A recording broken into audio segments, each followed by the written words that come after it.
Way. Really good. Right, come on, there's still people in costumes we can't see.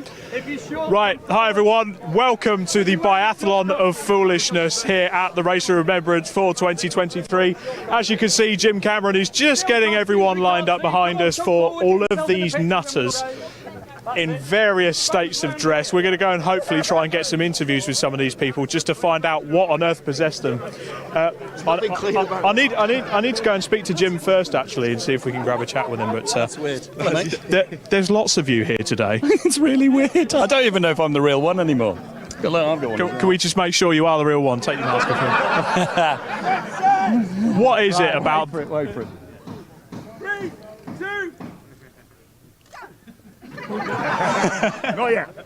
Right, ladies and gentlemen, the Biathlon of Foolishness is a reverse fundraising concept.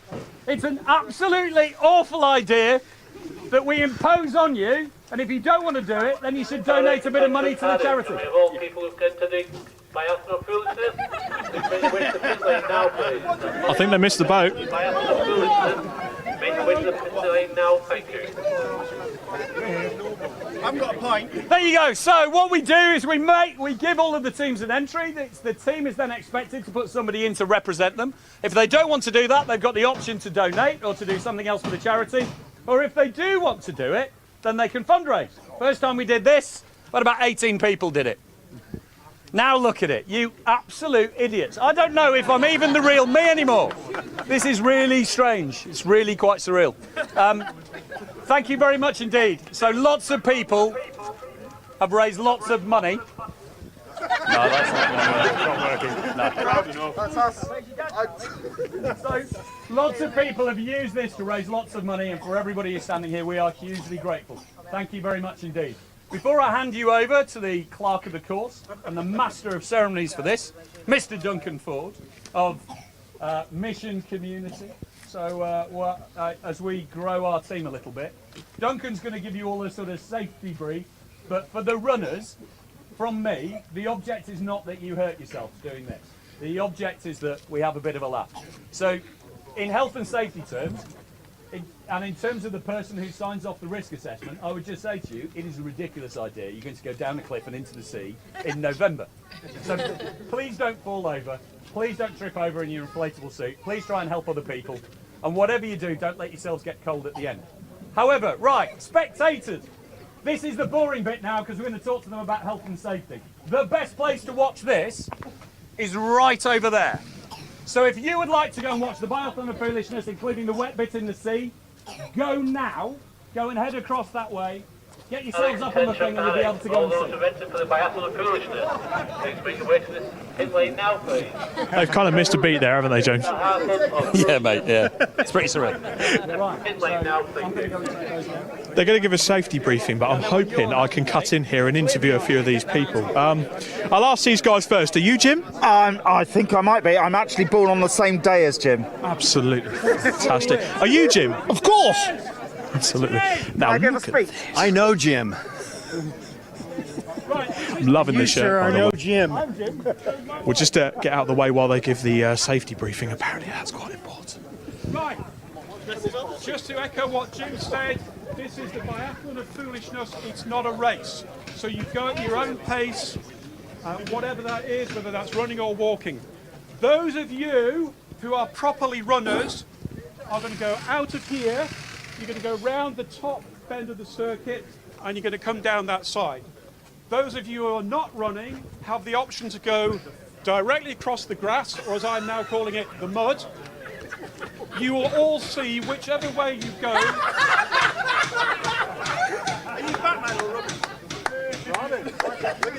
You will all see an orange marker at the base of that wall by the marshalled hut. That's where the steps are. Go up the steps, turn left, and one of my volunteers will let you through the gate, turn right, go along, and then down the slope. When you hit that slope, going down and coming back up, I walked that this morning, it is slippy, so take it easy on there. Then when you get into the water, there will be 3 safety swimmers, so if anybody has any problems there, we've got plenty of cover. There will also be medics on that top ledge as well. When you come back here, as James said, come directly across, This is the finishing point. Don't hang around talking about the benefits of open water swimming and how much you enjoyed that. Get yourself straight away, get dry, get changed, get a hot drink inside you and get warm.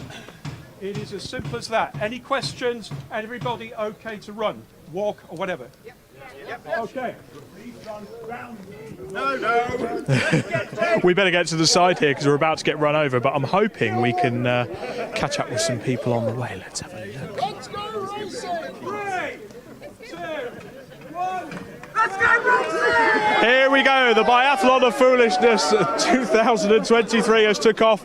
The lady in the pink there, Charlotte White from the BRSCC headquarters, she's dressed as Penelope Pitstop as they now set off out onto the circuit for the Biathlon of Foolishness. I think for the moment it might be worth handing up to Paul Trustwell, who should be in the commentary box with a guest from Mission Motorsport. But you're not going to believe this, most of these nutters have taken the long way round. I'd have gone straight for the water and straight in the dry. I don't know about you, but for now, time to head upstairs to Paul Trustwell. Thank you, Rob. Yes, I'm surprised you're not doing this yourself, Rob. You can't head straight for the sea because it's not allowed. The rules say you have to head up towards the banking, turn through the banking, and then come back down before you can head off towards the bit that makes it a biathlon, and we'll hear later on whether or from Scott Woodwitz whether or not that turns into getting your feet wet or anything more than that. But as I say, we've got Stumpy with me. There's a grey wolf there going very well. Seems to be enjoying himself. He's laughing away. Do you know who that is? I'm afraid I don't, but it's not often you see a grey wolf being chased by Elvis. That's very true. There are some themes going in this, aren't there? The RAF has a theme, don't they? And yeah, I'm surprised they're working this weekend actually, because the RAF don't normally work weekends. So that's quite a weird one. There's a couple of guys here in inflatable panda suits, and they're the guys that are with the Fiat Panda that's running in the race. Okay. As well. So as you can see, they're strongest runners in the field. They're holding everyone up by being last. Well, yes. I mean, they're probably doing this as a tactical race because, as we were hearing there, the aim is not to win necessarily, but I think just to endure, to get it over with. And the pandas are being flagged off. They've gone for their bamboos, I think. That's genius. Yes, no, the pandas have had enough, I think. They've just heard that there's water involved, and so the panda's taking a different route. They are necessarily a very sleepy bear, so there might be an issue with them being awake for that long. But it's good to see the shark and the pig have made friends. Yes, it's not something you see very often. No, that's true. So up the hill they go to the banking, through the banking and back down again. Majority of the field are running. They go to pandas with a sneaky little cut through the thing. We'll have to go to the clerk of the course for that. Yes, they're making a meal of it. I think the pandas, but they certainly look the part as the leading runners. We occasionally have some quite fit people doing this and taking it seriously. I can see, looking over into the distance there are already some runners arriving at the bit where you come off the track and head down towards the beach. That's a strong outfit with the pink helmet and the Hawaiian shorts combo. It is, isn't it? There's a lot of bare flesh on that one as well, Stumpy. Bit too much, we could say. Yes, a lot of bare flesh being shown by the Hawaiian shorts. There's a chap we spoke to very briefly earlier on in a Hawaiian shirt. You were telling me he works or has worked in the past flying fire extinguishers. Yeah, Ryan, he's an absolute legend of a fella. Yeah, he used to fly the water bombers that would go in and try and extinguish forest fires. He's also the nicest guy in the world as well. Excellent. And I can see James Cameron down there marshalling people to make sure that they go in the water. I think that's James's way of not getting in the water himself. The pink pig is on a bit of a flyer there, moving nicely down towards the water. I think it's a wolf that's chasing him, so that might be it. He knows what danger he's in. Absolutely. The one of the three little pigs. There we go. Oh, there's somebody who's not dressed up for the part, but looking very fit indeed going down the steps. It's very slippery going down the cliff there, but down into the water they go. And Scott Woodwitz is due to be down there somewhere, and whether Scott's already in the water. Who have we got there, Stumpy? So we got Scott Woodwist down there. Scott, what can you tell us? Where are you? 3, 2, 1, live.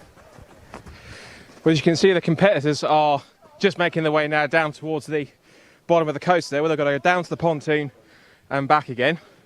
Probably am slightly out of breath because I almost feel like I ran a bath on myself trying to get down to the location, but I am down here. We've got the first of the traffic cones coming through. Meanwhile, we've got Faz, our safety car driver, coming back as I think a sort of evil Robin by the looks of it. How was? Yeah, how was that? 62-year-old, I cheated. I turned right out of the pit lane. Oh, see, breach of regulation already, but thanks for doing it on that side. I'm slightly pissed on myself. We've got, I think that's Bell and Pocahontas, I think, coming down. You can see in the distance, the first of the cones is going for it, right down towards the end. And this is the real struggle here. Forget the race, remember, this is the toughest race we've got here today. We're just trying to get down the hill. Getting down is easy. Getting down is easy, Scott. It's getting back up again the problem is. Charlotte, who's our events manager at BRSCC, dressed as Penelope Pitstop. So she's heading down the hill.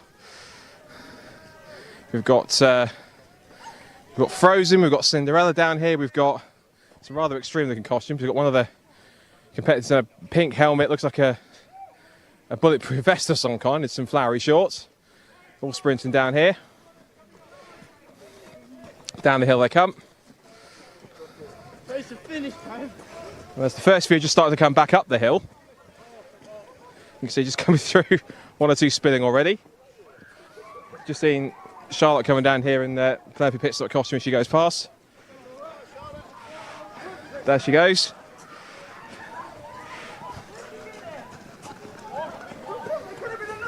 She's getting a little bit of assistance down there, but there's one traffic cone's gone in now, the rest are all starting to pile down there with them. And it's all one big collective together down there. And it really is going all the way up to the pontoon rise at the end where the tyre is, and then all the way back across again. And I think given it is November, it's pretty deep and it's pretty cold out there. Let's see if we can catch a couple of the contenders as they come through. We've got one of the marshals come back, I think that's Annie coming back. How was that? Freezing. Freezing, he says.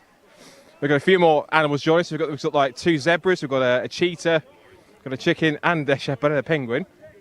Then we're going to head in a second. Yeah, let's see if we can grab them. We've got a couple of tiger runners. How was that? Lovely. All good.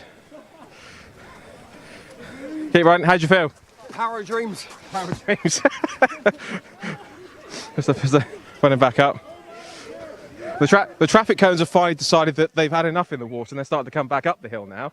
Still a few more contenders. We've got Snow White coming down the hill. So still plenty more competitors. We haven't got the piggies and the pandas yet. The piggies are coming past now. See if we can grab a couple of the traffic cones just to come past. Guys, just coming for a second. We're going to get you caught for a second. How was that? Really good. No, it was awesome. That was really good fun. It's cold. Yeah. On a scale of 1 to ridiculous, how cold is it down? No, you definitely hit ridiculous there. Yeah. Just touch it. Really good. Yeah. Looked like one of you was taking your time down there, and the rest of you all just piled in. We're not all stupid. No, saw what was going on. Coming as well, so look at them. Yeah, they're on their way. We look great. If we just turn the camera, they've got 2 or 3 of their friends coming down the hill, so it's not all the traffic cones are in the mix. So come back down here. Here we go. Well done. Thanks for taking part. Great stuff. Well done.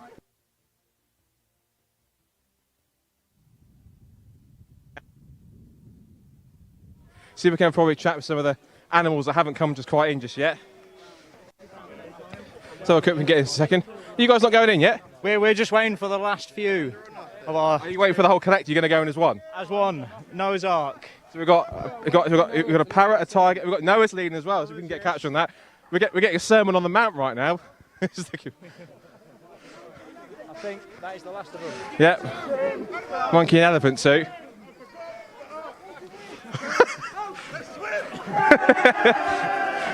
So the animals are off. Pandas are trying to get up their past.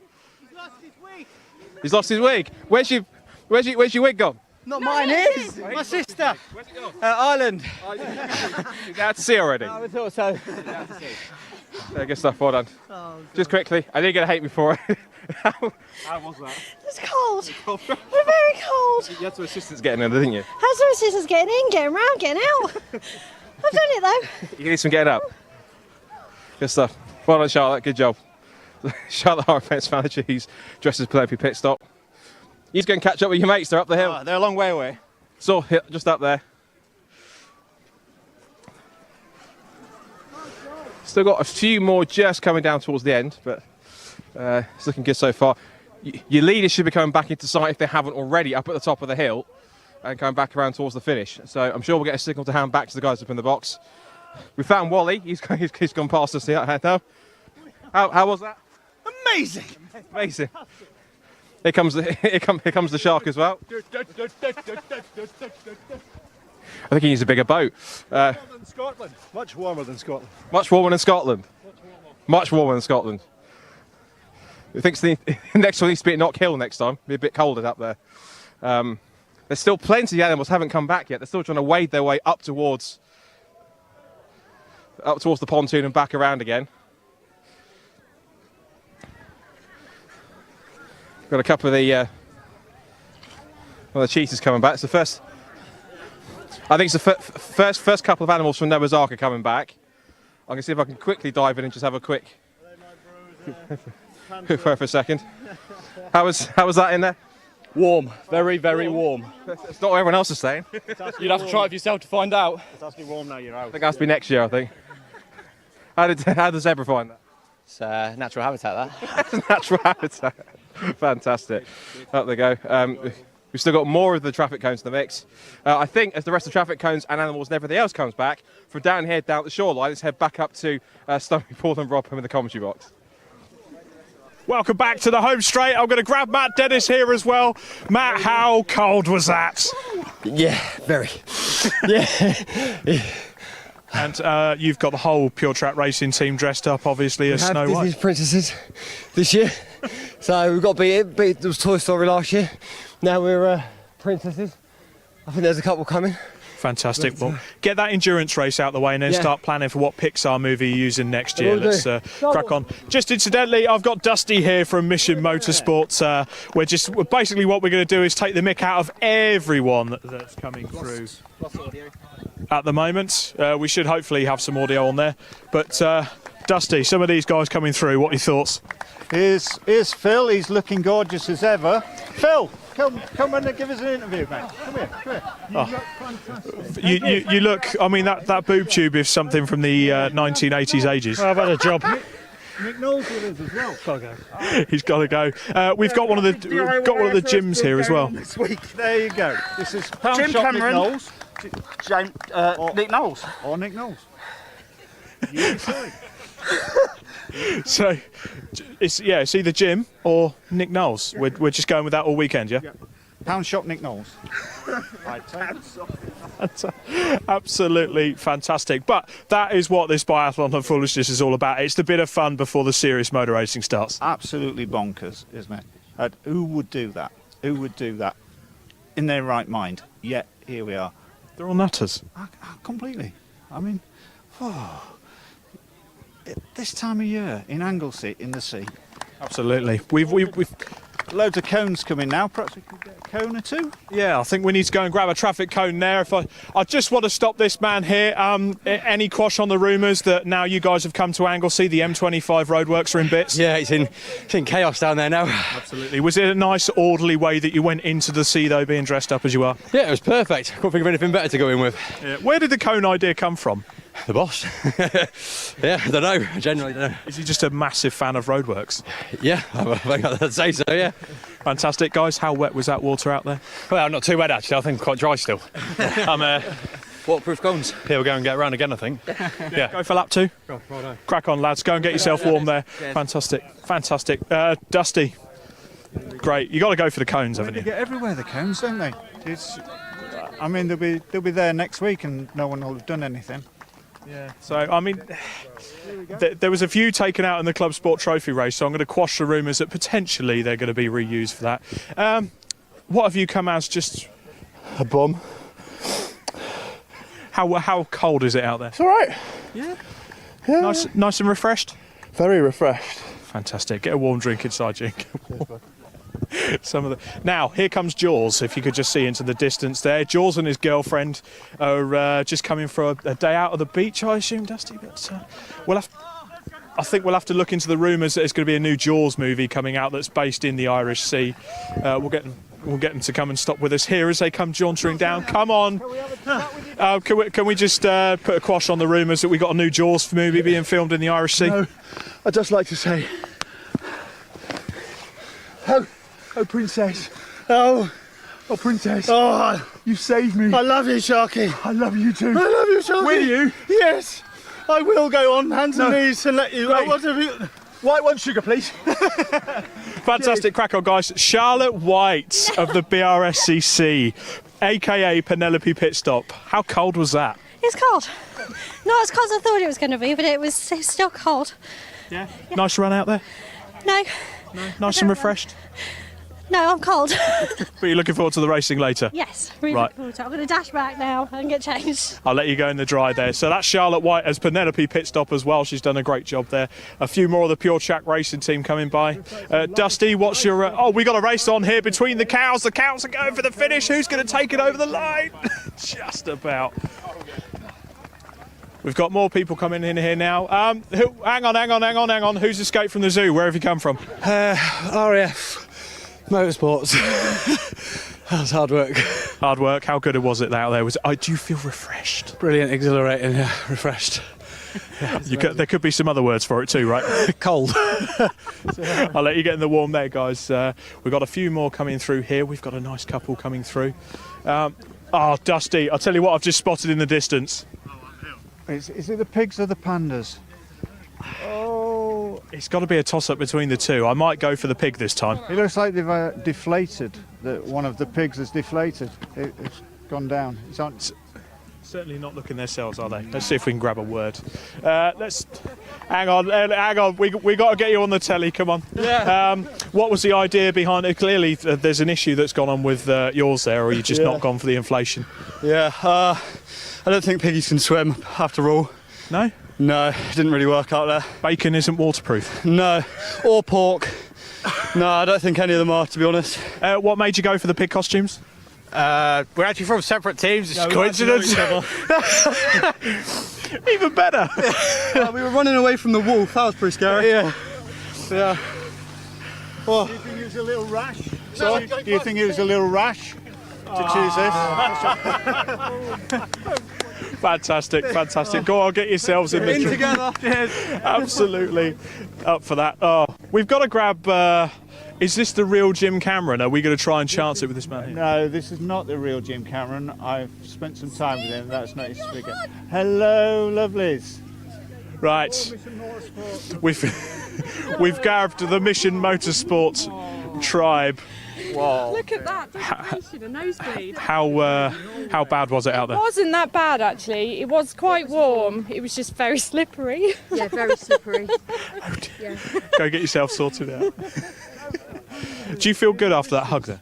Well, yeah, any time's good hug time, isn't it? I see the pandas are actually coming together and they're completely different sizes human beings inside that costume. So we have Asa Thorpe and Mr. Dean Lopez, and they're actually racing the Fiat Panda. Quite ironic, really. It is. I wonder where they got the idea from. Absolutely. We see the Rabstop trio going by. Thank you, guys. Fresh from Oktoberfest. Well done, guys. We've got only Robin. Where's Batman? God knows. Swimming to Ireland, I think. Fantastic. And you're driving our safety car later, are you not? In about 2 hours. In about 2 hours. I'll let him crack on and put his feet up then. Right, the last thing we're going to do before we hand back, we need to go and grab some pandas. It's time for some pandas. Slowly they're coming. Slowly, Dusty. We've got to tell them to give the hurry up, really. Come on, pandas. Got to get on the telly. Bit of telly coverage there. The pandas are here. This is the Blue Flag Club. We're always at the back supporting the ones in front. Fantastic. How was that for you? Was it wet enough? It was really nice, actually. I recommend everyone should go for a run on a Saturday afternoon in the Irish Sea. Yeah? No, definitely not. Definitely too cold. Just below waistline, and then you definitely know you're in the sea. So, how's the race panda going to do in the race? It's going to finish. It's going to finish. It's going to finish. The race panda is going to finish no matter what. We're prepared for every event.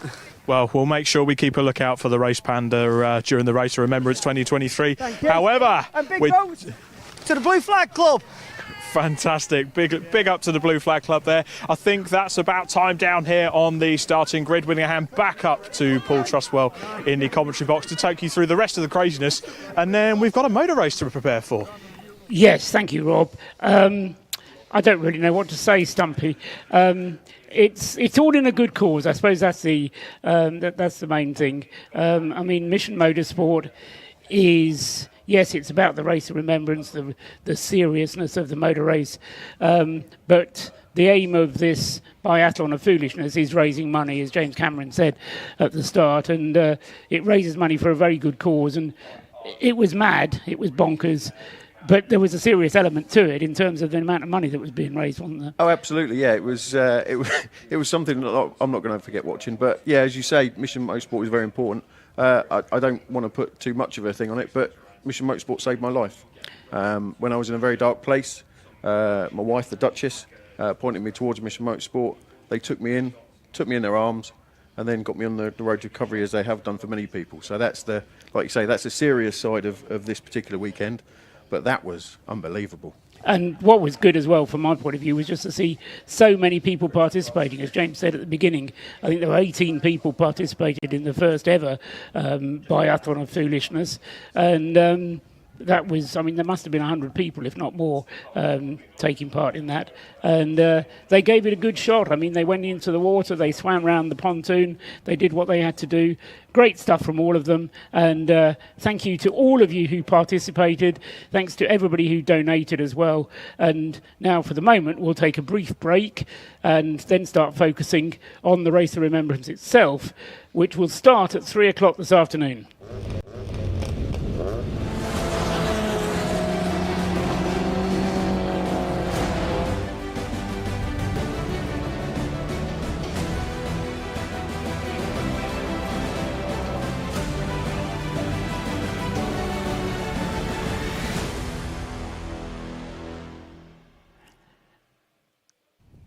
Live now at Anglesey Circuit, the international circuit here at Anglesey, and 45 cars are ready to start the 2023 Race of Remembrance.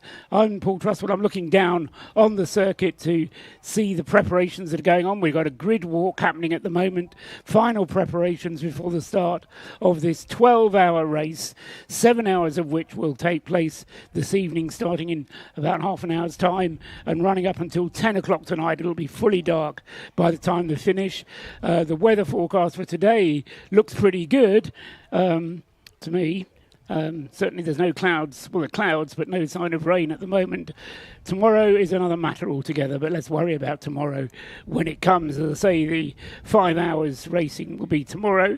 We've got 7 hours to go today, and as I said a moment ago, that will be starting very soon indeed. And down in amongst the grid walk at the moment, we've got Scott Woodwis and Rob Lewis. Hi everyone, and welcome to the grid walk for the Race of Remembrance at Anglesey 2023. I'm one of your hosts, Robert Lewis. I'm here with my co-host and good friend Scott Woodwis. Scott, it really is a gateway to hypothermia today. It's a cold one, the skies are clear, but we've got a 12-hour race to get on with. We have, and that's after we had just seen our biathlon of foolishness, where plenty were getting all wet and sundry down there.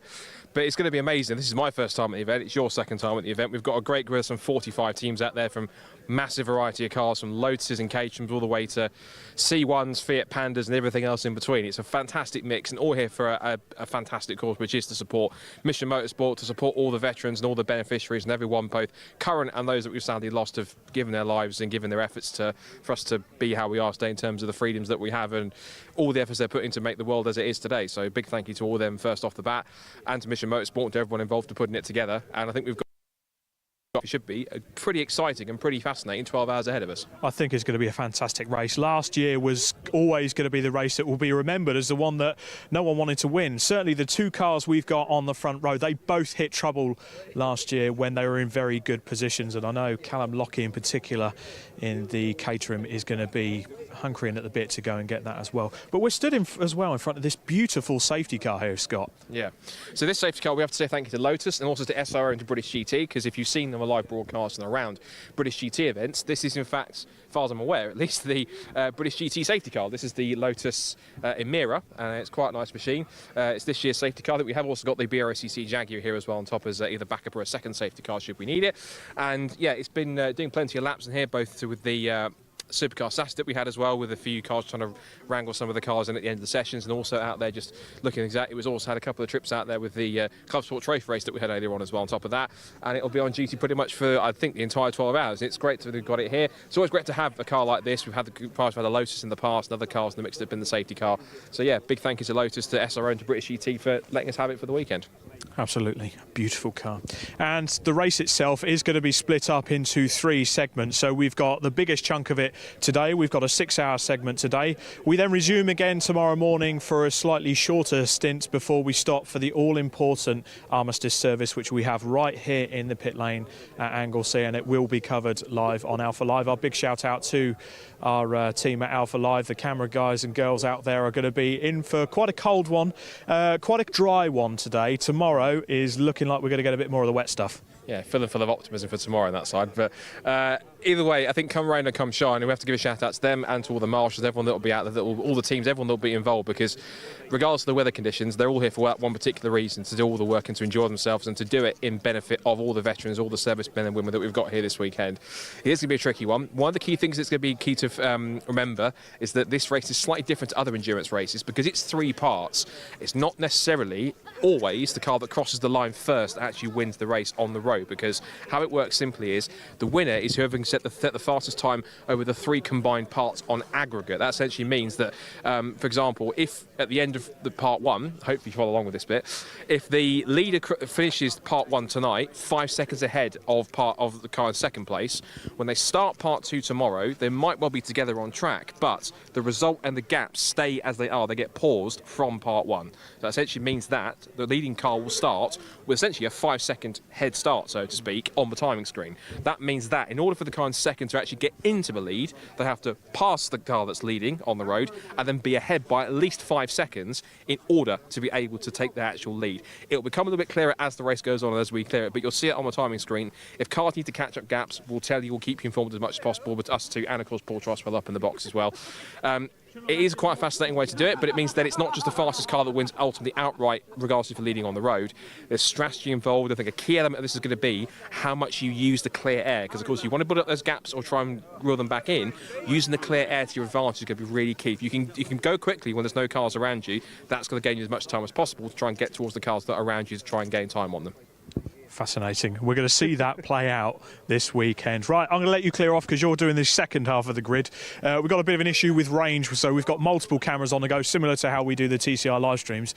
But I think it's time we went for a grid walk. So come on, let's go and talk to some of the runners and riders in this edition of the Race of Remembrance with Mission Motorsport. Just get one more look at that beautiful Lotus Emira there. I know the safety car driver, Jim Cameron, is very much looking forward to racing it. Oh, there we go. He's got his mask on now. So Jim Cameron is definitely running that safety car. No one else. It's not a mask. But it's time to go to the pole sitters, Williams Motorsport. I think they're having a bit of a team talk here, guys. Callum Lockie. Hello. Last year spelled a bit of heartbreak for the team. You were running really well with about 2 hours to go, and unfortunately you had a few mechanical problems. Are you coming back for vengeance this year? Well, you know, that's a strong word. Now, we've come back because this is a brilliant event. I think it's fantastic. People put it, that everyone puts it on. The attendance is great for a magnificent cause, very close to our hearts. And it's just got to be one of the best fun weekends of the year. The car itself, has it behaved itself so far? It's been fantastic. The team have done an A1 job, and now, you know, we can't do any more. We just have to run our programme, hope that it's the right programme, hope we don't make any mistakes and or have any problems, and then, you know, we just have to see where we end up. Absolutely. And with the wet stuff forecast to come tomorrow. Does that change the strategy at all? Not really, no. Obviously, we have to change tyres, but apart from that, we will try and stick to our schedule. We know the running order right through to the end. We'll try and stick to that unless something transpires that makes us change. And yes, fingers crossed this time. I'll keep my fingers crossed for you, Callum. Good luck to yourself and to the Williams Motorsport team. Beautiful pink caterham there on the front row. Now, I'm going to come and talk to ES Motorsport because second on the grid, I'm going to see if there's a driver in there that's willing to talk to me. Second on the grid, we were in this position last year. We had a good chat on the grid, but unfortunately, as we discovered with Williams Motorsport, you guys hit trouble too. When? Sorry, yeah, no, it was good. Yeah, everything's all right. We had a bit of a problem with the ABS, but yeah, we're back on it and took it easy. Cracking on. So this year, car behaved itself so far, drivers behaved themselves? So we had a couple of issues with the ABS, but yeah, it's there. Had a little bit in reserve, so it's nice to be. Didn't want to go and launch it in quali, so set it up for Daniel's second driver, so we raced together in Europe, so it'll be good fun. Definitely will be good fun. The bit I was referring to at first was the bad luck you unfortunately suffered last year. Oh, sorry, yeah. We'd lost the piston and a little bit of a bonfire. Certainly was quite exciting in the commentary box. It was pretty exciting going into turn one when she let go. Yeah, it's so good fun. But yeah, back again, give it a go. And you've got some great caterham races next year on the grid. Are you looking forward to a hard fight at the front? Yeah, it should be good. I think hopefully if I can get away at the beginning, yeah, give us a good stem for the race, and then we can settle down a bit. Fantastic. Well, I'll let you get sorted out and ready to go. Now, hopefully, Scott has made himself ready to do an interview down towards the back of the grid. So, Scott Woodwiss, who you got?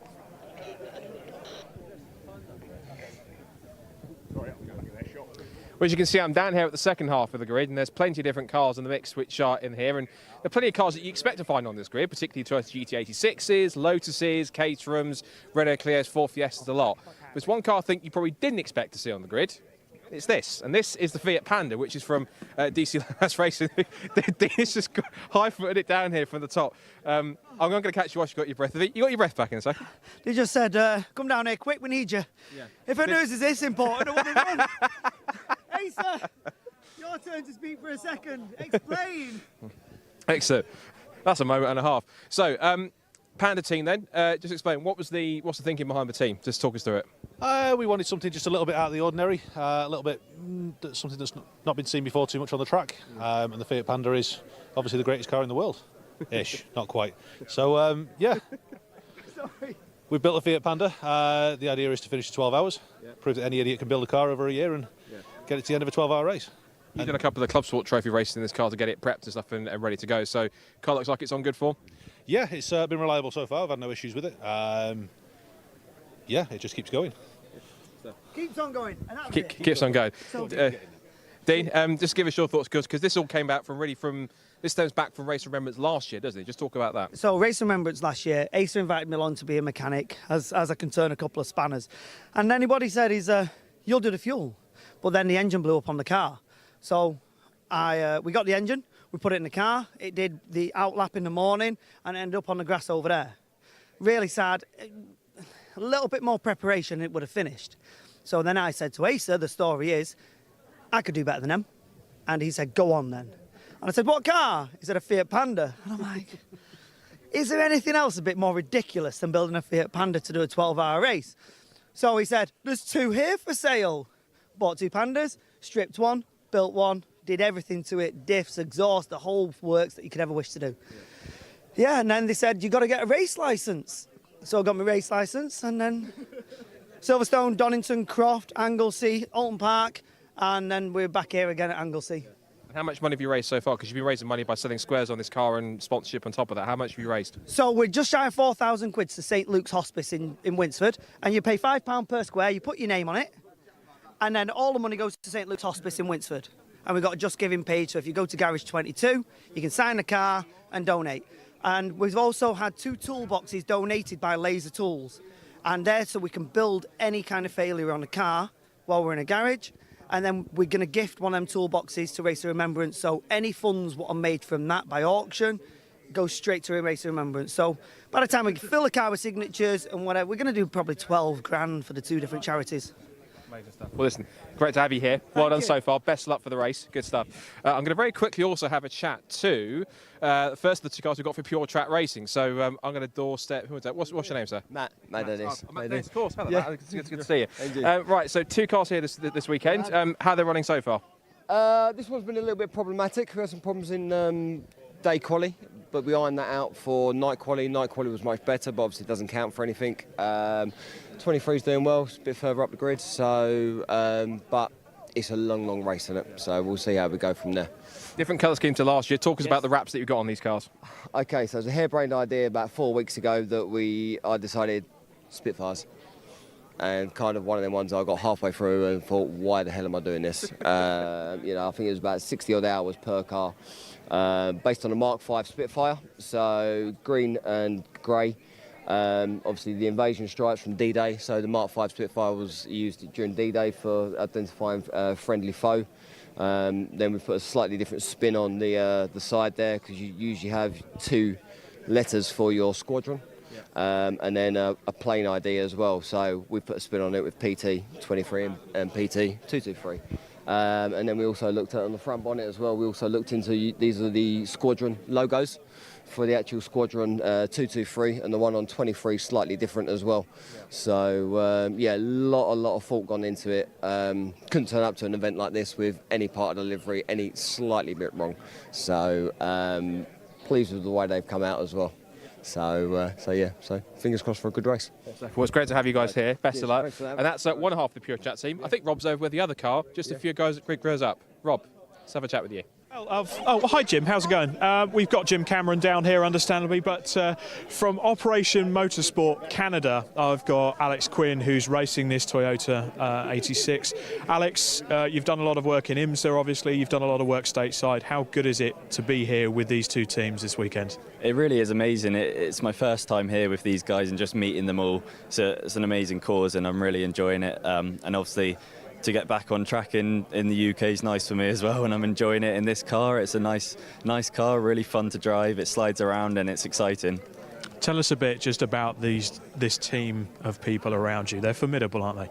Absolutely. I mean, just over the past few days, I've got to know them a bit better. It's inspiring for me, and it's eye-opening at the same time. But it's been a really unique experience. So I've had a great time so far. Game plan going into the race, a different car to last year with the 86. Got different strengths and weaknesses around here? I think so, yeah. And I mean, looking at the cars we're up against, I mean, we'll find out in the race, but we were quick over 1 lap. It might be a bit more difficult in the race, but we're going to give it a good go, and we'll have to manage the car, manage the brakes, etc., and we'll see how it goes. Absolutely, see how it goes. And of course, there's got to be a bit of friendly team rivalry with Team USA, right? Yeah, it's exciting. I've noticed, with the mechanics and all that, there is like an inter-team rivalry, and obviously I'm on the Canadian side. I'm not Canadian, but I'll be doing my best, and I'm sure we'll have fun at the same time. Absolutely, Alex. Thank you very much for that. Now, let's see who else Scott Woodwis has got lined up down at the back end of the grid.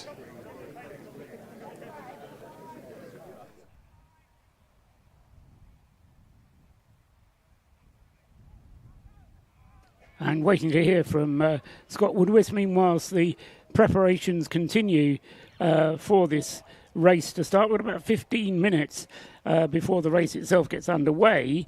The 2-minute board will be given with 6 minutes still to go. That's to allow them to do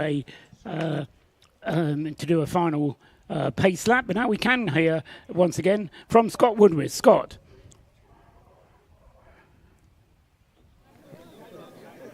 Well, there's plenty of different classes amongst the Race of Remembrance class. You've got the 116 trophy car just in front of us, and others in the mix as well. But leading the class for the smaller city cars, we've got the Auto Bliss team, Stuart Bliss alongside me here.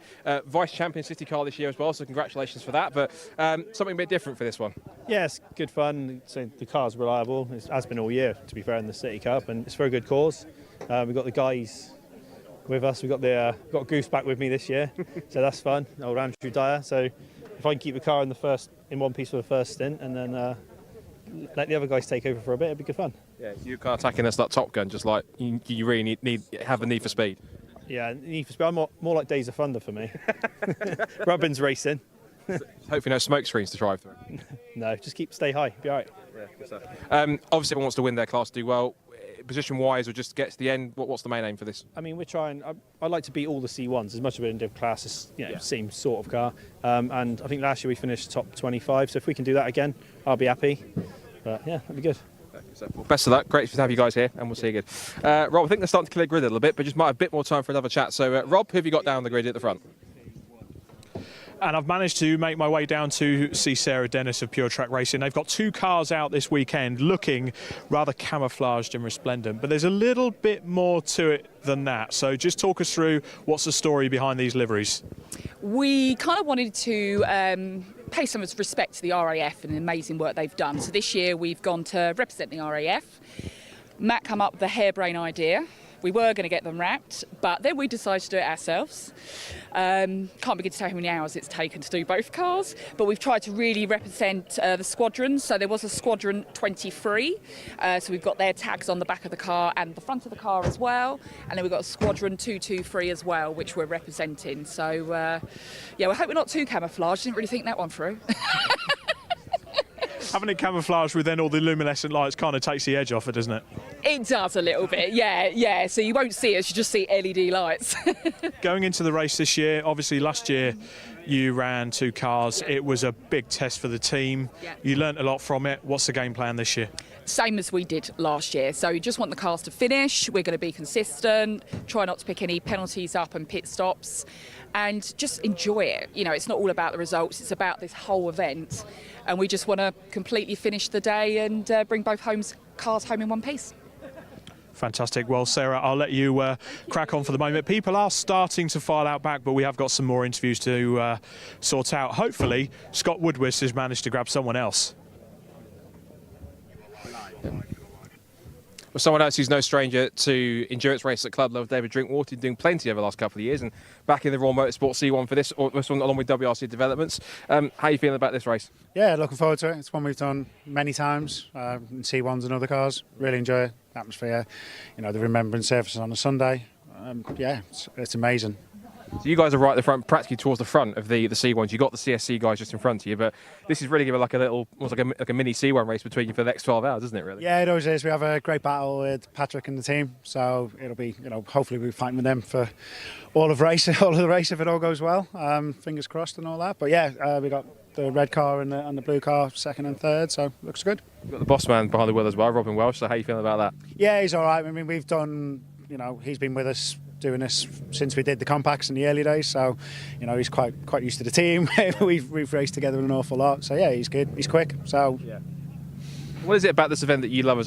Loves it for the fact you can raise a lot of money and the fact that it's a great event, but what is it in particular that you just love about Race of Remembrance that keeps you coming back? It's a bit of a family thing, I think because we've done it so many years, you know quite a lot of the people.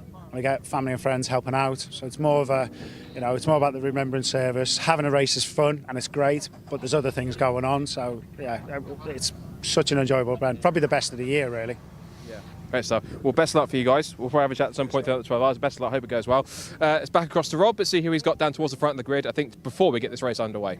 And I've just managed to grab Chris Walsh getting ready. The engines are running in the Operation Motorsport USA entry. I spoke to the Canadian team.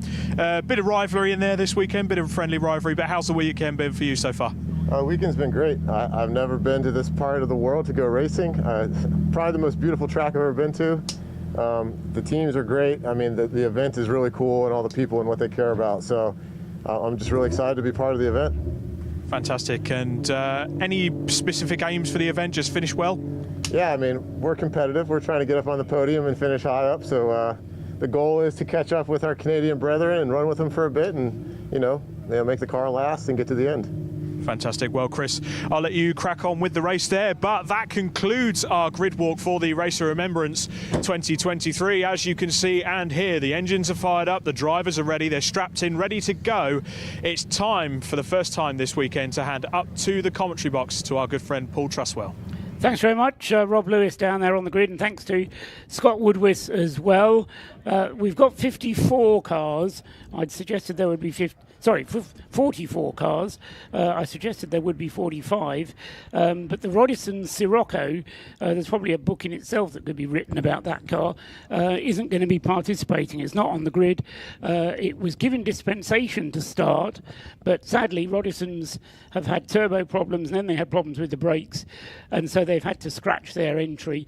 So their position at the back of the grid is apparently not going to be fulfilled unless they've got a car in the garage that they can push out and start halfway through the race. But as we've been saying, we've got a 7-hour segment about to start. I'll quickly run through the grid positions, because although we've heard from a lot of them, we'll put them in context. On the pole position is the 29 Williams Motorsport car, which is shared between Toby Ballard, who's in it at the start, Henry Williams, the man whose name is on the team, and he's joined by Callum Lockie and Roger Patel.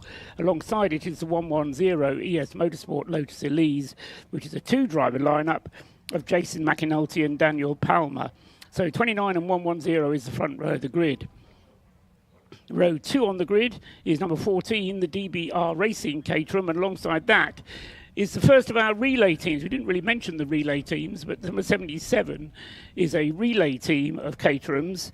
They have, I think, 5 cars at their disposal, or it might even be 6 cars at their disposal to use, but they won't be eligible for the Race of Remembrance itself. They're just in it for the relay team, but we'll look out anyway for number 77. They're starting from the inside of row 2.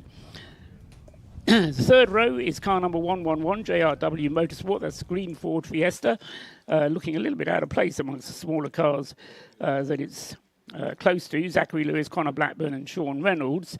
When they get underway, hopefully we'll be able to tell you who's in the cars.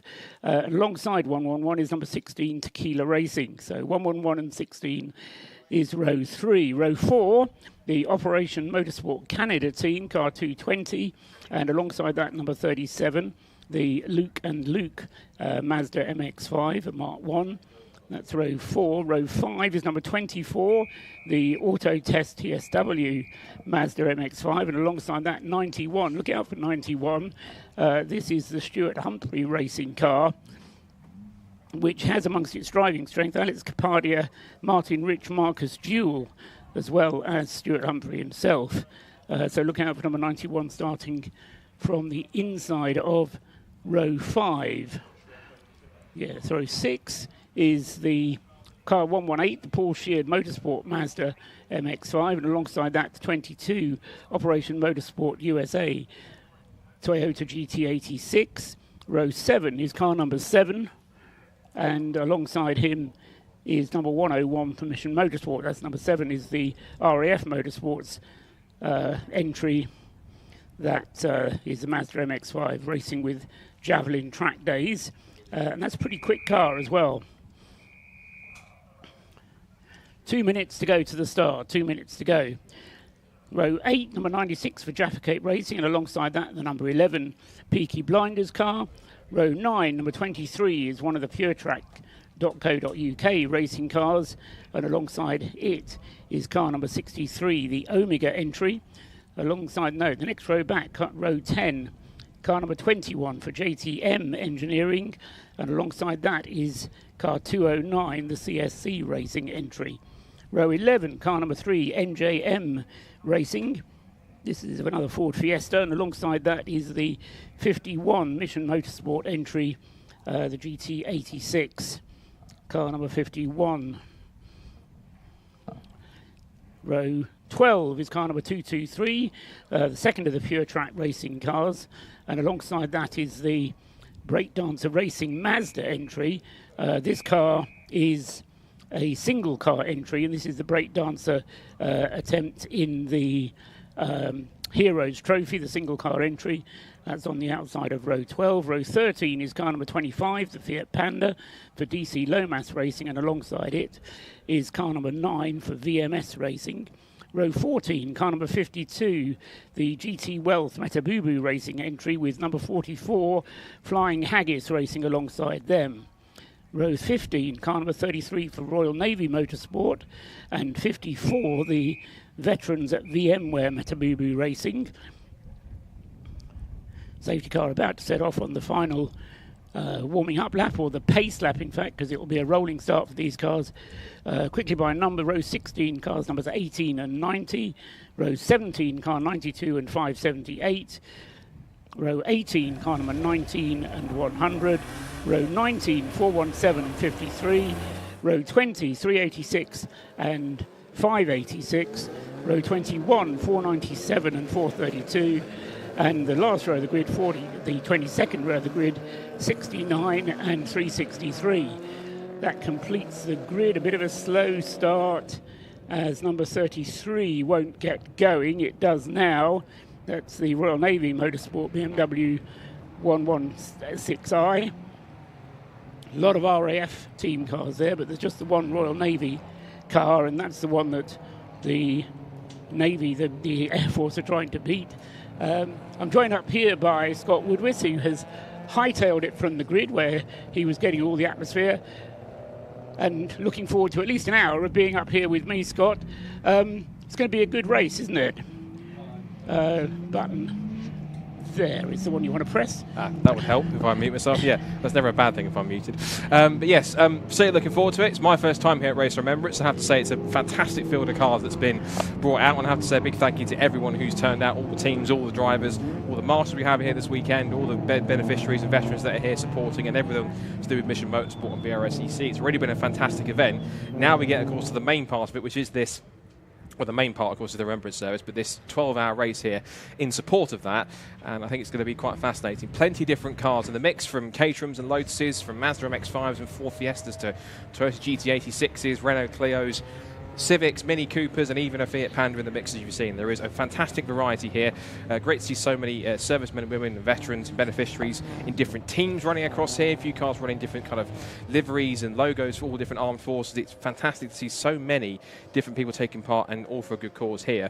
I imagine the pace is going to be set, as it was in qualifying, by the Caterhams and that purple and white ES Motorsport Lotus. But as you mentioned on the grid, it is the result is based on aggregate timings. Therefore, if you're in the front, it doesn't necessarily mean at any point that you are leading the race, and so we'll try and keep you updated and make sense of the timing screen as it goes. Today is easy, though, Scott. Yes. For the first 7 hours at least, the screen reflects what we see. The timing screen reflects what we see actually in front of us. Beyond that, it gets a bit more complicated. You say this is your first time here. I think this is my 6th Race of Remembrance. The first Race of Remembrance was actually back in 2014, and it has had various clubs organising it, but the BRSCC has been in control for the last 2 years, and I think Mission Motorsport and everybody concerned very happy with the way that the BRSCC are running things, and I think the intention is for them to continue their organisation for the foreseeable future. Cars heading up towards the hairpin for the pace car then, with behind the pace car. As Scott said, the opening laps will be a bit of a sprint, but then they'll soon settle down, and it will turn into the long hard slog, and it is a long hard slog tonight. They're going into the night. It's just coming up to 3 o'clock in the afternoon. It'll go dark at about 4:30, and we're running through till 10:30. The safety car peels off into the pit lane.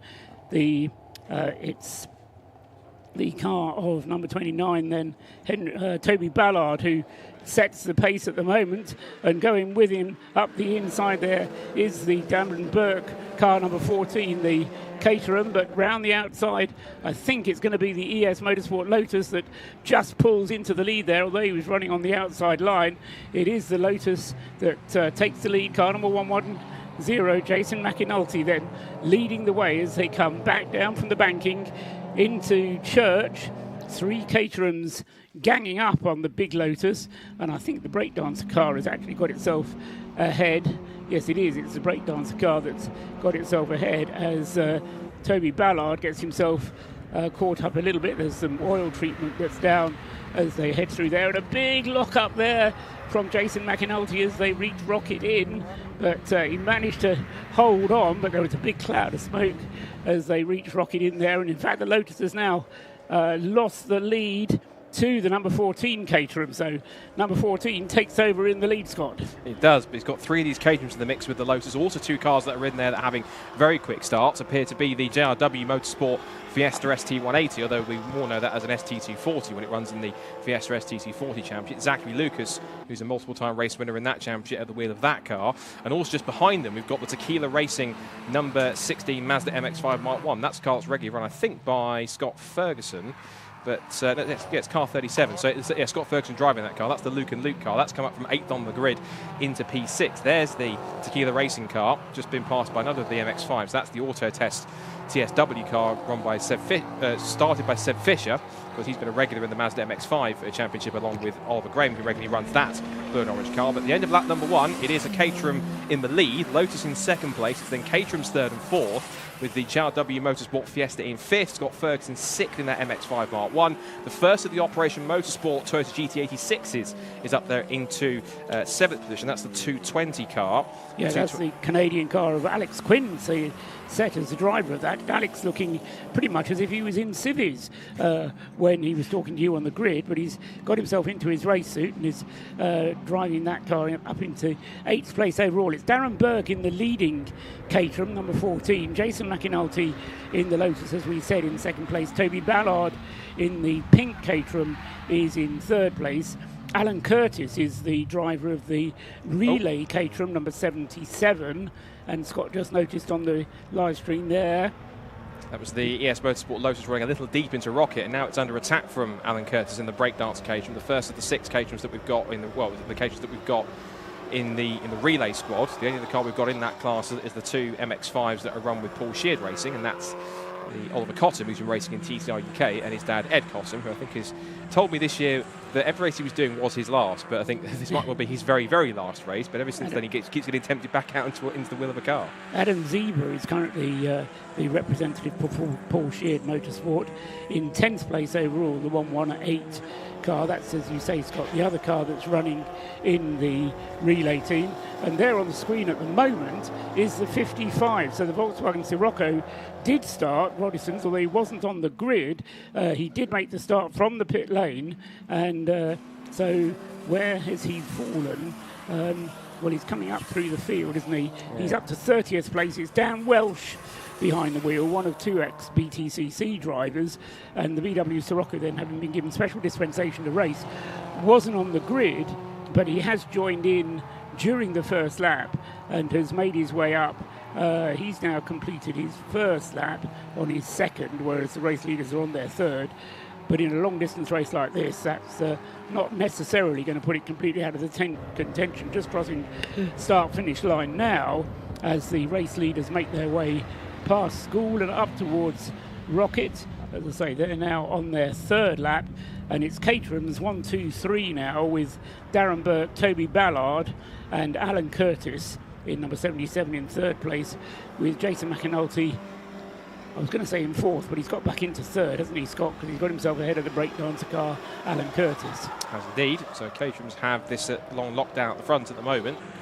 And just noticing that Dan Welch has gone up to about 21st position now, according to the screen on your time screen. There's up to 21st, up 9 places when he crossed across the line. So you can tell he's an ex-BTCC man, also that he's not hanging around in these first few minutes. He wants to get up as high as he can. I'm also looking at the winner very quickly, as we can see on the screen here, the Operation Motorsport GT86. But car's motoring along. It's that Fiat Panda, the Dean Lomas car, the DC car. That's motoring along past one of the RAF BMW 116s. It's got past 3 of them, in fact. There it is on screen. So a trio of BMW 116s led very starts by the Panda. Never thought I'd say that in this race, but heck, stranger things have happened in motorsport as it turns its way through onto the end of the Rocket complex and back towards Peel. It's Scott Armstrong driving the Fiat Panda at the moment, and he's in 33rd place overall, 6th in Class B. Just 100 brake horsepower being developed by that little Fiat Panda, but not disgracing itself by any manner of means. It was quite quick in the morning warm-up that we had this morning, and I thought then, they've got that car nicely sorted, and as I say, if they can keep it reliable as well, then that's very good news for them indeed. Meanwhile, back at the front of the field, Jason McAnulty has got the Lotus LEs on a bit of a charge. Another big lock-up for him as he arrives at Rocket. And there was also a lock-up from the number 77 car. But Jason McAnulty then having a bit of a battle with Toby Ballard. In fact, he's got past Tony Ballard now. The Lotus Elise, the Lotus Elise ahead of the Caterham 7. So that's Jason McAnulty ahead of Toby Ballard. Ahead of the pair of them is Darren Burke in the leading Caterham, number 14, which is going up the Tom Price straight now, onto the brakes, turns through the hairpin and comes back again. Darren Burke's lead at the end of the previous lap was 4.5 seconds, and that was to Toby Ballard. Jason McAnulty will be trying to close the gap as they come down into the bus stop and across the line. There goes the race leader, Darren Burke, completing his 4th lap. And then the Lotus Elise goes through in 2nd place, Toby Ballard in 3rd, and Alan Curtis in 4th place in the Caterham 7, all completing their 4th lap. In 5th place is Zachary Lucas in the dark green JRW Motorsport ST 180 Ford Fiesta. And then he's in 5th place. Scott Ferguson is in the black Mazda in 6th place. And Alex Martin crossing the line now in the Tequila Racing Mazda in 7th place. Then it's Adam Zeba in the relay Porsche Motorsport Mazda. And then next up is Alex Quinn in the Operation Motorsport Canada Toyota GT86. Going great guns there is Alex, obviously enjoying himself enormously. And then Lloyd Huggins with the number 7 Mazda rounds out the top 10 in the RAF Motorsports with Javelin Track Days Mazda, and he's in 10th place in car number 7. Just looking at the down the order, we're seeing the 29 Caterham in the mix there. Looking down there, we saw on screen just briefly the number 88 Mazda MX-5 Mark 1. That's the other of the breakdancer cars. So whilst one of the Caterhams is out in the relay squad, there's also the 88 cars out there. Harry Ayres at the wheel of that car at the moment. And last time it came across the line, currently showing in 26th position. So it's chasing down one of the 2 Pure Track Racing Renault Clio's, number 23. This is a bit further back in the pack. Car number 3 there, which is the Ford Fiesta, so a bit further back in the pack. Now car number 3 is actually up in 15th place. That's battling with the 101 Mission Motorsport car. That's the NJM Racing Ford Fiesta. And that Z-Tech car has currently got at the wheel of it Manigo at the wheel of that car at the moment. And also good to have a few of our BMW 116s in there. The number 3 Fiesta was getting very sideways on the exit of Peel as it came through the right-hander.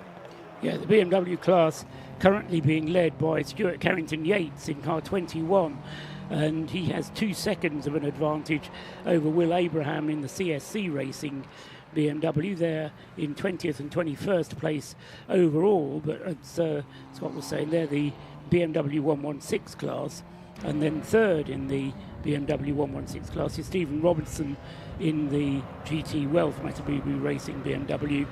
But he's a little bit further down in 27th place overall.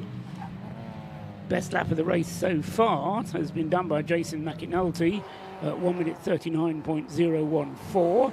So he's the man on the charge.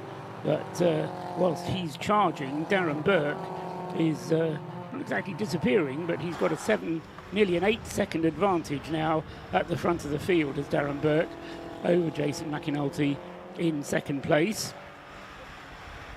The screen showing is Zachary Lucas there in 5th place in car 111, just ahead of the 432 car that's already been lapped, even though the race is at its very early stages, just coming up to 10 minutes elapsed of the 7-hour segment of today's part. Darren Burke goes through and completes his 6th lap now. And there's the Lotus getting it a very squeamish, and indeed there Jason McAnulty as he came through the final turn to complete the lap.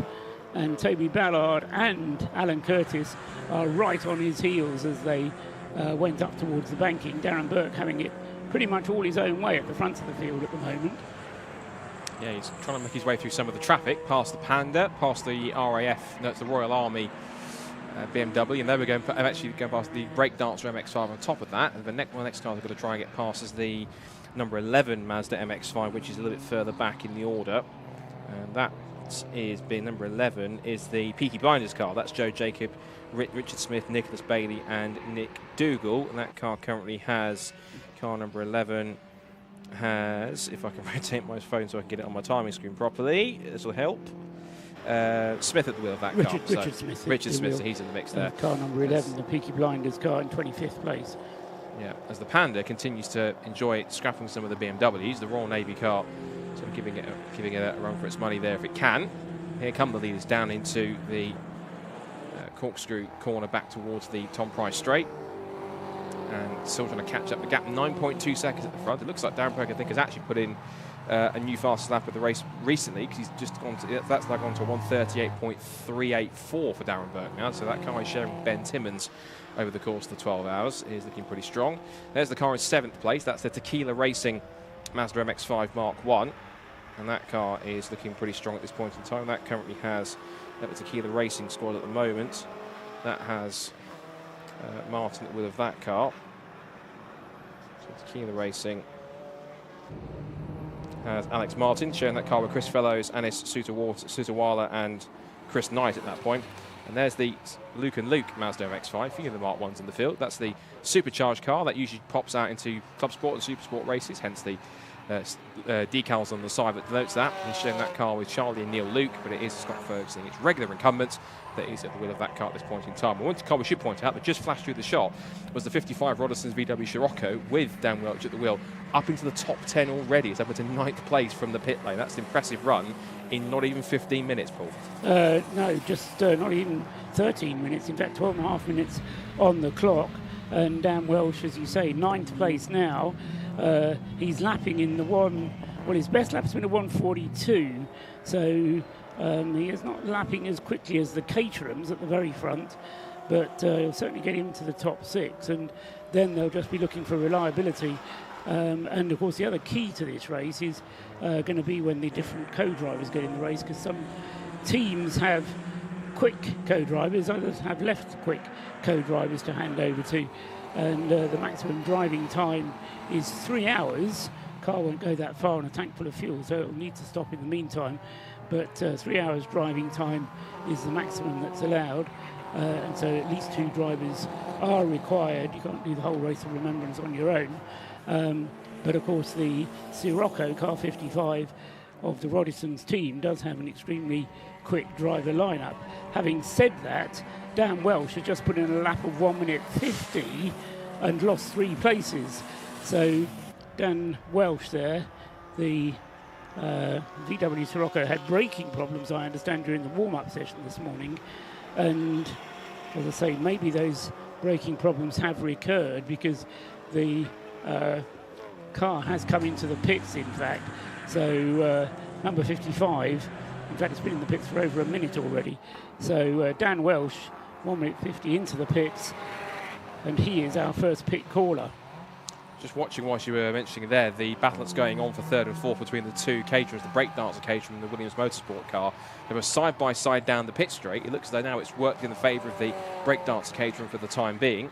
So that's now working out well. As for the what we just saw on screen there, that was what was going on with the battle for 9th, 10th, 11th. That was the 220 Optimum Motorsport Toyota GT86 that currently sits in the top 10, the highest of the 2 Operation Motorsport cars. There is the 55 VW Scirocco, Dan Welch, of course, being at the wheel, and you can see there just to the left, checking the tyre pressures, is the man himself, Rob Austin. I believe that's Rob Austin anyway, and I can see also down there that our Rob is down there having a chat as well.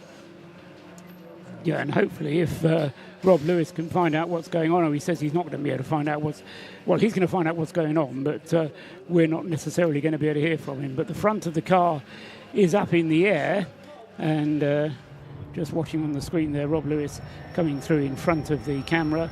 So he's doing his homework, but having had, well, we said nearly 15 minutes, the Scirocco has hit further problems, unfortunately.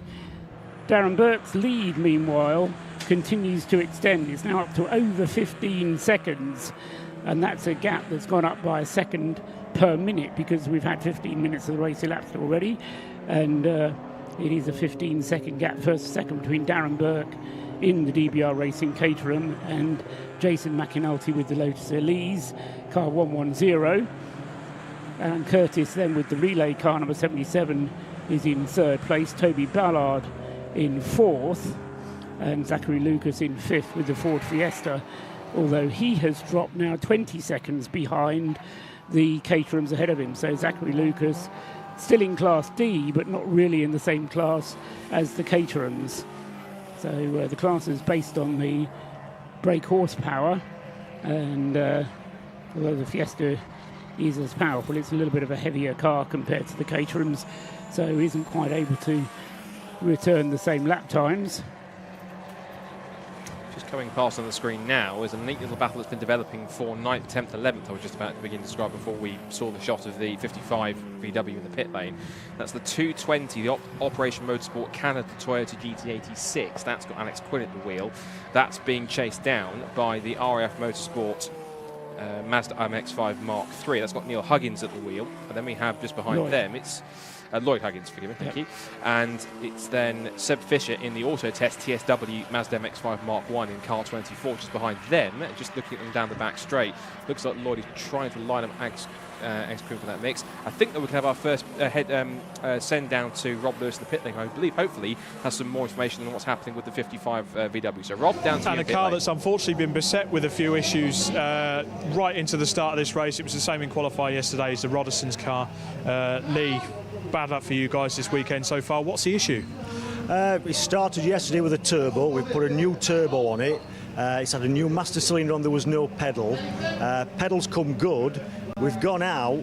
It's taken 16 cars in 3 laps, and the brakes are now binding. So the crew's working like mad to try and get that pedal back, to try and get those brakes from binding. What's causing it to bind? Is it just a heat going through them, or is there an issue?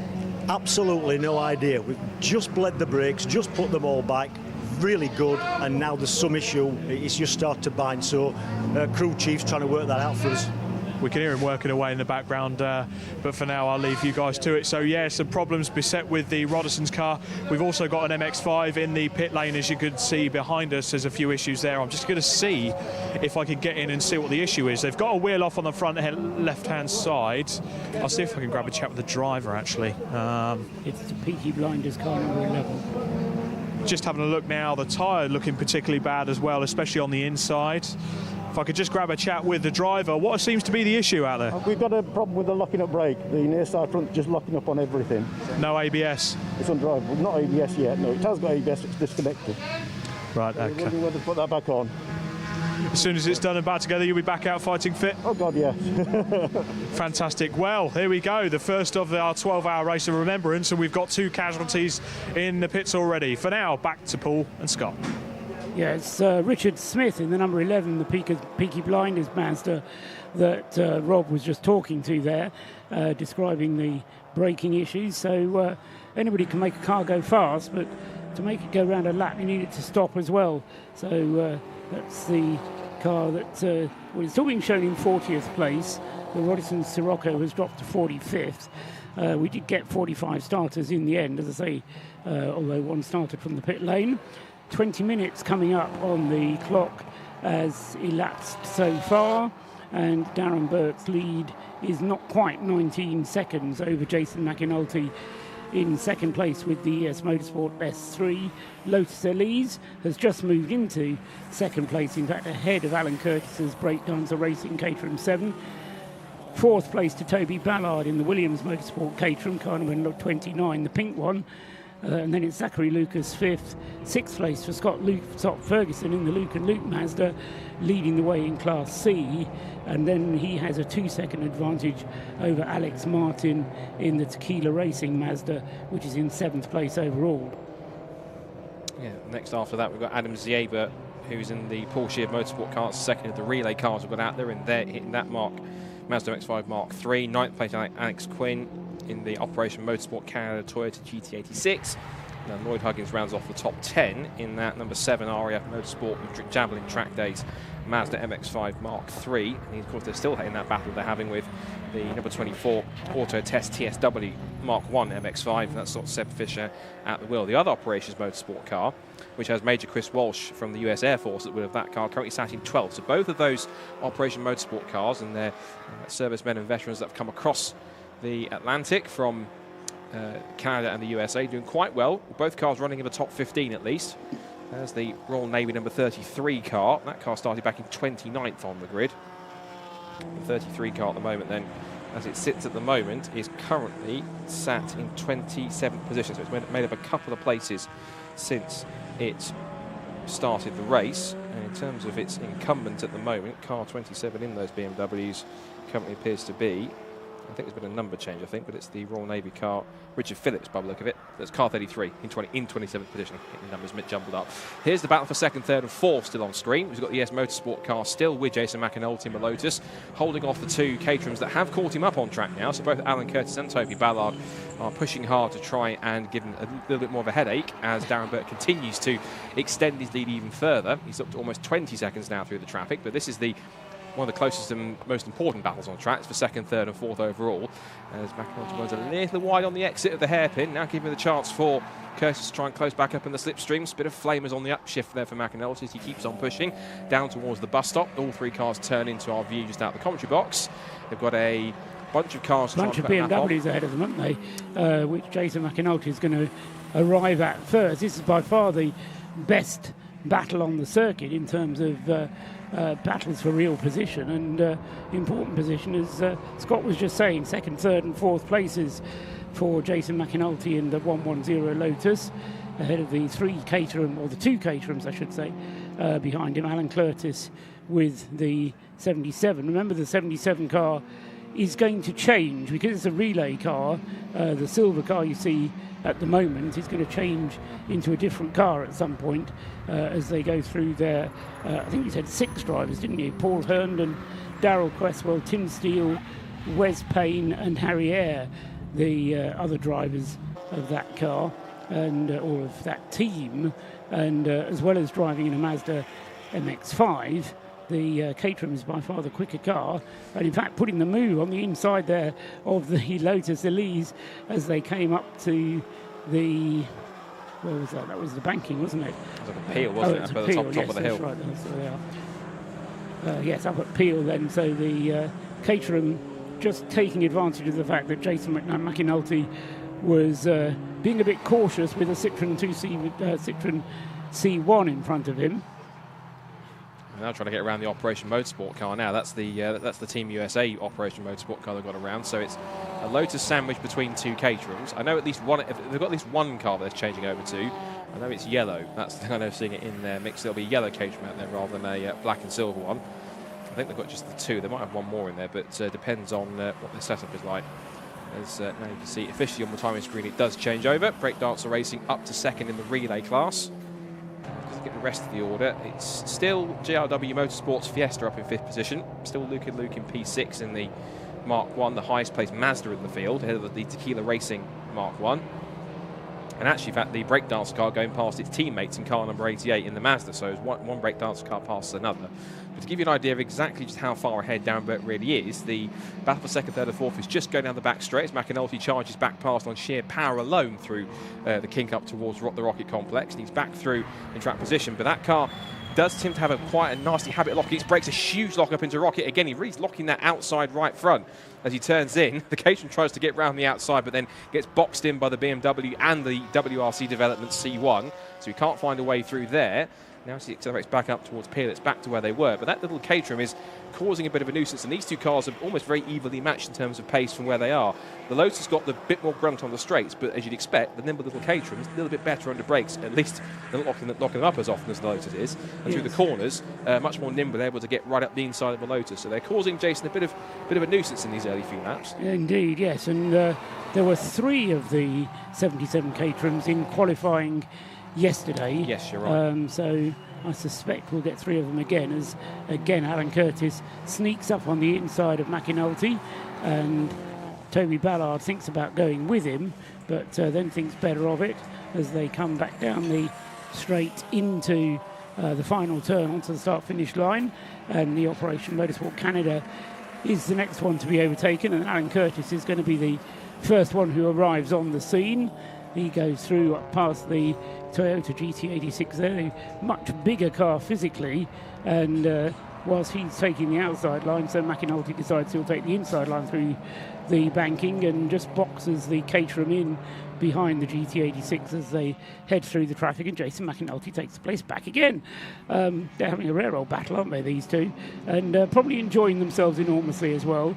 This is a race that, yes, you do want to finish, but you do want to enjoy yourself as well as they turn through the back straight. I call it a back straight. It's really a series of very fast right-handers, starting with the right-hander at Church and then going through School and finally going uphill hard onto the brakes, as Scott was describing, for the Rocket Complex. Left-hander, then a short straight and then a long right-hander, which takes them along the crest of the hill there, and then into Peel, where you then get the beautiful view across the sea and back down the hill into the corkscrew, through which they now come.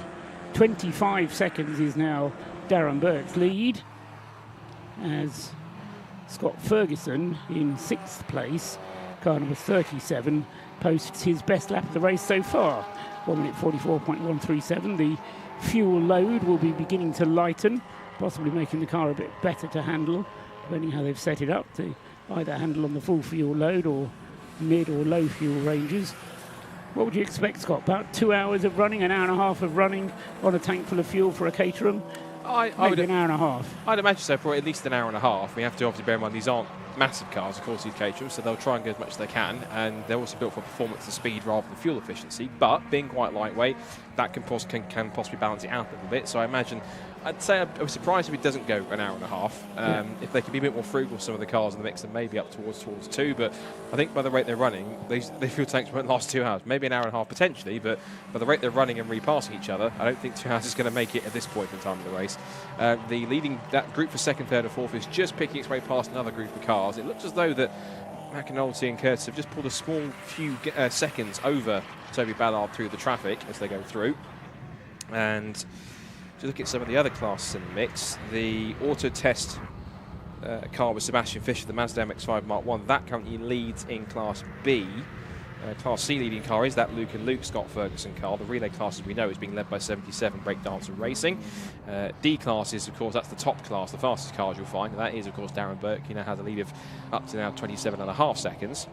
And then the highest placed Class A car, there's a couple more cars, there's A and there's AC1, a couple of other classes. So highest placed Class A car is the Auto Bliss with RTW Motorsport Toyota Aygo, and that currently has at the moment Stuart Bliss, this year's City Car Cup vice champion, and the Wheeler car 578. The highest placed AC1 car, which is the Citroen C1 Racing Club or Silver Lake Series car, is the car which actually won the Into the Night race here last year at Anglesey, quite efficiently. That's Dave Scotting's car, the 417 car, CSC, or the same team, CSC Racing FDL packaging. And that's for the best placed BMW in the field, the 116. That's currently also CSC Racing, so 2 CSC Racing cars leading their respective classes, and that's car 209 in the mix. And that car, if I go back to my entry, this is currently being driven, car 209, by Will Abraham. He's showing that car with Theo Millwall, Paul Abraham, and Scott Jeffs. I've seen them run quite a bit in previous years in Fun Cup Endurance Championships. So a ex-Fun Cup list of drivers in the wheel of a BMW 116 in this rather unique endurance race. So class leaders just bedded themselves in now in this first half hour. Yeah, exactly. Meanwhile, Dan Welsh is back out at the wheel of the number 55 VW Sirocco, having had that pit stop whilst they sorted out the binding brakes. However, into the pits has come once again the Richard Smith-driven Mazda MX-5, car number 11, the Peaky Blinders car. That was also having braking problems, you remember. And the other car, which we almost mentioned but didn't quite, is the 92, the Citroen 2CV with a BMW motorcycle engine, which makes it sound very distinctive indeed. Nick Crispin has brought the 2CV into the pits, and that's been there now for getting on for 8 minutes, so a longish pit stop for Nick Crispin and the crew from the Citroen 2CV, car number 92, Crisis Racing. That car then in the pits as Darren Burke goes through and completes another lap. He's now 18 laps completed and 28 seconds clear of Jason McAnulty, who's back into second, and in fact Toby Ballard, who's up into third place now. Alan Curtis with the Breakdancer Relay Caterham back into fourth place. Just to make the point, we haven't really laboured this, but 6 pit stops over the course of the 12 hours is mandatory, and each of those pit stops must be 4 minutes or longer, and that applies whether you're a relay car or not. So even if your second relay car is just ready to go, it has to sit and wait to make it a 4-minute pit stop to make it fair with the others, although there is an argument that says that a relay car is a cheat anyway, and I have to say I subscribe a little bit to that view, because I love the term Heroes Trophy, because that is the trophy that's awarded to the Race of Remembrance for the single car entries, and then the relays are just there to make up the numbers. Initially that was true, they were there to make up the numbers, and nowadays it's far more the rarity cars that do enter in the relay teams, but I think it's really just to give the breakdancer team drivers something else to do, because there's so many of them. Otherwise they would be sitting around waiting forever to drive the Mazda. Yes. We believe we've got an update on car 11 down in pit lane, so back down to Rob. What do you have? Just a quick update on car number 11. The drivers are very busy getting sorted out, ready to go in. They changed their brake setup for the race from their qualifying setup, and they've had no end of problems with it since they've started the race just over half an hour ago. It keeps locking up, possibly a bit of brake binding going on there as well. So the team have elected to change the brakes back to what they had in qualifying. Yeah, it's a bit of a golden rule you don't follow. You don't change what is already working. That's just my thoughts on it anyway. But more brake issues for car number 11 in the MX-5. They're going to swap the front brakes over to their qualifying setup and head back out. Back to you. Okay, thanks very much, Rob Lewis then. The other car we got down in the pits is still the 92, the Citroen 2CV. I'm not sure if Rob's going to be in a position to find out what the problem is there. It's a bit further up the pit lane. There's number 55 crossing the line now, the VW Sirocco, looking virgin white. Even virgin white looks perfect, in good condition, but there's a lot of work to do with that car already having lost several laps in the pits. They've just completed 14 laps, so they're 5 laps down. Is the number 55 VW Sirocco, just making its way down from the banking into Church, and then up the back straight, the number 55 car.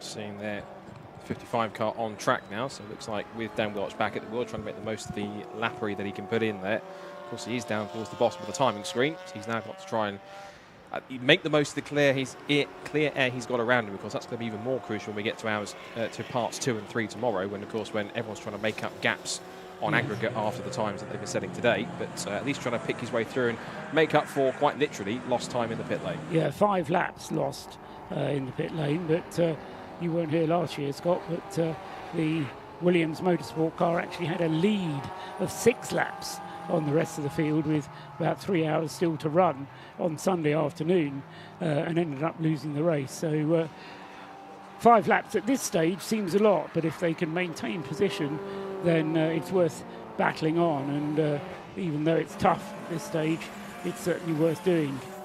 31 seconds is the lead of Darren Burke, and again that will seem like nothing at all. What's interesting, if they do what they did last year, is that they actually put the safety car out right at the end of this segment. That closes up all the gaps. And then when the gaps restart, of course, there's less of a gap to have to recover. It does mean, though, that the safety car, in effect, ruins the race, unless you are a lap ahead, in which case you're doing fine. So the aim, as long as it stays green in these early stages, is very much to stay on the lead lap if you're not leading, or if you are leading, to get out and get a lead of more than a lap. And that's what Darren Burke is attempting to do. And he's got 30 seconds of a lead, which is about a third of a lap. So within the first hour and a half, he should be able to make up a lap on the field, which would be a mighty impressive performance from Darren, if he can make the fuel last and if he can keep going at this pace. I hope so. I just spotted the 118 car going through there. I think that had a very brief excursion. I think that was Adam Zieba with that relay car. I had a very brief excursion just a couldn't quite exactly catch where it was, but managed to rejoin the track and get on there. That was a few laps ago. That car's still circulating, it should be. I did also spot Paul Sheard on the pit wall. Of course, he's pretty well esteemed when it comes to running Mazda X5s, either in track and also in circuit rallies on top of that as well. So he does quite a lot in that sense. The lead gap has, I think for the first time in this race, come down, because it's now gone from 31 to 30 seconds, because on that last lap, Darren Burkhardt, I presume, has only been 1.3 seconds slower than the Jason McAnulty Lotus because he's been caught in traffic.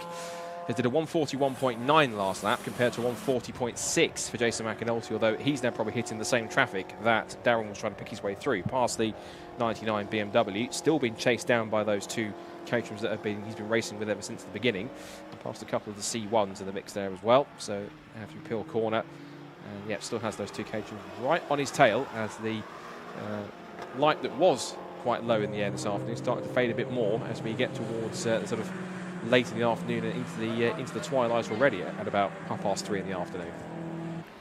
Yes, the conditions so far have been absolutely perfect, and we hope that they will remain so for the remainder of the 12-hour Race of Remembrance, coming up for, I say, just over half an hour gone, 36 minutes on the clock, going up to 37 minutes on the clock, and still this fascinating battle for second, third and fourth places as Jason McAnulty battles with Toby Ballard and Alan Curtis. Zachary Lucas relatively lonely in fourth place. He's dropped back, so he's actually a lap down, is Zachary Lucas, already on the rest of the field. We can have an update from the pit lane down to Rob Lewis.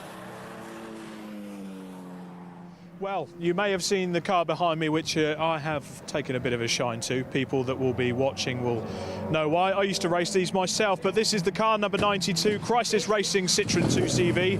That's a little bit different from usual, but it's got the classic issue with the 2CVs. They broke the gear lever off in his hand. So Mr. Crispin is in. They've got the issue sorted. They're going back out and hopefully going to set themselves some more fantastic times, because albeit, yes, it is a 2CV, it's not one of the slower cars out there. It's quite a quick car, that. It's actually lapping along the BMW 116s, believe it or not. But that's the issue with car number 92. They broke the gear linkage. Shame, really. Back to you. About 16 minutes they've spent in the pit lane, but heading off again now. And yes, it was exactly 16 minutes lost, so that's going to be almost 10 laps, isn't it, that has been lost by the Citroen 2CV. Car number 92 heading back out onto the circuit with Nick Crispin behind the wheel. Nick Rhodes and Louis Tyson, the other drivers of the car, although I understand that Louis is being called Nick Tyson for the rest of the weekend, just on the grounds that it makes life easier. Where's it? Who's in next? Nick. Okay, come on, Nick. Anyway, so Nick Crispin on his way again. Yeah, 10... no, that hasn't quite worked itself out yet. 10 laps completed for Nick Crispin, 23 laps completed as a race leader. So a lot of ground lost. Running in a class of its own, though, that Citroen 2CV, because of its strange engine configuration, which, as I said earlier on, as far as I understand it, it's a BMW motorbike engine that's powering that 2CV. Raced in the 24-hour race at Spa-Francorchamps, for a race at the 24-hour 2CV race in this country as well. So it should have the reliability. Certainly, hopefully they'll be able to sort it out and get it running for the rest of the race. Operation Motorsport Canada featuring on the screen there. Car 220 still in the hands of Alex Quinn, although the car has dropped out of the top 10 now, down to 11th place, although still fourth in the C class. And in fact, those two cars, 220 and car 22, are currently running together. Car 52 off the road, that's one of the BMWs. That's the car 52, that's the GT Wealth Matabubu racing car that's off the road. It looks though it's down at, well, up at the rocket complex. You can see the runoff area there, trying to rejoin. And 25th place overall, Steve Robinson, the driver. Yeah, I just checked where he was in the order of the 116s, according to the TSL timing thing. Third. He was third. He was third, but I imagine he's dropped down behind possibly the veterans, the teammates, the veterans at VMware Matabubu racing car with Deuce at the wheel. So Robinson then has got some work to do, I think, to get back up there. There's the 21 car. That car currently second. Sam Carrington-Yates in the JTM Engineering BMW, but they're still chasing down Will Abraham in the CSC Racing BMW that currently leads the class. 19th overall for car number 209. Just saw the 55 VW Scirocco recovering once again, the Roderson's car. Dan Welch still at the wheel of that one, and hopefully lapping at quite a prominent pace. And that last lap for them was a 1:44.943. Compare that to the leaders, it's not absolutely one of the fastest cars out there. Well, I'll tell you who is still is Darren Burke. He just pumped in the fastest lap of the race again, 1:38.376, and he actually took a full 2.2 seconds extension of his lead now to 34 seconds over the ES Motorsport Jason McAnulty Lotus. So that car's still in second place, but still being chased down by those pesky Caterhams behind him in third and fourth. There they are on screen. There's the Lotus being chased by those two Caterhams, which seems to be a theme running now. We've been going for 42 minutes now, and it's still these three cars all together for second, third and fourth. They'll be enjoying themselves enormously doing that. Absolutely. It'll be like one of those video games as well, with all the traffic you have to pass and banana skins on the track that get in the way. See what sort of video games I play. You mentioned the fastest lap of the race there, set by Darren Burke. Also setting his personal best lap of the race was Alan Curtis on that last lap. At 1:39.523 is the best lap that Alan has managed in the race so far. So nothing wrong with conditions. The wind, which can get up here at Anglesey, is as low as I've ever noticed it, to be honest, as the Jason McAnulty car crosses the start-finish line. Headlights ablaze on the Caterham behind. That's the number 29 car of Tony Ballard. And then a bit incognito is the Alan Curtis breakdancer Caterham running in fourth place. Then we have a wait of, a minute and a half now back to Zachary Lucas in the Ford Fiesta. He's in fifth place, and as I mentioned just before we had that spin from the BMW, he is now a lap behind the leader. So four cars are on the lead lap. Zachary Lucas is one lap behind in the Ford Fiesta. Scott Ferguson, number 37, in the Luke entered Mazda leading Class C, is also a lap behind, as is Alex Martin, although he's only 10 seconds adrift of Scott Ferguson. Adam Zieber in the Relay Mazda number 118, of which there are only two of those Mazdas in that relay team. So it's, if you only run two cars, you might as well go the whole hog and only run one. That's my view. I'll stick to it.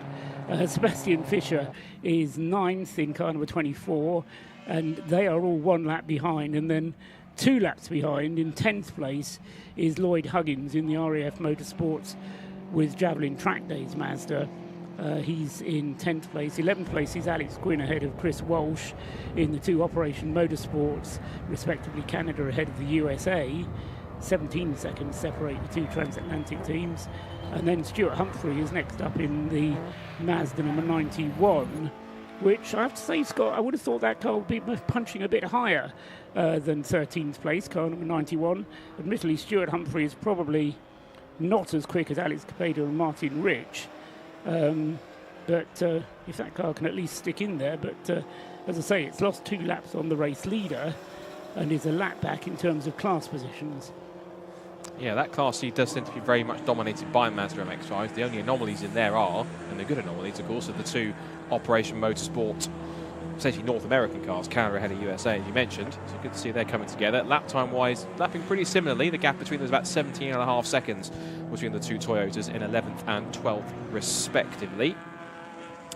Just behind them, we've got Nick Mango in the NJM Racing, the Ford Fiesta, the older, I think it's the Mark V Z-Tech number 3 car.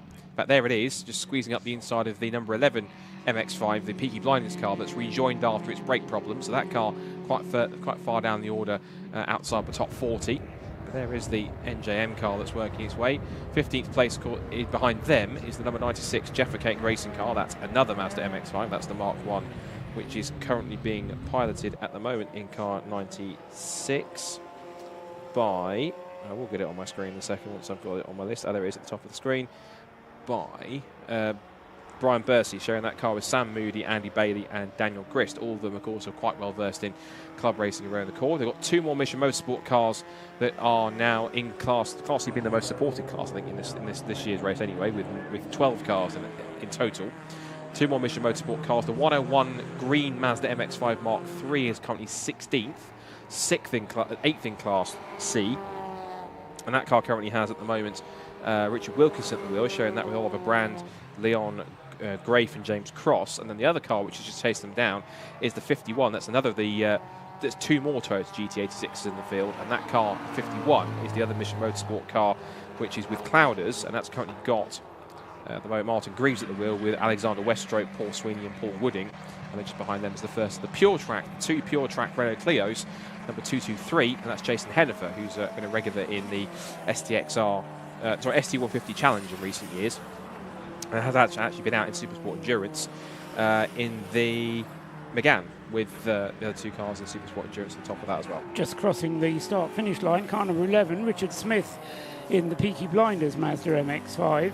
That was the car that has already had 2 pit stops. We were hearing from Rob Lewis down there in the pits they were having problems with their brakes. They are now back into the race then, so all 55, keep saying 55, all 45 cars that started are now back in the race and out on the circuit. And Richard Smith, albeit being 14 laps behind the leader, is now back out on the circuit and playing catch-up with, say, those 2 pit stops already to his name. And the most recent of them was almost 15 minutes when they came back in to have the brakes looked at. But Richard Smith has continued on his way, and as I say, means that we do have 45 cars actually in the race at the moment. Interestingly enough, the Roderson's VW Scirocco, Dan Welch has already put that car up to 40th place already and is now still 5 or 6 laps off. But in terms of lap time, his last lap was a 1:43.834. Best lap it's managed so far this race is a 1:41.853, and that comfortably puts it quicker than almost all the cars in front of it, apart from the top 4 cars, which is the Lotus and the 3 Caterhams. Everyone else is lapping in at least 1:44. So certainly Dan Welch making up as much time as he can in these early stages. And you're absolutely right when you said earlier on, is that if the breakdancers, if the Caterham that was in line to win last year by 6 laps can lose that time, and in the second half of the race, then being 5 or 6 laps behind at this point certainly means there's a lot more chance that that car can make up the time. What he may have to try and rely on is better pit stop strategy and hoping that the top 4 cars hit some kind of issues throughout the race, particularly if there's aggregate timing involved on top of that. Darren Burke still comes across the line and continues to lead the race. He's really making his way now up towards the banking. As for 2nd, 3rd and 4th, they haven't quite come to you just yet. I imagine they'll be back down towards the hairpin at the point in time. Now, Race Control's put a stop-go penalty on for car 92 you spotted as well on that one. That's not actually what I spotted. Oh, you spotted something else. I was looking at something else, yes. Stop-and-go penalty for the 2CV. It was the number 91 car that drew its attention to me. That's a Stuart Humphrey car, which I was suggesting should be punching a bit higher. He's in the pits at the moment, and Stuart Humphrey out of the car, and I think there's going to be a driver change for the number 91 car. So whether that is, I think it's Martin Rich who's getting into that car. Always used to race with a black helmet, did Martin. Whether he still does or not is another matter entirely. But that car is in the pits, number 91, and at the moment losing ground then in that very hotly contested Class C. We've also got the 220 Operation Motorsport Canada Toyota, who also came in the background I saw on shot. So that's the first official pit stop for the Operation Motorsport Canada squad. It looks like it is going to be a driver change. They're at least checking tyre pressures on the back of that car, so it seems like a box standard pit stop, so to speak. As there's been also a change for 3rd place also, because Williams Motorsport got to 2nd, and now, or have they? Williams Motorsport into 2nd, ES Motorsport to 3rd, and Breakdancer are still back in 4th position. Correct. Behind those 2 in the mix. Got confused with the traffic there for a second. But there is some refueling going on for 220, I can see down in the pit lane. So they are making a fuel stop for the first time. So there's another of their colleagues in 51. And there's one of the 2 Pure Track Clios that we talked to on the grid. That's the 223 car running the highest of the 2. That car in 17th place with Jason Hennifer at the wheel. The other one, which is Matt Adams in 23, the slightly newer Clio, is car 23. That's sat just outside the top 20, 11th in Class C and 21st overall. So these pit stops, if you're either watching them on the live screen or are in the pit lane, not the work of a moment. As I said earlier on, it's a mandatory 4 minutes in the pits if you refuel. And if you refuel, you might as well change the driver. And as I say, once you do that, then it's a mandatory 4-minute pit stop. So the 91 car is ready and rolling, and it has spent 5 minutes in the pits, I reckon. So not 6 minutes. So that's not a 6-minute stop. Oh, sorry, 4 minutes is the mandatory. So 6 stops of 4 minutes is the rule. So that stop from the 91 car actually longer than it needed to be, to the tune of about a minute, whilst they got, I said Martin Rich, and we'll just check who it is who's taken that car over. Jewel, in fact, that's gone into that car now. Yes, Marcus Jewell, and in the number 91 car, currently dropped to 29th from where he was, which I think was just inside the top 20 when he came in for that pit stop. But it does mean the first pit stop's out of the way, as you say, as Alex Quinn has brought the 220 car in, and we'll see whether that car, well, I think you did say it was going to get a driver change as well, didn't you? And Alex is the third, by far and away, the quickest driver of that team in 220. Hugh Leahy, Ron Tomlinson and Jacob Porter, the other drivers. Jacob Porter last night in night practice, I don't know if you were watching it, Scott, but he did a massive 1 hour stint in night practice. They sent him out and they didn't want to see him ever again from the look of it.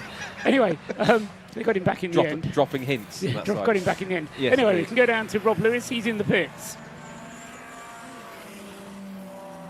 Well, I've managed to grab Alex Quinn as he's jumped out of the Operation Motorsport Canada car. We spoke on the grid wall beforehand. Alex, how was that first stint for you? It was really fun. Obviously, the start was actually pretty hectic. Like it was. You had to have your wits about you. But once we got into it, I had a good battle with the Mazdas, the MX-5s. They're certainly quicker in the corners with the tyres they have, but a little bit slower down the straight. So it makes it really interesting, and it was quite exciting to battle with them. I think our car's slightly slower, but a lot of fun. Absolutely, and Jake Porter's going out in the car now. How do you think he's going to get on? Yeah, he's been learning so much throughout the weekend, and I just hope he has fun. He's been getting quicker and quicker, so we'll see how he goes in the race. Absolutely. Well, fantastic. Congratulations on a great first stint there. So that's the first of the Operation Motorsport cars in Operation Canada.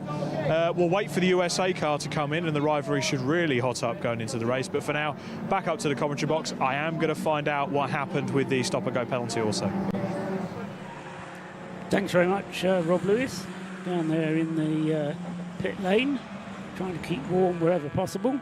Meanwhile, the rest of the field continue with their pit stops. It was a good pit stop from Operation Motorsport Canada. They had their wits about them on the pit stop as well. 4 minutes and 8 seconds I've got as the pit stop time for that car. So good, efficient use of the time, just wasting 8 seconds of the minimum. And that's the first of their 6 mandatory pit stops out of the way. Of course, with a 12-hour race, then they're easily going to complete those 6 pit stops as the battle of the Lotus 7s and the Caterham 7s and the Lotus Elise continues, heading up towards the banking at the moment. Jason McAnulty holding sway ahead of Toby Ballard in second place. Alan Curtis with the breakdancer Caterham number 77 just tucked in behind the pair of them. These two have been absolutely inseparable throughout the race thus far, and we're very nearly an hour into the race, 54 minutes into the race. And although they've been battling amongst one another, they've been holding each other up, because Darren Burke is now 40 seconds ahead at the front. So he's still going away, but he's not going away as quickly now as he was, Darren Burke. So I think he's just taking things relatively calmly. And if he can save some fuel as well, of course, that's all to the better. Darren Burke coming out of the final turn now to cross the line and complete his 33rd lap. At 1:39 that time. His best was a 1:38.3, and not far behind him on the road is the number 55 VW Sirocco, Dan Welsh, which he's still trying to make up ground in 33rd place overall. Stop and go penalty just been applied for, or been, it's the car 16, that's the Tequila Racing Mazda MX-5. There was also a black and white flag, I'm presuming for track limits, that went out for car number 3. That was the Nick Mango-driven NJM Racing Ford Fiesta. So a couple of penalties coming in already. We had that stop-go for the 92 as well on top of that. But also stop-go now for the number 16 car that currently sits in seventh place at the moment and second in Class C. Alex Martin at the wheel of that car. So yeah, can only imagine that's a track limit penalty. Well, I didn't see any warnings coming up, unless it's a yellow flag issue for the number 16 car. But that's a bit of a problem issue for the number 16. Second in its class at the moment, Alex Martin at the wheel of the Tequila Racing Mazda behind Scott Ferguson. But he is only, how far is he behind? He's 10 seconds behind Scott Ferguson at the moment. So he's can ill afford to have to pay a stop-go penalty. And we heard, I've forgotten who it was, Sarah Davis, was it, on the grid, who was saying how one of the keys to this race is to avoid penalties. Yes, is to be consistent, but you have to keep it clean as well and play by the whistle, to use another sporting analogy. Either that or it goes to Fergie time. You choose another one. Yes, well done. Yeah, in that sense, one thing I'm intrigued to hear, if we get a chance to talk to Jason McAnulty, whether it's Rob or myself down there in pit lane, one question I do want to ask is the fact that Lotus locking up simply just Jason pushing on, or is there something not quite right in terms of brake bias or brake balance or something else on that car? Because more often than not, that Lotus is locking either of its front wheels quite a lot when it goes into corners, whether it's just trying to keep the pace of the caterhams or it's just something else that's developing. It's a very valid point, and I thought when it did it in the early stages it was because it was heavy on fuel. The fact they've been running for nearly an hour now puts the light of that, because the fuel will be a lot lighter now than it was earlier on, and it does still seem to be suffering this tendency to lock up a wheel, particularly at Rocket, but also when it comes down into the bus stop, into the final turn. Yeah, absolutely. So I imagine if within that 4-minute pit stop they can do a small tweak to brake bias or something on the brakes that can just help it and maybe put a tiny bit more towards the rear, that might certainly help out a little more. There's the car that's just been handed a stop-go penalty, car number 16, the Tequila Racing Mazda. Also going through the shot, there is another car that's had a penalty, the 92 car. 4 pressed down the back straight. That was the number 16 car going past. And another one's been handed. Car 91's now been given a stop-go penalty. So car 91 is the Stuart Humphrey Racing Mazda. Now, either that's for track limits, or could it be for a pit infringement, because it has made a pit stop, so whether it's been decided that something wasn't quite right with its pit stop. Yes, I mean, for the 91, I would absolutely say it's a pit stop infringement, because, as you say, it's already had that pit stop, but the Alex Martin Tequila Racing Mazda hasn't yet even done a pit stop, so its offence can only have been a yellow flag or track limits, I would say. One of the PT Pure Track racing cars coming into the pits, that's the 223, sorry, which has come in. It's Jason Hennifer then. Alex Martin has already taken his stop-go and is on his way again, and that's going to mess up my pit counter because I'm counting pit stops, and of course if you take a stop and go, then that's an extra one. So we'll just make a note of 16 having an extra pit stop. So Jason Hennifer then in the Pure Track car will either be handing over, if he does change over, to either Matt Dennis, Graham Price or Michael Imrie, one of those 4 drivers. Well, there's 3 drivers, forgive me. I think if Michael Imrie is the right person, I think it is. I think he made a guest appearance. I think he's come all the way from Scotland, I think. If he has, it's the same one which did some guest appearances in the Evolution Trophy and the Scottish Saloon Sports Championship. That is the right one in his own Renault Clio, but he decided to jump in with the Pure Track squad, if that is the case. I think it is the same person, the driver, I think. I recognise the name anyway. Whoops! And that's the Ford KA, and that's right in front of the other Pure Track Clio. That was the 23 car giving it a clout. Got through, looks like it's got away relatively unscathed, but that was a drama that poor Matt Adams could have definitely done without going into the complex. Yes, yeah, all very dramatic situation there. Coming down through the corkscrew, isn't it? Corkscrew, yes, you're right. Yeah. So just making sure I worked out where the camera positions are. But apart from a slight bit of contact, everybody seemed to get away with it, has continued on his way. The two relay team cars are both in the pits at the moment, both 77 and 118. So Alan Curtis is handing over to someone. We'll find out who that is in a minute. And also Adam Zieber in the Paul Sheard Mazda MX-5 118 is in the pits and is handing over. And we also have the 223 Pure Track car with work going on at the front end there, Scott. I think you saw a bit more of that than I did. Yeah, I didn't, because the other car caught up was the 23 car. That was the one that got tangled up with the Ford KA that spun down the corkscrew. Yeah, the 223 car, it came initially, I thought, for a regular stop. It looks like it's unfortunately something more than that. And they're working away, as you say, on the front of that car. There's its teammate. I think that's probably the little dent there on the left-hand side is probably where it's had a little clout from the Ford KA as it went past. But it's still soldering on, still carrying on. I think this car, of course, has been wrapped. I think it might well be the same car which has spent the whole season racing in Supersport Endurance, and it ended up on the podium. That was a bit, that like it was slightly slow for the second part of Rocket, maybe because it was trying to just look like it was more finding a gear rather than finding a problem, but still soldering on. It has now, on track at least, got ahead of its teammate car, because of course it's in the pit lane, so that car now into 18th place and 9th in Class C. And I think, yeah, that little dent there is the remnants of what was of the that was the mark left by the KA after it had a spin right here. And that's Matt Adams currently at the wheel of the Pure Track Clio. The Ford KA, we never named and shamed either, did we? That was Nigel Rice in the number 100 Ford car, or Ford KA.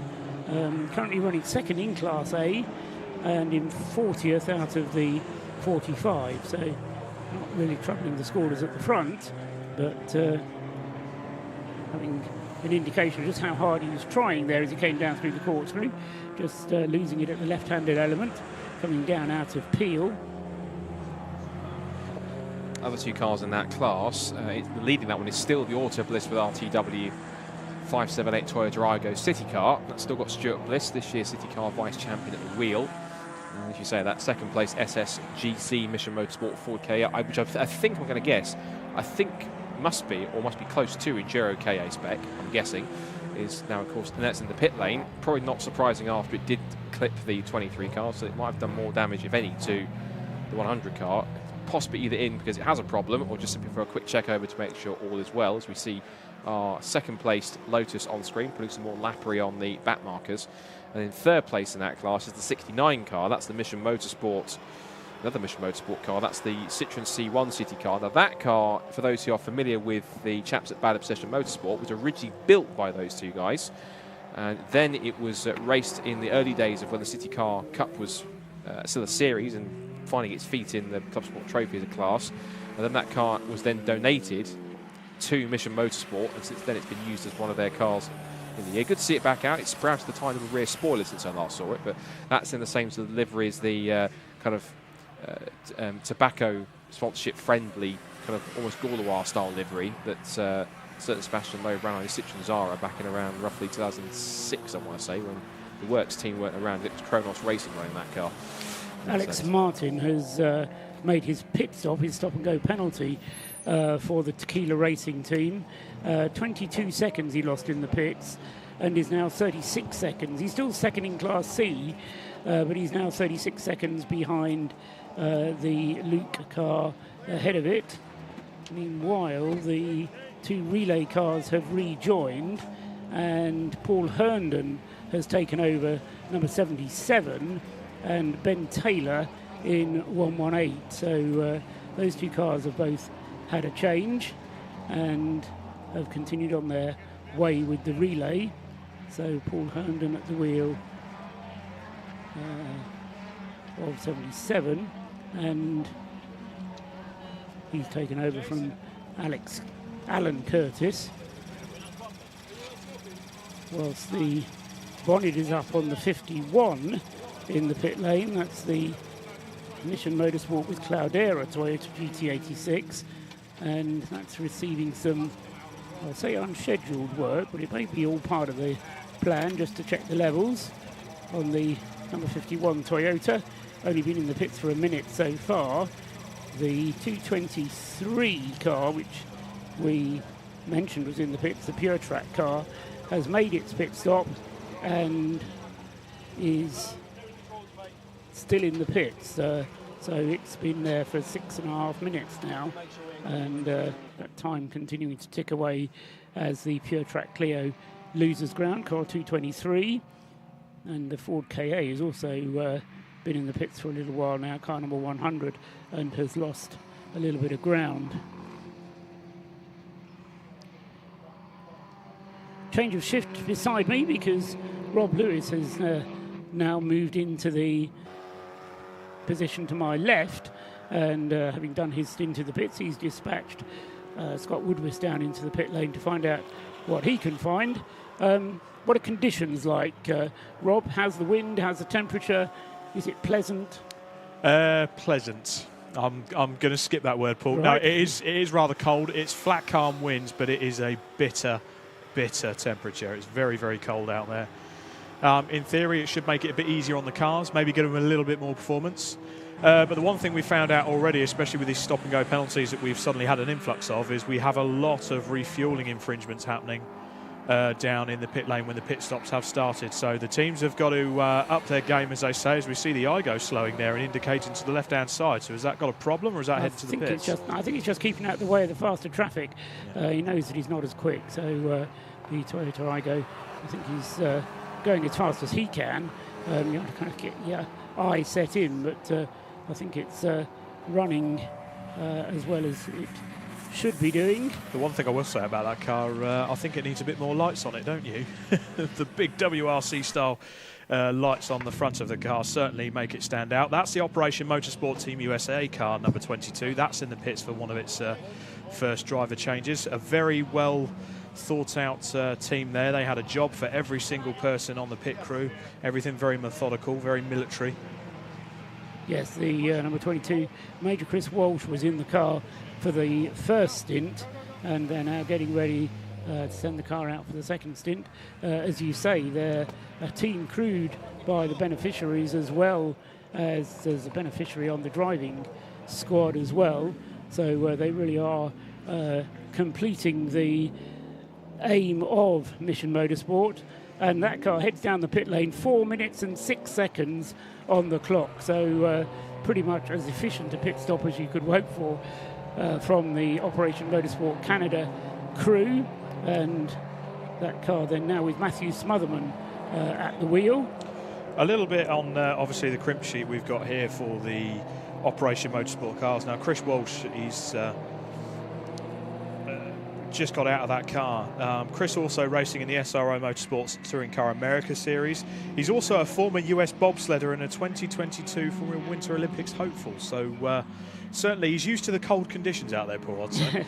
All-round sportsman and a bit of a hero. He's at the Air Force, as far as I know, in the USA. Yep. And so it's a major in the Air Force. And the 22 car currently being shown in 17th place, and as I say, now being taken over by Matthew Smotherman, who was here last year and making his debut in the Race of Remembrance last year. Meanwhile, where has our race leader gone? The pit lane is the answer. A bit slow to pick that up, but the number 14, Darren Burke Caterham, is in the pits and has been there for a minute already. So the race leader, Darren Burke, in the pit lane for his first routine pit stop. I thought it might be going an hour and a half, but this first stint a little bit shorter. And so Darren Burke is in the pits. Toby Ballard has taken over the lead of the race, therefore. Jason McInulty is second with the Lotus Elise. Darren Burke still being shown on the timing screen as third, although he is in the pits. Not quite sure where in the pit lane number 14 is based, but we will get a message from him as and when we find out where he is. And just while we're on the live stream here as well, I don't know if Scott's been looking at our comments from our YouTubers that are subscribing in from all around the world and tuning in to us. So hello to the Gold Colour, Ewan Wayne, Adam Poppenhouse, Club Racing UK are tuning in, Richard David Moxley is tuning in, Bob Wallace is tuning in, Blue Nose, Paul Wooding, Mr. Paddy, Sen Alex, Hazy J, Adam Pridgeon, Chris Peacock. Welcome to everyone that's tuned in on the Alpha live stream here across on the Alpha Live and BRSCC live streams. Welcome to Anglesey. It's a very cold night here, and we are in the first part of our Race of Remembrance 2023. Some great action out there on the circuit. Luckily, bar one or two little incidents, everyone's behaved themselves so far. Certainly the word down in the pit lane was with car number 16 there was a racing incident, shall we say, Paul. That was the reason for his penalty. That was the reason for the penalty. So that was the one sort of difference out of all the penalties. The rest were for some form of pit stop infringement. Right, exactly. That was what was confusing Scott and myself up here, because the car had got a penalty without even having done a pit stop. He's taken the penalty, though. It's Alex Martin. 22 seconds is how long the stop and go cost. So, yeah, it's a penalty you want to avoid if you can, but it's not the end of the day. Toby Ballard's just put in his personal best lap of the race in car 29. He's done a 1 minute 39.481, and he leads by nothing at all from Jason McAnulty in the ES Motorsport Lotus Elise, waiting for the first pit stop from both of them, as the live stream shows the car number 14 back out of the pits following its stop, still in 4th place, and now with Rob Kennelly at the wheel of the number 14. So it was started, car number 14, by Darren Burke, and has now been taken over by Rob Kennelly. Just looking out of my window here, Paul, I've noticed the Pure Track Racing team are just refuelling their Renault Clio, while they've obviously making use of getting some fuel in the car. If they bring the car in with issues, it's getting around that time they need a pit stop anyway. However, I think it's time to head down to my colleague Scott Woodwiss, who's potentially got an interview lined up with that same team. We're down the pit lane. We've heard from one side of the Operation Motorsport squad from Canada. Now it's time to hear from the driver that's just jumped out of the Team USA car. Major Chris Walsh, welcome to Race of Remembrance. I think the smile on your face thinks that you quite enjoyed that first stint. How was it? Yeah, first stint went really well. You know, just trying to see where the pace was with the leading group, and we ran right behind them for a bit, and I felt like I had to push the car a bit too much to hang there. So backed it off to save some fuel and offset our stops, because we can't run two cars at the same place. So yeah, it went well. Traffic management was good. Alex and the other car had a great pace, so I just kind of let him run away and see what he was capable of, and I think we're in a good position right now. Yeah, both cars running quite well. Last time we saw them was somewhere in and around top 15, top 20, so early pace looks quite promising. Yeah, I think so. I mean, you know, it's a long race, so the car's got to make it to the end of the day. We can push as much as we need to, but really I think someone's going to be, you know, getting the strategy right, making sure, you know, we get as much fuel distance as we can, because we don't know what the other cars are capable of. So, yeah, you know, right now I think we put ourselves in a good position, and we're just going to stay here and see how the other drivers do on pace and keep going. That's the strategy, just pumping the laps, see where you get to, and it's just more about just participation rather than where you finish, or have you got a goal of where you want to end up? Yeah, we want to win every time you go to the racetrack. That's the goal, right? Yeah, but really, I mean, it is what this is all about, and so just the fact that all these people are here together for this event, that Operation Motorsport is able to come over here with two teams and do what they're doing with people from all over the country, it's pretty remarkable. So just really awesome to be involved with such a special event. You know, all of you guys are enjoying the whole experience. You seem to be really into it at the moment. Yeah, no, I mean, I've never even raced in the UK, so I'm here. It's just probably one of the most scenic tracks I've ever been to. And then just the people that we're here with. I mean, their stories and who they are as human beings is just incredible. And to kind of have all that camaraderie at you know, an event like this, racing-wise, it's awesome.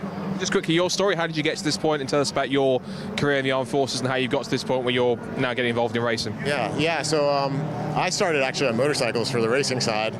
That came from my job in the Air Force, so I'm a special tactics officer by trade. I have about 15 years of service in now.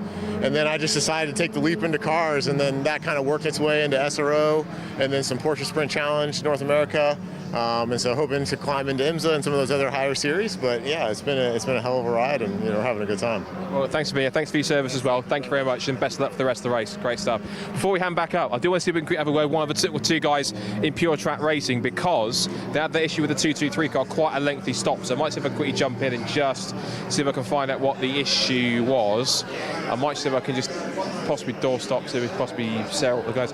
Just really quickly, 223 car, what was the lengthy stop for? We think it was wheel bearing, so hopefully we've fixed the problem and should be all good to go. Yeah. And as far as you heard, the 23 car got tangled up with the 4K up at the corkscrew. Everything okay with that car, or do you think there's possibly some lasting damage from that? Yeah, we've got a little bit of damage on the side, but it's in the middle of the car, so fortunately it's not affecting us at the moment. Apart from that, before that, up to that point, everything was running to plan? Yeah, brilliant. Yep, all good so far. Just ROR though, isn't it? Just ROR? It's just motor race. Exactly. There you go. Excellent. Well, best of luck. Carry on. So that's it. There's a pure track. Bit of a wheel bearing issue, but both clears are still running. We'll see how they get on when they come to make their first proper pit stops later on. Lengthy pit stop for the 223 car, but they're back out once again. Let's hand back up to Rob and to Paul in the commentary box. I'm now going to track down to the race leaders because they're just come in for their first pit stop and see if we can have a chat with Darren Burke, see how he found about that mega first stint that put him about 40 plus seconds ahead of everyone else. So I'm going to head down there. We'll signal back when we're ready, but back up to Rob and Paul in the commentary box. Yes, it was a good, efficient pit stop from the DBR team. Darren Burke, 4 minutes 11 seconds was the pit stop time, handing over to Rob Kennelly, who's now fourth, but that will cycle round because none of the 3 cars ahead of him have yet made their pit stop. So Toby Ballard leads the race by a margin of just 1.7 seconds from Zachary Lucas in second place. And Toby at the moment, just looking for where he is out on the circuit. Over at Peel, just coming into Peel, is Toby Ballard ahead of Jason McAnulty. Zachary Lucas has now dropped back 2.5 minutes. In fact, he's a lap behind, isn't he, still? So just Toby Ballard and Jason McAnulty on the lead lap. Zachary Lucas has made 1 pit stop. He's in the pits at the moment, that's right.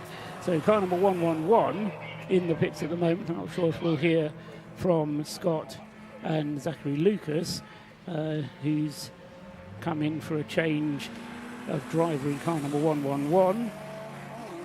And yes. Sorry, Paul, just cut in there. We saw Richard Bliss, certainly the Auto Bliss car in the pits as well, actually inside the garage, so we're not sure if there's an issue with the car there. Car on the screen in front of us, car number 9, that's one of the BMW 116 trophy cars. That's certainly been a category that's got its it's just as competitive as ever. We also have the Silver Lake C1 Series class as well.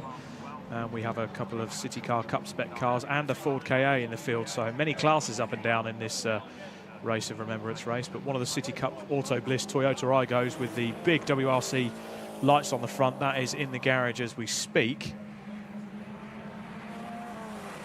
And it looks like it's that time once again, Paul, to pop down to see our friend Scott Woodward in the pits. What you got for us, Scott? Well, after that mega first stint to get a lead out of more than 40 seconds, Darren Burke has handed the number 14 Caterham from the race lead now to Ben Timmins. And Darren, just talk to that stint. You could describe it as mega. The 3 cars behind were having their own battle, but you just kept on sailing away. Yeah, I think obviously you'd love to be in a great battle, but I just wanted to get out in the lead and pull away as much as possible and keep them in that battle. That would slow them down, and if I could get some clean air and put in some consistent lap times without killing the tyre too much and work the way through the traffic as quickly as possible, then I just wanted to hand over a bigger lead as possible to Rob. Rob's in the car now, but it's hectic out there. It's really difficult when you catch a series of cars that are all having their own battle. They might be 2 or 3 abreast into a corner and you've got nowhere to go. And they're not looking for you. They're concentrated on their own battle, aren't they? So really difficult out there, but great fun, and let's see where we can take ourselves overnight. I think we're talking about in commentary, one of the key things is going to be how much you use that clear air, particularly through the traffic, because of course, particularly to parts 2 and 3, when there's aggregates to make up and time on that point of things, trying to find that clear air is going to be all important, particularly when you're going to try and make up 5-10 seconds on the cars in front. And like the last couple of years we've seen, anyone can hit troubles, that anyone can make up just about any amount of time depending on what happens. Yeah, there's only a certain amount of things that are in your control, and you've got to try and do those to the best of your ability. So when you've got a clear lap, and I can see that there's a clear lap ahead, you're trying to, look around, see when you're going to catch cars, sometimes back off or push in certain areas to make sure you catch the cars at the right time. Sometimes it doesn't go your way when there's a gaggle of 5 or 6 cars, but you've got to just manage your average pace a lot of the time and minimise risk. Keep it out of the pit lane in terms of pit stop penalties and damage. Yeah, and I'm trying to pass on as much information to my drivers as much as possible, because they've never done endurance racing. I've had the pleasure of doing a few 24-hour races in GT3 cars, and obviously British GT, which you're always trying to manage traffic. This year it's always been GT3 cars passing me, so it's nice to be the faster car passing other cars. Must have been a nice feeling passing cars, you say, rather than actually being passed all the time. What are the key things that you're passing on to your co-drivers in terms of your endurance racing experience? Is it traffic management? Is it looking after the cars? Is it a combination of that? What are you instilling in them to get the most out of these cars during their stints in this long distance race? Yeah, so I've given them a target lap time to achieve, so it's really easy for them to overdrive and push too hard. They chase my delta on the screen and worry if they're not going fast enough, but of course making mistakes can lead to not only losing time but killing the tyres as well, and then it's a vicious circle, isn't it? It gets worse and worse. So they're used to doing 15 or 20 minute races, so to do an hour or an hour and 15, I think we can actually get an hour and 15 out of the fuel. We probably pitted a little bit early, so for them to do an hour and 15 is a long time in the car. So I think managing the tyre, managing a consistent lap time, but traffic is the key thing. So I've said to them, look, if you're going to go for a pass, make sure it's definitely on. Make sure they've definitely seen you, because we can't afford to have a knock in a Caterham where you'll be straight back in the pits with damage. And it is difficult for these cars to see you because you are quite low, although you've got very bright headlights on the car now. So I think once it goes into the night time, it'll be a little bit easier, because will be easy to spot for other cars. So I think definitely the main thing is manage a consistent pace and take as little risk as possible.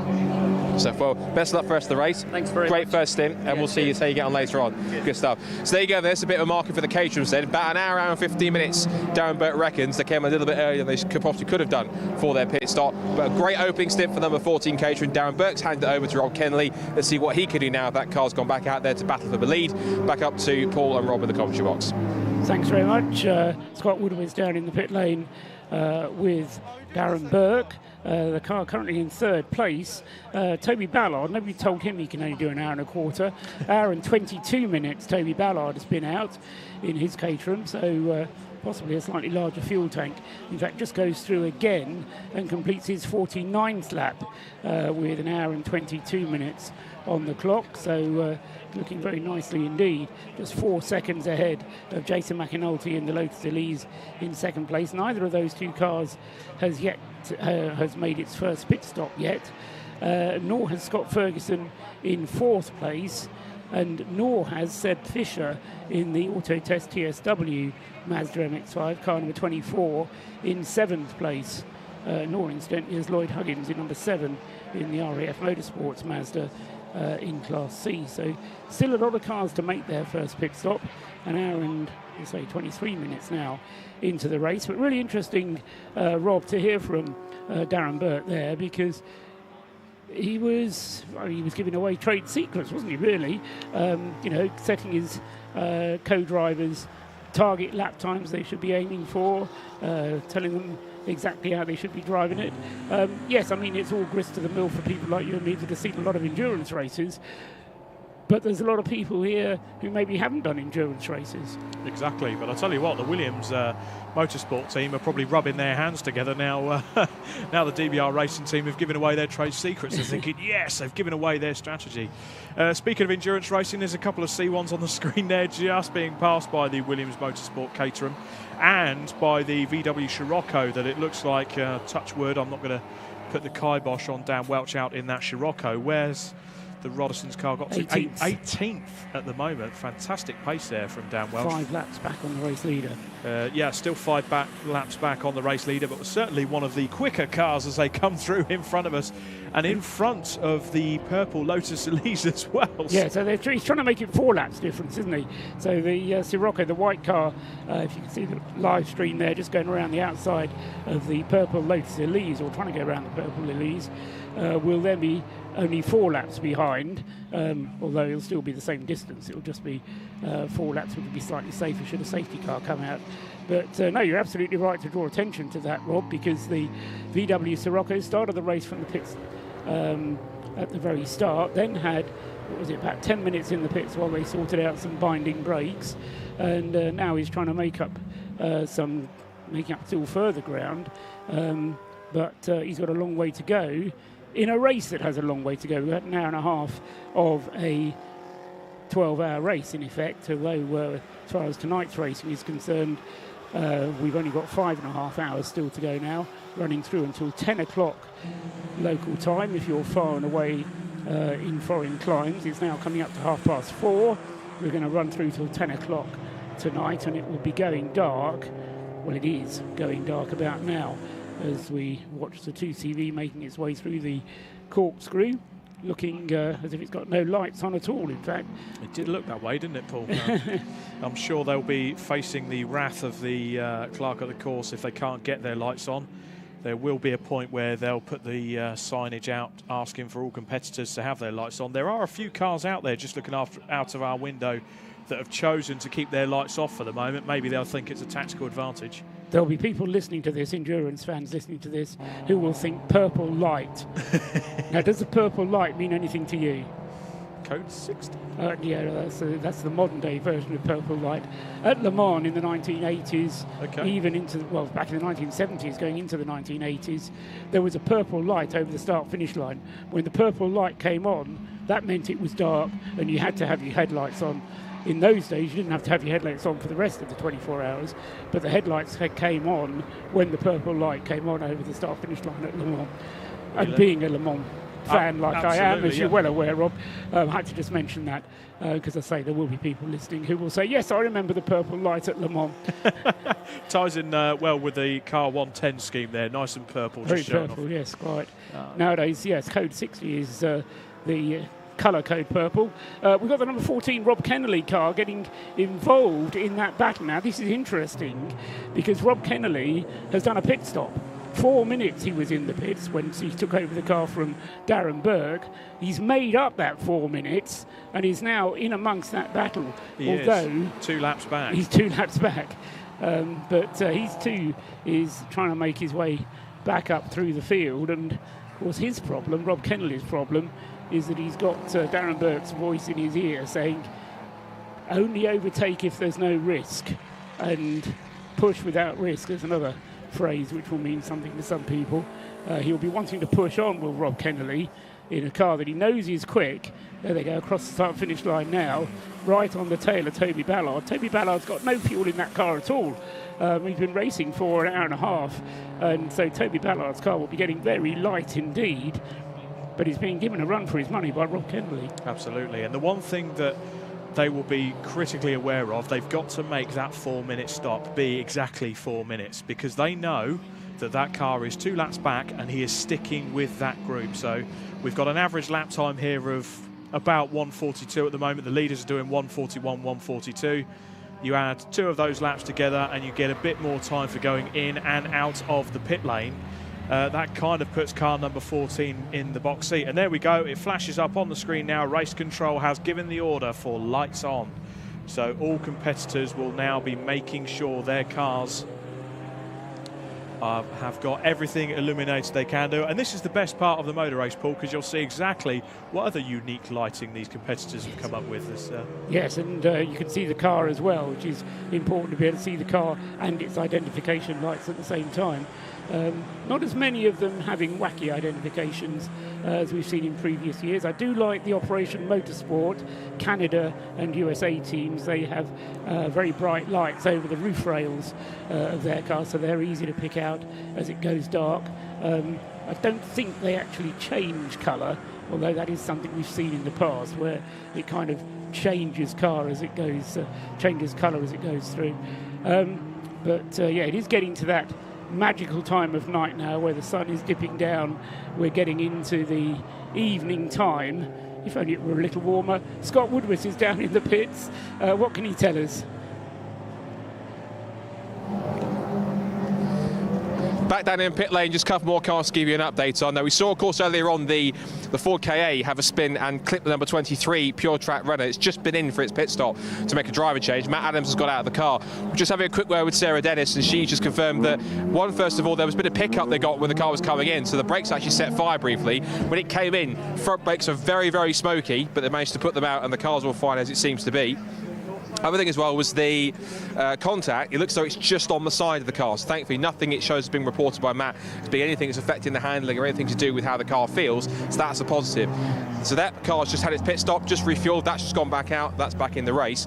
The other car that's just been in for a while and come back out again is the car that was leading Class A, and that was the 576 Auto Bliss Toyota Aygo, which had Stuart Bliss at the wheel. That car had an exhaust clip come off, so the exhaust was hanging down. That car's come back in, had that fixed, back out in the race now.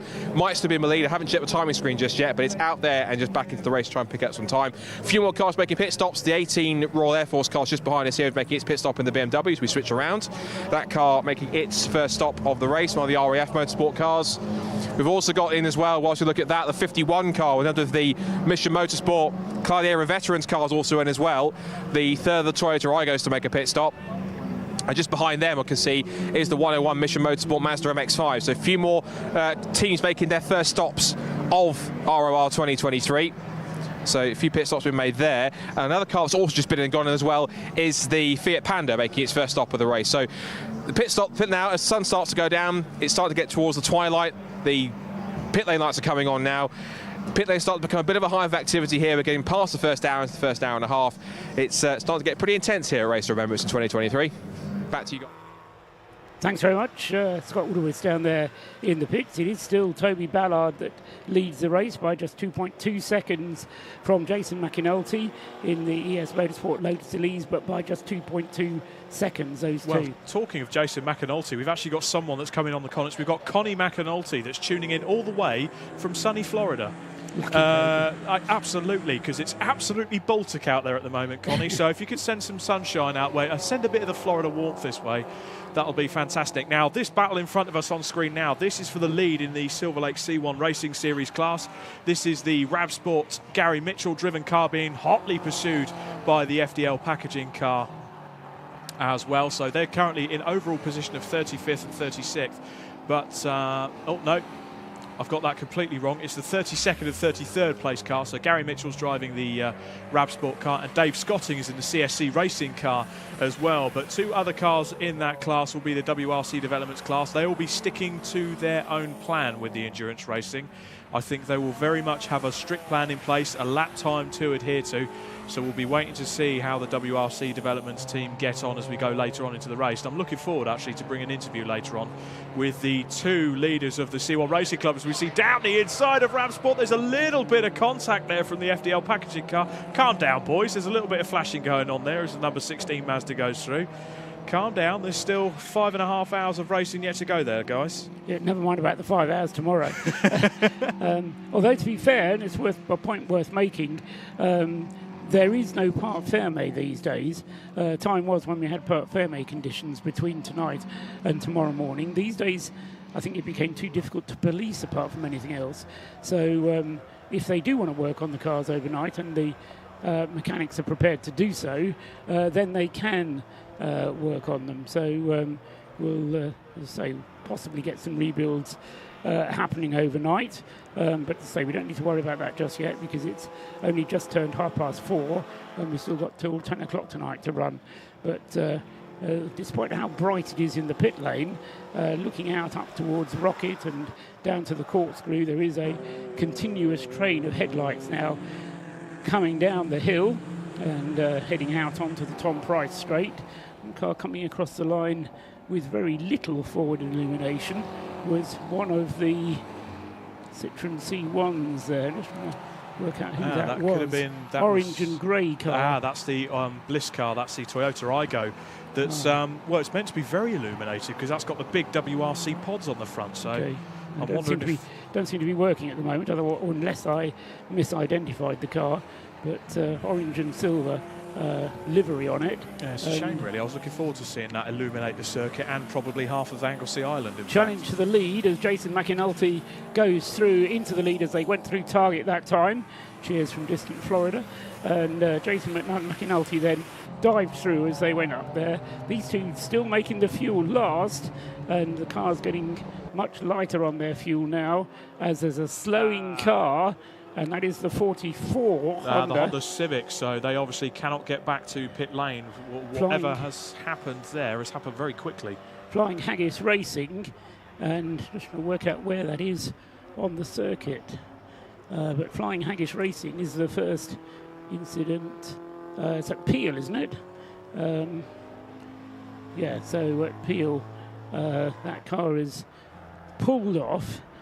Car 44 currently in the hands of Gordon Duncan for the magnificently named Flying Haggis Racing. Now you can see team. there the lights flashing on the front of it, Paul. I'm wondering if he's trying to turn it over and get the car to start. We don't want to do it. No. And he's giving it another go, and it still doesn't want to go. So yellow flags at the moment up at Peel. In fact, if I use the binoculars, I can see where the car is. Yes, it's not actually in that much of a dangerous place, but it's got going again. He's got the right-hand indicator going. We have some movement there, so... He seems to be wanting to get back onto the track, but he's heading the wrong way at the moment. Oh, I see, he's gone straight on at Rocket Inn. That was his issue. I thought he was at Rocket Out, but he's gone straight on at Rocket Inn.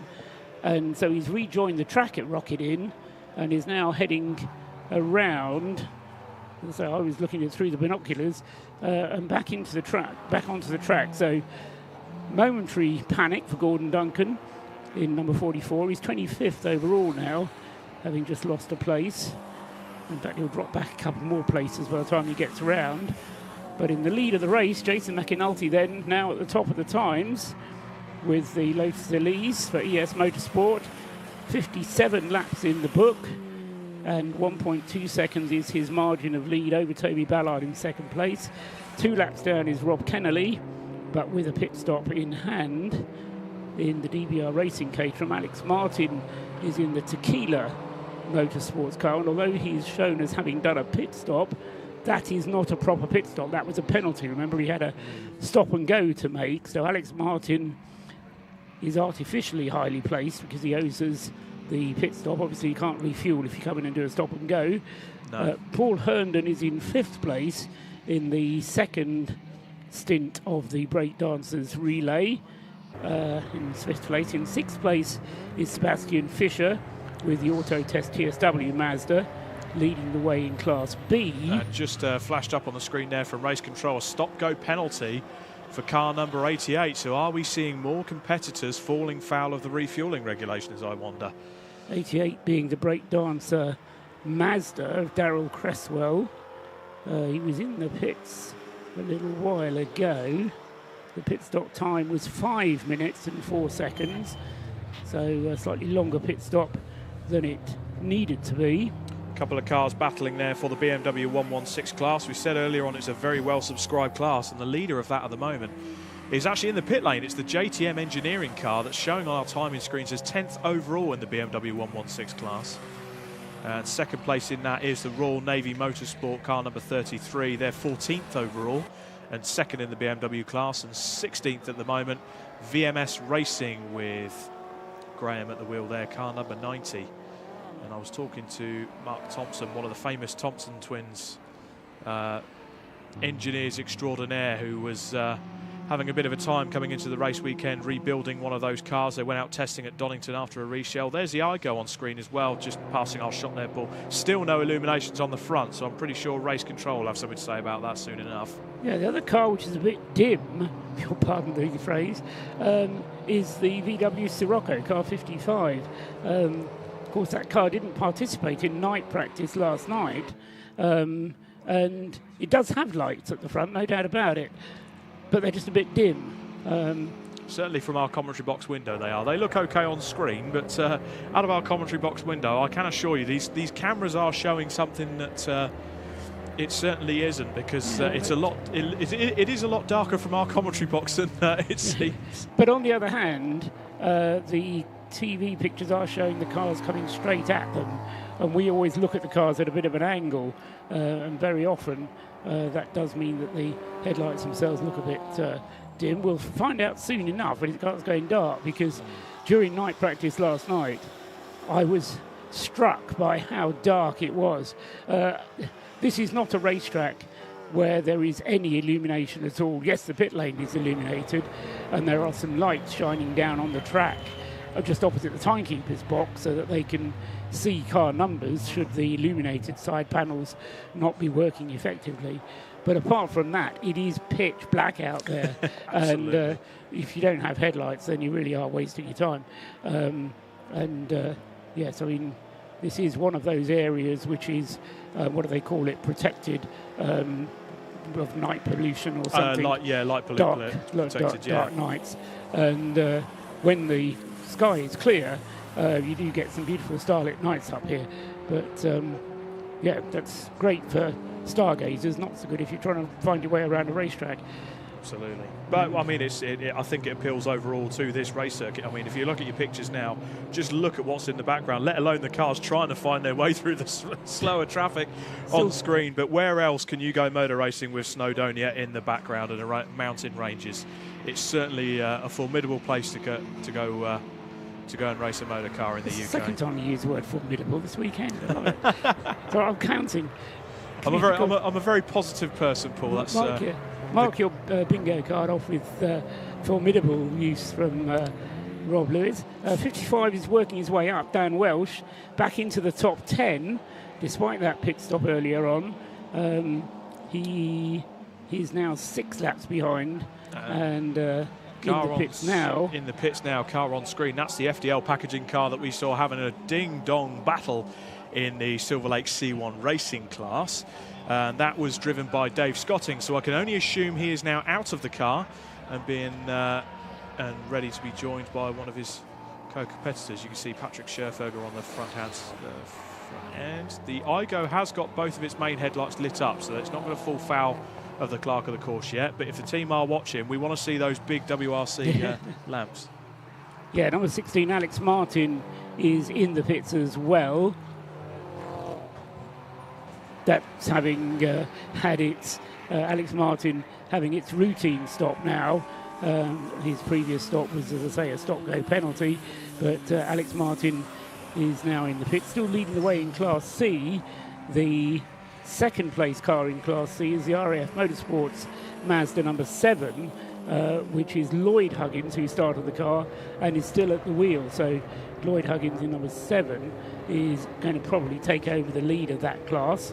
Meanwhile, Citroen 2CV is in the pits with another issue. We've also seen come up on our timing tower, there was a stop-go penalty for car number 111, which is the Fiesta ST240, which has been currently driven by Connor Blackburn in 8th place overall. They haven't been into the pit lane for a while, so I can only think of there's possibly something happened out on the circuit. He's certainly been out there long enough, Connor Blackburn, at the wheel of that. 13 laps Connor has done. So I'm wondering if maybe Scott could have a wander down to see what happened there, and also see what happened to the 2CV that's inside as well, car number 92, the Crisis Racing team. Yeah, Crisis Racing by name and by nature as well. 43rd out of 45 starters. Nick Crispin still behind the wheel, but that car in the pits for the 3rd time.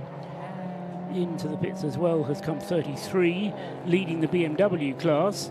33, Richard Phillips, Royal Navy car. Oh, wow, Paul, sorry to cut in there. Scott Woodwist has just messaged me. The ES Motorsport Elise is in the pits. It's gone straight into the garage to be worked on. So we've got issues there for the ES Motorsport Lotus Elise going on at the moment. That's interesting, because car 110 is currently being shown as being on the track. Daniel Palmer at the wheel.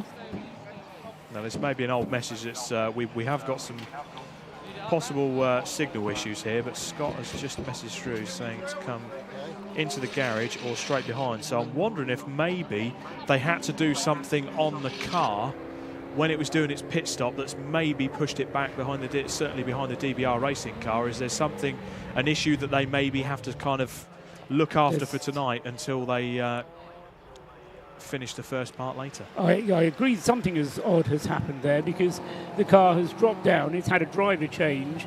It's now being shown as being 3 laps down on the Williams Motorsport car of Toby Ballard, which is now on a lap of its own. It's 2 laps clear of the rest of the field, so it's taken us an hour and 3/4 to get to this stage, but the race leader is now 2 laps ahead of the rest of the field, although we're still a pit stop to make.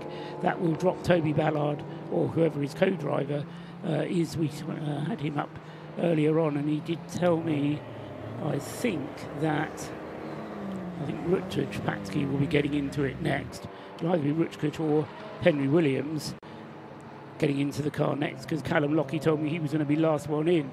But Toby Ballard is still out there in car 29, and Rob Kennedy is being shown in second place, having had a pit stop. Paul Herndon is in third in the relay caterum for breakdancer, number 77. Then it's Sebastian Fisher, yet to make a stop. Then it's Lloyd Huggins with the number 7 RAF Motorsports car. And then Daniel Palmer, although my screen, as I say, isn't actually telling me how long that pit stop was for the 110. So it's a bit of a mystery there as to exactly what happened. Cars on the screen there, including the NJM run Ford Fiesta. We've got the WRC Developments Citroen C1, and we've got a couple of the BMW 116 cars trying to make their way past just for short supply. That's car number 54 on the screen there with the veterans down the side. Car number 54 currently being driven by Matt Doles. And that's car number 16 in the pits. There's not a lot of lights on the front end of it, so that was hit by a penalty early on in the race for a bit of avoidable contact, as we just see our colleague Scott Woodwist making his way down the pit lane. He's on the sleuth, Paul, what can I say? He's after the information. He just needs to swap that bobble hat for a deerstalker, and he'd be right away. So number 16, a 5-minute pit stop for the car that was being driven by Alex Martin, but it's now Anis Sutawalla at the wheel of the number 16 car, and so that car has dropped back, and Anis Sutawalla has taken over the driving duties for that one. I think most of the 4 driver teams will be expecting to make 3 pit stops. As into the pits comes the race leader, 29, Toby Ballard. An hour and 46 minutes into the race. Now that's a good half hour longer than the DBR Racing, Darren Burke, Rob Kennelly racing car was. So fuel going in to the number 29 caterum. No driver in the car whilst it has this driver, whilst it has the refueling done. Toby Ballard will be handing over, as I say, to, we'll see whether it's Henry Williams or not. Yeah, you could just see, I'll tell you what, you wouldn't want to have you'd have to have a muscle person absolutely rotating that fuel pump there. He's be going at 100 miles an hour. You think at the end of a 12-hour race there, Paul, he's going to have a sore arm after that. They'll have to swap it round or something. But it's a good way to get that amount of fuel into the car. Otherwise, it would be done with dump churns, which you physically have to lift and pour into the car. You need 2 of those to go in, so it's a much quicker way to do it.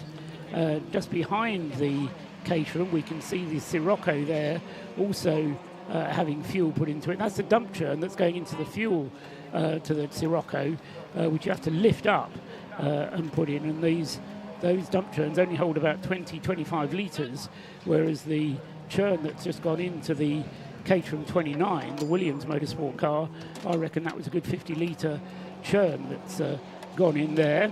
It's got a good endurance tank in it, Paul, so that was, again, if they're doing an hour and 45-minute stints when the going gets tough in terms of later on in the race, when we start to sort of count down the stints, the longer you can go in this race and spend less time in the pits, the better.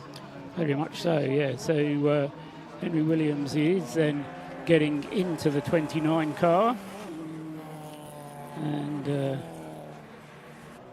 they are getting ready, losing valuable time, of course. And whilst this is happening, so Rob Kennelly in the number 14 is coming more and more back into contention.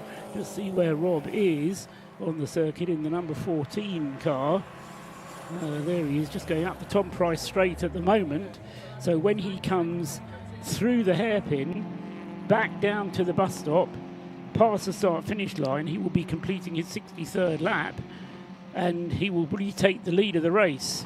So the number 14 DBR Racing car, which got itself nicely into the lead at the beginning of the race to the tune of, 40 seconds, 50 seconds or so. Then it was a good run from the number 14 car. It should retake the lead once Toby Ballard's handing over to Henry Williams pit stop is completed, which it should be within the next 30 seconds or so. 30 seconds counting down to the elapse of 4 minutes for the number 29 car. And let's wonder if Scott's going to be able to have a word with Toby Ballard, because we heard from Darren Burke, and that was a mighty stint from Toby. Certainly would have earned his drink afterwards, that's for sure. Drink and then some. 4 minutes now elapsed for the 29, and he's still in the pit lane. There he goes down the pit lane now, and it's 4 minutes and 10 seconds in the pit, so that's pretty efficient for the erstwhile race leader. And it was Richard Patke who takes the car over. Roger Patke, as he, can't say likes to be called, he'll quite happily be called Roger Patke or Richard Patke. So he's being shown as being in the lead at the moment, but the number 14 did go through. Or did he? Yes, he did. He's already a lap ahead. So Rob Kennelly back in the lead of the race then. Will be coming up to complete 64 laps before Patke does. So a change of race lead, and Rob Kennelly then back into the lead of the race. Paul Herndon is going to be back in third. Yeah, so Patke will resume in second place. Paul Herndon will be third once that pit stop cycle unwinds itself. And I just wonder whether the problem for the 110, I'm trying to put together how my pit stop counter has stopped working, but the 110 Lotus Elise is not being shown as having completed a pit stop. And I'm just trying to put two and two together. Your message said that he went straight into the back of the paddock.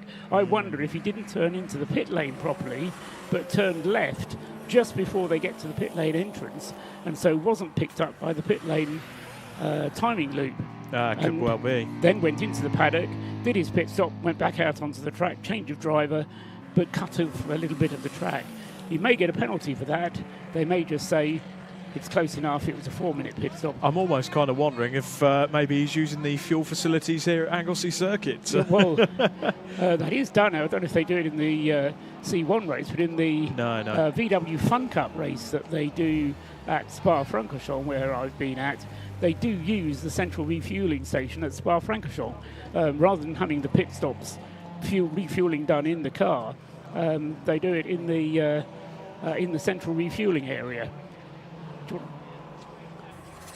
So we've just been joined up here by a very smiley Callum Lockie. I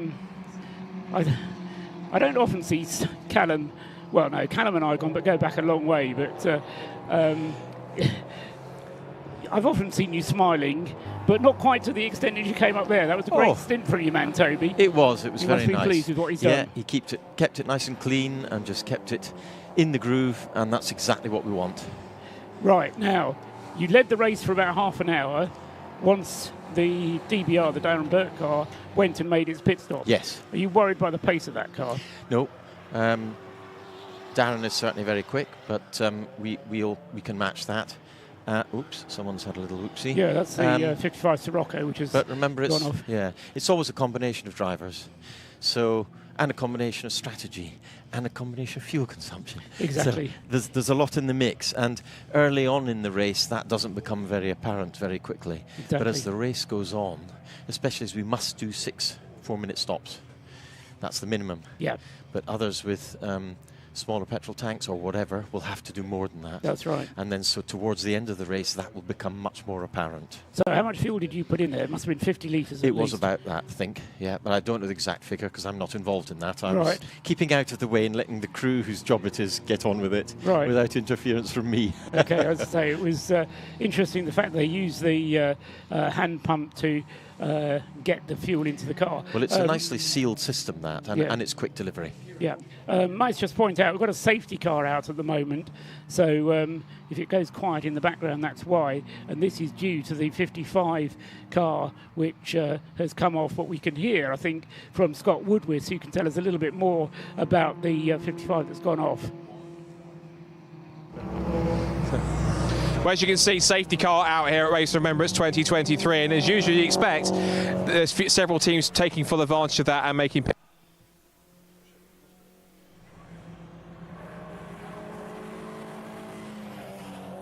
Before when it had the smoking brakes, haven't quite seen what the issue is with that. I've got an update for a few cars that have been in and out and had some issues and troubles since last update we came down to pit lane. The first one's number 37, the Luke and Luke Mazda MX-5. That came in and went straight round to the back of the garage. I checked it, I think, with Scott Ferguson and the team. Now, when it came in, he was talking about the brakes. Apparently, they only just changed the brakes, either just for this race or just for this weekend. And he spoke about when he was braking that the car was sparking under brakes, so the brakes were sparking when he was using them. So that was some kind of brake thing. We left them to it. That car appears to have got back out on circuits. That seems to be okay. As we're walking down the pit lane, I noticed the 386, the WRC Developments car, which has the likes of Robin Welch and David Drinkwater in it. That car was in the pit lane after it had been hit by a Caterham. They didn't say which one, but it had been hit by a Caterham out on track. That was apparently a quick fix. That's been pushed back out. They're back in the race, which is good to see. The number 100 car was brought in off the back of a trailer. I was walking to the back of the paddock. Reason for that, as I saw that car in there, that car seems to have gone back out again. The reason why I was walking back into the paddock is because the 110 ES Motorsport Lotus drove in, but then drove in straight into the paddock. Thinking there was an issue, I walked back around and tried to find it.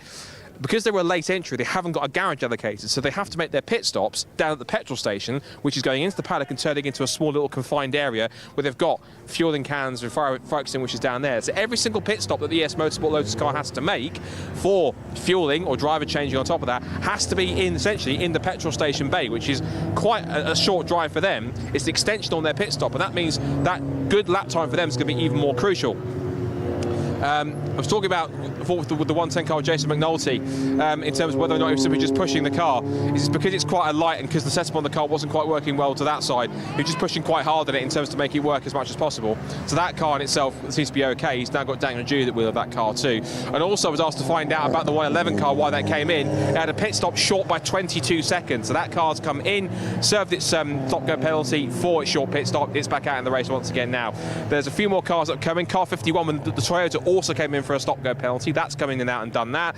We've got a few of the C1s in, including WRC Developments. If you want to pan the camera around to have a look at them, there's 2 Citroen C1s in, Radiation Racing and the Developments car, the blue car, the mix as well. The 220 Operation Canada cars also in the pit lane too. The REF MX-5 still finishing its pit stop too. If I quickly turn around, also got in there behind us, we've got the Rab Sport Racing Citroen.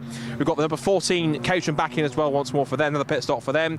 The 44 Honda Civic is in too. So is the Peaky Blinders MX-5, and the Scottish number 63 BMW is also in the pit lane as well. So as you expect, under safety car, everyone taking full advantage. Reduced pace means you're going to lose less time in the pit lane whilst everyone out there is going pretty slowly. But as you can imagine, now the sun starts to go down, funny things do happen out on track and in pit lane. Back to you. Thanks very much, Scott.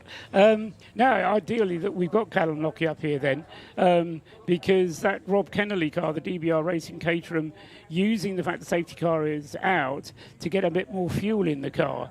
You've stayed out there, so you've got track position. You've only just filled the car up with fuel anyway, but it does mean that the pit stop for the Rob Kennelly team, the DBR Racing Caterham, it's got to be a longer pit stop. They've got to do the 4 minutes if they put fuel in. With the safety car out, you know, it's a difficult battle. It's all about strategy, isn't it? Absolutely. And, you know, it's very much a toss-up between do we take advantage of a safety car period, or is the advantage we get so small that it doesn't actually make any difference? Exactly. But I've one of the side issues was one of my other jobs apart from commentary is I actually do strategy for another team in another series. What I find very difficult in that team is deciding who's in charge of those decisions. In your team, is there one person who makes that decision and makes the call, or do you have a little committee meeting about it? We have a little chat about it. As you know, I've got quite a bit of experience, so I'm certainly one of the ones people turn to and say, what do you think?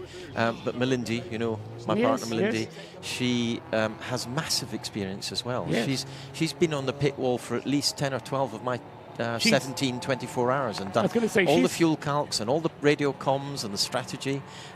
We've had long conversations in races over the radio to work out a strategic solution to a situation. So we do have a little chat about if it's very simply a do we pit for fuel or don't we, then usually Melindy and I will talk about it. If it involves the team, you know, something on the car or something like that, then we broaden the discussion. Right, I'm just turning away from you whilst you're talking because no problem. Safety car has now withdrawn. We've got rid of the number 50 car. Not got rid of it. We brought it back to the paddock on the back of a flatbed. So the 55 VW Sirocco is back in the paddock and is being worked on down beneath me. There's another car being worked on, just one of the Citroen C1s that's getting a new left, right-hand rear wheel. Yep. And yeah, I mean, this is the kind of thing that, I mean, I don't think there was any decision to be made by your team there, No. because we had just Richard fueled, had only so just there gone was out. nothing else we could do. There was nothing you could do there, so you're slightly disadvantaged. But this is the way of endurance racing. The safety car gives and the safety car takes away absolutely, sometimes. But great to have you up here, Callum. You Great to told be me here. that you are out for the last part of this Yes, session. last stint before we finish at 10.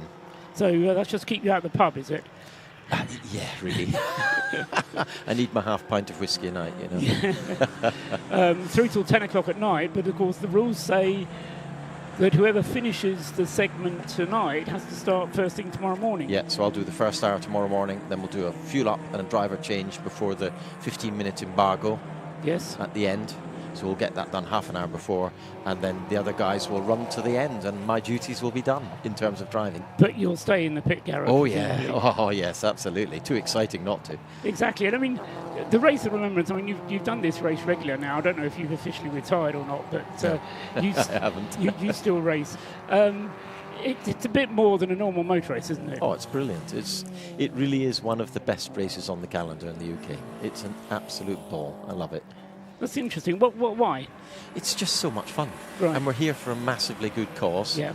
You know, Mission Motorsport, the Broken Soldiers, you know, all of that is just so important. Do you have any connection with military in your not career at all? My dad flew Lancasters. Okay. But not any other connection. And I don't think he actually ever went operational. So right. I think he was quite grateful for that, because the survival rate was not great. I was going to say, my mum went out with a Lancaster rear gunner for a while, but that didn't happen. You know, they're great people. They're very experienced and talented people, and it's just crazy not to be using their massive talents going forward.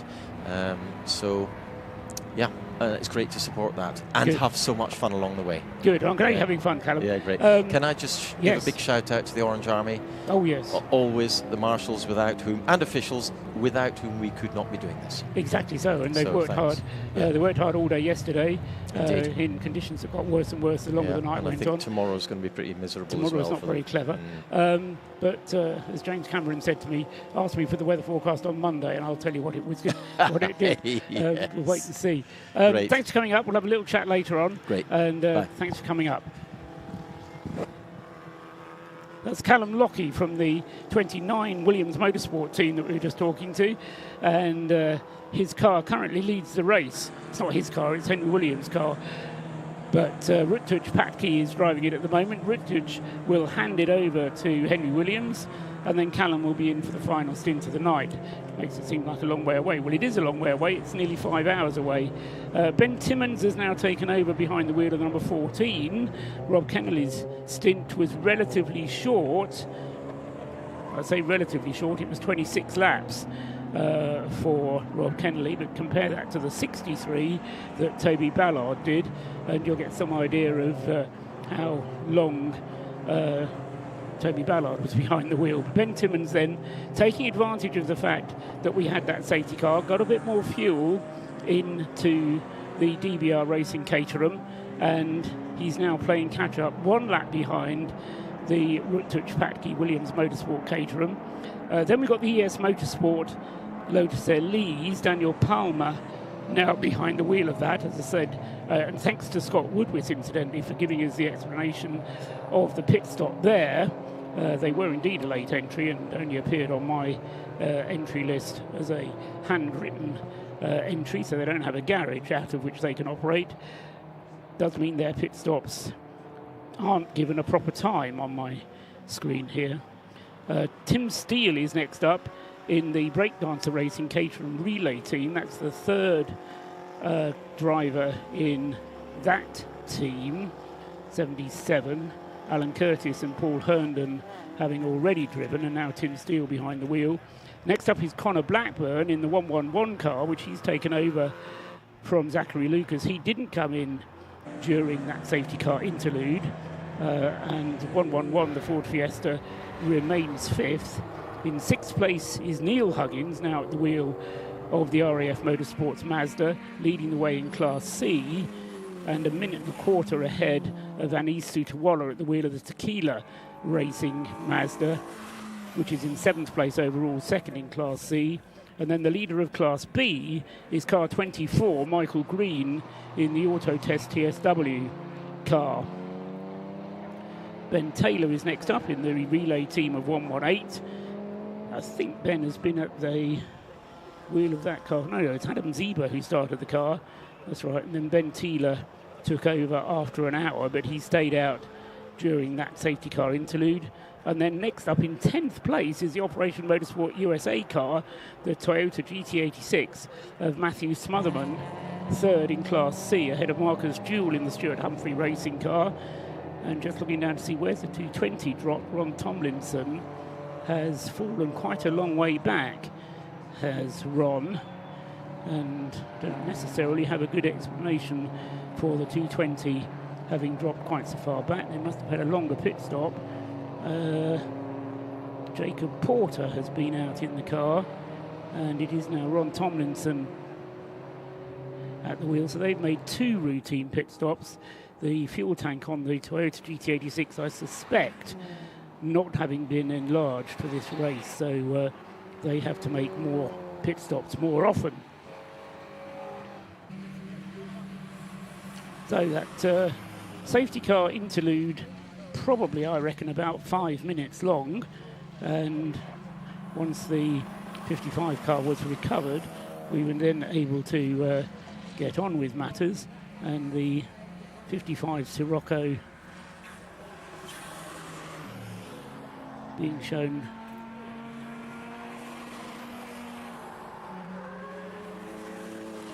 on the screens has stopped on the circuit, so it will be delivered back to the paddock. But Paul Rodison, who'd just taken the car over, stopping, I think, pretty much on his out lap. I think he'd maybe done 1 flying lap, but has now dropped quite a long way down the timing list, having fought their way up into the top 10. The Rodison's Sirocco has now dropped down to 38th out of the 45 cars that started this Race of Remembrance some 2 hours ago.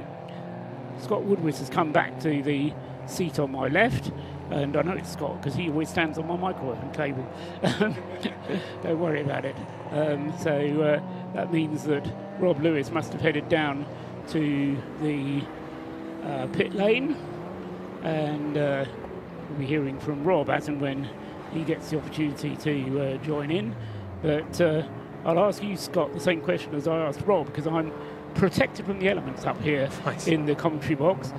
He described it to me as fairly wind still, but bitterly cold. What's your weather report? Well, considering I'm wearing a BRSCC fleece and quite a thick jacket in there, and the fact that all my fingers seem to be anything but red or purple, giving cold or anything, it seems okay out there temperature-wise. Possibly maybe Rob's a bit more sensitive to temperature. I should also stress, I don't purposely stand on Paul's microphone cable, which is where it happens to be. But it's big feet. Well, size 11. No, in that sense, weather conditions seem to be quite fair out there in terms of it. It's dry, it's relatively cool out there. It's not. It seems okay out there weather condition-wise. It's not anything which is going to do trouble with the drivers. I think touch wood too much going forwards, I don't think. And I think the important thing as well is that it's consistent. What we had yesterday during night practice was very inconsistent conditions. It rained for a bit. It didn't exactly dry out, but it would stop raining. Then there'd be a little squally shower, and you'd arrive at one corner where your braking point would be 100 yards later, and then all of a sudden it would be 100 yards further up the road. So they were very difficult conditions in night practice last night. With the dry conditions, it is consistent. You can get into a rhythm, and when we get more drivers up here, then we'll be able to talk to them about how important it is to get into that rhythm and really get used to the conditions as they are. Now, I've been joined up here by another very familiar face, and I'm racking my brains now trying to put a name to the face. Christopher Put me Tate. out of my misery. Christopher Tate. Sorry, Chris. It's been a few years since we met. It's been a few years. It's not sitting in the commentary box at Le Mans now, Paul. I was going to say, now you've opened your voice. The And nice link is, of course, we're looking at cars racing in the dark. isn't it great? Yes, Yeah. absolutely. And I'm here, Paul, because I have the privilege now of being a chairman of the trustees of Mission Motorsport. Are you indeed?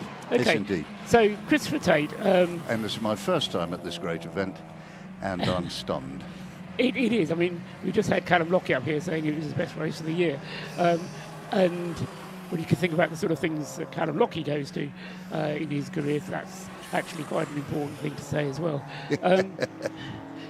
Christopher Tate has formerly been circuit manager at Donington Park. Yes, he did. He's part of what I could almost call the Tate family dynasty, but with a huge history in motorsport generally. So, yes, I mean, what drew you to become... what was your title in Mission Motorsport?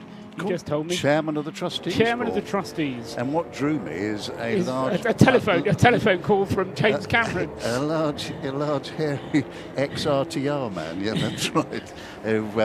Well, you know, early on when running Donington and James was just starting, we put on a track day for veterans. Gosh, that must have been early spring of 2011, I should think, 12, Really? perhaps 2012. Yeah, that'd be right, because it was a decade last year, wasn't Yeah. it, of Mission Motorsport? Yeah. And so always been involved, and some of the veterans, for instance, we got them jobs with the beginning of Formula E, Paul. Right. Can you imagine? Logistics guys. Yeah. What a perfect thing for them to do. Absolutely. Moving 20 electric racing cars around the world wasn't very complicated compared to what they'd been doing beforehand. And so we've always kept in touch. And now I am pretty much retired from being actively involved day to day in motorsport. I've ended up doing a lot of work with Motorsport UK, and I'm also chairman of safety, which is an important consideration across all sorts of motorsport. But it's a great pleasure to be involved with this wonderful charity and this wonderful organisation. And in all the years, 47 years in motorsport, I've never been to Anglesey. I was about to ask yesterday. you. Yeah. I was about to ask you whether you've been It's to the Anglesey only before. circuit in Great Britain and Northern Ireland that I've not been to, of the Right. 17 that we license as Motorsport UK. But you've ticked it off now. I have now ticked it off, and yesterday I was with Richard, who Peacock, who started the whole circuit here many years ago. And impressions of the circuit? Fantastic. Have you been round? I've been round the outside, Yes. having a look at everything. Yes, indeed. Yeah. And the tarmac is in terrific condition. Yeah. The circuit's beautifully presented, and look at it, how well it works for a night race. Doesn't and it just? how difficult that is at so many circuits in Britain. I tell you what I like about coming here is there aren't any gravel beds, but you don't need gravel beds because the grass works better. Certainly this grass does, yes. Dry grass is always a bit of a problem when you're heading towards the barrier, but this is not. This is boggy enough to stop you, as we've Slows you down. seen on a number of occasions Slows today. you down very rapidly, yes. Yeah. And once you're in it, it gets, you need to be towed out of it. And sometimes even the rescue trucks need to be towed out, which we've observed on some occasions in the past.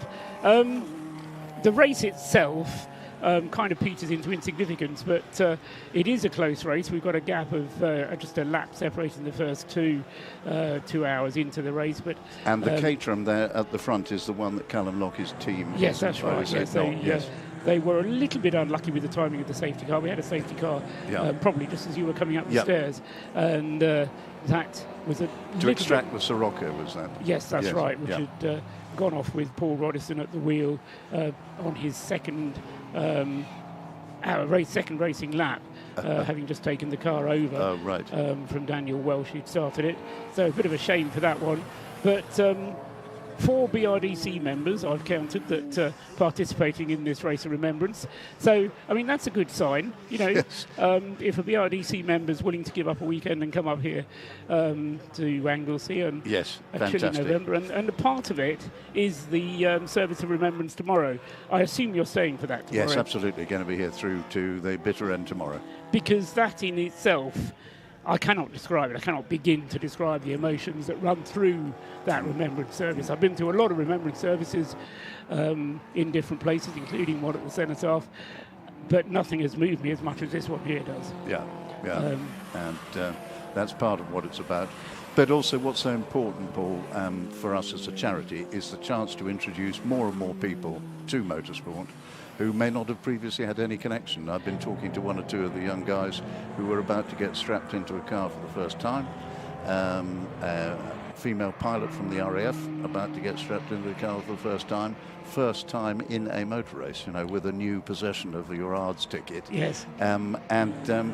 Because it has been hard in these last 3-4 years with all the problems that we've had to get new people into the sport at any level, you know, whether it's marshalling or racing or rallying or karting or whatever.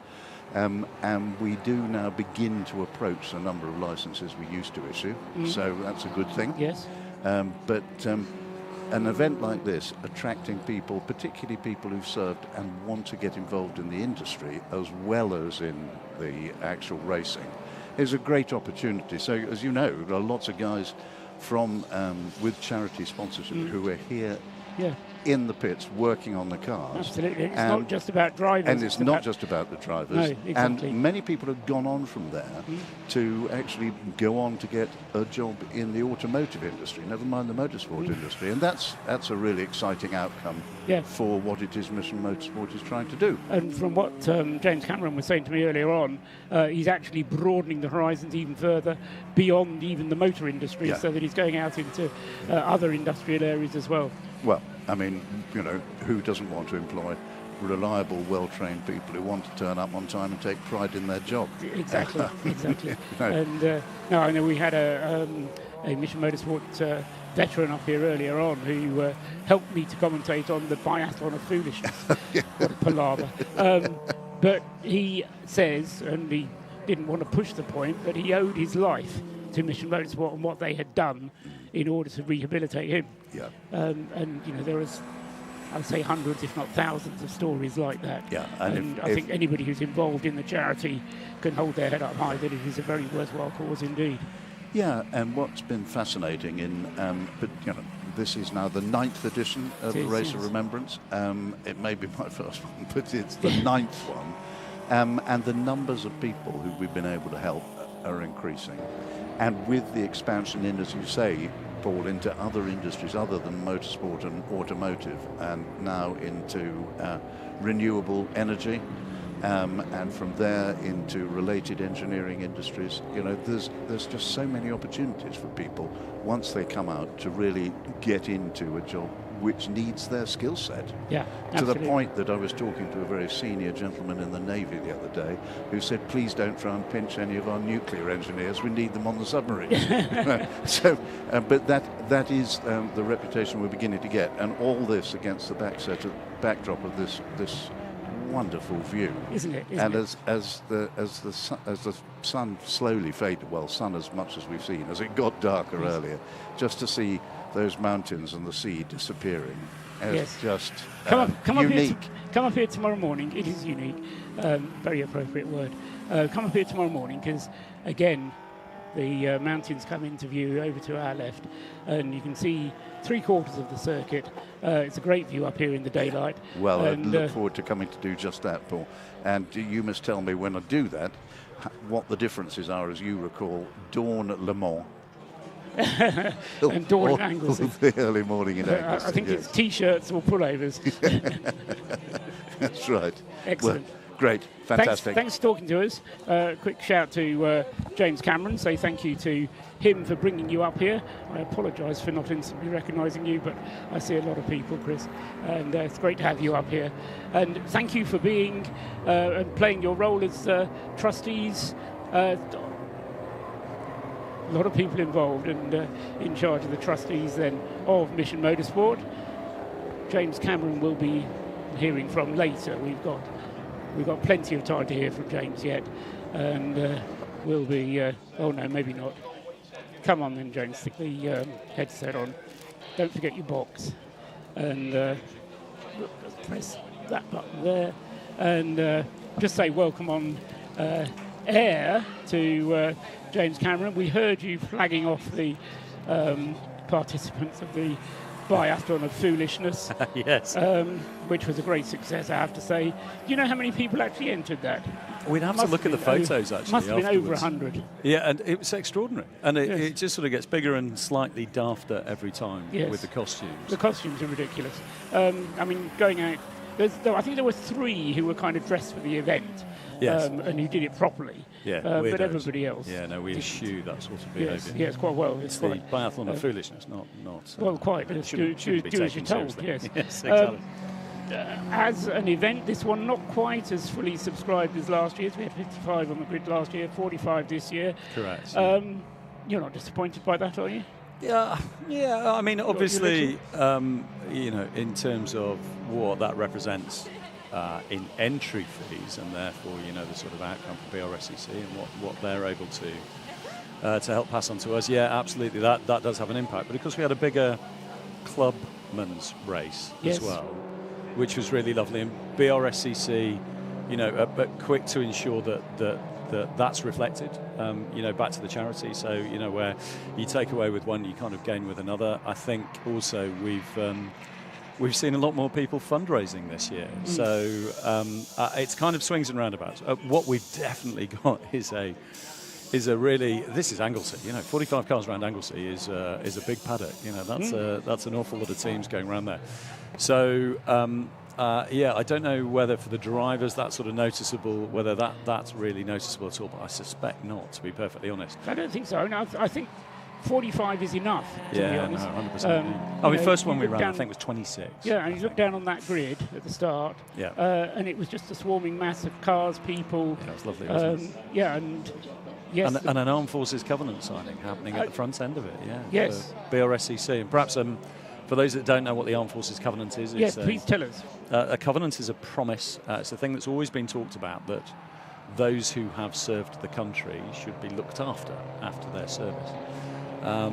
But really since sort of 2012 and 2014, it was first articulated into a thing that people could sort of sign up to. And the covenant, the Armed Forces Covenant at its centre is very simple, and it just says that the organisation that's signing it will endeavour to ensure that those who have served are not disadvantaged by their service. So it's not about positive discrimination, it's much more about making sure that the playing field is levelled for those who served and for their families. And there's all sorts of ways in which that can manifest itself. But for BRSCC, actually I think it's a lovely way that they can be recognised for the wonderful stuff that they do for the Armed Forces community and for the Forces Motorsport charity, that thing that joins together the motorsport world with that of the forces. And really lovely to see that out there today. And of course Andy Holly, who's out front, with the signing it himself, Royal Navy pilot, but also FIA Marshal of the Year. He's held that award, and really some fantastic people, who helped make all of this happen. There on the footage we're seeing into the Mission Motorsport garage there's a bit of Andy Fisher there, who's made some of our prizes for her. Yes, he does some wonderful work for you, doesn't he, Andy Fisher? And Andy, he's so talented. It's wonderful. And Andy has sort of found that thing which absolutely, works for him. And he's at Bicester Heritage, where he works for a guy called Harry Fraser, Harry the Stitch, as he's known, who's doing all sorts of wonderful upholstery, remaking all sorts of wonderful things to keep classic vehicles alive. And Andy, right in the middle of it, is responsible for making some of our individual prizes. But some lovely people there, look, just preparing to go into the car. Good luck, chaps. We can see you from the commentary box, preparing there for the first stints. We've got 4 new drivers this year, one in each of our 4 cars that Mission Motorsport are actually running. We've got people up and down the grid in all sorts of different cars. But 4 new drivers, and for them starting in the dark and at Anglesey and on a grid that's as varied. I think the Air Force has got a car full of novices. Yeah, they've got 3, and we did them all together. Right. So we did them together, and I was really impressed. So they're all done down at Thruxton. Yeah. Which so you've got the likes of Rob Manger doing your ARDS tests. Really, really good quality people, just some extraordinary things. And the RAF have, they've got a bit of a hidden weapon there, so I'll be interested to see their third stint in that car. They're taking it very seriously, I get the impression, this year. Yeah, no, they say they just want to beat the Navy, but I think there's more to it than that. They won the Burkitt, so they get really excited about these things. Yeah, and it's not the first time they won the Burkitt. Chris Slater did mention that to you. Yeah, he might have. Yeah, he tends to mention it to anybody who he can come into touch with there. That's the Racing Panda, just getting a little bit of tint on its wing mirrors. It's a really big thing, racing in the dark. You know, for anyone who's driven on motorways or on an A road and somebody behind has got their lights on full beam, how annoying and distracting and difficult it is. Everybody's got their lights on full beam here. Well, exactly, that's extra the whole point. LEDs. Yeah. And there's cars that are rapid with the speed differentials for the Panda, and I'm not knocking the Panda in any way. It hasn't disgraced itself out there. It's quite a quick little car. Yeah, but it's distinguishing between what is coming up behind you that's going much faster than you, where you've sort of got to prepare for this thing coming past. And then the other piece is something that you might have just overtaken that's really slow. And all of a sudden you get in front of it, you see these huge lights all over the place, and you dive out of its way, and it's the thing you've just fought to get past for so many laps. Potters slowly back past you again. We can go down to the pit lane now. Thanks very much, James. Absolutely. We can go down to the pit lane now and hear from the VW Scirocco, which you may have seen the Scirocco come to a bit of harm earlier. It's been an eventful weekend. I've got Dan Welch down here with us for the ROR weekend. Talk us through that first stint and what happened with the visit to the barriers. Well, the first thing I've got to say, it's not raining. Yep. The wind isn't hurling us over, and it's actually a rather nice evening to go racing, so that's fantastic. As our Roddeston Motorsport car, we've not had the best start to the weekend. As with these things, you bring a fresh car to an event, and we've had a few teething issues, which, okay, it's fine. We thought we were over them just in time for the start of the race, and we've got good pace, but we're having to nurse a bit of a brake issue. They're just overheating a bit, so we're not able to push as hard as we'd like to. And I think Paul discovered that on his outlap. So I take it foot to the floor and trip to the boonies, should we say? Yeah, I think so. He's called it driver error. I can't say it's a lack of experience because he's got a lot of it. But I did a 2-hour stint nearly at the start of the race and was really having to manage the brakes. So, it was quite a lot to keep on top of. But we're just going to nurse the car to the end of the night and see if we can make some improvements and push again tomorrow. I suppose that with the race being sort of cut up into segments, it gives you guys the opportunities, comes back strong in part 2. It is, and it's a really nice way of the regulations being that when they pause the race, there is no parc ferme conditions.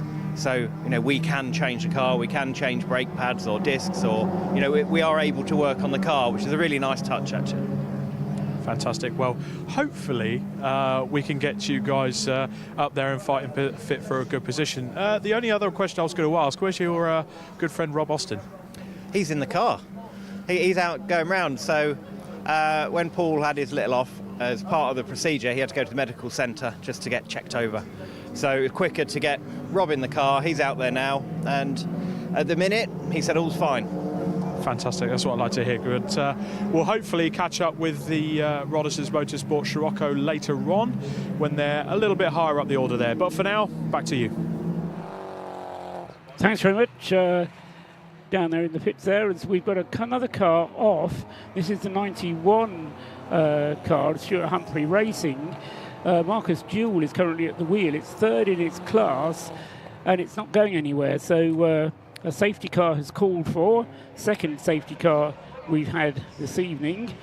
We got through the first part of the race nice and cleanly, but 2 safety cars now, and that's at 2 hours and 28 minutes.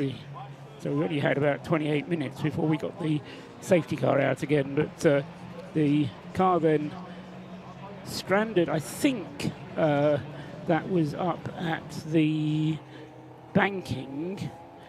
Scott Woodworth may be able to correct me. It's got going again.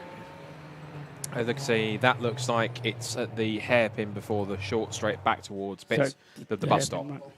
Okay, so he's cleared of the situation. The safety car is out. The rescue units are not yet scrambling, but all that's right in the world. In fact, I think we're going to see Marcus Jewell actually coming around. No, that's not him.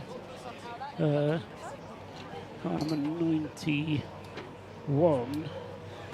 is possibly going to be able to recover. It's in pit lane. Oh, he's coming to the pits, right. I didn't see him coming to the pits yet, so thank you for that, Scott. So into the pits comes 91. The safety car is heading up towards Rocket at the moment. So a pause whilst that goes on. See who else chooses this moment to come into the pits. Whether or not we'll see the 29 Rutgers-Patke car coming in. That car has done 21 laps, so they can get a bit of fuel into it. Around about 40 minutes worth of fuel for Rutgers. But nobody else at the moment taking the opportunity to come in. 223, the Renault Clio heads for the pit lane, as does 497, the McEwen's Citroen C1, and the 22 Operation Motorsport Canada car is in the pits. That's been there for over 4 minutes now. Safety car is on the Tom Price straight, is that? Yep.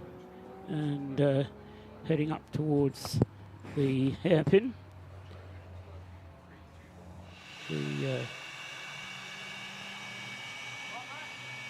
More fuel goes into the Renault Clio, 223.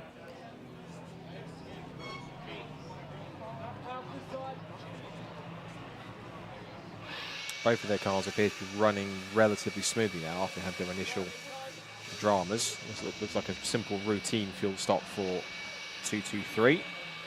Yes, this is the advantage, of course, of having a 4-minute mandatory pit stop time. It does mean that you don't have to have expensive refueling equipment, however rudimentary it is. You, as long as you have the equipment, safety equipment that's required. Safety car stays out. That is somewhat surprising to me. He's picked up the leader. Patke is immediately behind him. Crash in the background as Scott's phone hits the deck. But we can go down to the pits and hear something from Rob Lewis. Rob, what have you got for us?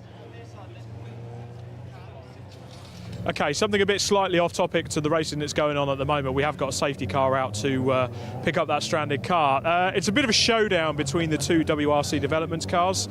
Robin Welch and Tom Brown, who is also known as Team One Brawn. The man so fast he's had to borrow Robin Welch's suit. But it's a showdown between you both this weekend because you're in opposing cars in the same team. So have the mind games already started? Oh yes, well we're in front, so that's all I need to say at the moment. Yeah, Robin, any come back to that? You know what, Rob? I'm the best there is. You know, I wake up in the morning, I piss excellence, no one can handle my stuff. And you know what, I'm just a big English winning machine, so we're just going to do what we do. Anything back to that, Tom? No, he's right. It's, sorry, if you're not first, you're last. In that comment. Tom, anything to come back to Robin with? No, not really. No, he's they've own car issues, aren't they? So, yeah, you know, it's not going well. I'll put it in real perspective. They were going faster than us in quali with a handbrake on, so he is quite a good driver. I am quite lucky to get some tips off him and stuff, and I probably wouldn't have got the lap times that I have been getting without his pointers. So, yeah, it's all love, really. We love it. It's all good. It's good. The faster he goes, the faster we go, the faster the team go. We're going to be in the same car a lot next year, so it's to my benefit to make him faster, and it's all good. It's all love, really, but yeah, I will beat his time today just to prove a point, even in the wet. That's one way to do it. But obviously this is a bit of downtime from you because normally you're helping run us in the pit lane as part of the Silver Lake C1 series, but this is a jolly for you. It is a jolly, you know, and Race of Remembrance, it's just my heart's in it, and that's it, you know. We've spoken about this a lot. Why do you do it? Because it's for a good charity. It's a charity event. You know, you come here, you open your wallet, you give James Cameron all your money, but you don't mind doing it, right? Because it's just what it's about. It's about these guys, you know, they're wounded servicemen and whatnot. They've given us everything, so it's nice to give something back. It really is, and enjoy doing it at the same time. Absolutely. Tom, you're suited up, ready to go, so you're out next. Yeah, it's going to be. Finley's just got out in the car, so it's going to be an hour or so. but Dan's policy is be ready, so I'm ready. Be ready. Fantastic. Well, guys, great to chat to you. And now we've got the silliness out of the way, the showdown out of the way, we'll let them guys get on with the habit of racing. Back up to the commentary box. I'm going to line up some more interviews. Well done, Rob Lewis, down there in the pit lane. The safety car is still out there, so you're not missing anything in terms of racing. Let's just run down the positions for you at the moment. It's the number 29 Williams Motorsport Caterham that leads the way.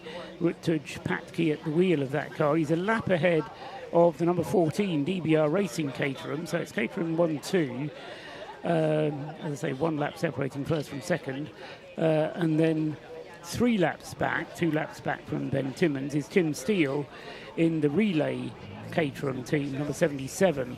So 29, 14, 77 is the top 3, but number 77 is the relay team. Tim Steele, the 3rd driver of that relay team, and he's out, having taken over from Paul Herndon. Safety car has now withdrawn. We're back to green flag racing. 4th is Neil Huggins in the leading Class C car. This is the first of the Mazda MX-5. Neil having taken the RAF car over from his son Lloyd, who did a big 2-hour stint in the number 7 car, and has now handed the car over to his father. Sean Reynolds is next up in car number 111, the Ford Fiesta that was started by Zachary Lucas. Connor Blackburn took over, and he's just pitted, in fact, car number 111, and Sean Reynolds has just taken that car over. So he's 5th in the Ford Fiesta. 6th is the leader of Class B, which is Michael Green in the Autotest TSW Mazda MX-5. He's already 6 laps down on the race leader and has completed just 1 pit stop, so he's on the same number of pit stops as the race leader, but he's 6 laps down. In 7th place is the 2nd placed relay car. That's the 118 Paul Sheard Motorsport team, which was started by Adam Zieber. Ben Taylor has taken the car over, but it's now back in the pits again for its 3rd pit stop, is the 118 relay team.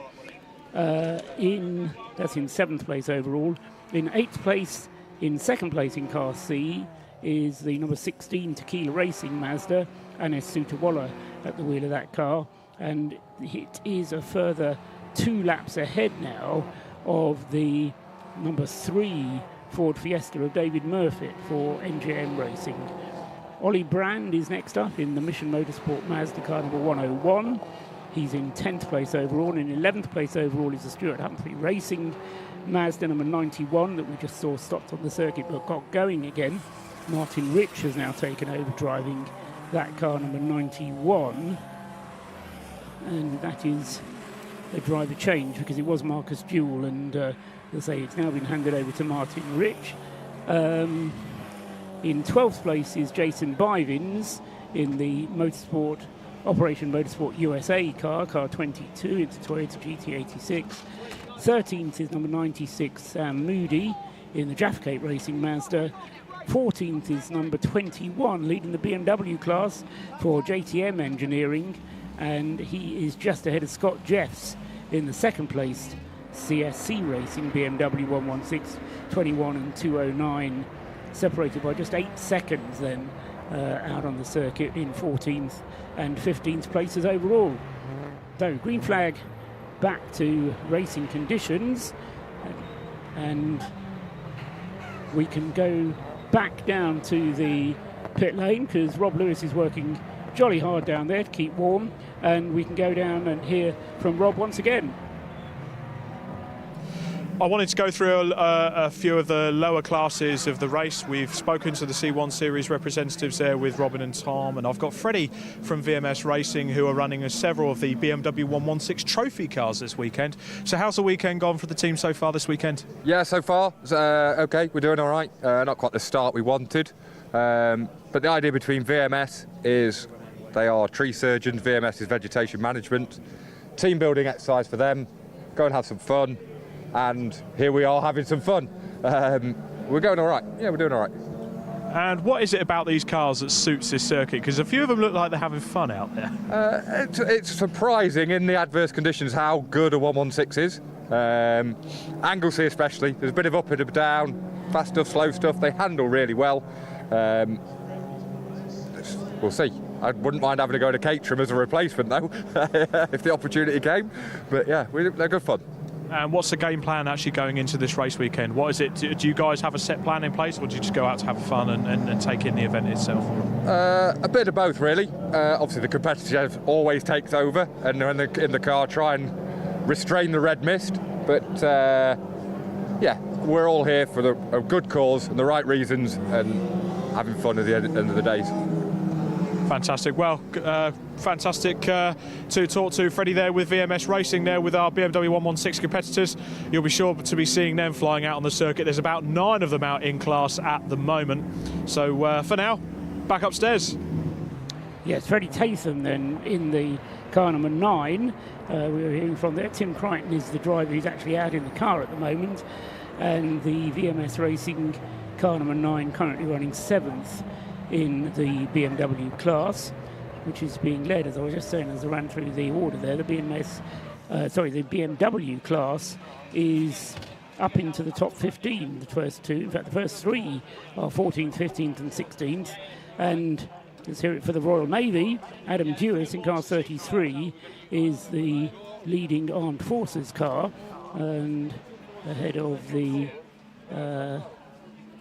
RAF car, Emma Ockenden is down in 29th place with car number 18, which is the first of the RAF BMWs, the second of them being Gemma Barnsdale in car number 19. Chris Slater told me the reason why they were running 19 and 18, and it is that order, 1918, because 1918 was when the RAF was founded. And also fitting as well, 1918 was when World War One ended. World War ended, but more importantly, if you're an RAF man, it was when the RAF was actually founded. Yes. Anyway, that's the story behind the 2 BMWs running in the RAF class, but currently their main aim was to beat the Navy, and the Navy's running very strongly with their car number 33 in 3rd place. And no doubt the Navy will go even better tomorrow when it rains. Ha ha. I thought about that one a long time. Stop and go penalties being shown on the screen for car 55 and, more importantly, perhaps number 110. So a penalty, stop and go penalty for the ES Motorsports car, which is in the pits at the moment and has been dropping down the field, having been battling amongst the leaders. But now Daniel Palmer is down in 19th place, Scott. Yeah, although on the TSL screen we've got here, as well, he's currently showing having been 13th and around the top 10, so I'm not sure where he's got to. He's in the pits, yes. Yeah, he's in the pit lane now, but he has been, I think, somewhere around the top 10 according to the TSL screen. Yeah, go with the TSL because that's official. This is a bit unofficial what I do here. Yeah, it's fascinating though. I've been watching you use that since the start of the day. It's quite a fascinating bit of software. It's marvellous, yes. Can't do a thing without it. Yes, be that as it may, it is a pit stop for the 110 and a stop and go penalty. The 110 has currently been in the pits for 3 minutes, and this, I assume, is going to be Jason McAnulty taking the car back over from Daniel Palmer, who's brought the car into the pits. And so that car 110 has had some problems with Daniel Palmer at the wheel, and yes, he's not being able to put in the same kind of lap times as Jason McAnulty is. Just looking at some of our comments for those watching on YouTube. Thank you to everyone who is watching on YouTube, whichever feed you're watching. Someone asked a question, Ezank, the user, said, can anyone explain the colour highlighting? That's quite simple on the left-hand side if you mean on the timing tower. Most of that is simply denotation of which class each car is in. And then if you see the 2 little other icons or little extra bits on the end on the left, the purple, as you can see, is whichever car holds the fastest lap of the race, in which case that's currently the number 14 DBR Racing Caterham. Anyone, for example, like the Crisis Racing number 92 car that has pit in blue next to it, means that car is taking a pit stop. So that is simply those 2 the colour denotations on the side. But the other colours are simply the different classes, marking those out for those that are in the mix. The 110 car in the pit lane, Mission Motorsports 101 Mazda in, the 54 VM Racing car was in. I think that's the BMW, the 116 car. But that car that was in, I did notice that car had quite a bit of dirt on the front, around the front end of it, which means it's obviously had an off or an excursion somewhere on the grass at some point and had some kind of an issue. But yeah, thanks to everyone who's watching on the live stream from around the world. There's we've got people watching from Brazil. We've got Connie McAnulty, who's thanking us for the broadcast, watching from sunny Florida. She's cheering on her husband Jason McAnulty in the Lotus. So that's currently serving what looks to be a stop-go penalty, if not a regular pit stop at the moment. Yeah, it was going very well until we started talking about Connie in Florida, and then it all of a sudden started having problems. But we'll blame that on Daniel Palmer, because he was at the wheel of the car when it had problems. But I suspect it's going to be Jason going back out in the car. And yes, I apologise to anybody who particularly wants to send me a message. I just don't listen to other forms of input when I'm commentating, because it becomes a distraction to me, and I lose my thread altogether. And you wouldn't want that, would you? So we head on into the night. 2 3/4 hours elapsed of the race so far this afternoon. It's now well and truly pitch black if you are in Florida, and the lights, the only real means of seeing your way around. And if you don't have full illumination, then yes, you really do have to find your way around by sense of smell, because it's a really dark part of the world here in Anglesey. It's almost, when you look at it's almost hard to fathom. You look at the time; it's only 6:15 in the afternoon, technically, still, rather than the early evening. So it's quite amazing it's quite amazing that it's gotten that dark that quickly. We've still got 4 1/4 hours to go until part 1 of this Race of Remembrance 12-hour combined race concludes itself. But so plenty of night running getting on here, and plenty of mileage still to go under lights. And the race continues on. It's now just drivers simply just driving off into the darkness and just seeing what occurs corner by corner as they come up. And of course, the only illumination they've really got is whatever lights there are down the very small spotlights down the pit straight, and then they race off back into the darkness with only their headlights for company, and those are the cars around them. But I've always found with endurance racing there is something almost quite special and quite magical about watching endurance racing, particularly when it gets into the twilight hours into the night, because there's something it makes the sport come alive a little bit more at height. When you don't have as much vision being pitch black, I feel like the senses kind of heighten, like the smells and the sounds of it all, and everything else is quite key. That was the number 16 car, and that looked like it was either a huge lockup, or there was some kind of smoke that was underneath it. Possibly it was a huge lockup, I think, because it's got back to speed again. Just to interrupt myself on that point I was making. But it either had, I think it was a huge lockup, because it had 3 or 4 cars right around it, very much boxed into Peel Corner, and then just tried to stop and had a huge locking of the front wheels in order to make sure it didn't hit anybody, and then was quite tentative and getting back on the throttle again. And Sutawala at the wheel of the Tequila Racing Mazda. It was car number 16. No harm done though. He seems to be up to full speed again, and it's not quite as quick as previous drivers have been at the wheel of that car, but still second in its class, the number 16 Tequila Racing car, with the lead of Class C currently being held by the RAF Motorsports car of Neil Huggins. Perhaps more to emphasise the effort put in by Lloyd Huggins. I'm not quite sure if Rob's going to be able to find Lloyd Huggins, but younger son of Neil Huggins, did a very good stint in the opening couple of hours, very long stint for him, and in the RAF Motorsports with the Javelin Track Days entry, and they've done a great job so far and are currently in 4th place overall, 5 laps now behind the race leaders. I do think, forgive me interjection a second, I do think I've just been hearing me quite quiet there. We've got possibly Rob down in pit lane. I think one of the Mission Motorsport teams to have a chat, so let's quickly scoot down to Rob in pit lane and see what he has. The Mission Motorsport car number 101 Mazda MX-5 has just been into the pit lane. The driver that's jumped out of it is this fine gentleman here, Ollie Brand. Ollie, how was that stint? It's good. It felt like a tale of about 3 halves. At the start, I seemed to make a couple of places up. Then I seemed to get mobbed by a load of Class C cars. And then towards the end, I seemed to get back a little bit. It's a couple of safety cars, but the car feels great. Testament to these guys. Just what a platform. Absolutely, and it's getting quite hectic out there as we go into the dark. How bad is it with traffic? It's not too bad. It's nice to be in a mid-pack car. The Caterhams are the worst. They just arrive from nowhere, and you're like, okay, shit, that's a Caterham. And some of the light bars are so bright, you're like, is that faster than me, but you kind of build up a mental picture as you go along, you get your frame references, you just keep going and going. It's good. Well, going from that, I've also picked out one of the helping hands for Mission Motorsport this weekend. If you watch the Modified Ford Series, this guy drives probably one of the brightest and fastest cars out there, the pink Focus of Project Zero Racing. It's Rory Jose. Rory, how you doing? How's your weekend going so far? Cold. It was a little bit miserable yesterday with the weather in practice, but no, it's been okay. As long as the lads are enjoying it, that's all that really matters, to be honest with you. But yeah, we've had no dramas so far. Touch wood. We're going to sail on through the night.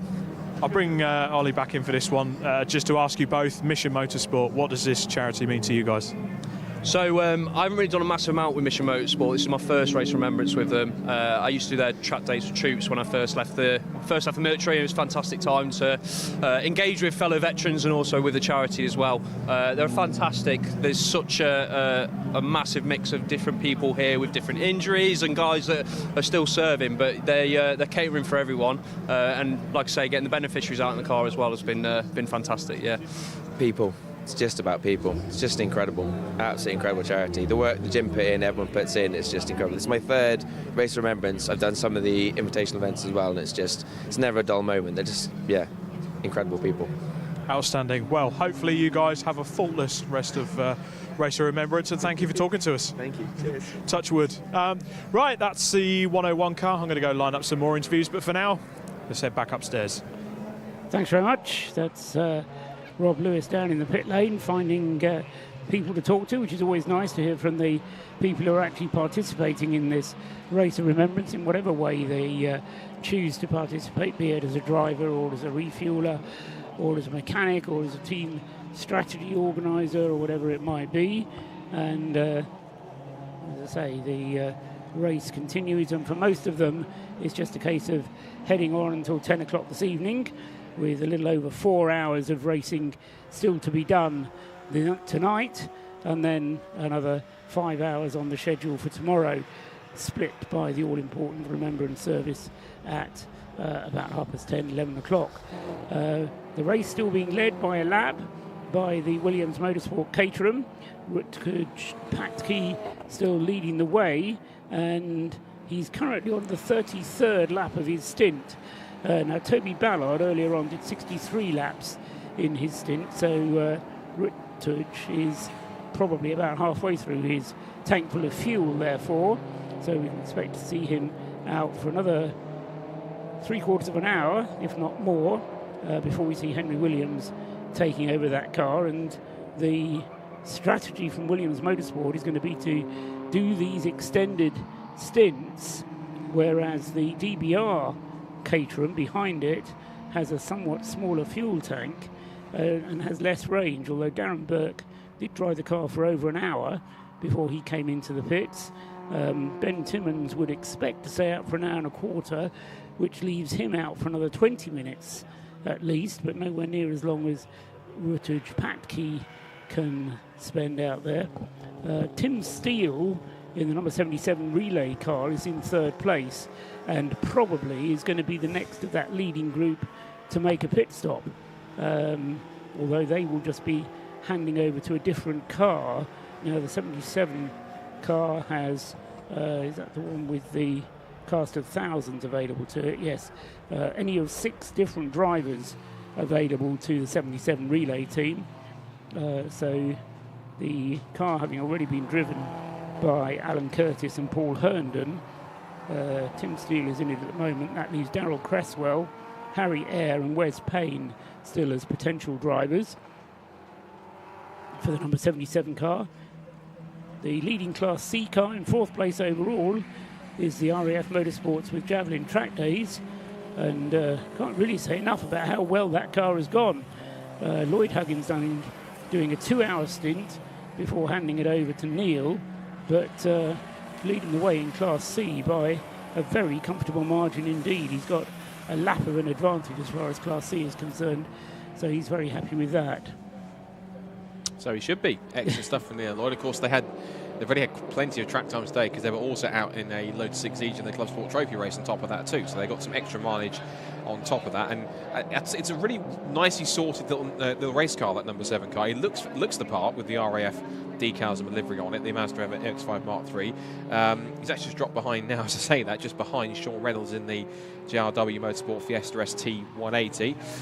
Whilst that carries on, we believe we have the Team 111. Actually, speaking of them, we've got them down in pit lane, which is quite coincidental. So Rob has them down in pit lane. Let's find out more from JRW Motorsport and how their race has been going so far down in pit lane.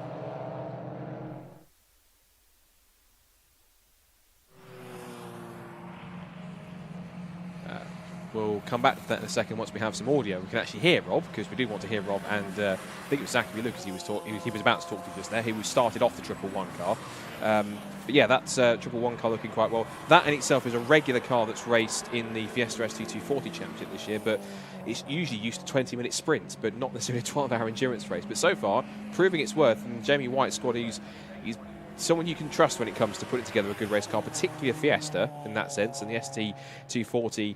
Well, I call it, I have it called an ST240 because that's what it's called. It's typically an ST180 with an uprated ECU and engine map to produce, surprise, surprise, 240 brake horsepower, hence the rename of the car in the championship. But that car, those cars are always pretty quick itself. It was a championship win for one of his cars this year in the hands of Albert Webster. So JRW Motorsport taking up the title of ST240s this year. I think now we possibly do have audio back with Rob now, so we'll try again handing down to have a chat with him and Zachary Lucas in pit lane. Hopefully we got some audio. I've managed to grab Zach Lucas. Zach, thank you for having a chat to us. The Soul EcoBoost powered Fiesta, straight from the ST240 Championship. How's the run gone for you guys so far? Yeah, good. I mean, we qualified 5th, which was brilliant. Had a good start, and obviously a couple of laps in, I was holding on to the Caterhams, but once the tyres warmed up, their corner speed just a little bit quicker than us in the dry, so they're scraping away from us. But we're doing really well at the minute. It's just the key's just going to be trying to keep it going for the rest of the 12 hours, really.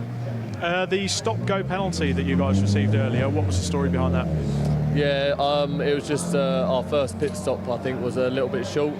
So yeah, you got to come in and done the stop-go penalty for that, unfortunately. But we know the crack now, and we'll go on. So my understanding was you kind of thought that you had to do a certain amount of pit stops at 4 minutes, but you obviously maybe thought you could pick and choose, but that's not been the case. Say that again, sorry. So you could do 4 minute pit stops, yes, a minimum amount, but you thought you could maybe pick and choose when you did those stops. Correct, yeah, we didn't actually realise that you had to do a 4 minute stop every time, so yeah, we understand that now, so we'll crack on. Are you looking forward to the wet conditions tomorrow? Because that should play into your hands, especially with the front wheel drive. Yeah, I mean, definitely. It'll really play into our benefit. So fingers crossed it'll rain overnight and a bit tomorrow. And that'll help us creep up with the top lot. Fingers crossed there. I'll leave you to it, Zach, and hopefully we'll see the Fiesta climb its way up the order tomorrow and get on the back of those pesky caterers once again. For now, back up to Scott and to Paul. Well, it's not doing too bad. It's 4th place at the moment in this little battle with the RAF Motorsports Mazda.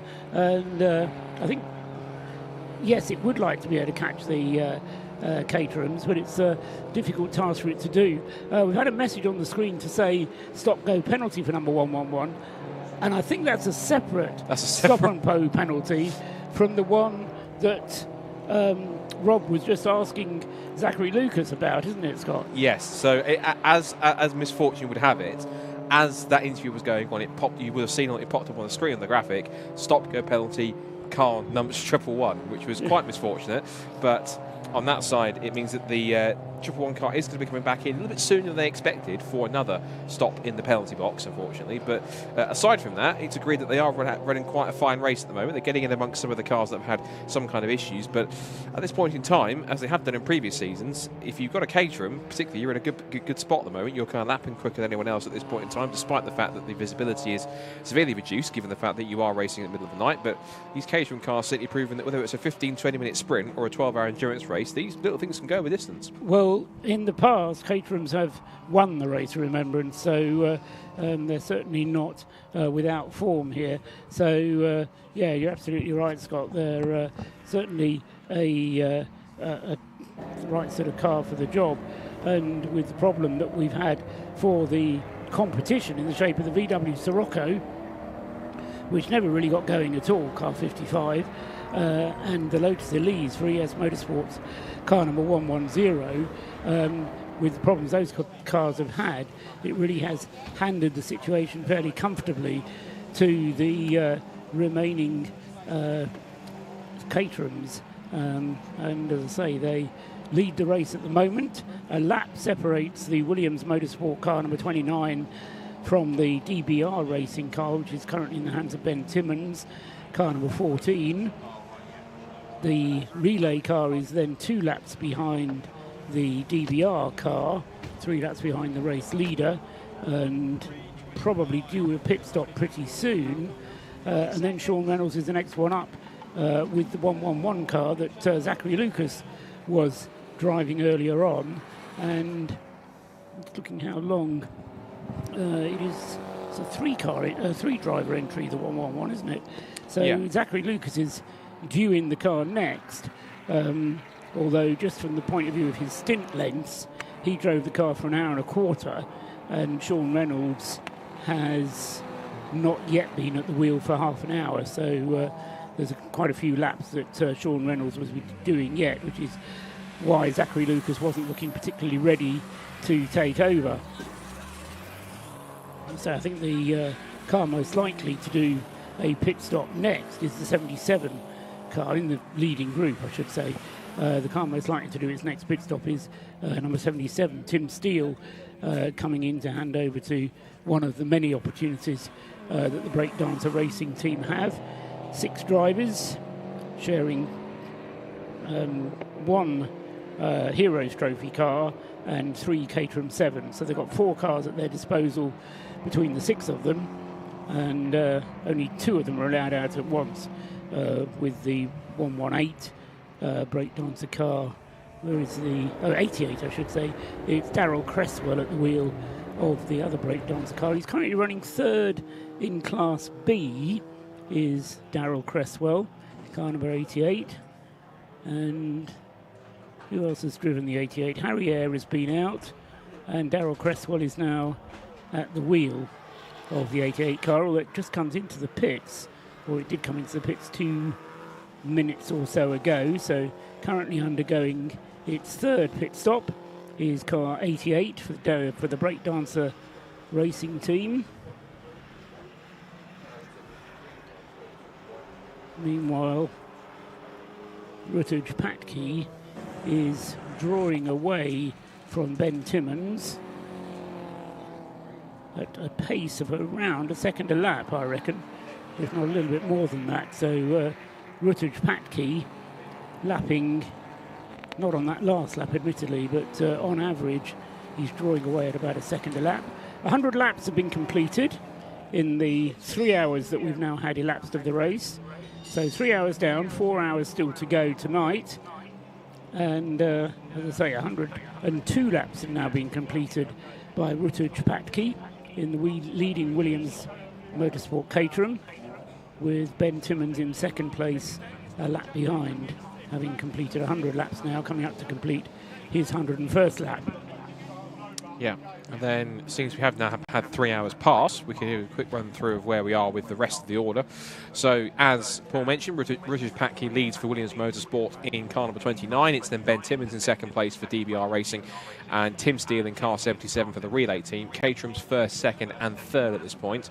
4th place is now number 111, which is Sean Reynolds in the JRW Motorsport Fiesta ST 180.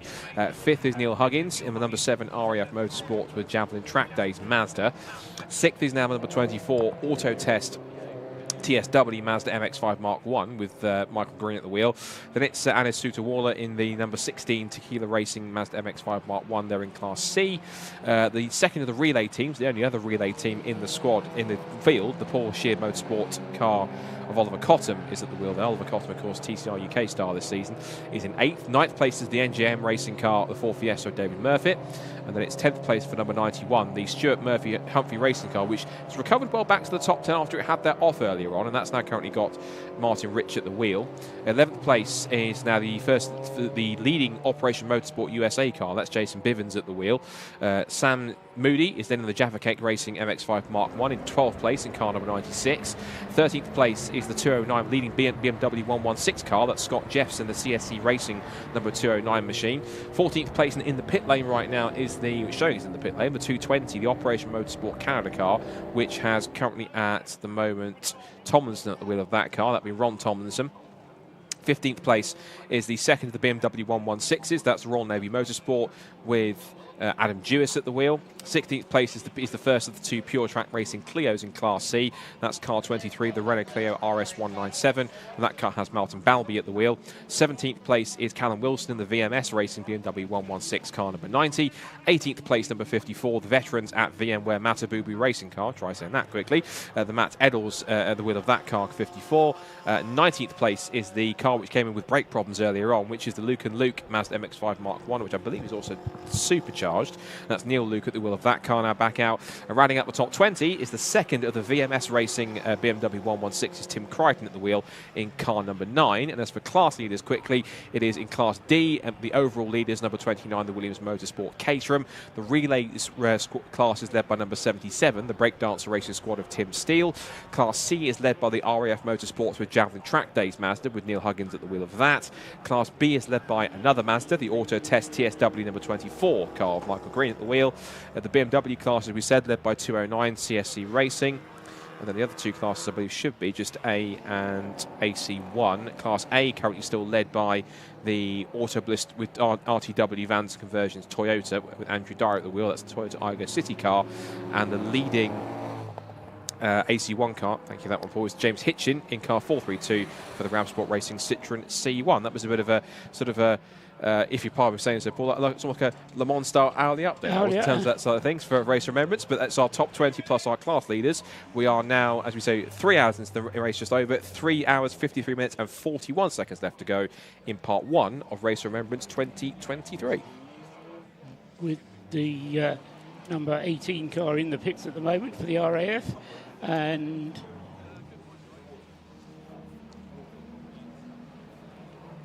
I'm just wondering, are we ready to go down to the pit lane? Yes. Just hang on. So we can go down to the pit lane and hear more from Rob Lewis. What can you tell us, Rob? Car 44, I understand. Now, especially Paul, I'll cast your mind back to earlier on. We saw a Honda Civic Flying Haggis racing in the garage behind me. They pulled off just up at Rocket Inn with a bit of an issue. Turns out what it is a converted production road car that's been turned into a race car, and one of the most important jobs you do when turning it into a race car is most road cars have a little cut-off switch that cut off the fuel pump of the car if you have an accident. Unfortunately, in this case, they haven't done that, so it's caught a bit of a rumble strip on the outside of the corner when it's going very, very fast, and caused enough of G-force to knock that switch off. So it had its fuel cut for about 30 seconds, then it reset itself, and it was able to get going again. Car number 111, which was going in 4th place, going great guns, the Ford Fiesta, our quickest front-wheel drive car in the field. That's just come in for a couple of stop-go penalties to do with pit lane infringements, to do with the red light at the end of the pit lane, I believe, or so I've been told. And I've just been given by one of the roving journalists, Peter Shearer, up and down the pit lane, ES Motorsport, the Lotus Elise is currently stuck in 3rd gear. So it's got that issue. It's going to have to do a gearbox change overnight. One slight problem that is quite unique to Anglesey, we're that oversubscribed with teams for this great endurance race, they're not actually in a garage. So ES Motorsport are going to be changing the gearbox on that Elise into the night, into the darkness, as we just see the horse racing getting started behind us as well. Great camaraderie from all the teams out there as well. See if you can place your bets on a winner. But for now, back upstairs. I certainly won't fancy to be giving Rob Lewis a lift, not with the state of my back anyway. My money's on number 3. Anyway, yes, very good. Everybody says what great atmosphere there is here at the Race of Remembrance, and Rob Lewis there being challenged somewhat by entertainment from people in the background. Good to hear though from Rob, and to as well have that in update on the Jason McAnulty ES Motorsport Lotus Elise. Very bad luck for them. And of course the other problem with being in Anglesey, if you do need more parts, it's an awfully long way to go and get them. Yes. As the Rodison's team already found out, because they had a long way to go last night to go and fetch their parts they required for their turbocharger. Having fixed the turbo, they then had even more problems with the braking later on.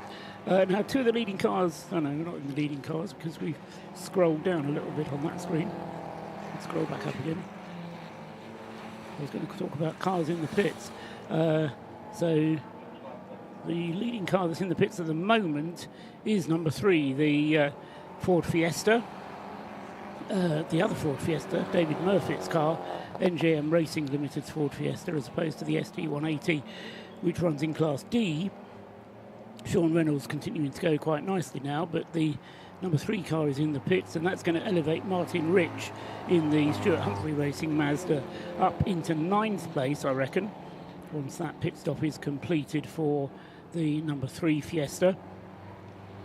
Still though, this tantalising 1-lap lead held by Rutledge Patke. Tim Steele is staying out in the Great Dancer Racing Relay Team car, and into the pits is in fact the number 14 car. Now this is Rob Kennelly. It's an hour and 10 minutes into his stint, so Rob Kennelly is into the pits then with number 14, the second place car, and that's going to enable Rutledge Patke to extend his lead still further, because he has another 40 minutes of drive time, I reckon, left in the Williams Motorsport Caterham. So this is looking increasingly good for Williams at the moment, with Rob Kennelly, Scott, having to come in that little bit earlier every time. But it seems as though the advantage that they have got means that they can, I'm not saying maybe afford it, but they can certainly at least use the space they've got around them in terms of the cars. I mean, they've got like a 2-lap advantage over the 77 car, and of course they've got some time to try and make up. Of course, and as we talked about the fact that, you know, some of the Caterhams last year, that the leading car was 5-6 laps ahead, and by the end the Lotus came through and won the race. So that's at a 2-lap lead, for example, for Williams Motorsport and Rutledge Patke in number 29. That's by no means guaranteed, particularly if they hit problems overnight or if they hit problems in the latter part of this first part, and especially if they start hitting problems going into either of Sunday's parts tomorrow. Well, yes, especially tomorrow. Yeah, that's certainly the valid point, because, of course, tonight, if you do hit a problem, you do have the night to repair the car. Of course, it still knocks you back down the field, but 12 hours is a long way to go. As I say, we've had just over 3 hours gone so far, so there is still a lot of meat on this bone yet. And so whilst the Rob Kennelly car receives service in the pits, presumably this will be a driver change as well for that number 14 car. Oops. So Ben Timmins, isn't it? Sorry, who's brought the car in. Sorry, my screen saying that Rob Kennelly's already taken it over, but it probably, in fact, is going to be Ben Timmins handing over to Darren Burke. As yes, that car, the leading car of Rutledge Patke, goes through and completes another lap. So Ben Timmins, who is in the pits at the moment with number 14, 3 minutes just ticking up on his time spent in the pits. Job for Rob Lewis, as and when he can find out, is the Operation Motorsport Canada car, which has been in the pits for some 10 minutes now, which is somewhat longer than we would have expected it to be in, unless it's got a problem of some sort. The 220 car, having had a troubled run, having had a good start from Alex Quinn, but struggling a little bit now. And as I say, that car, the Operation Motorsport Canada car in the pits. Also in the pits at the moment is the Tequila Motorsport car, and Anis Sutawalla, having been driving the car now for about an hour and a half. So a good long stint from Anis. That's 40 laps, in fact, from Anis Sutawalla. So the pit stop's continuing, and out goes number 14 back out onto the circuit, and Darren Burke does indeed take over at the wheel once again of the number 14. So Darren Burke, the first driver, I reckon, to have gone out of the car and then, or started in the car and then cycled through all three of his drivers. It was a very quick stint indeed by Darren in the early stages. Remember, he opened up that big margin in the first hour of the race until the first pit stop, and then the car came into the pits after less than an hour and a quarter, but it allowed the Williams Motorsport Caterham just to establish a bit of an advantage at the front of the field.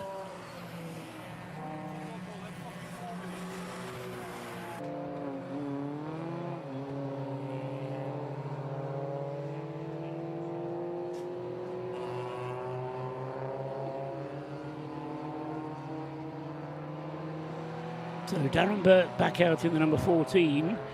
When he gets going again, he will be 2 laps behind the race leader, or will he be 3 laps behind the race leader? Tim Steele is doing a good long stint out there. He's done an hour and a quarter in his car, 40 laps. That's considerably longer than Alan Curtis went in his stint earlier on for the Breakdancer Racing team. The relay car in 3rd place. And then the RAF Motorsports Mazda, Neil Huggins, having taken the car over from Lloyd. A very good performance indeed from the Huggins father and son team so far. They'll be handing that car over next pit stop to the other 2 drivers, Alex Smith and Oliver Wayne. Ollie Wayne is pretty quick behind the wheel. Alex Smith less so, less experienced. But Ollie Wayne is certainly as quick as the leading 2. Just turned round, and Scott Woodward has turned into Rob Lewis. I didn't even notice. Hello, Rob. How are we doing? Yeah, we're still here. We're still kicking.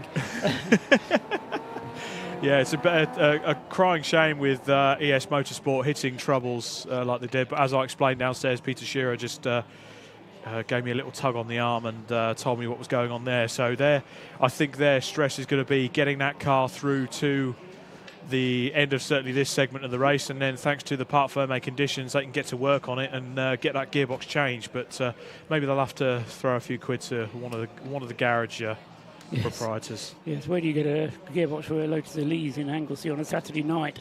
Yeah, I suppose maybe a can get anything on Amazon. Club Sport Trophy car may be available, I suppose.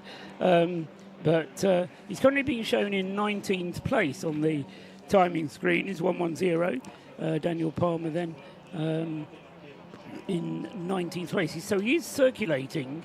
So if the car is stuck in 3rd gear, it's a mighty job being done by Daniel to drive it around, unless they've managed to just get the gearbox to work amongst a few gears. And Daniel Palmer, then, he's not so experienced with the car as Jason McInulty is, but as I say, the car is still going around.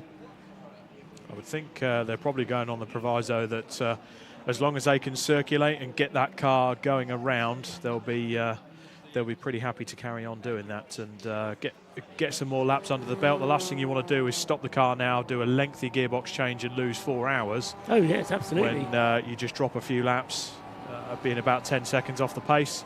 and you can go back and get them again tomorrow. But Yes, one car I'm also mightily impressed with as well is the Class C Fiesta, the NJM Racing Fiesta that's in 14th overall, the Moors Motors team there. The number...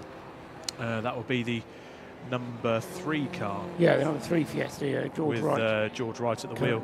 Yeah. The 111 car, I need to tell you about that. Before you do, can I just note that Rutledge Patke is in the pits. Car 29, the race leader, is in the pits, and this is a bit earlier than it should be. The number 77 car has come in. That's Tim Steele's relay car, the Caterham. So, and that one I did expect to come in, but Rutledge Patke has come in after a stint of 48 laps. Now, I say 48 is a long stint for some drivers, but compare that to Toby Ballard. He was out for 63 laps. So Rutledge has come in a little bit early, I reckon. He'll be handing the car over to Henry Williams, but I just wonder whether that's a little bit earlier. Scott Woodward will be down in the pit lane and no doubt making inquiries. We've also got in the pits the Lotus Elise 110 has come back in again. So having said it was out there and turning in the laps, it's not at the moment. But sorry, the race leader then in the pits. You were going to say something about the 111. Well, the 111 car, they had 3. I think I put the commentator's curse on them because after telling them how well they've been going, and they're the front-running four-wheel drive car in there so far, and going great guns. They're in 4th place at the time. They're still 6th now, incidentally, overall, but 3rd in Class D. So JRW unfortunately had 3 stop-go penalties on the trot. So I believe one of them was for a red light infringement in the pit lane. Then they overtook under the safety car. And I think the other one he said was they were speeding in the pit lane or something similar. A long pit stop or something. No, that was the one before. So they've had 4 so far, Paul. But they had 3 stop-go penalties in a row, which is just fantastic. Well, it's just not good discipline, is it? Anyway, we can go down to the pit lane now because Scott Woodward is down there and can bring us this news. So back to you, Scott. Well, as I came down to take over for Rob, we thought there was not much activity, and then car 19, as you see on the screen, has just come into the pit lane with an issue. Now, just speaking to a couple of the guys from the team, it appears to be gearbox related. They're having troubles with 2nd and 3rd, particularly 3rd. Not a circuit like this. 3rd is absolutely vital for them in order to get the maximum amount of speed and the pace that they need to do that. Hopefully, it might be a quick fix, something they can actually just deal with over the next 3 hours or so. The plan is that they've got a spare gearbox from a spare car that they can use, but they can change in overnight, but they'll have to do that overnight because anytime they try and do it right now, it's going to lose a major amount of time, of course, in the race. It's easy to do it. Just a reminder with the rules, if there's anything that you need to do to fix the car, you can do it overnight. There's no kind of part ferme, so to speak, in terms of, I think there is a grace period where you're not allowed to touch the cars initially, but then once that grace period is gone, I think, case in point, last year, Rob Boston raced, I should say. They actually changed an engine, I think I'm correct, on the Lotus last year, or did something to the engine, major on the engine last year, to change that in order to get it back going again. That was all good. The race leader's car 29 has just gone out of the pit, so they just made a charge change. We might go down and have a chat to their driver. I think it was the Rutledge Patke. We'll go have a chat to them too. Also behind us, they've gone now, but the 23 Pure Track clear was also in for a mandatory stop, but it seems as though there's some fixing going on for the 19 BMW, and it might be in for quite a while, and it might well need a gearbox change overnight once this first part of the race is done. But problems for the RAF car, but they're going to soldier on, so to speak, and try and get themselves to the end, at least if it requires them to try and hold a gear, but it's simply just 3rd gear being the major problem. So I'm going to try and see if I can hunt down the driver from car 29 that's just jumped out, which I think is Rutledge Patke, and see how he found that stint as we went into darkness here at ROR. But until then, back up to you guys in the box. Thanks very much. Scott Woodward is down there, and yes, it is indeed Rutledge Patke who's just got out of the number 29 car, the Williams Motorsport car, which still leads the race thanks to Henry Williams taking the car over. And just looking down at its most recent pit stop, it was a 4 minutes and 9 seconds, so a good quick pit stop for the leading car.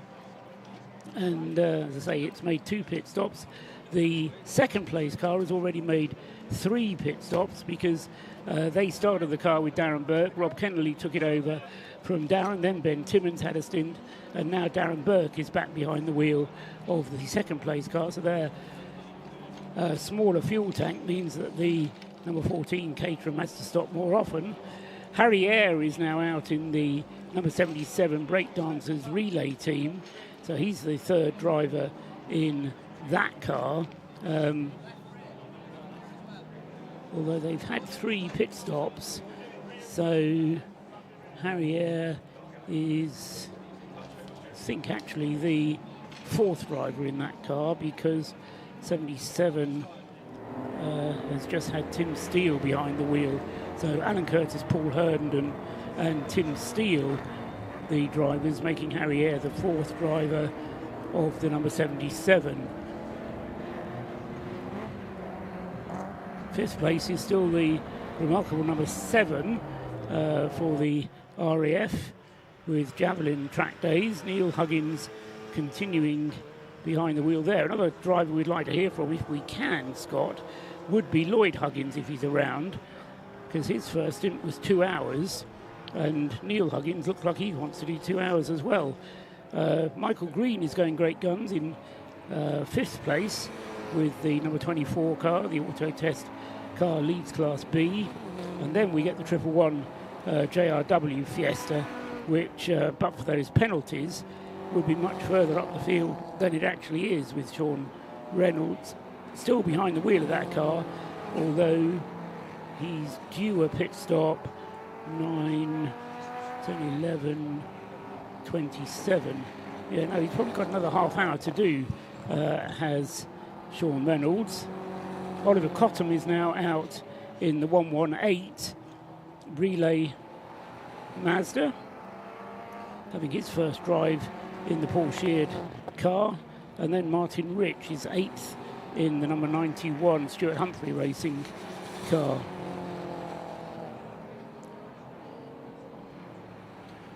Behind that, the number 16 Tequila Racing car with Chris Knight now behind the wheel of that car. The BMW 116 doing very well, Rob, with the number 209 Scott Jeff's car. 12th place overall for a BMW 116. That's not too bad, but before we hear from Rob, we can go down to the pit lane and hear from Scott Woodward, who's got the drivers of car 416 with him. There are some teams and drivers that quite like Anglesey, and this is one of Nick Cunningham, of course, for CSC Racing FDR Packaging. Your car's just being serviced behind us now at the moment, but we're just talking before we came on. You guys rather like Anglesey for quite a few different reasons. Yeah, we've had a couple of good outings here. So about a year and a half ago, me and my brother won the Into the Night race with the C1 club, and then last year we also won the Race of Remembrance here in the C1 class. So there'll be only 2 race wins. Hopefully we can be in contention for tomorrow to try and, if not get on the podium, at least get another win. But your guys just going back out now, so the car that you've handed over, how are fortunes at the moment for your car? Yeah, good. No, it's been driving really well. I think I got caught in a few battles, ended up pushing it a little hard. The last 10 laps were pretty sketchy and pretty loud on the tyres. A lot of thuds as we were going around in bits and pieces. So, but no, the actual car's performing really well. It's showing we got good times yesterday in quali, and pretty consistent times from both Dave and myself so far today. So, no, driving really well. I think next time I'll just have to be a bit more careful with the tyres though, because I think wouldn't have lasted much longer. All that experience, of course, you won Race Remembrance last year, as you say, you won the Into the Night race. How much is all that data experience, how much is that worth for you guys now going to this race, knowing that you've succeeded here twice before? That must be more than valuable for you to use to kind of build on what you can do this year. Yeah, I think the first time I raced here, we got I personally, because the first time I'd done Race of Remembrance, got caught into chasing other cars, battling with them, when really you sort of realise half the time you're not even near the other cars you're competing against on the track. It's just about keeping your head down, banging out consistent lap times and staying out of trouble really. So sort of that added coolness, I suppose, compared to when I did it a couple of years ago for the first time, where I was a bit more gung-ho, shall we say, tends to help, I think. So, great job so far. Best of luck for the rest of the race, and see if we can catch you later on. Well done. So, as Rod can certainly test with the C1 aspect, experience around here counts for a lot. Back to you guys in the box. Lovely stuff. Thanks very much. Scott Woodward down there interviewing people. And just to catch up with what's going on the circuit, Ben Timmins is now just 1 lap behind the race leader. Although it's not Ben Timmins, I'm misidentifying him. It's the Darren Burke at the wheel of car 29 now.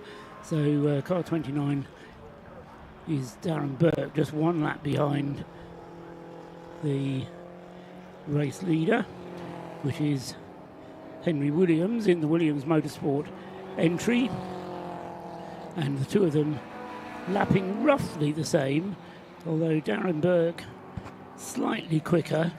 Although, to be fair to Henry Williams, he's got a full tank of fuel, having just taken over the car. Neil Huggins still carrying on in the number 7 and doing some great lap times. As, to be fair to him, is the 24, the two Mazda MX-5s, the Mark III of Neil Huggins and the Mark I of Michael Green. Good long stints from both of them.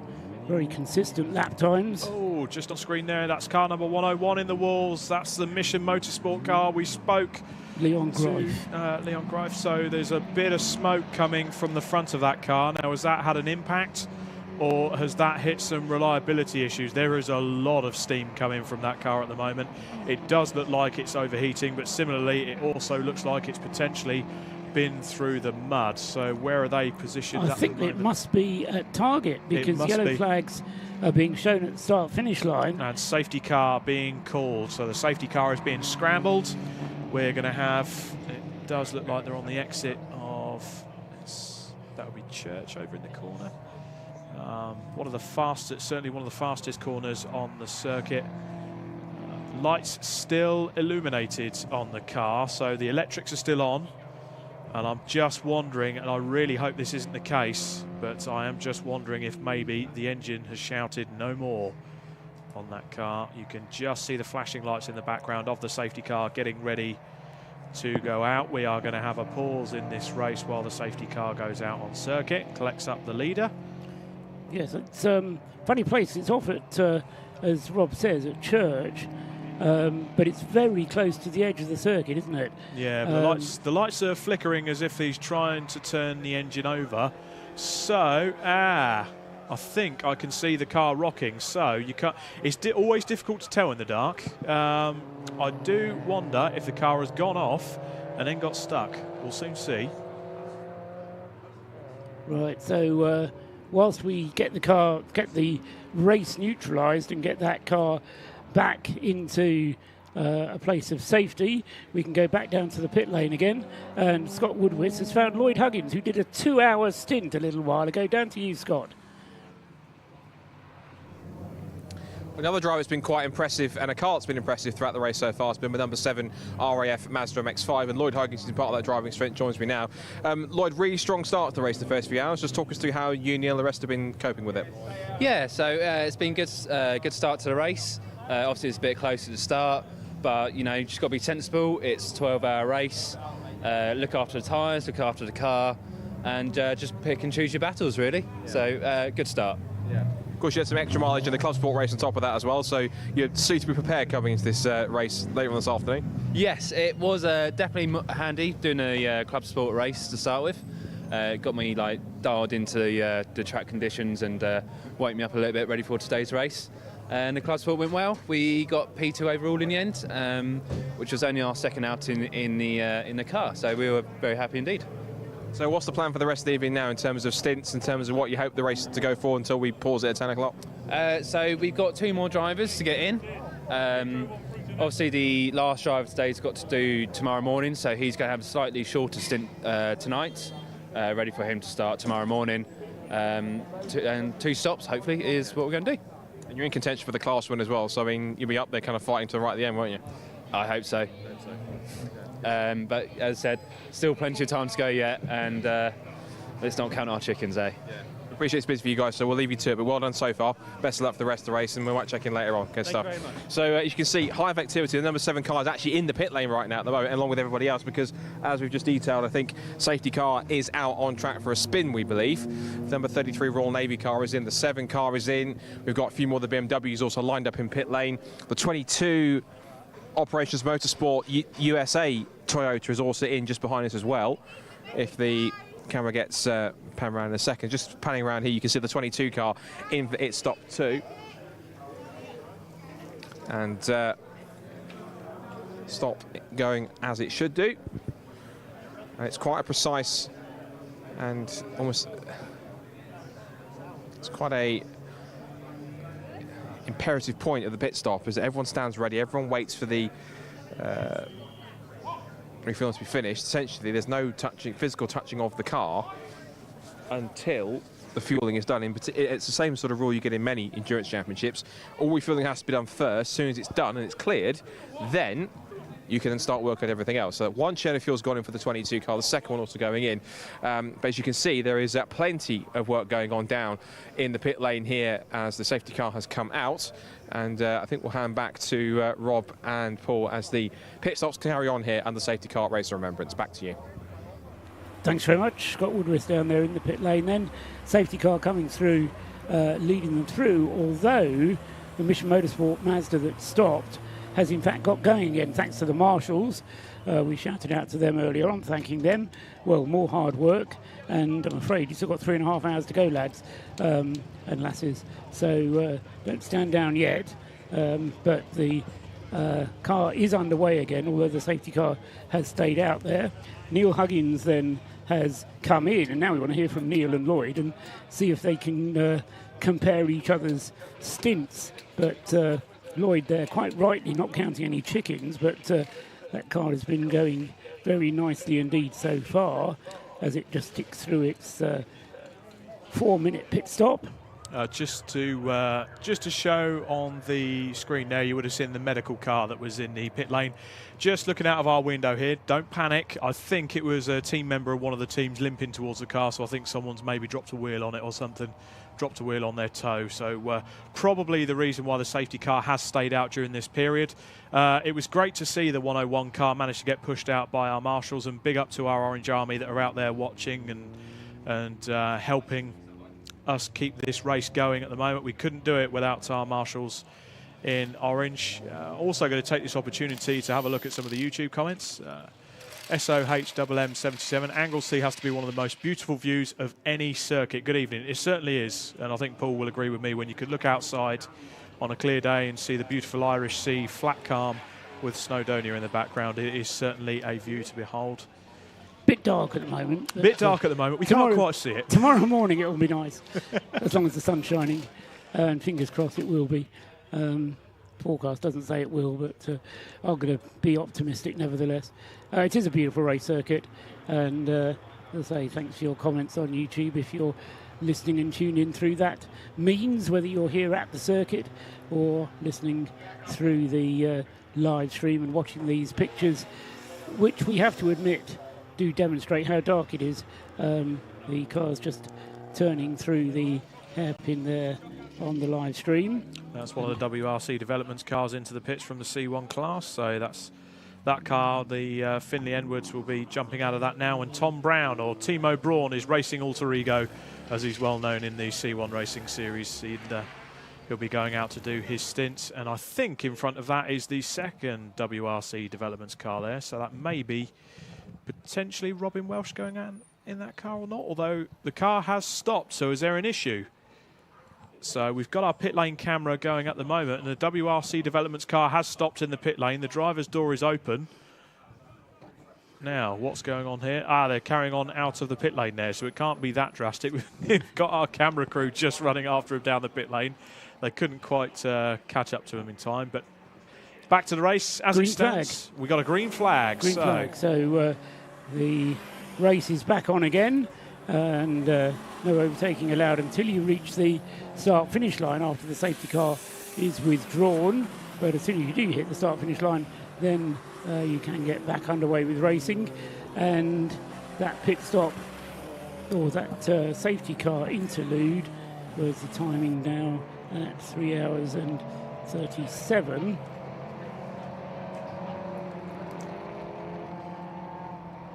So 3 safety cars so far, or 3 safety car periods so far, and so far it's hard to say whether that has affected the battle for the race lead very much, actually, because none of the leading 3 cars chose that moment to come into the pits, nor did, interestingly, the number 24 car, which is now moved up to 4th place as the number 7 has made its pit stop. So Lloyd Huggins, Neil Huggins, has now handed over to Alex Smith in the number 7 RAF car, and he is a proper RAF man, is Alex Smith, and so we'll be able to see what lap times he is capable of doing compared to those of the Huggins father and son.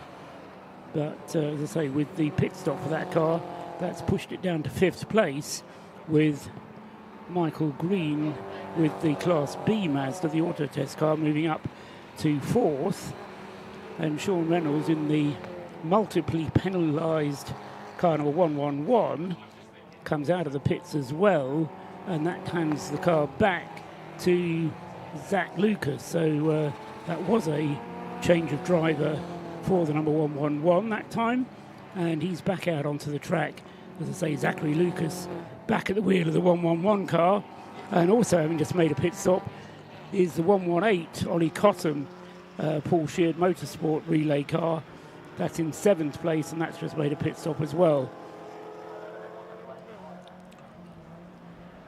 Car 220, the Operation Motorsport Canada car, is still in the pits. We mentioned that about 10 minutes or so ago, but there's a problem for the 220 car, and interesting if Scott can find out more about Operation Motorsport Canada, because that's hugely disappointing for that team.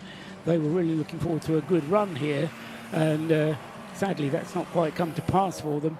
So the 220 car has, let's say, dropped right down the order with this half-hour and longer pit stop for the Toyota GT86. Shame, really. They had a really good stint in that the first showing with Alex Quinn at the wheel. Didn't they? And they ran well in qualifying, but the cars hit some mechanical malady.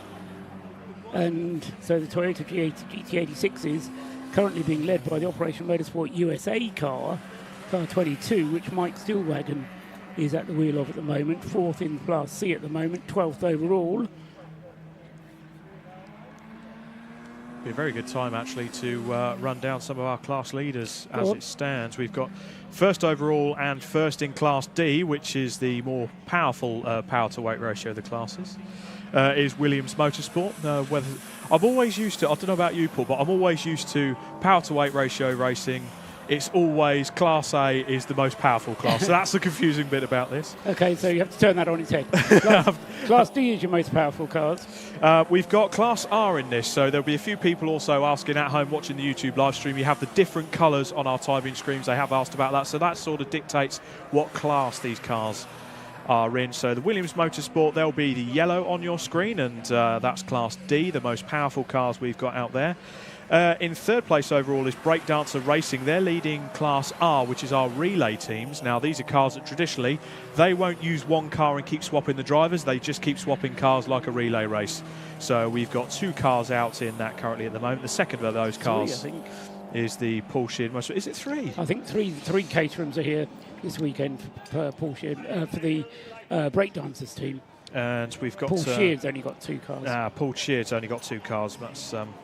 my mistake there. Leading Class C at the moment is in 5th place overall. That's the RAF Motorsports with Javelin Track Days. That's Smith at the wheel of that, and that is a Mazda Mark III MX-5.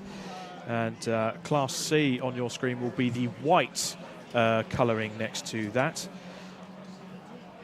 Class C with quite a big grid actually in this race this weekend. I think there's 12 of them altogether, Rob. Yeah, 12 of them altogether. So that's quite clearly the biggest grid very in terms of class. Very competitive class as well. Yeah, if you you've certainly got your work cut out if you want Class C honours in that this weekend.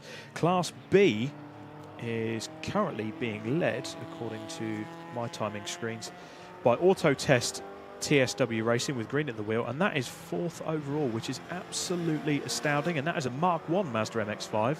So the Class B on your screens will have the pink colour next to it, the light pink.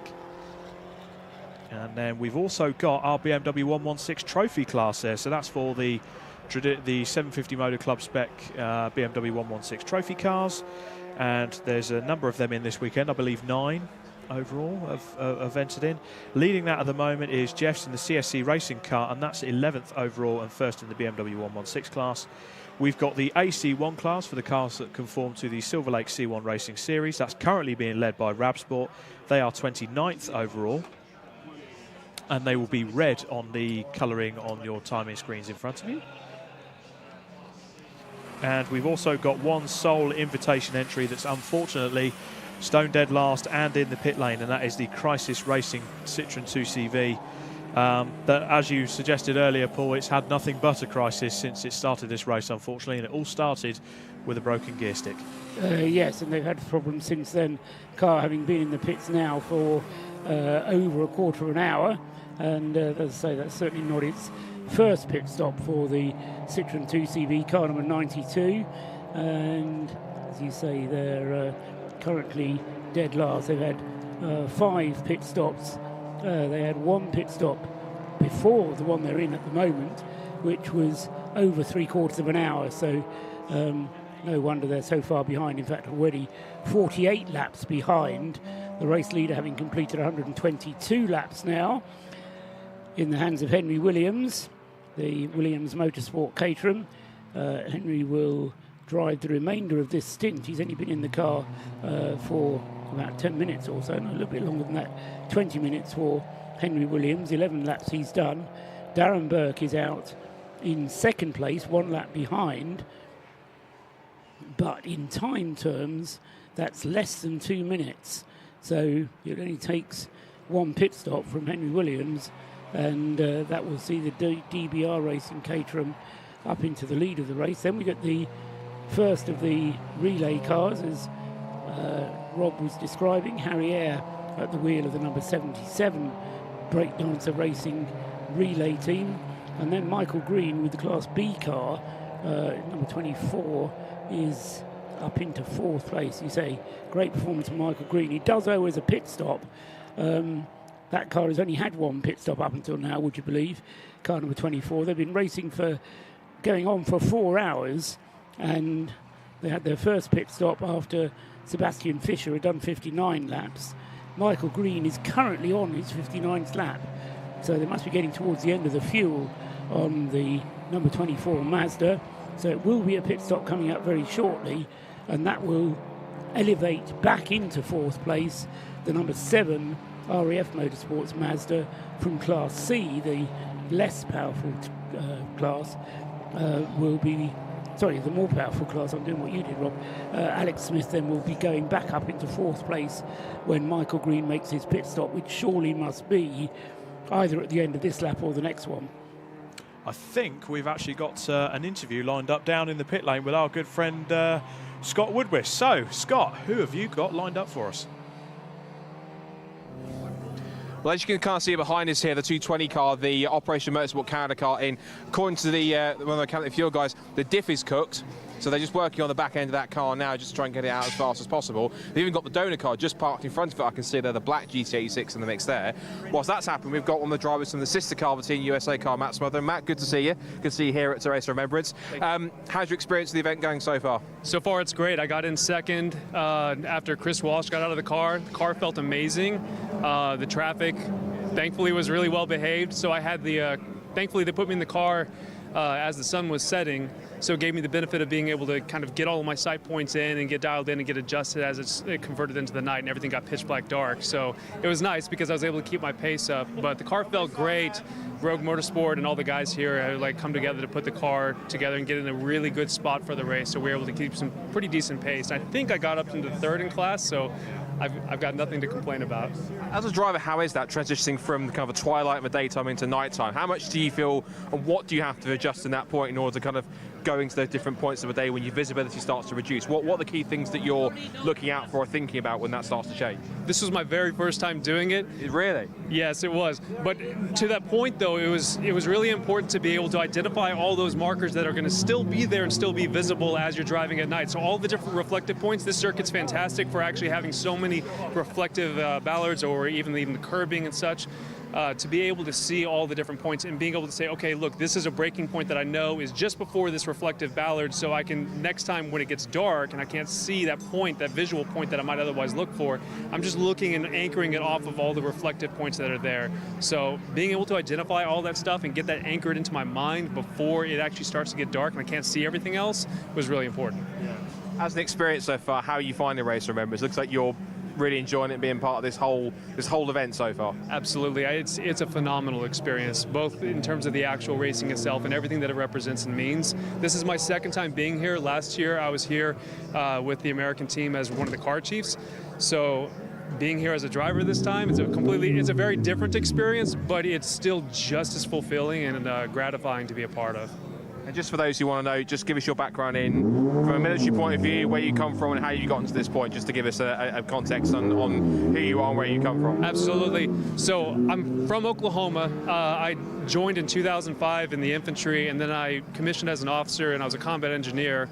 And I served in the 45th Infantry Brigade, and I moved on to other assignments. Deployed in 2011, 2012, and got blown up several times. So I have a whole bunch of neck and back injuries, and had traumatic brain injury that I had to recover from. So, you know, I recovered from the TBI and the traumatic brain injury. Eventually, my injuries caught up to me. So I tried to push through, and I just couldn't push through anymore. And I medically retired a couple of years ago. And it was a really difficult time. And I actually turned to sim racing as a means of kind of a therapeutic diversion for myself. And that's when I ran into Operation Motorsport in North America, and it turned out that they were using, because it was during COVID, they were using it for the exact same purpose that I was. And so I got into their online league, and then they offered me an opportunity to activate as a beneficiary of their program. And so I began working in race control with SRO North America, and had a phenomenal time there. And they incorporated me into that environment to be able to just kind of be a part of that team and actually contribute in a really meaningful way. And so kind of the camaraderie that I've had both in SRO and also with all the people here in Operation Motorsport has been phenomenal. And so then they sent me off to Skip Barber Racing School, and that way I was able to get my license and be as a backup driver last year, and then everything's come full circle, and here I am as a driver this time. For you, from going through that process of being part of Operation Motorsport, discovering them and helping you much as they have, it probably goes without saying, but just how big of an impact has being part of Operation Motorsport and the work they've done for you, how much a big an impact, a difference has that made on your life outside of being in the services? I have to be careful with how I answer that so I don't get too emotional. They've been absolutely vital in my personal recovery. In terms of mental health, it's a difficult thing when you kind of feel like you get discarded as a broken toy. And so when you have an organization like Operation Motorsport, like over here Mission Motorsport, that exists for the purpose of helping people just like me in that process of transition, find people who are also like broken toys just like you in that way, and they've had similar experiences and they have resources that they can offer you. It means so much. It means so much, and it's the kind of thing that helps you to be able to get back up on your feet and kind of keep moving forward the way that you always wanted to and the way that you need to. And so to kind of have a sense of team identity and purpose restored and revitalized, it means the world. It really does. For being here for your service, thank you ever so much. Really appreciate you guys being here. Best of luck with your USA car when you get back out there. When's your next stint? They have me going out not tonight and not tomorrow at the very beginning, because they kind of want to preserve things for the remembrance ceremony. My job is to bring it home at the very, very end. So I think we have rain, so that'll be exciting. Best of luck. Well, thank you again. Best of luck, and we'll see you tomorrow. Good stuff. Well done. Thank you very much. Good stuff. So great stuff, and just shows not just in the UK, but also in the USA and Canada with Operation Motorsport, of course, the North American equivalent of Mission Motorsport. It changes the lives of people, and you heard him saying, you have to be careful what he said. He didn't want to get too emotional with how much of an impact it's had, and that's the key thing that some people might not understand. They might understand how much of an impact and how much it makes a difference to these people who come out of the services, but not just how much of a difference. And the fact that he was having to be careful not to get emotional just shows that really it can turn around so many lives. And so if you feel like you want to support Mission Motorsport, please do go ahead. They've got a Just Giving page. Do go and donate. Do what you can throughout the year to go and support them, because this really is a fantastic, worthy cause. And the fact that as a club, the BRSCC are involved, it means a lot to us as a club. And of course, there's a race event, and for the remembrance service that we've got tomorrow, everything is all vital just to support people who've been through all of those traumatic moments and to try and help them move on in life and to actually get a better career and a better start, and almost a second life in terms of outside of being in the services. So to all the service people that are here this weekend, weekend, whether they're as part of a team, a driver, or just being here for the event. Thank you ever so much, not just for being here, but for your service over the years, currently or previous years too. We're going to go find some more stories, but until then, back to you guys in the commentary box. And yeah, just very thankful to be here this weekend, as I'm sure we all are. Thanks very much, Scott Woodward. I think his glasses were steaming up there, Rob, weren't they? I mean, to be fair, you talk to people up and down the pit lane from all walks of the military life, as we see dicing for the position there. Car 77 and car 14, they're going great guns, despite the gap they've got 3 laps between them. Yeah. But some of the teams up and down the pit lane, we also, because today is in fact Armistice Day, the whole pit lane came out earlier on and we all bowed our heads and paid our respects, and there was a tear in the eye of a few of us there, and I'm sure there will be tomorrow when we have the remembrance service also. Yeah, it was Matt Smotherton that Scott was talking to, just to remind you, if you weren't there at the beginning of it or you tuned in halfway through, one of the drivers for Operation Motorsport USA, car 22. He's been out already. He took the car over, as he said, from Major Chris Walsh, who took the start. The car is currently in the hands of Mike Stillwagon, who is another driver who was here last year for the Race of Remembrance, and is having a second go at it this year. The car itself, car 22, is currently 4th in its class, Class C, the very hotly contested Class C, and car 22 then in 11th place overall.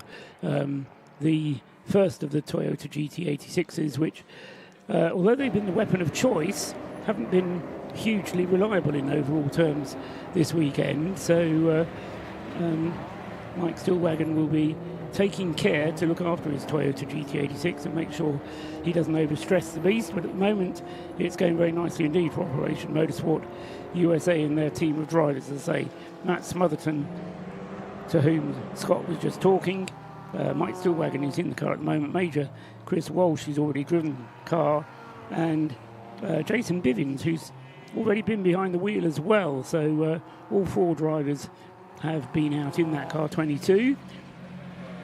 And yes, that's Jason Bivins was in 3rd, and Mike Stillwagon is in the car now, so that makes sense.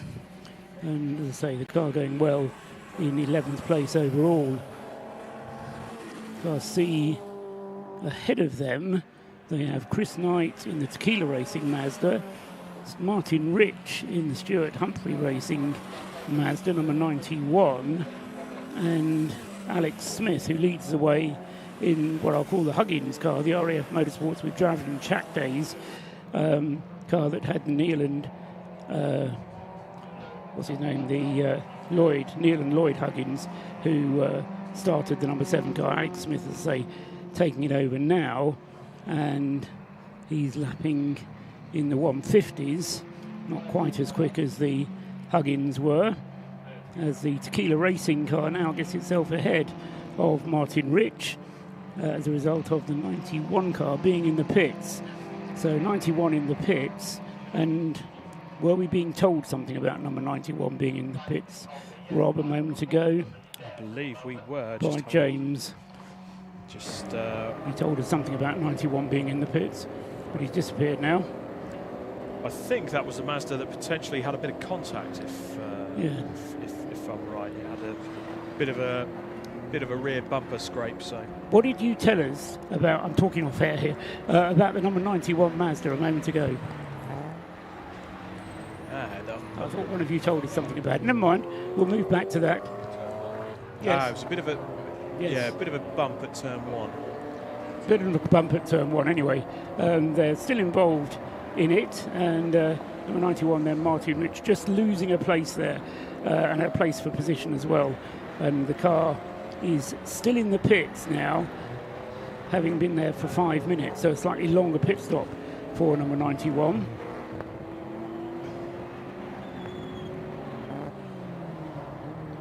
So 3 and a bit hours still to go. We're coming up to 4 hours elapsed of the 2023 Race of Remembrance, part 1 out of 3, and still plenty of meat to go here. Henry Williams just crossing the line there in car 29, the Williams Motorsport Caterham. 130 laps now completed, So ticking them off one by one, and Henry Williams got 130 laps completed. He's actually now got Darren Burke on the same lap as him. The gap is 1 minute and 20 seconds. So Darren Burke has been lapping very rapidly indeed, as we saw in the early stages. Darren Burke, in fact, he's been lapping 2 seconds a lap quicker than Henry Williams. So Darren Burke, despite these dark conditions, is really going great guns. I asked Callum Lockie earlier on whether he was worried about the speed of that 14 car, and he quite glumly said, no, you're not worried at all. But I think there is something to be worried about there, because the speed of that DBR Racing Caterham, I reckon, is certainly quicker than the Williams Motorsport car. 2 seconds taken that time out of the lead, and we'll keep an eye on that one over the remaining 3 hours of this part, because although the DBR Racing Caterham pits more often, when it's on the circuit it laps more quickly. So it's the age-old problem of endurance racing. And I've been joined not by Chris Slater from the RAF, he's behind us. I don't actually know your name, apologies. Tell us your name. I'm Brian Watson, I'm the chair of You're RAF Brian Motorsport. Watson? I am indeed, yes. Right, you should have been out earlier on in the club sports race. I was indeed. Unfortunately, my car decided to break just at the end of qualifying, so it's now in the trailer. Okay, never mind. That's disappointing, but you're still here and you're enjoying yourself, are you, Brian? Absolutely. We've got 3 teams out this year, as you know, and they're doing okay. Our car 7 is going pretty well. It's got Alex Smith at the wheel at the moment, one of our younger drivers, and that's going pretty good at the moment. It's putting in the nice laps. Yeah, he's actually serving in the RAF at the moment, isn't he? He is indeed. He's actually a helicopter technician based in Cyprus, so he's actually based in Cyprus. And his wife is racing in another car as well. So they've flown the helicopter over here, have they? No, Right. they came in the normal way. Right, okay, which is by an aeroplane. Yeah, of some absolutely, sort or another. Just while I think about it, there was a helicopter flying over the circuit at the start of the race. That wasn't anything to do with the RAF, was it? We couldn't work that out. No, that wasn't anything to do with it. I did wonder for a moment, but whether you were trying to sort of come in and drop some bags of flour on people or something like that. But no, I mean, it's a great event. You're enjoying it, are you here, Brian? Absolutely. I mean, I had the pleasure today of helping sort of sign the Armed Forces Covenant for BRSCC. So Right. I was the defence witness for that. So it was a pleasure to be involved in that, because this is a really great event that they put on for us. And as you've said many times, it's such a great event to be involved in, and it's a pleasure to be here with 3 teams, lots of youngsters out racing, which is the important part, and they're all enjoying themselves. At the moment, I've got 2 cars out. One's damaged, new gearbox being fitted. They're all over it, getting that gearbox done, and it'll be done within about 2 hours. So that's the kind of race this is. Now, how galling is it for you that the Royal Navy is leading you at the moment? Well, we have to balance this up. So at the inter-services, which we do at the Burkett, we beat the Army and the Navy. So Yes. you know, these things balance out sometimes. Right. The battle may be won, but the battle may be lost, but the war is not yet over. Absolutely. Yeah, so these it's a long military campaign. Yeah. But no, I mean, you're right. You're involved in the RAF Motorsports throughout the season, presumably. Yes. So I've got 6 teams on 2 and 4 wheels. My biggest team is run by Chris, as you well know. In many ways, he's the biggest as well, and the tallest. But in essence, my aim is my job is to get youngsters out competing in motorsport, whatever they like, and getting involved in motorsport, so servicing, marshalling, whatever it takes. All about getting them out there and enjoying something that we all love. Is there something about? I associate the RAF with either jet fighters or the Red Arrows or helicopter pilots, or these the big jobs, I suppose, in the Air Force, the pilots. Is there anything that is? I mean, it is to me an obvious similarity between driving a racing car and piloting an aeroplane, because they both need good hand-eye coordination and things like that. Is that something you're looking at at all, in either looking at a young racing driver and thinking, oh, that could be a good pilot, or vice versa? There's a bit of that. What we're good at doing is trying to analyse the sport as best we can. So what we see is, our president is Deputy Chief of the Air Staff. He's a fan, because what he sees is us taking our trade skills into a sort of sport environment and enjoying that. So I do have some young air crew here who are training to be pilots, but actually some of my fastest are young technicians. So it's about that hand-eye coordination, it's about the teamwork, it's about the whole package that comes with motor racing that makes it a really interesting bit to sort of do alongside our primary duty. And I think something else that somebody said earlier on was about using military personnel, and this is across the board of military, whether it's RAF, Army, Navy, well-drilled, well-organised, well-educated people who know what they do and turn up for work on time. That's not a common thing as you think it might be, and having those people in your pool is a natural thing for one to go into motor racing. Absolutely, and it's sort of what we're doing is actually training them for their primary role in a sporting role. Coming here, there's 4 cars, 3 cars we're working on this time. It's the support staff, it's the pit wall staff, it's the mechanics. That's Everybody, a team, yeah. and that's exactly like what we do in the military. So we're just almost transposing that into motorsport, Exactly. which gives us that real excitement for the youngsters. Great. Thanks, Brian, for talking to us. We've got some more to come from the pit lane now, I think. So we can hand down, I think it's still Scott down there in the pit lane. So down to the pits and Scott Woodward. Thank you. Well, as you can see, 4 hours in and there's still plenty of fun going on in the pit lane. These are the guys from 91. We've got Ash, of course, who's managing the pit lane as well in there too. He's like to photo bomb the occasion as well. But yeah, Car 91 just been in for the pit lane, just talking to Martin Rich as we see more support for the Scots down here. And if there's anyone in the live chat that supports these guys, be sure to give them a shout, and we'll sure we'll shout them back on that side. There goes Ash on top of that as well. Nice. Car 91 was in the pit lane. Reason being, spoke to Martin Rich. They had a tap in the right rear from them of all cars, the Panda. He called the contact in his words totally unnecessary, but is what it is. So that car only got cosmetic damage to the right rear. When it came into the pit lane, the marshal stated that he just needs to try and take that off. Otherwise, I guess if it had continued flapping, he would have gone on to get themselves a black and orange flag, and that would have set them back a little bit further on that side. Car's gone back out. Martin's a bit sort of disappointed that he's lost a bit of time, but he's going to get back in tomorrow to see if he can get going again. The other car that's had the issues, which came into the pit lane whilst we were also looking at the Operation Motorsport car, was the CSC Racing BMW. Now that came into the box. I went down there, had a chat. They weren't quite sure exactly what the issue was. Talking to one of the mechanics, he was driving down the back section towards Rocket, and the car just started to lose all power or started to hesitate, possibly a misfire. That's in the box. That might be for a little longer than so, but that car's going to carry on going through. Also the car in there too. We've got the Scottish BMW in as well for a pit stop here. So 63 cars in. I've just seen also, whilst we're looking at that, the 69 car, the Mission Motorsport Citroen C1 with the kind of WRC style livery on it, is also the pit lane for its next pit stop right down the top of the pit lane. Radiation Racing are in 2, and so is also 33. That's the Royal Navy BMW. So more pit lane activity down here, and as you saw, it's plenty of fun at Race of Remembrance. It's my first time, and I said to my camera guy here, I'm thoroughly enjoying it. Don't know about you guys, but it's a pretty fun event all around so far. Back to you. I can tell you're having fun, Scott. Good to know. So Scott Woodward's down there enjoying himself down in the pit lane. We'll get him back up here before too long and allow Rob to go down and warm himself up, all right the way round. So before we heard from Brian there, we were talking about the battle on for the lead, because Darren Burke is continuing to lap more than a second, getting on for 2 seconds a lap quicker than Henry Williams. He's brought the gap down now to 1 minute and 13 seconds. It was over a lap, which is 1 minute and 40, and he's now brought it down to 1 minute and 14. And so Darren Burke on a bit of a charge, and we can see how quickly he is able to go. News from the pits is that car 33 is having the oil pump changed, and that's getting ready to go out again. That's a pretty quick change because he's only been in the pits for 3 minutes. So good work from the Royal Navy Motorsport team, car 33.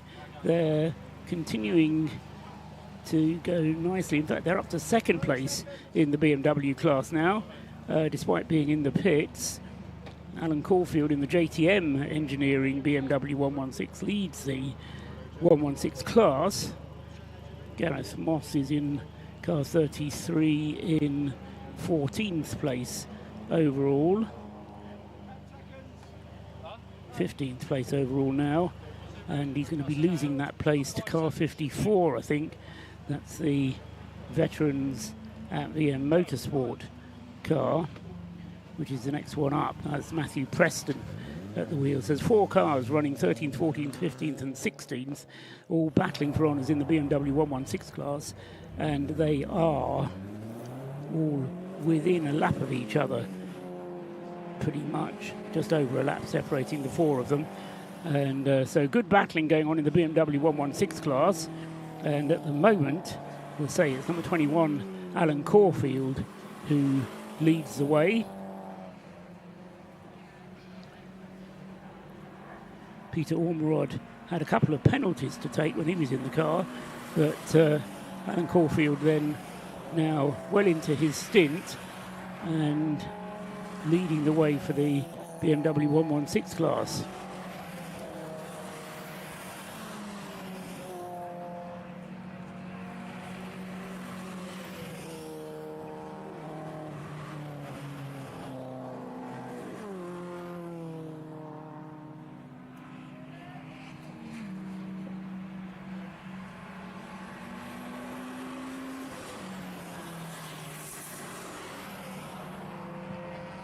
So 4 hours now elapsed of the race, 4 hours and 10 minutes very nearly.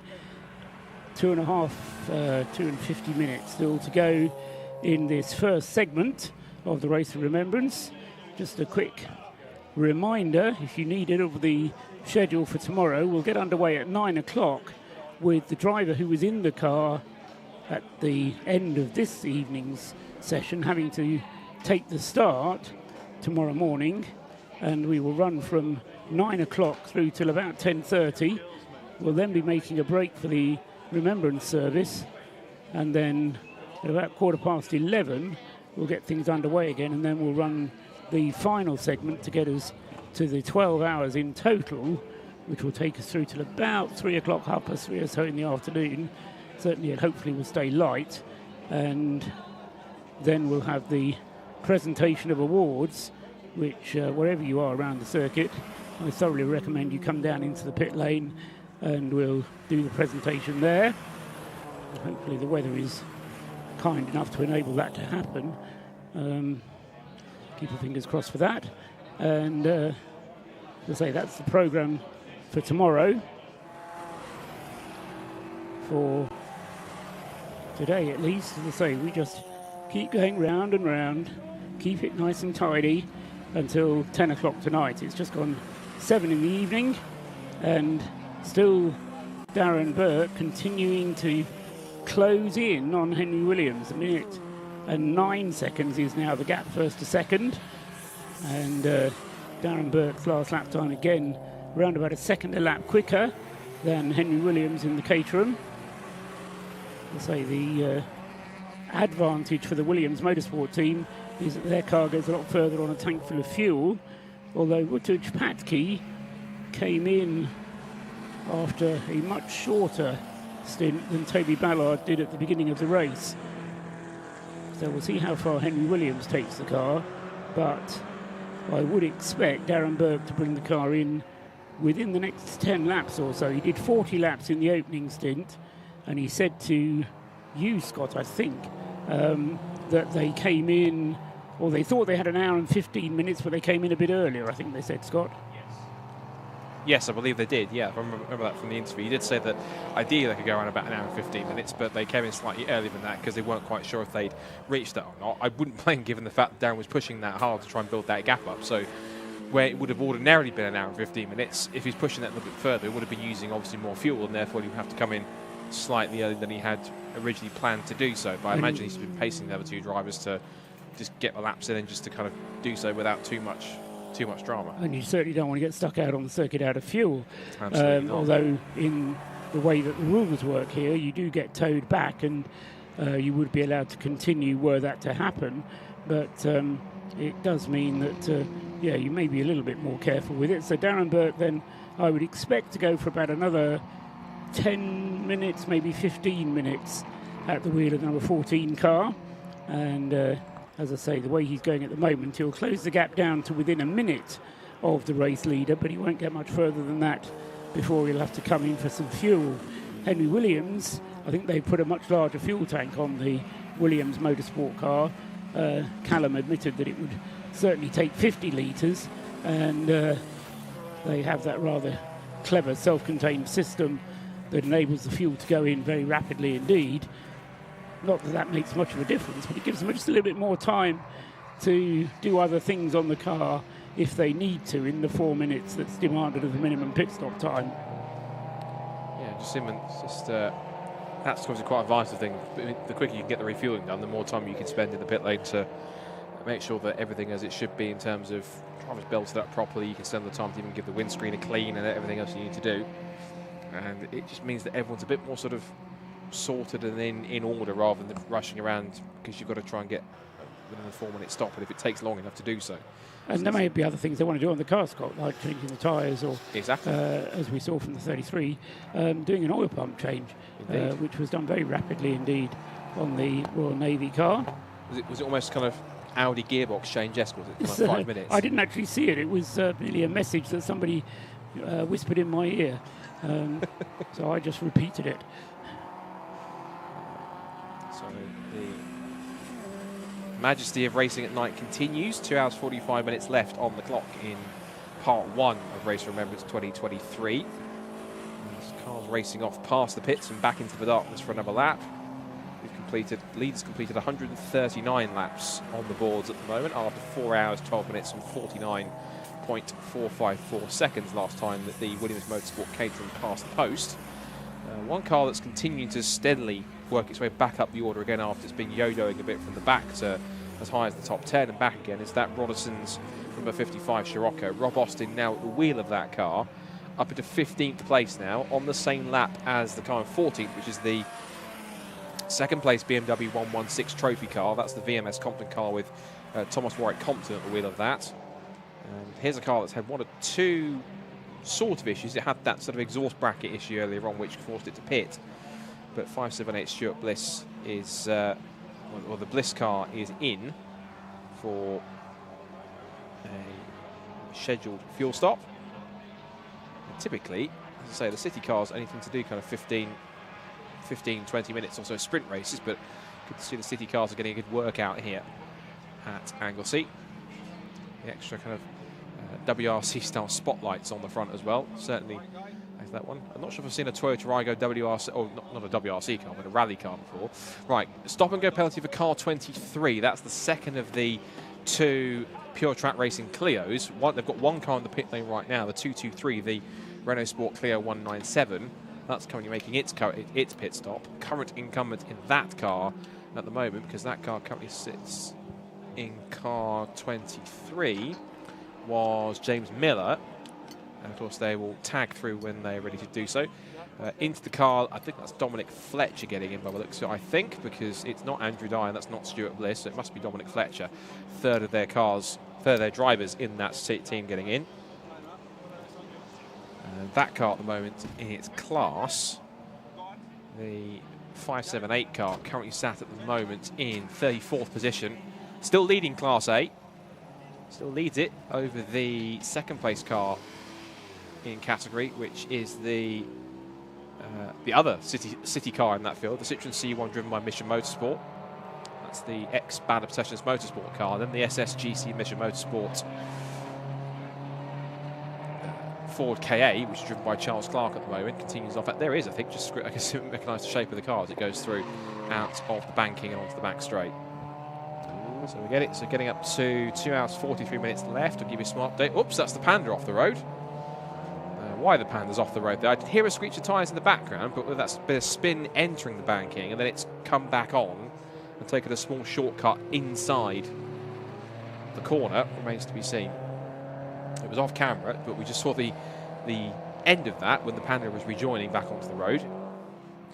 But we get to that point where car number illuminations and spotlights are key. Another stop-go penalty incoming now for car 363. That's the Radiation Racing Citroen C1. And that currently has William Bell at the wheel. 38th place at the moment in racing, 6th in the C1 class.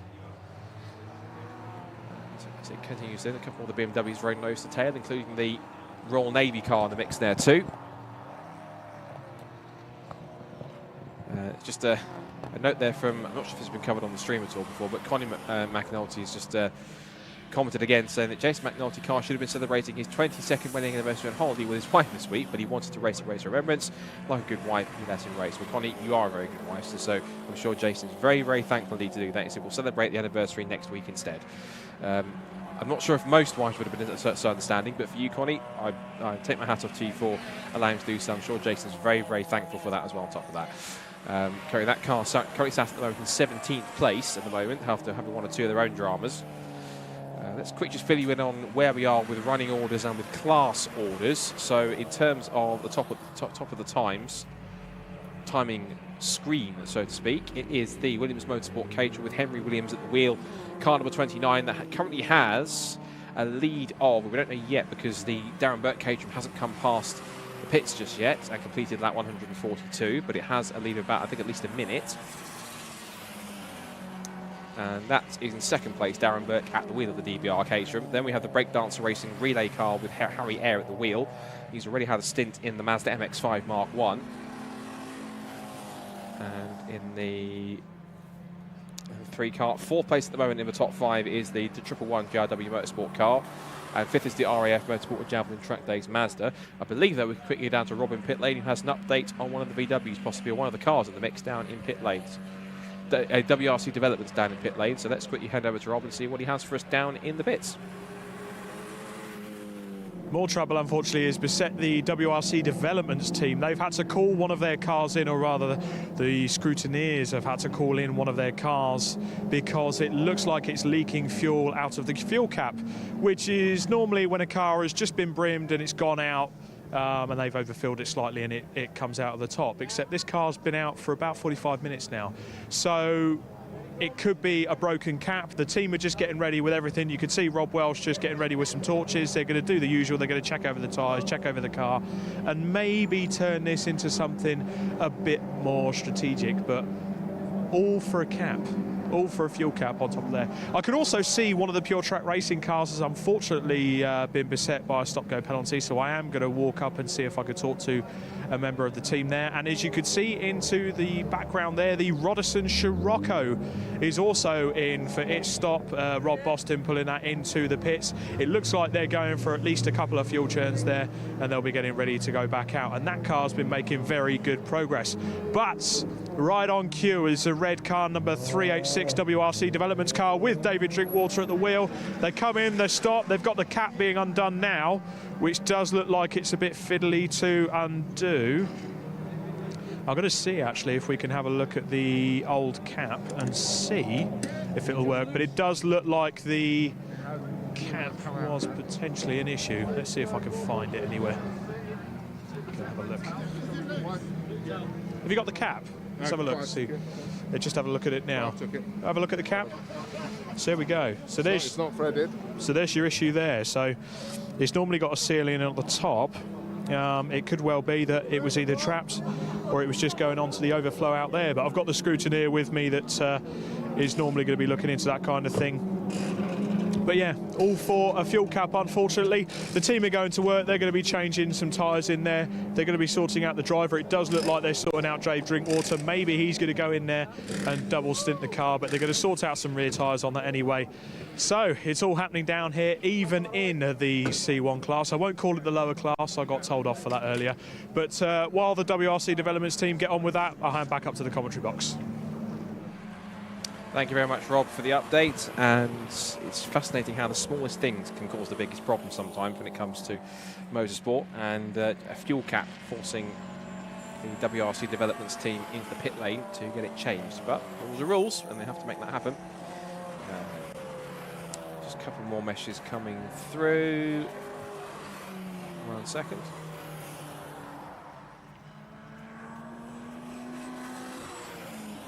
Been asked how I wanted my tea. Just it's a very trivial first world problem, but I really appreciate it. But back to more important matters, which was just look at some more of our meshes coming through. I do want to make sure because Paul's taking a short break, as he very much deserves, having been on the microphone just about all day today, mostly, which is a heroic effort, and thank you very much to Paul for doing so. A couple of shout-outs coming on the live stream chat. I want to make sure we get a few through some of these as they come in. If you're watching on the other live stream chats, do feel free to comment where you're from, who you're supporting, giving thanks to the service people or the event, how you find in the race so far. Please do feel free to comment. I know we've got 3 feeds going. We've got the Alpha Live feed, the Mission Motorsport feed, and the BRSCC feed on YouTube. Be sure to subscribe to all 3 of those channels as well for any kind of content and updates on all 3 of those particular channels. Oh, that's the 44 Honda Civic off the road. That's the Flying Haggis racing car. Not so flying anymore, and that car is also steaming a little bit, so it looks like it's trying to refire itself, I think. And that's on the rise up towards Rocket, I've been told in my ear. So that car stationary. Would not surprise me if we go safety car for that, because that car's in quite a fast position. There it is. A lot of steam, but that's just from the heat of the car because it's quite cool out there. It might even suggest that it's overheated a bit. The trouble is, though, is that where it is on the road, if it stops somewhere, is that going to be tricky for it to get going again? Is that certainly going to find, yeah, yellow's at turn 5, and there is what turn 5 is showcasing. And it's right on the fast, high-speed right-hand kink, just before we get to the approach of Rocket, as I was confirmed on my ear. So that was a good spot with the camera positioning there. No safety car yet, but I imagine Clark of the course might well be putting it on standby just in case it's needed. And that 44 car, I know the marshals there, you can see in the background with torches. And as I predicted, as also I expected, on top of that, safety car has been deployed here at Race of Remembrance for the number 44 Flying Haggis Racing Civic. That has Charlie Fraser at the wheel. That's the car that was in Class C, was 6th in class at that point. But unfortunately, it has ground to a halt. Now, whether or not, one of the questions could be, was it there of its own vacation, or did it actually end up on there by dueling with somebody else? It's quite far off the grass, and of course the grass is still quite slightly peaty and boggy out there in terms of all the overnight, all the rain that we've had, and of course it being the time of year for where we are.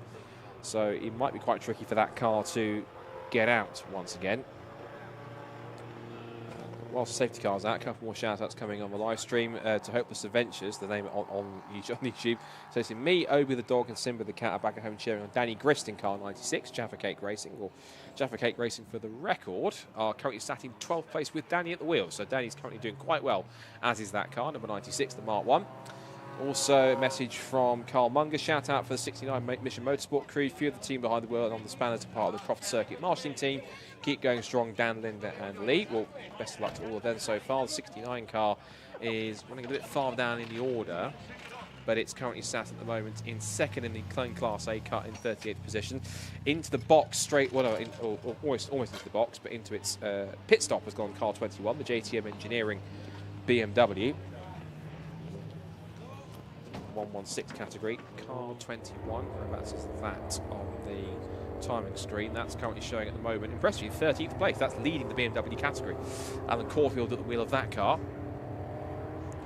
As the marshals get to work, our fantastic marshals once again springing into action. And big thanks to all the marshals for all their efforts so far this weekend, pushing the 44 car backwards. Now, it looked as though it was like when they pushed it, it got stuck there. So whether or not he was trying to pass somebody and it kind of got offline, interestingly, it's been pushed back onto the circuit and full beam lights are on, and it looks as though it's just getting away. So I'm not 100% whether they've had a reset of the car and then realised where they've parked it. It wasn't quite able to get itself out again in that kind of boggy grass. But either way, it's got back going again. The recovery flatbed that they thought they might need is now no longer needed, so it's now being hurried back off the road to get back into position again. There it is. It's not a late entrant in the race, it's simply from the recovery vehicles that's getting back in the mix. It's trying to follow the recovery pickup just in front of it. It's going to lead it off onto the little cut through. I thought it was going to, but it's going to find a more suitable place for it to pull off the road.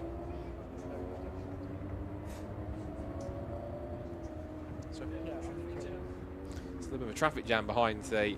Yeah, there is a bit of a traffic jam that's been forming. Right now, they found the area they can pull the car off the road, at both the truck and the low loader. So off the road it goes, and then the rest of the pack continues round.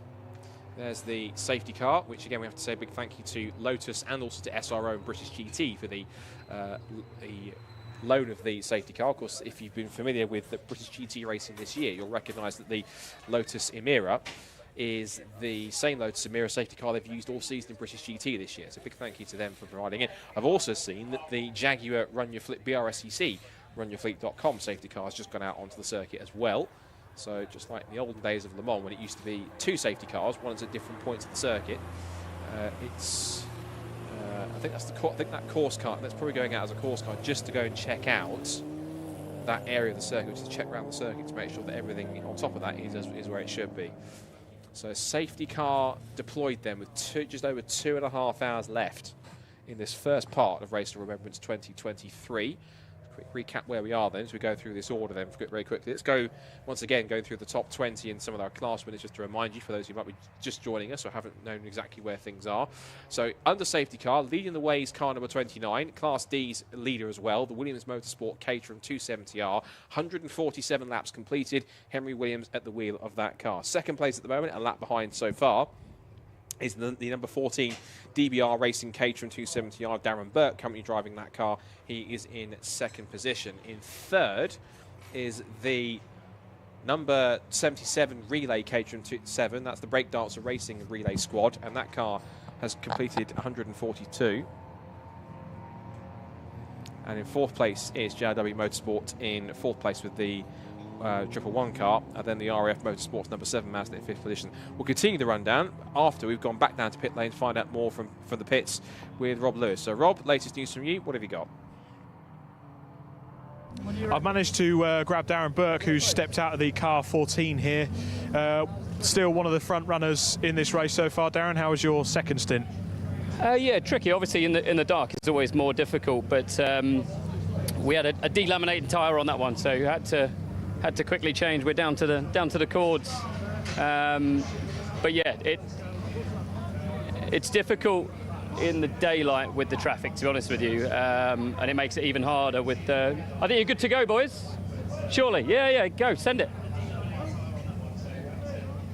Hopefully that was the right call. I felt like we were there too long. The timer stopped, so it was difficult. I think that was plenty enough. Sorry. Yeah, you had a delaminated tyre. Delaminated tyre. I think because we've got a fair few novice drivers out there that maybe have never raced in the dark before, it's very difficult for everyone. But the overall pace of the track has sort of slowed a little bit more. People are a bit more cautious, so you lose a bit more time in the traffic. Lap times weren't too bad though, considering. Could I just have a look at that tyre? We'll show that off to the public. So when they talk about a delaminating tyre, they mean something like this. So it's basically removed the top layers of the tyre and it's gone down to the tyre cord there. Now, it would have done it on this inside edge.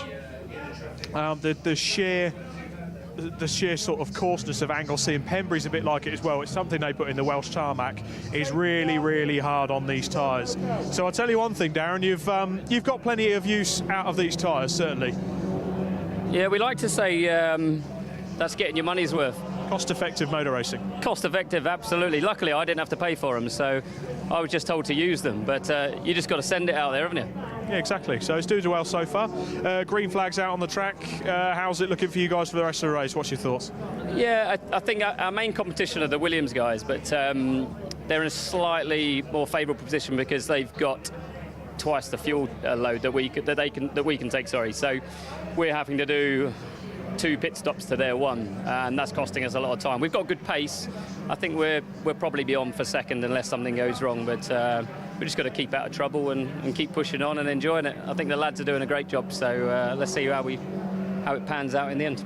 Fantastic, Darren. We'll wait and see how we get on there now. We're going to pop to the garage next door because, as you would have seen, one of the prime causes of the safety car, unfortunately, was the venerable Flying Haggis team. Now, they're doing quite a bit of work to the front of the car. I know we can't step into the garage too much. I'm going to keep my cameraman there. I'm just going to see if I can grab a word with someone. They've got the car jacked up at the moment, so we'll see if I can grab someone. Apologies, we've just got you live on the live stream at the moment. What's the issue with the car? So it looked like we've had a tyre failure, which put us in the grass, so we just had to declog it, change the tyre, Yeah, all good. Any rumours you're now entering the Camel Trophy for the Land Rovers? We might do. The car certainly looks a bit banged up, but apart from the obvious issues with the mud, no other issues with the car? No, everything else is fine. Fantastic. Well, we'll let the Flying Haggis team get on with that. If I just get pushed out of the way and they can get it jacked down. So they can get this car back out on circuit. Hopefully I can get out of their way and not get run over by anything, and they can get back out and get the laps in. So off they go now. For now, I'm going to head back up into the commentary box, and it's time to head for Port and Scott Woodward. Thanks, Rob. Just me at the moment, because Paul is taking a very well-earned break at this point in time. Right, I am going to get through my top 20, run through my class runs before we do anything else. I've been short of that. But good work as always from Rob down in pit lane for both of those. Excellent stuff. So let's run through where we are then. So as we go back to green flag racing here with just under 2.5 hours to go. So from the top once again, number 29, the Williams Motorsport Caterham does lead the way then with Henry Williams at the wheel. Second place is the DBR racing car with Rob Kenley, another of the Caterhams in car number 14. And in third place, it's the relay leaders, Dancer Racing, Darrell Cresswell at the wheel of Caterham number 77. Then it's fourth place for the 111 Ford Fiesta ST180, JRW Motorsport. That's Zachary Lucas at the wheel of that car. Then in fifth position, it is Alexander Smith. He's in car number 7. That's the RAF Motorsports with Javelin Track Days. And Mazda MX-5 Mark III having a strong run so far. They are top of Class C and doing quite a fine job. Top of Class B behind them is car number 24. That's the Auto Test TSW Mazda MX-5. Ollie Graham. That is, in fact, I believe, his car, in fact. Ollie Graham. I recognise that from the MX-5 Championship in BRSCC circles. That car sits in 6th place at the moment. 7th place is the second of the 2 relay teams. That's Paul Shear Motorsport. Adam Zieba in car number 118 currently sits in P7 right now. 8th place is the highest of the 2 Operation Motorsport cars from North America. That's the USA car, which currently has the Mike Stillwagon at the wheel. That Toyota GT86 in 8th place and second in Class C, number 22. 9th place, number 16, despite some of the drive-through, the stop-go penalties that they've had. Tequila Racing, which currently has Chris Fellows at the wheel, currently sits in 9th place. Their Mazda MX-5 Mark 1. And rounding out the top 10 is Alex Capadia, man himself, in the number 91 Stuart Humphrey Racing, Mazda MX-5 Mark 3, 4th in Class C, and he'll be looking to try and rise up the order a little bit more. 11th place for the number 96 Jaffa Cake Racing Mazda MX-5 Mark 1, second in Class B, Danny Grist at the wheel. Nick Mango comes next in car number 3, the Ford Fiesta in Class C, 5th in that category, 12th overall. 13th place then goes to the Thomas Warwick Compton, number 90. BMW, leading the BMW 116 trophy class. 14th place for Harry Ormerod in second of the BMWs, JTM Engineering number 21 in the 116 hike. 15th place has gone to, at the moment, Matthew Preston, and that's in the veterans at VMware Matabubu Racing BMW, 15th place for them. 16th place is the VMS Racing BMW, which currently has Freddie Tatum at the wheel. And that car in 4th in class is car number 9, 16th place. 17th place for number 33 Royal Navy BMW, Royal Navy Motorsport with Gareth Moss at the wheel. That car is in 17th place and 5th in class. 18th place is the other breakdancer car. That's Wes Payne at the wheel of the Mazda MX-5 Mark 1, and that's 3rd in Class B, number 88. And 19th place is car number 18. That is the Christopher Pawley RAF Motorsports with Infrastar BMW 116.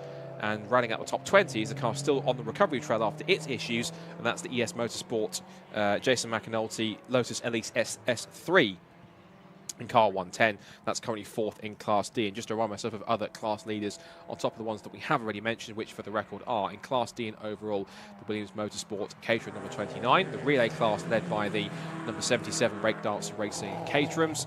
It's Class C lead in 5th overall for the RAF Motorsports with Javelin Track Days Mazda MX-5 Mark III.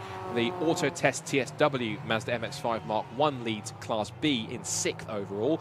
13th overall and leading the BMW 116 trophy class is the VMS Racing car with Thomas Warwick Compton at the wheel. Then it's the AC1 class, which is being led by the Indigo Motorsport CSE Racing car. That's got Alex McKeown at the wheel. And last but not least, we've got Class A. Despite the earlier issues, we've still got car 578 which is the Toyota Aygo by Auto Bliss with RTW band conversions. And that has Dominic Fletcher at the wheel. And leader has completed so far 151 laps. Fastest lap of the race still held by car number 14, the DBR Racing Caterham, 1 minute 38.376. And with 2 hours, 22 minutes and 41 seconds back on the clock. Time to welcome back in Paul Trustwell, who's been enjoying a very well-done little break, haven't you? I have, actually. I thought I'd take advantage of the fact that I had 2 assistants this year. Time has been the Race of Remembrance that I've had no assistants at all. So I'm very grateful for the 2 assistants that have come up here. And so it's made my life a little bit easier. Now, because I've just missed a few minutes, I just need you to update me. First of all, Scott, we had a safety car whilst I was out, which was for probably no more than 5 or 6 minutes. Yes, that was for car 44. That was the Flying Haggis Honda Civic. What we found out is that he went off the road due to a tyre delamination and got stuck in the grass. He managed to get quickly recovered, thanks to the marshals pushing it backwards and back on the track again. So the recovery vehicles that went on the track to try and recover it were no longer needed and went back into the escape road. And then since then, quite simply, we've just had a rather simple, rather undramatic run through. A couple of the cars have had 1 or 2 stop and goes. The last one that came up was the 363 Citroen C1, but apart from that, we've had...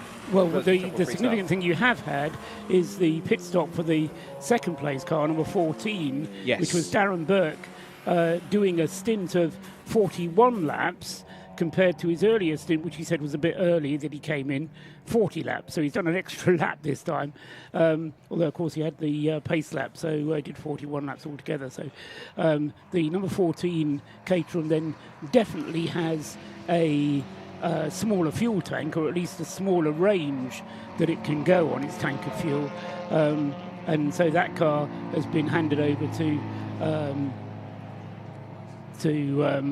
Rob Kennelly, who's now taken over the car, and the gap has gone back out to a lap, because when I went off for my break, the gap, Darren Burke was closing in on Henry Williams, and he'd got it down to just about under a minute, I think. So he was doing very nicely indeed.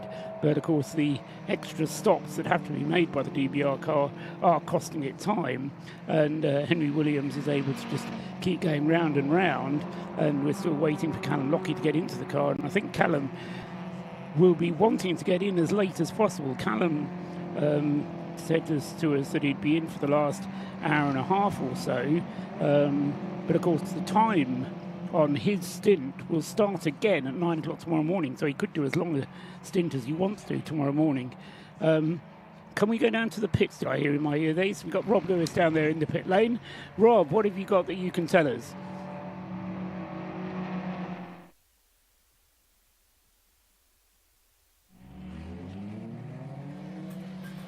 Rob would love to be able to tell us something, but his fingers are so cold, bless him. He's so cold that he's lost his voice temporarily. Yeah, something like that.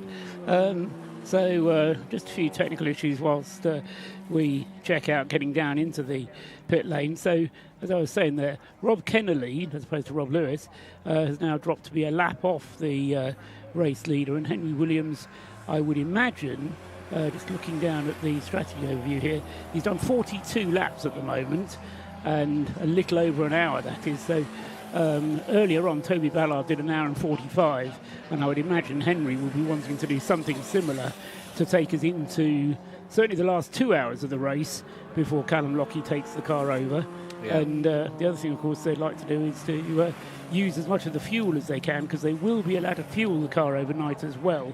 Doesn't have to restart on the same amount of fuel as it finished, and then they'll refuel the car again just before the break for the Remembrance service at 11 o'clock tomorrow. So that will be the plan for the 29 Williams Motorsport Caterham, which so far they'll be touching wood. They'll have wood all the way around the pit box there and be touching it all the time, having had a good run last year and having had the win snatched from them at the end through mechanical issues. And so Henry Williams then currently going very nicely in the number 29 car. As I say, 14 Rob Kennelly in second place. The break dancers with their relay car, still well up the field, and that's Darryl Cresswell now in that car, or it is Darryl Cresswell's car. And have we had Alan Curtis out again in that car, or did we have a repeat of Paul Herndon? I think we had Paul Herndon in it. Just checking whether that is correct, or so Herndon having done 2 stints so far, and now Darryl Cresswell having a turn in the relay Caterham number 77.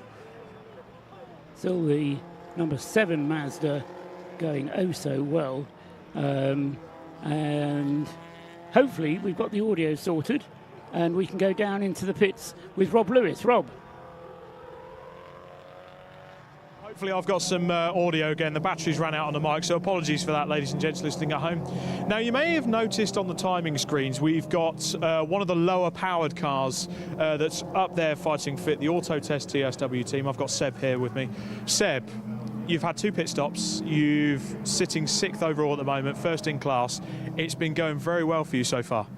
Yeah, so far it's been going amazingly well. So we've got basically it's a BRSCC MX-5 Mark 1 spec car. It's been built this year. Myself and the other 2 drivers racing that championship will have done the last couple of years.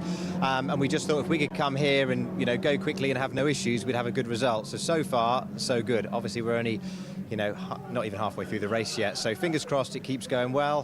Car keeps running well. And yeah, we'll see where we are at the end. But yeah, thrilled so far. Having a great time. It's got to be up there with one of the giant killing performances so far, and the rain is due tomorrow, so do you reckon you can fancy a bit more? Yeah, we don't mind the rain. We've got some good rain tyres. The car goes well in the rain. I think we can all drive quite well in the rain. So, I mean, we don't want to get too over the top and think we're going to finish, this sort of position. I'm sure that the faster cars will come and overtake us, but we want to win the class. That's the aim, but anything can happen. And if we did get a bit of a freak result, it would be amazing. So, yeah, fingers crossed, and thanks to the team for supplying such a brilliant car so far. So far. Is it cold enough for you? No, I can actually do with it being a little colder, to be fair. No, it is a little bit chilly, but yeah, keep busy. To be fair, at the moment, we're sitting around not doing too much, but anything can change. So, yeah, we're doing all right, but I don't want to get overconfident, should we say. No, that's one of the very sensible things to do there, Seb, but thank you for chatting to us today, and we'll keep a keen eye on how TSW get on with their Mazda MX-5. I've just noticed the Scirocco come into the pit lane for a stop-go penalty, so I'm going to pop down to the garage and find out exactly what happened there. I have a feeling it may have been an infringement to do with their pit lane visit earlier for a driver change, so we'll find out. But for now, back up to the commentary box with Scott and Paul. Well, you've certainly got Scott, but Paul's taking a bit of a break because I've just been joined whilst he's taking a very well-earned break by good mate of mine who I haven't commented for absolutely ages, but it's quite fitting that he's up there, and he has been here in previous years, but as a driver more than as in a context. So, very good welcome to the box, John Monroe. John, really good to see you again, and good to have you in the box. And looking at Race of Remembrance from a different perspective this year, but as a interested spectator, at least helping one or two of the guys out there. How are you finding it? Yeah, hi Scott. Great to be up here, and it is a bit different. Yeah, I think I've done 6 of the last 8 as a driver, but this year we just took a year out, just come in to enjoy the event and take it all in, and it's a lot more relaxed for sure. I'm enjoying just watching and actually being able to follow the race without being super stressed about when I'm getting in the car or whether we're having any issues and stuff like that. So it's totally different, but I'm loving it, and I'm here supporting quite a few different teams, and everyone's had their own issues at points. Obviously Flying Haggis recently went off.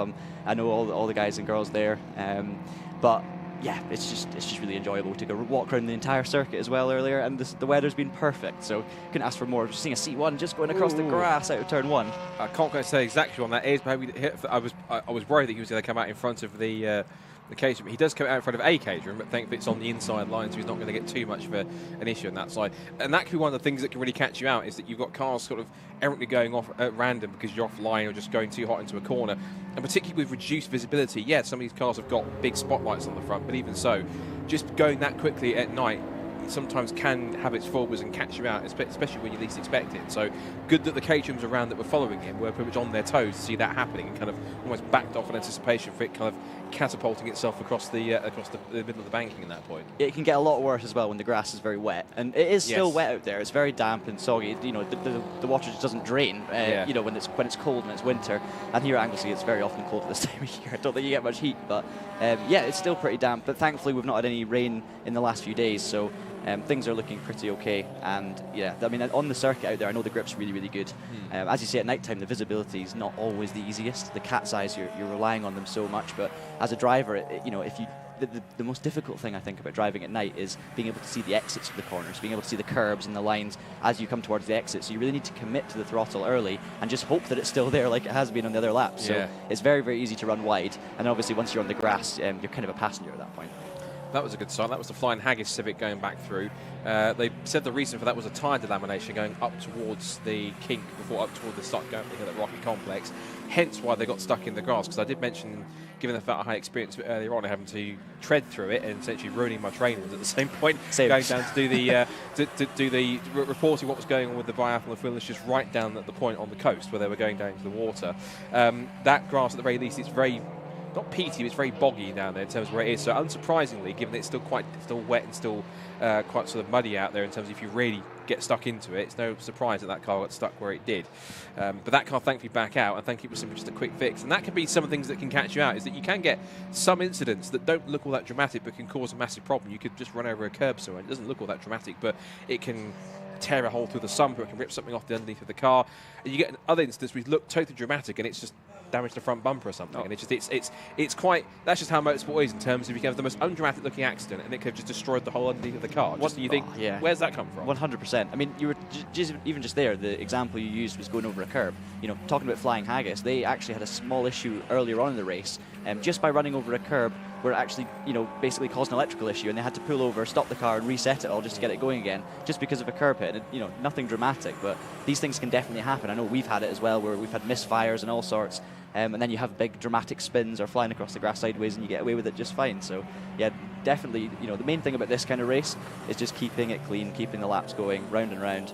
And it seemed, to be honest, today has been one of the cleanest Race of Remembrances I remember. You know, the start of the race, I think it was an hour and a half or 2 hours nearly without a safety car. It was incredible to see. And obviously with the dry conditions and the good visibility, it's, you know, all the drivers who started this race about the first stint really did get one of the best opening sections of a Race of Remembrance that I can remember for sure. It's been fantastic. Yeah, this has been literally my first Race of Remembrance. Obviously, since BRSCC took it over in terms of running since 2021, I had to miss the first two, but in that sense on there, we have heard we've had a whoa. Had a whoa for something. There's a car that's going slowly, I think, on the grass on the exit of turn 1. I can see that out of my commentary box window. It looks like turn 1. I think it looks like there is a car going slowly on the inside up towards the banking. You can just see it on the screen on the inside here. I think that must be there's another one of the GT86s, I think. I believe you're right, but I couldn't tell which one. It's 51 or 53. It's not the operation. Oh, there's another one there going wide. Just the Caterham, just holding it on the circuit. That's the Caterham. I can't tell exactly which one that one is, but it's definitely one of the Caterhams has carried on. So I think then we had the GT86 have a small spin just now recently up at the final corner. I think it was one of those two. It wasn't either one of the North American ones because the Canadian one's still in the pit garage having repairs going on, possibly still sorting out the diff or anything else that needs to be changed. And the USA one is still currently showing at the moment in 8th position, car number 22. So it's one of the other Mission Motorsport cars, either 51 or 53. Couldn't quite tell exactly which one it was, but it was one of those other white GT86s that's got hit a bit of strife and ran wide on the opening corner on that lap, as we head towards the last 2 hours of this first part of Race of Remembrance. And it's crazy to think it's only 10 to 8, but I don't know about anyone else, but it feels a heck of a lot later than 10 to 8. It feels like it's like midnight, 1 o'clock in the morning. It's because it's been dark for so long as well. And it definitely, this is the part that does kind of drag on in terms of, you know, you're hoping the car can get to the end. And actually, there's still over 2 hours to go. You know, this is a long race still to go just tonight. I mean, we've had over 5 hours. when you talk about World Endurance Championship and you hear about a 4 or 5 hour race, that's a long run. So these cars have been out there for a long time now, and this is when, you know, the fatigue starts to kick in with the cars, but obviously the drivers, there's still drivers who are just getting in for the first stints around about now. So you've still got people that have been waiting all day for this moment, coming out in the dark, and it's very, very tricky to get adapted to the circuit. But yeah, a lot can still happen in these last few hours. Yeah. You're talking about the GT86s as well. There's one of them going really well, the 22 car, up inside the top 10. It's really good to see as well. We've got, I think, 4 GT86s on the grid this year. Fantastic sets of drivers as well, complete mixture of experience levels, so it's been great to see. I always look at those cars and just think that's the perfect kind of car for this sort of event. You know, just the right amount of power, great fun to drive, good handling. They do look like a really, really good fun car to drive out there. Well, they had different cars last year because the Operation Motorsport guys had a pair of Honda Civics that they brought all the way over from America. Yes. It was one of the US spec ones that they brought over last year. And they seem, if I remember correctly, they had quite a good run last year on top of that as well. So it seems that these cars are pretty well sorted. I don't know if these cars have come all the way across from America. If not, no, they've been prepared and supported by Rogue Motorsport, who are quite well versed in anything to do with Toyotas, particularly MR2s when they run in the MR2 Championship, and on top of that GT86s. So Patrick Mortel and his guys very well versed in just about all things Toyotas. I think they also do one or two stuff. I think to do with some of the Yaris GRs as well. I think they've done some stuff with them too. But it's good to see those cars running pretty well. I participate that, so it's those 2 cars plus also the other 2 Mission Motorsport ones have been breathed on by Rogue Motorsport. That is the front wheel of the 111 Fiesta. I recognise that because of course it's the ST240 Fiesta. I say ST240s, it's the ST180 that's had a power upgrade, and it's one of the cars that races in the championship. And the reason why it's called ST240, you can probably guess, is because when that rated the power, how much horsepower does it have? 240, obviously. So that's where that obvious name comes from. And it puts them down well, that car. It's been flying out there this weekend. All weekend, actually. It was really impressive as well, you know, before the official sessions got underway. And yeah, they've been having a good run. Up in 4th place at the moment as well, Scott. I will say this car has actually been very impressive for one thing, is that usually these cars only go out for like maximum 20-minute sprint races. The fact this car's really proved itself over the distance over the first 5 hours of this, almost 5 hours of this race, and it's still running strong in 4th position. Currently 3rd in its class, because the other 2 cars, it's in the highest class, so it's in a podium position. Unfortunately, also in its class are 2 Caterhams and a Lotus and other quick cars that are in there too. But for what it's achieved so far, given that others have also hit their problems, so far they've had a couple of penalties and stop-go penalties on top of that also for short pit stops and everything else. The car's still showing in 4th position. It currently holds... It's on the same lap as the Class C leader, which is the RAF Motorsports number 7 Mazda MX-5 Mark III in 5th position. So it's just ahead of that was ahead by about 1 minute and 38. But I imagine that car, unless that car comes in soon, might well go ahead and make its next pit stop. It's crazy to think there are some cars that literally, in terms of mandatory pit stops, have only made just the 2 so far, and it includes the leader, and it includes... I mean, the car that's made the most pit stops is almost a question to be this one, because it's made so far, according to the timing screen, no less than 8 pit stops at this point in time. It is literally the most... Car's been in the pits the most times for whatever reason. There's penalties, stops, and everything else on top. But it's even despite that, still showing in 4th position, just shows how well this car's been going. And one thing I will say about this car as well, when these cars first time I ever saw one of these ST240 spec Fiestas race cars, it was just before COVID hit, and it was a wet Donington Park. And John Cooper, shout out to John, probably someone who's got the most mileage out of one of these cars than anyone else. He was testing it in the wet Donington Park. Even in the wet in a straight line, I've always said this about these cars in particular, these ST240s are unquestionably, I can't comment anything else, other than absolute rockets in a straight line. 240 brake horsepower, yes, but it does a lot with 240 brake horsepower, these cars. And when they're in a straight line, when they're on the throttle, these things fly down the straights. They are that quick. They're so good. You're actually seeing a lot, you know, as we say, a stop-go penalty coming in for the 110 car. Yeah, so that's unfortunate for them. That is. That's the Lotus Elise. Lotus. Yeah. 19th place for them. Real they've had a nightmare actually, Scott, because earlier in the race it was so great watching them fighting with the Caterhams. It was just, you know, nip and tuck the whole way around, and as we walked around the circuit, you know, everywhere we went, they were always in that little group, and it was superb to watch. So it's a real shame to have seen them dropping so much. I'm not sure what happened to them, I missed that, but I know they were having a lot of lockups actually. Yeah. Seemed to be having some braking issues, but I don't know what caused them to lose so many laps earlier on. I think just 1 or 2 issues and penalties along the way on that side. What's also hampering this is because they don't have a garage, they have to go and do the refueling and driver touch changes right down where the petrol station is down there, because it's the only place they can do it where they've got the fire extinguishers and the fuel canisters down there in order to be able to make it work. So that on that side is probably the reason why they had to drop down, amongst other issues that they've had coming and going throughout here. You've just seen the Fiesta drop behind. Obviously, he's coming out the pit lane now, and we've got the new driver in there, Blackburn, taking to the wheel. But he's just dropped down behind the Class C leader, the number 7 Mazda, as you were saying. And yeah, you were talking about the Fiestas being quick in a straight line. I think you're seeing a lot of the kind of club level championships.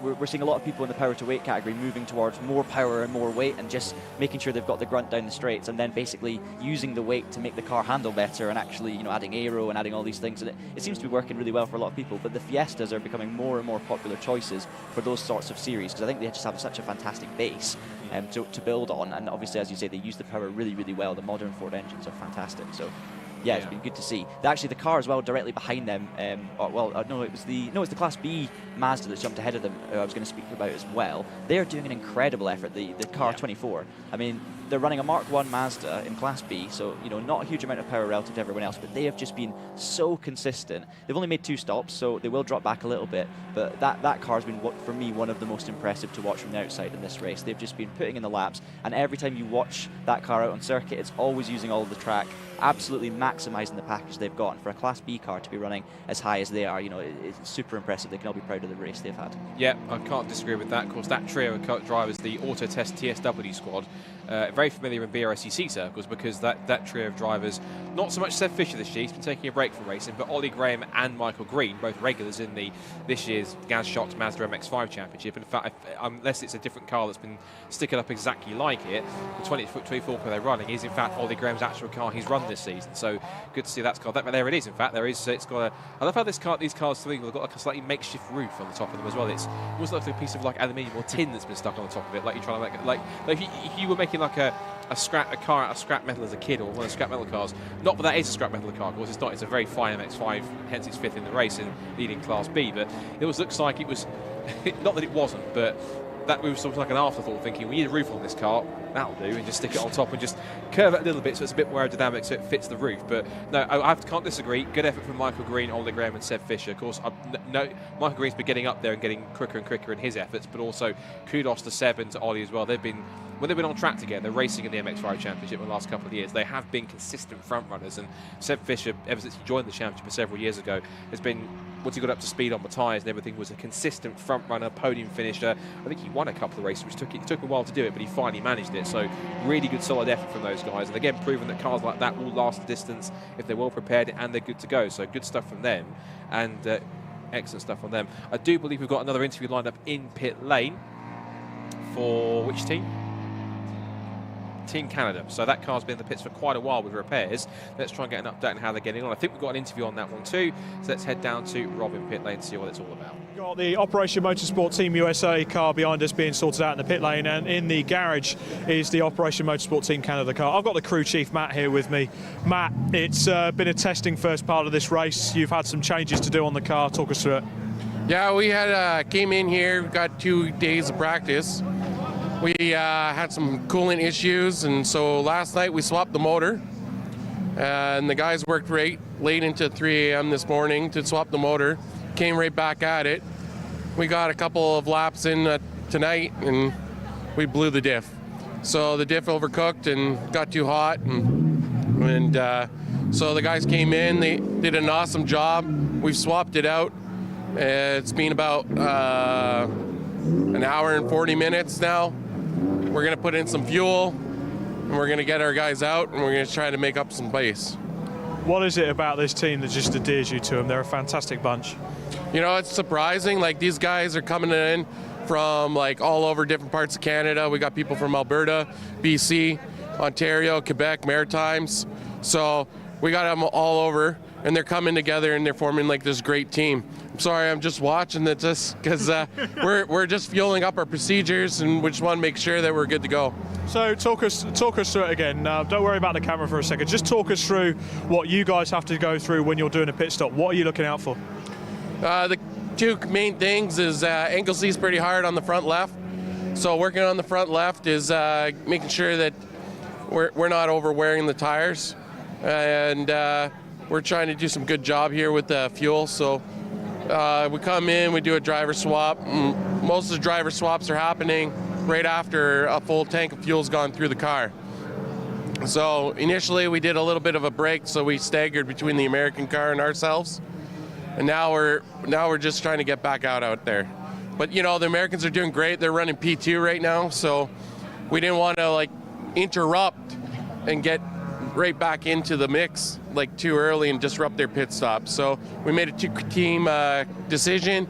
We held the car in the pit, in the box for a little bit longer, and now we're going to get back out there. Fantastic. Well, Matt, it's been an absolute privilege to talk to you. I understand you've got some bits to do afterwards, so I'll let you crack on. But for now, great job, Matt, and it's a pleasure to have you here. Thank you very much. Much appreciated. No worries, thank you. So that was Matt with this brilliant Operation Motorsport Team Canada. These cars are absolutely phenomenal.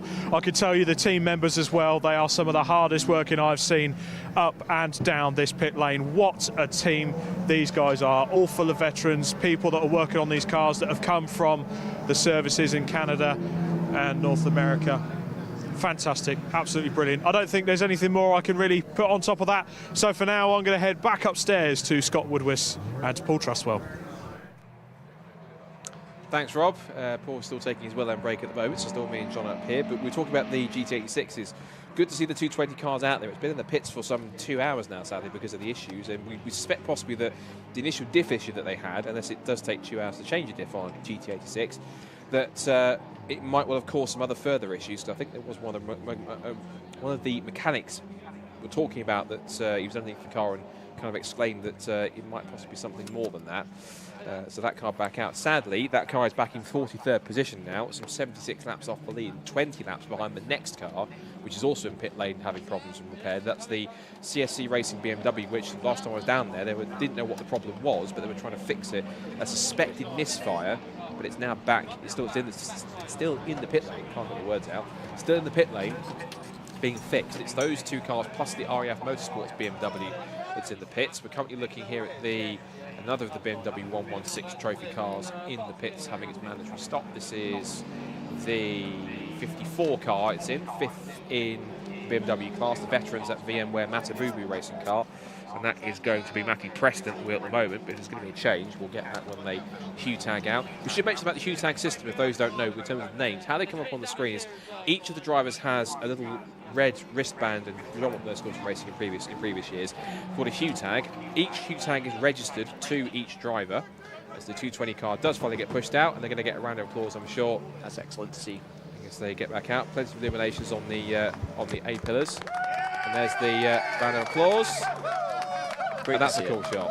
And well deserved. That was fantastic from all involved to get that fixed. And yeah, hugs around. They deserve that because that's excellent stuff. Thumbs up from everyone. That car's back in the race. They're still going. They might be 43rd, but they ain't down and out. They're still going on. So that car rather gingerly makes its way back out onto the circuit. I'm sure they'll take a couple of laps to get up to speed, feel it out, see what the car's like, and then if the confidence is there to carry on with it, then they'll push on and they'll carry on and get back up to speed properly. Yeah, stop-go penalty yet again for the 111 car. That's about the third stop-go penalty they've had in this race. Ironically, if you didn't see it on the broadcast earlier on, the 111 car, we went down, we were talking about how much progress it had made, and there was an interview, and at the time then, coincidentally, Rob had an interview lined up with Zach Lucas down who's driving that car. A bit of trouble with the audio when we tried to go down originally. When it came back, they were interviewing, and literally as the interview was going on, it popped up on the screen, stop and go penalty, car 111. And they were talking about at the time, the first stop and go penalty they had originally. So whilst they were talking about that, the second one popped up. I think Rob selectively didn't mention that, or we didn't mention it in his ears to tell him that, because it might have possibly changed the mood a bit somewhat between the pit lane. But if they've had so many, I mean, you were saying earlier, they've had 8 pit stops according to TSL, which is about to become 9. So it might just be these penalties that are really racking that up, you know. And these obviously don't count towards your mandatory stops, so it is going to hurt them in the long run. But it's such a long race that, you know, almost every team will at some point go through some sort of trouble, whether it's a penalty or off tracks or a mechanical issue, of course. So the main thing is keeping out the pit lane for as long as you possibly can. A 10-minute issue during the Race of Remembrance is a very normal thing. It hurts you at the time and you lose a couple of laps, but in the grand scheme of things, it always works out okay. Unfortunately, you know, the 2-hour stop there for the GT86, we're just happy to see them back in the race and getting to the finish. Well, speaking of those GT86s, we've got another of the Team USA drivers in the mix. Oh, somebody went straight, quickly just before we do that, there was a car that went straight off onto the grass for a second that just went straight off onto the final corner, just looking out of the car. Is that one the caterer? It looks like off? it. Yeah, I've been there before, Scott. You've been there before. Been there in the wet, but yeah. before, if Rob can hold us for just a second, we're going to check this one because it's a caterer that's gone off the road. But when it gets back on, we'll check the number on that. It's going to have an illuminated number on the side. It is possibly I'm guessing maybe the 77 car. As it comes past, Yes, it have a is. look. Yeah, that's the relay car. So that's the break dancers and number 77 caterer that just went literally shooting off on the screen. I saw it going off on the right hand side and thought that's not the right route. It went straight on rather than left round the corner. So now that's back on the road. That seems to be safe and sound. Now it's done that. Now we can go back down to pit lane, where we'll have the Team USA guys in the GT86. Back down to you, Rob. And from Operation Motorsport, Team USA, just fresh out of the car. You don't look like you've just done a stint in a race car. Mike Stillwagon is with us. Mike, you're a professional race driver. You're a lead instructor at Skip Barber Racing School. Yes. And now you're here at Anglesey doing a 12-hour race. How's the experience been for you so far? Incredible experience. I did the race last year in the USA car. We finished, I think, 8th. We had some mechanical issues last year. Hopefully that won't be the case this year. Absolutely love the circuit. It's technical. It requires big speed, good handling, patience. It's a fantastic venue. I love it. And what about this team of people behind you? Because there was a big cheer, you would have seen on the live stream, a big cheer when the Canada car went back out after the repairs. What about these people behind you? Yeah, that's really unfortunate. I had some misfortune. I had a rear gear go, leaking some rear end fluids, so I had to change the rear differential out. That's a tough break for them. It tears my heart out for that to happen. We wanted both of those cars to complete the race and really win the race and be on the podium. But we are a team. We work together, whether it's the U.S. car or the Canada car. As you saw, I was helping them push it out, actually. But yeah, that's a hard break. But the good thing is they're back out there competing. Absolutely. And your role within Operation Motorsport, does it sort of stand beyond what you're doing here at Anglesey? So I'm a firm supporter of the military, our veterans. They sacrifice their lives for us to do what we like to do, and it's just me personally paying back to the people that some of them have given the ultimate sacrifice. So it just comes from my heart running this race, and it means a tremendous amount helping the beneficiaries here from Operation Motorsport, helping them heal as well, and really have a part in this race weekend working on the cars. Brilliant. And for the rest of you've done your stint tonight. You're back in the car tomorrow. Can you sort of tell us when you're expected back in? Yeah, I think I'll be the third driver in tomorrow. Our beneficiary is looking to finish the race. We want him to cross the start-finish line at the end of the race there. Chris and I are praying for rain because we're going to kill him out there. We will take this thing down if it's raining. I can guarantee that. Fantastic. Well, certainly fighting talk there, Mike. A pleasure to talk to you. Thank you for everything. Thank you for coming over and enjoying the Race of Remembrance. And yeah, by all means, if you've got family watching. Yeah. Thank you, everybody. Kerry Lawson for putting me in the car. I really appreciate that. Thanks for the family support back home and supporting these guys. Definitely support these guys. Get yourself in the YouTube comments there on the live stream as well. Mike, an absolute pleasure, mate. Thank you very much. So that's from the USA side of the Operation Motorsport camp. I'm going to go and find some more interviews. For now, it's time to head back up to Paul and Scott. Thanks very much. Rob Lewis down there in the pit lane with Mike Stillwagon. So I'm pretty sure Mike was here last year and a big supporter of the Operation Motorsport USA activities. And great to hear from our transatlantic colleagues, I'll call them, but they really do add to the atmosphere of this place, and it's great to have them along. It's a bit like having the Team USA scholarship along at the Formula Ford Festival, but good to have them along. It's also good to have Chris Slater up here representing the RAF. We had Brian Watson a little while ago talking to us, but Chris, you've been out there. You were racing in the Club Sport Trophy earlier on. We were having a chat before we went on air earlier today.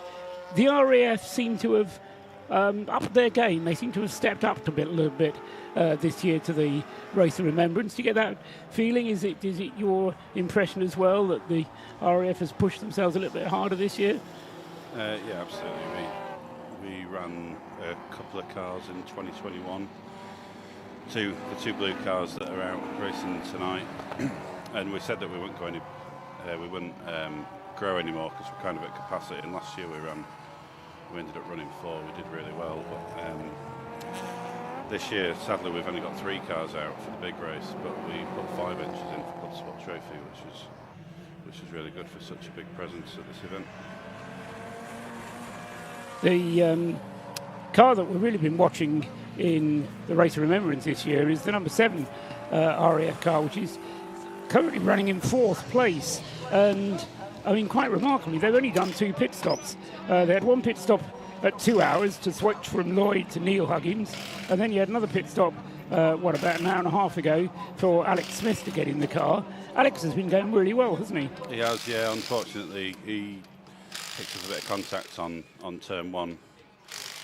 Somebody exited the pits and went into the side of him. So he's carrying a snag with a bit of geo problems. So, but he's coming towards the end of his stint. We were really lucky to pick up and benefit from other people's misfortune with 2 safety cars for our pit stops. So they were really tactically advantageous for us. Lucky, you mean? Yes, absolutely. And Ollie Wayne still to come on the driver lineup for that car. He's pretty quick, isn't he? Yeah, Ollie's been racing for a few years now in K-Tech Clios with some decent success. So yeah, he's our last driver. But Alex, who's been out there, Alex is just coming towards the end of his stint now. He was one of the drivers that won the Burkett a couple of weeks ago outright. Yeah, you mentioned you won the Burkett a couple of weeks ago. I'm not sure if I did or not. The BMW class not going so well. The RAF cars there, 18 and 19, or 19 and 18 if you want them round in that order. Fraser Gillen currently at the wheel of the number 18 car, 6th in class at the moment. Not quite where you would want them to be. No, but it's really close. Fraser's putting in some really good stints towards the end of the night. Unfortunately, car 19, which is the car that we have our novices in, that suffered a gearbox fault. So the team have worked really hard to get the gearbox out. We picked up a spare off another team, but unfortunately it was from a different model. It didn't fit. So that's the excuse that my garage usually gives me. Well, we've got we have a spare car behind the garages on a trailer, which was for cannibalising parts. Yes. But we've managed to source another gearbox at 10 o'clock. So somebody's got a gearbox. Richard from VMS has offered to sell us a gearbox, and he doesn't need it at 10 o'clock. If he does need it, then we'll be stripping a gearbox out of our spare car. So you won't be getting an early night tonight? No. And you will be having an early start tomorrow morning? And we will be having an early start tomorrow morning. But the 18 car is really close.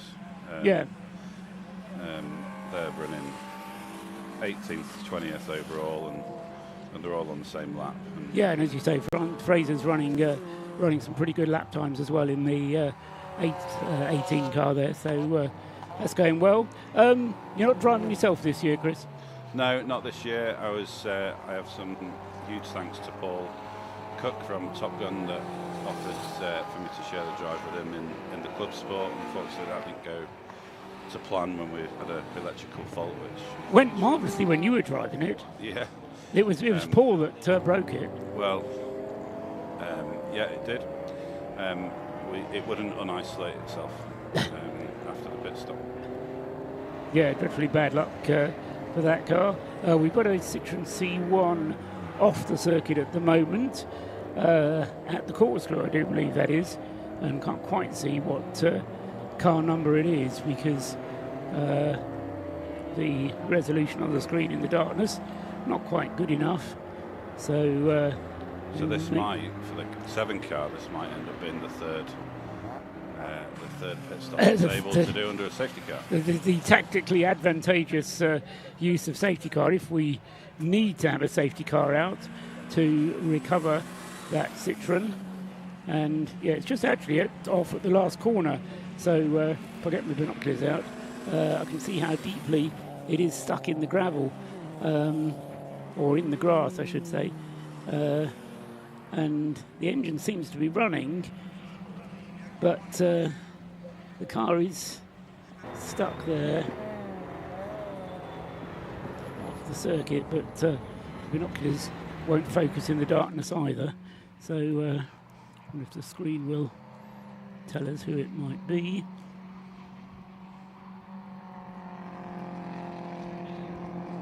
not yet. So that car off the circuit, safety car not yet been deployed. The car's fairly well off the circuit, so we might be able to get away with it with a local yellow. Marshals are rushing to assist. And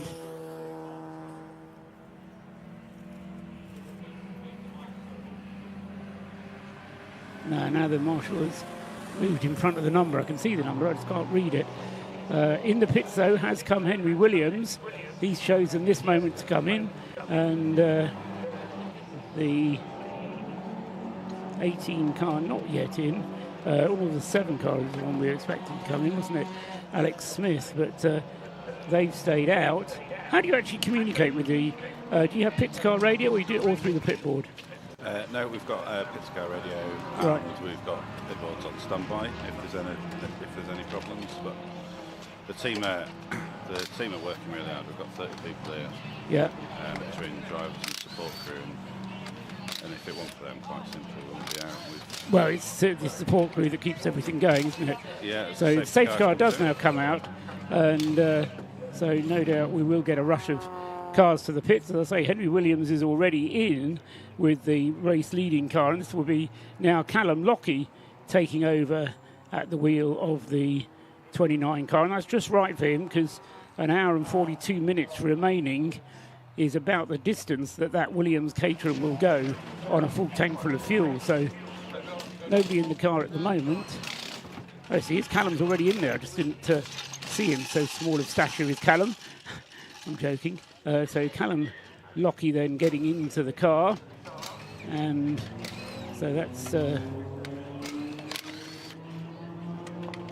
number 29, the Williams Motorsport car. Safety car leading them around. The little Citroen is still being recovered, and we can go down to the pits and have a word with Rob Lewis. Rob.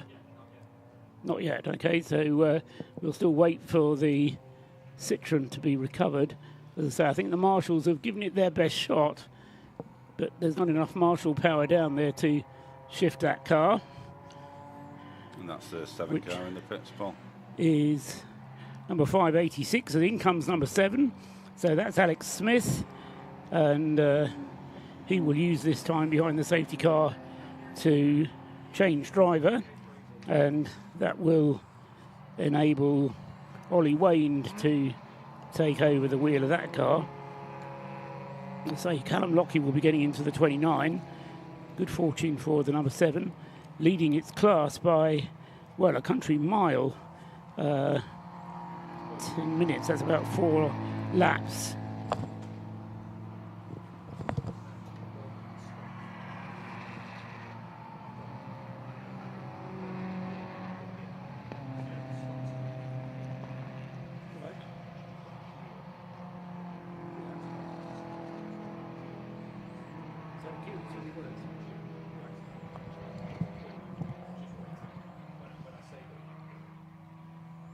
So the car that's in the grass stuck is number 586, which is the Citroen C1 of the WRC Developments team. Colin Gillespie, one of the drivers. Just trying to work out who's the driver at the moment. It's Matt Shears at the wheel at the moment. This is the 4th placed car in the Citroen C1 class. So one of the leading runners, but losing time now as it's being given a tow. And as I say, that car just wouldn't restart again, the 586 WRC.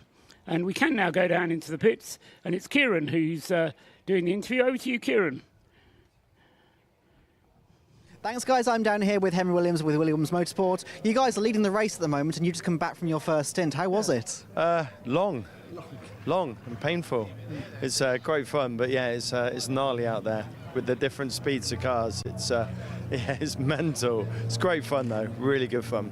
How are you finding fighting through the traffic in the dark? Obviously, have you driven in the dark for the first time? Yeah. So we did this last year as well, which is awesome. So last year was my first time in the dark. I really enjoy it. It's great fun, and this track is so set up for it. But when you're going through traffic, especially when C1s are fighting and they really have no idea that you're there, it's interesting. And obviously you, so far, fingers crossed, touch wood, you're doing quite well. You're in the lead at the moment. Are you confident you can carry that pace through tomorrow? I think we can carry the pace through. This place is a total, that's my wonderful guys, like that's Ed over there shouting. These endurance races, I mean, it's a massive luck of the draw, safety cars, everything. So I think you just play your game, keep it going, and just fingers crossed the things align, and you can carry it home. Absolutely. So have you got one or two more stints tomorrow? Definitely do another stint tomorrow, probably in the wet. So it's going to be a very different race to what we've just done this evening. Totally different. Yeah, absolutely. Well, good luck for the rest of the race. Thank you very much. Thank you very much. Right, we'll be back up with commentary now. Thank you very much, Kieran, down there in the pit lane. A bit of a surprise to see you down there, but that was good. Nice to hear from Henry Williams. And to be honest, Rob, who's now joined me back up here, somebody's playing the musical chairs up here.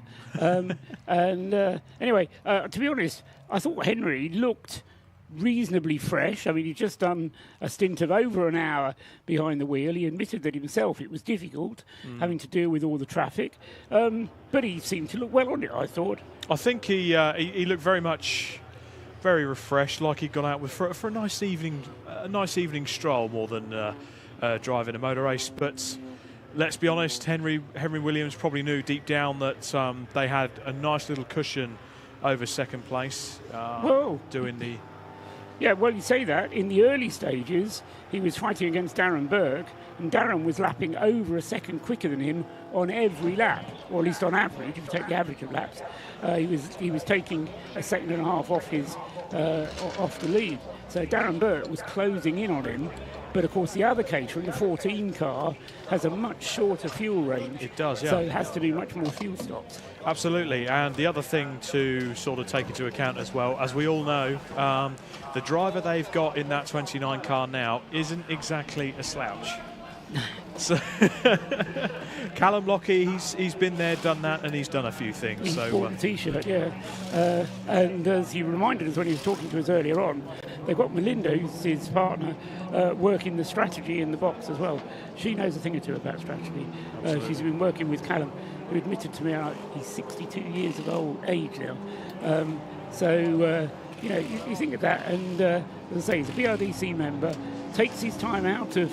He doesn't have to do this. He's doing it because he wants to. Yep. And as you say, once he gets behind the wheel, he doesn't hang around at all. Green flag is waved. Safety car is back in the pit lane, and we're back racing again. Absolutely, and it was bad luck to see the unfortunate WRC Developments car caught up on the grass there. And I was saying to a few of the guys in the pit lane downstairs, drivers and team members alike, it's quite clearly, if you do go off onto the grass anywhere on this circuit, it looks nice and luscious and green, but you can also see the grooves in there as well. If you go off, you're going to get bogged down, and it's going to cost you time. So even you try and push the car a bit, you try and gain half a second a lap, just try and push it that little bit further on. Unfortunately, in this case, Paul, it's going to cost you big time, especially if you've got to get a tow back. I've said it before, I'll say it again. The biggest thing about the Anglesey circuit to me is this absence of gravel traps, and yet the grass is so boggy. It rains so much up here in Wales. It's not that true, but it's certainly difficult with the weather here. But the grass just seems to do the work of a gravel bed, but just much more efficiently and much more attractively. And of course, you don't get stones brought back onto the track or anything like that. No, you just get the mud instead. Yes. We do have a bit of a race breaking out, though, for the lead, because Rob Kennelly and Callum Lockie are now on the same lap. And the safety car has been pulled in, but there's not that far between them. I'm just waiting for the gaggle to come round across the start-finish line. They're up at Rocket at the moment, and the little tracker map that we've got here shows a massive multicoloured dots up at Rocket coming down through that are now coming through across the start-finish line, and we'll work out whether it is Callum Lockie just ahead of Rob Kennelly, or whether Rob has managed to sneak his way through into the lead. I think it's Callum who's ahead, but we'll see. There goes Callum Lockie across the line now, and behind him, 0.727 of a second behind him, is Rob Kennelly. So here we are, we're 5.5 hours into this race, and we've got a battle on for the lead in less than a second. Sit back and enjoy it, Paul. We've got an hour and a half now. This final stint is going to be a ding-dong battle between the two at the front, Williams Motorsport and DBR Racing. Yeah. And, you know, like you said, Callum Lockie, when it comes to endurance racing, he's been there, he's seen it and done it. I'm pretty sure you can go onto YouTube, only after you've watched the Race of Remembrance, of course.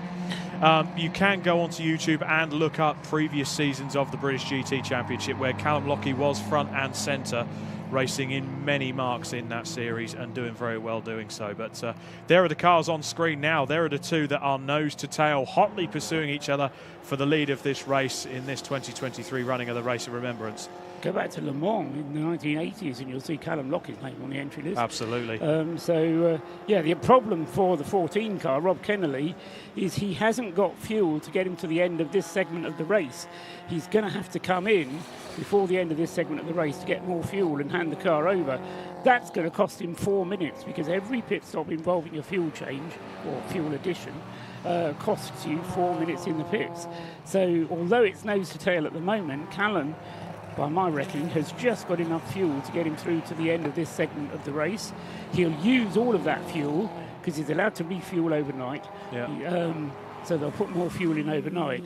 And then Callum will be starting tomorrow morning with a full tank of fuel and a 3 minute or so advantage, I reckon, by the time the race gets underway again. But for the moment, as you said a moment ago, Rob, sit back and enjoy this, because we've got Callum Lockie with Rob Kennelly trying to chase all over the back end of that Caterham. So the two Caterhams up at the front, look out for number 29 and 14.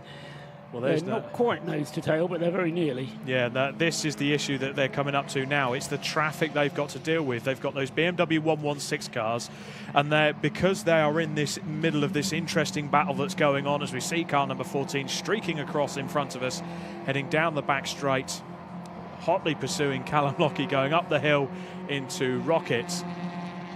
They've got to put up with the slower cars, which means they've got the split-second decisions to make going into certain corners when they've got the slower traffic there.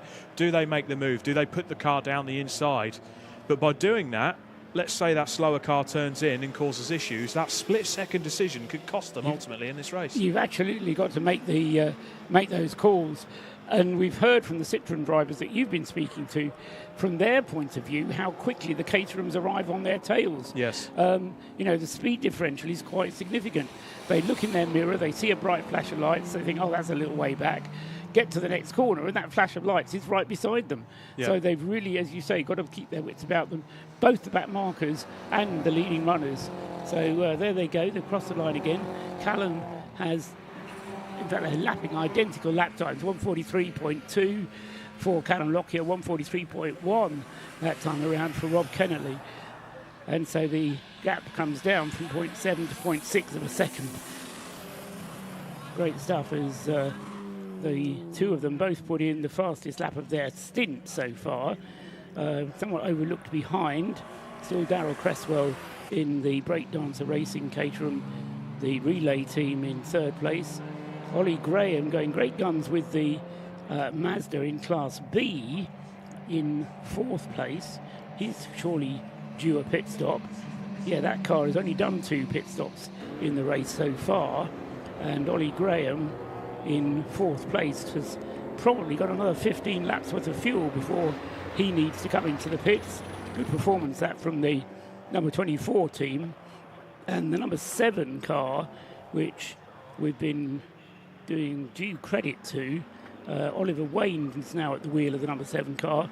As a result of its pit stop, has now dropped back to 6th, was 4th, but it's now dropped back to 6th. But Ollie still leading Class C in the RAF Motorsports with Javelin Track Sports Track Days car. That's number 7 in 6th place. We've still got this keen battle going on. Now we're going to cross down to the pit lane. I think we've got a special interview lined up with some of the Orange fraternity. So let's cross down to the pit lane and see what we have. Yes, we've got a bit of a different one this time. This is Wally the Marshal, and we've just been having a bit of a chat, actually. You've been doing this for 42 years, was it? 42 years, yeah, 42 years this year. And you're mainly based at Anglesey, and you've done every single one of the Race Remembrances as well. Yes, I have. Yeah, it's a case of it's a great event to marshal, etc., and it's fun, and there's a real reason behind doing it. It's such a remembrance for fallen heroes and all that sort of thing. Yeah. Yeah, absolutely. And one of the best things about this as well, the atmosphere here, especially early during the biathlon, is incredible compared to others. Yes, they're a little bit sort of interesting people taking part in it, and I wouldn't be able to do it. At the end of the day, I try to keep as warm as possible. Don't go dipping in the Irish Sea, because that's going to make it even colder. If it was done during a heat wave in July, would you partake then? The water's always cold around here in July as well, so only a few degrees more, but it's still very cold water. But it'd be very nice in the summer, but then again, it wouldn't be November though, would it? Yeah, exactly, that's true. And how are you finding, obviously, this year's event so far? Great, it's great as usual, etc.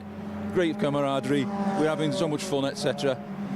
Got, only an hour and 27 minutes to go, so it's a countdown to stop and then go home and come back again tomorrow. Exactly. Well, thank you very much, obviously, for being here, and thank you very much for talking to us as well. And we'll pass back up to you guys in the commentary box. Thanks very much, Kieran, down there in the pits, and great to hear from the marshals down there on the start line, and opportunity and a reminder to thank all of our marshals out there in whichever role they play, whether they be paddock marshals, post marshals, flag marshals, incident marshals, or any of the other different varieties. As we've said many times, we couldn't do the racing without you, and we're very grateful for all of your efforts, but equally we know you enjoy it, really. And I'm sure that a lot of you wouldn't have anything to do if you didn't have motor racing to go to. Okay, Callum Lockie has done a better lap that time. He's opened up a bit of a gap over Rob Kennelly that time around. The gap has gone up to 4 seconds. The best of the rest, he's actually 5 laps down now. Darryl Questwell with the relay car, he's 5 laps down, and then Oliver Graham is a further 5 laps behind him. So the gap's beginning to increase a little bit. Connor Blackburn with the JRW Motorsport Ford Fiesta, the Class D car number 111. He's a further lap behind, 11 laps shy of the race leader. But Oliver Wayne is just 43 seconds down on Connor Blackburn. And at the moment, Oliver Wayne is not lapping as quickly, actually, as Connor Blackburn. And indeed, Oliver Cottam, behind Wayne, is catching the other Mazda. So Paul Sheard Motorsport closing in on Oliver Wayne in the number 7. So he's got a 3-lap advantage, so it'll be a while before he catches up. And as we're hearing, still over nearly an hour and a half of this segment of the race still to go. The BMW class we've spoken about, but the gaps are increasing a little bit in that class as well, with over a lap now separating the 21 BMW that leads the class from the number 90 car that's second in the class, the VMS racing car, and then a further lap back to the 3rd place car in the BMW class, which is the Royal Navy Motorsport car. Behind the Royal Navy, though, car 33, Richard Phillips, David Lawrence in the VMS racing car is just 39 seconds behind, so he's closing in. And on the same lap is Andrew Deuce, and just 18 seconds behind that is Fraser Gillen in the RAF car, as we were hearing from, that's car number 1 and the car number 18, as we were hearing from Chris Slater a little while ago. So the 4 BMW 116s in 3rd, 4th, 5th and 6th place in class, very close indeed. So don't ride off the Royal Navy, the Royal Air Force yet.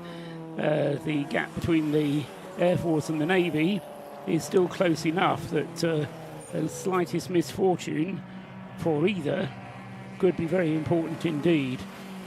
The Fiat Panda's going well. Car number 25. Scott Armstrong at the wheel at the moment of the DC Low Mass Racing car. And down in the pits, we can go and hear from Kieran again, and he's got CSC Racing with him. So I'm stood here with Theo from CSC Racing, and unfortunately this is the other side of motor racing. You've got an engine there ready to go into the car. Can you tell us a bit what's happened? The engine has gone kaput, which is a technical term. So if you want to have a little look down here with the torch, you can see a bit of metal which very much shouldn't be there. And I say this like I know what I'm talking about, but I obviously don't. So these amazing chaps here are currently trying to swap our engine. This little badger here is going to go in, and the challenge is to if we can get it back out before the 10 o'clock end of this first session. Now, obviously, you haven't been out yet. You were supposed to go out, and then the engine decided it didn't want to vroom anymore. So I'm guessing if, obviously, you can get out again tonight, it's going to be you behind the wheel? That's the plan, I believe. Yes, that is the plan. So, yeah, I was literally due to swap in, and then, yeah, it came in and was a bit screwed. Again, technical term. So, yeah, hopefully get out, but if not, it'll be tomorrow, and we're really looking forward to it. Apart from the weather, which looks a bit iffy. Yeah, but the rain, you know, it stands out for the great drivers from the air drivers. So yeah, it's my time to shine. Yeah, exactly. Exactly. Yeah. Well, good luck to possibly tonight, if not tomorrow. Then. Thank you very much. Thank you very much. And back up to the commentary box. Yeah, Theo Millward, then the driver due to get into the 209 car. The car having been driven by William Abraham already this evening, this afternoon. Paul Abraham and Scott Jeffs have all driven it, and as I say, Theo Millward, the unlucky one who hasn't yet been behind the wheel. Car 16, the Tequila Racing car, makes what should be a routine pit stop. Showing a few battle scars on that on the front of that Mazda MX-5. That's I think that was the one that got the penalty earlier in the race for a bit of contact. So clearly showing the battle scars from that. But I'm mightily impressed, Paul. That Auto Test TSW racing car, it's 11 laps down from the leader, but it is 4th overall at the moment and leading its class by a country mile. I don't want to put the kibosh on them, as the commentator's curse, shall we call it, but I do want to give them a big thumbs up from certainly from us up in the commentary box, because they have done a superb job so far with an hour and 20 minutes to go. And JRW Motorsport, despite the penalties that they've had, they're still there fighting fit in 5th place, 3rd in their class. As we also see there another car that's impressed and is in the top 10 now, the little green Fiesta, Kermit, and that's NJM Racing there with Nick Underwood and Jamie Moore's team there. They've got some great drivers in that. Nick Mango at the wheel at the moment of that car, number 3. And yeah, both of those cars actually, you've just referred to, the 24 and the number 3 car, due a pit stop pretty soon. Oliver Graham has been in the car for more than an hour and a half, and so we'll be getting a little bit tired, but the car no doubt getting light on fuel at the same time, so that's the good news for them. But Oliver Graham will be coming towards the end of his stint in the 24 car, and that being a 3-driver team, it will be Michael Green it'll be Sebastian Fisher, beg his pardon. It'll be Sebastian Fisher getting back into the 24, and I fear he may well lose the 4th place that he's earned when that happens. Although whether he'll lose 5th as well, we'll have to wait and see, because the 111 will take over in 4th place, and no, I think Oliver Wayne may go past him as well, actually, in the number 7. So Oliver Graham, when he does make his pit stop in the Auto Test TSW Mazda, will lose a couple of places. But you're right to draw attention and give him a shout out, Rob, because 4th place overall is a pretty mighty effort with an hour and 20 minutes to go, as I say, just a pit stop owing to us from that car. ES Motorsport as well in 15th place. Jason McAnulty at the wheel there. They've got their issues with the gearbox. They've made 7 pit stops so far in this race, but they're just about keeping within a fair touching distance of the top 10. They're still 22 laps down there. I do want to talk about Jason McAnulty for a second. We had his wife Connie that came up on the comments earlier, And I'll tell you what, Paul, there's a bit more than meets the eye. I don't know if he's going to be in the doghouse or not if he doesn't get a good result, because Connie actually puts Jason McAnulty, car number 110, should have been celebrating his 22nd wedding anniversary on holiday with his wife this week, but he wanted to race at the Race of Remembrance. Like a good wife, I let him race. Well, Connie, congratulations. She does go on to say we'll celebrate our anniversary next week instead. But Connie, from myself and Paul and from Scott Woodwist that sat behind us just tucking into his dinner now, happy anniversary from us, and let's hope that Jason McAnulty could get it into the top 10 as a bit of a anniversary. Still far enough to go. So, yeah, I love stories like that. And having a wife who equally understands me, she's allowed me to go away on our wedding anniversary in the past. She's allowed us to go away on her birthday in the past. What she didn't realise on her birthday in the past was that we were going away to a little cottage in the Ardennes, which I managed to book. Okay. And in August. In August. And what I didn't tell her was that the Belgian Grand Prix was on the time. There we go. And I'd managed to get a gig to work at the Belgian Grand Prix as well, so I was able to tell her, look, love, I can earn some money at the Belgian Grand Prix that weekend. Is that all right? So I left her in this little cottage. It's a marvellous cottage, and she enjoyed herself. So if you're listening, my dear, thank you for being an understanding wife. She's almost certainly not listening, though, because she doesn't very often. We can go down to some pits again, and Kieran is down there still, working his little socks off he is. Well, we came down here to try and find out a little bit more what's going on with car 19 sitting in the background, and we asked if anybody wanted to have a bit of a chat. Instead, they volunteered Alex because he had an amazing moustache, as they put it. But you're actually a driver for car number 7, and you've just come out of a stint. How was that? Yeah, so 2-hour stint, currently leading the class, which is fantastic. Yeah, it's busy out there, it really is. In previous years, I've raced the 116, and you're one of the slower cars on track. Now you're sort of midfield. You know, you've got to focus a lot more on overtaking than being overtaken. So that's a bit of a learning curve. Slight bit of contact from a car coming out of the pits. Not my fault, supposedly. But the car's okay. I believe the other car involved is fine. So yeah, it's going well so far, and Ollie's currently in the car, and he's on the pace immediately. So yeah, fingers crossed it'll end well for us, but we'll see. So how are you finding your overall pace? Well, overall. Yeah, the pace was okay. After the contact, I backed off a bit and slowly had to get used to it again, because it was towing out quite a bit on the rear, stepping across in turn 3 and the kink up to the rocket, which was a bit unsettling. But once I got around that, yeah, car felt okay, and it's just working around a problem. But like I say, after the half the race finishes tonight, we can take a proper look at the car and make an assessment from there. Absolutely. So where do you think your kind of goal is to be finishing tomorrow? I think we came into it, you know, hopeful for a class podium. If we maintain our reliability, I think, you know, we stand a really good chance of that. You know, winning the class would be fantastic. But we'll see. I mean, we're 6 hours in, but we still got 6 hours to go, and the weather's very different tomorrow. It's meant to be raining all day. Well, time will tell. Absolutely. And while we're here as well, you have been chatting to the guys here. Could you give the ladies and gentlemen a bit of a rundown as to what's happening with their car? Yeah, so unfortunately they're having issues getting the car into second and third. Issues being they can't get it into second and third. So the call was made to bring in the car, change the gearbox, and hopefully they can get back out and finish the race, because they really deserve to. It's a car full of novices. They're doing a fantastic job, and they deserve to get to the end of the race. Absolutely. Well, fingers crossed, obviously, we see them back out on track as soon as possible, and good luck for the rest of your race as well. Thank you very much. I appreciate it.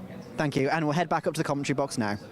Great. Thanks, Kieran. That was Alex Smith for the number 7 RAF Motorsports team, which is Going well in 6th place at the moment with Ollie Wayne at the wheel, and as Alex was describing, carrying a bit of a wounded car there, and as a result of that he dropped out of 4th place where he was going quite strongly. But the car should bubble up over the remaining hour and a quarter of this segment, so look out for that car. We had heard already about the gearbox issues on the 18 car, the 19 car, which is now been in the pits for 2.5 hours. Apparently they did have a spare gearbox put in the car, but it was the wrong model. Ooh. You know, it's just what your garage tells you, isn't it? Exactly. Yeah, we were going to do your car, Mr. Trustwell, but we got the wrong version in, so you're going to have to wait another 2 days. Well, for the car number 19, it just means you're going to have to wait another 2 hours.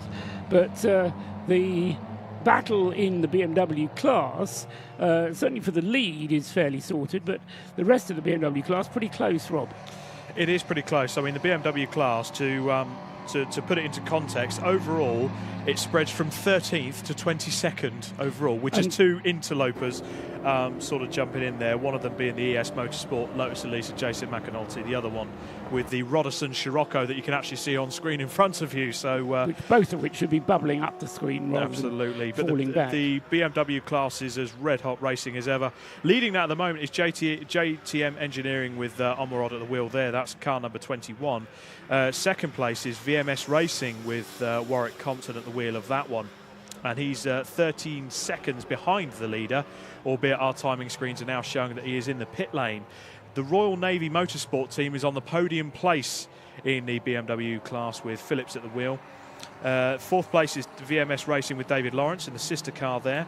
Veterans at VMware Matabu Racing is 5th place in the BMW class and 19th overall. RAF Motorsports with Infrastar is 20th overall and 6th in class, and 7th in that class is the GT Wealth Matabu Racing with Baguli at the wheel. They're 22nd overall. And just to interject there, Rob, there's whole of that BMW class, with the exception of the leader who's 2 laps ahead, the second place down to 6th is separated by just a lap. Just 1 lap. So It's just a lap. all to play so for. Every pit stop that a BMW makes changes the order. Absolutely. And to break down the C1 class there is Oscar Proietti. If he's watching on the YouTube live stream there, he would have spoken to me many times on my time on the C1 pit lane. To bring you down the C1 class there, so leading that class at the moment is Indigo Motorsport CSC Racing with McEwen at the wheel. They're 26th overall and 1st in class. Our timing screen showing they're also in the pit lane taking their stop at the moment. We've got Dave Scotting in 2nd place in the CSC Racing FDL packaging car. So a good day out there so far for CSC Racing, certainly in the C1 class, not so much in the BMW class. Ravsport Racing have been really competitive and up there as well with Gary Mitchell at the wheel. They're in 3rd place at the moment and 32nd overall. Tom Brown, he's showing in 4th place at the moment. I'm just going to refresh my timing screens because I have a feeling it might have just outdated itself, and see if we can get an improved timing screen. There we go, that makes it better. So that changes everything. So Indigo Motorsport with McEwen at the wheel, he's 28th overall, 1st in class. 29th and 2nd in class at the moment is Dave Scotting still. Ravsport Gary Mitchell is 3rd and showing in 30th place overall. And they are all 3 on the same lap. All 3 on the same lap fighting for that C1 win. So that's the class for the Silver Lake C1 spec cars. We have got a few City Car Cup spec C1s out there. But these are the Silver Lake C1 spec cars. WRC Developments with Robin Welsh at the wheel there, 35th overall and 5th in class. And Gillespie, he's chasing down the sister car with Gillespie at the wheel there, the 586 car. So I think Gillespie just got through actually, Rob. So yeah, Robin Welsh, talking to him earlier, he was a bit, I wouldn't say he wasn't too happy. They had a bit of an issue with one of the brakes dragging on yesterday, which sort of held them back. And they've just had a few issues, including that leaking fuel cap as well, that's just dropped them back a bit. But they're only 6 laps behind the leaders, and as we all know, is that car number 51 there going very slowly, the A86? Was he just pulling over to let the faster cars through? I think he was just letting faster cars through. The screen cameras focusing in on the number 7 Mazda, which is still in the hands of Oliver Wayne, having taken it over from Alex Smith, who we heard from a little while ago. And The other thing which has just happened whilst you were doing that rundown, Rob, is the number 14 Caterham has been in for a routine pit stop, and Ben Timmins has now taken over from Rob Kennelly. So Ben Timmins at the wheel of the number 14 car, and we've also got in the pits at the moment Darrell Cresswell, who has just brought the 77 relay car into the pits for a routine pit stop. Darrell Cresswell then brings it in, and I think we should get Harry Eyre out at the wheel next. Kind of lose track with so many drivers driving that relay team as to who's in the car from one turn to the next. I think Harry Eyre's already had his go actually, so we've had Alan Curtis. Can you just check the entry list for me, Rob, on the number 77 relay Caterham team, the breakdancer team? Alan Curtis, Paul Herndon, Tim Steele, Harry Eyre, Darrell Cresswell. Who am I missing? So I've got on my list Paul Herndon, yes, Darrell Cresswell, Tim Steele, Wes Payne, Alan Curtis, Harry Eyre. Wes Payne is the one that's missing, so Wes Payne should be the next one out. I think he's the only one who's not driven in this segment. So a 7-hour segment, and those Caterhams have been out for a little over an hour each. And so Wes Payne will get the honour of driving the final hour. And still that relay team of Caterhams, I think they've got 3 cars that they share between the 6 of them. And as I say, I think it should be Wes Payne going out next in the 77. In fact, he's already out. But it's Tim Steele, actually, so he's getting 2 bites at his cherry, it would seem. And meanwhile, the race lead had stretched to 16 seconds with Callum Lockie behind the wheel, but now they've made their pit stop. The DBR racing team has slipped 2 laps down on the Williams Motorsport crew, as we thought that he might. Ben Timmins has taken over at the wheel of the 14 car, but the car itself, as I say, with the 4-minute pit stop for Ben Timmins, that car is now dropped down to, it's still second, but it's 2 laps down on the rest of the field. And just flashed up on our screen now, you'd have seen on the YouTube stream, car number 586, that's the WRC Developments with CB Auto Services car, currently 4th in the C1 class. That has now got a stop-go penalty that it's got to serve. So more woes, unfortunately, for the WRC Developments crew. Rightio, so we'll keep an eye on that one. And as I say, Callum Lockie, by my reckoning, should have fuel enough to get him to the end of this stint. And when he gets to the end of this stint, we'll actually have something unique in motor racing, which is the red and white checkered flag, because this segment of the race is completed with a red and white checkered flag. So look out for that as and when it happens. Meanwhile, we can go down to Kieran, whose socks must be burning. He's been working so hard down there. Kieran, down there in the pits, over to you. So I'm stood here with Alex from car number 91. We are getting out of the way of Team Haggis Racing because they have been in the garage a while, but they're coming out. So you've not long got out of the car. How was your stint? It was really good, actually, yeah. Unfortunately, we got hit from behind early on, so we had the rear bumper hanging off, so the guys had to do a bit of a repair, which put us about 3-4 laps down, which is obviously not ideal, but we managed to get up to about 3rd in class again during my stint, and Stuart's out there now, team owner Stuart Humphrey, and so we're just hoping we can get up to 2nd by the end of the night if we can. That will be our ideal move, perhaps 3rd, but then we can use tomorrow to try and catch up to the guys at the lead. So this is your first time at Race of Remembrance. How are you finding your first experience of it? Loving it, absolutely loving it. I mean, there's 50 cars out there, all different speeds, all different abilities. It's like wacky races out there. It's just, you're never not racing somebody. So it was really, really exciting, really interesting. Did you take part in the biathlon earlier? I didn't. I went and watched it. I went and stood over by the sea and watched it. It looked ridiculously cold. So yeah, I was happy just to be watching that one. Was it just the temperature that stopped you from having a go? Yeah, that was it, I think, yeah. Would you, if you came back next year, would you perhaps be willing to have a go at it? Yeah, I'd have a go. Yeah, definitely have a go at that. Yeah. What would your costume be? Cool. I don't know. I have no idea. I'll think about that one, yeah. All right, well, good luck for the rest of the race, and thanks for chatting with us. Thank you very much. And we're back up to commentary now. Thanks very much. Kieran down there in the pits with Alex Capadia, one of 4 BRDC members here at the Race of Remembrance this year. And great to have Alex here, and masses of experience and successful experience. You don't get invited to join the BRDC unless you've proved yourself as a quality racing driver, won races and championships internationally. So good to have Alex Capadia here, and as he says, looking to go well in the Stuart Humphrey Racing Mazda in Class C, that currently they're 5th in the class, and there's work to do, but as Alex says, it's a long race, and he'll be looking to improve his position, and the whole team will be looking to improve their position as the race goes on. We just had the best lap of the race, would you believe? Pitch black. I'm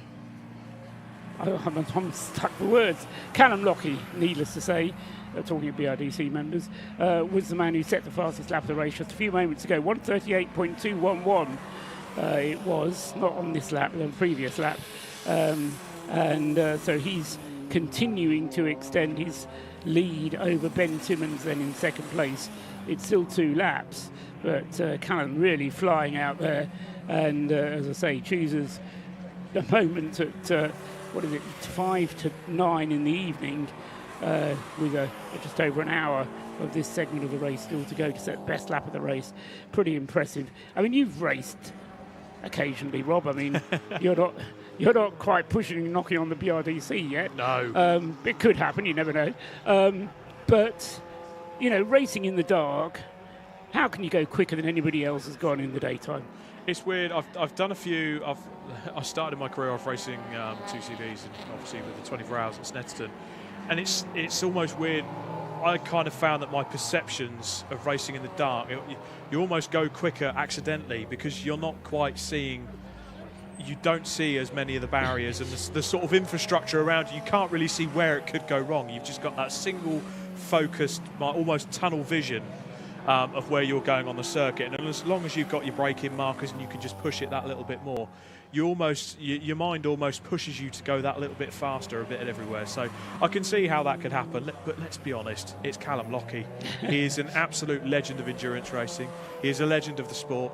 And to put on my engineer's hat on, cars do go a bit quicker in the dark, don't they? They like the cold. The engines will be a little bit more throaty, so the cars will be loving this. It's not as warm as it was. I mean, it was unseasonably warm last year when we had this same race, and by this time we'd had a lot of failures, potentially owing to that, but I think the cold weather's also helping here with a few of these cars. Got to get pressure, tyre temperature up into the right range, though, haven't you? And that's not easy when it's as cold as it is here this weekend. No, it certainly isn't. And I think the thing that is currently helping is the fact that there's no wind. It's just a nice chill. So it's I think as long as the cars are worked well enough, they can get the temperature down onto the circuit, no problem at all, and build up the temperature in those tyres. The test is going to come tomorrow because we are forecast a bit of the wet stuff.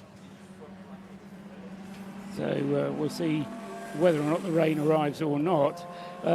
Into the pits has come Oliver Graham, as we've been half expecting him to. So Ollie Graham, after a good long stint in the 24 Auto Test TSW car, makes what is only the 3rd pit stop for that car.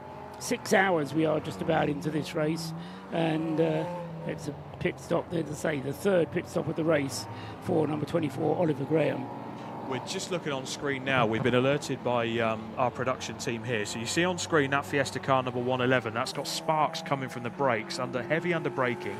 And it does look like one of the brakes are binding up on that. Now, is that starting to have a bit of a brake issue going into this race? That's the JRW Motorsport, which incidentally has just taken the opportunity to take 4th place overall. Is that a car off? So who's that gone off now? Unfortunately, a sea of lights. But that's car number 11 on our screen now. That's appeared to have the sparks going from the car, but it appears to be going okay. But there we go. So we've got some sparks going from the wheels there under heavy braking. So there's certainly something a bit awry there. But we've got a car on the grass and back and rejoin. That's the NJM Racing Fiesta. So that's the green Fiesta that, funnily enough, we put the kibosh on that, Paul. We were saying it's going so well, still running 8th in class at the moment. Well, and there we go. Oh, that's the one with the sparks coming from the brakes. So he's obviously suffering not only from the sparks, but the consequences of those brakes going down, presumably just worn through the pad.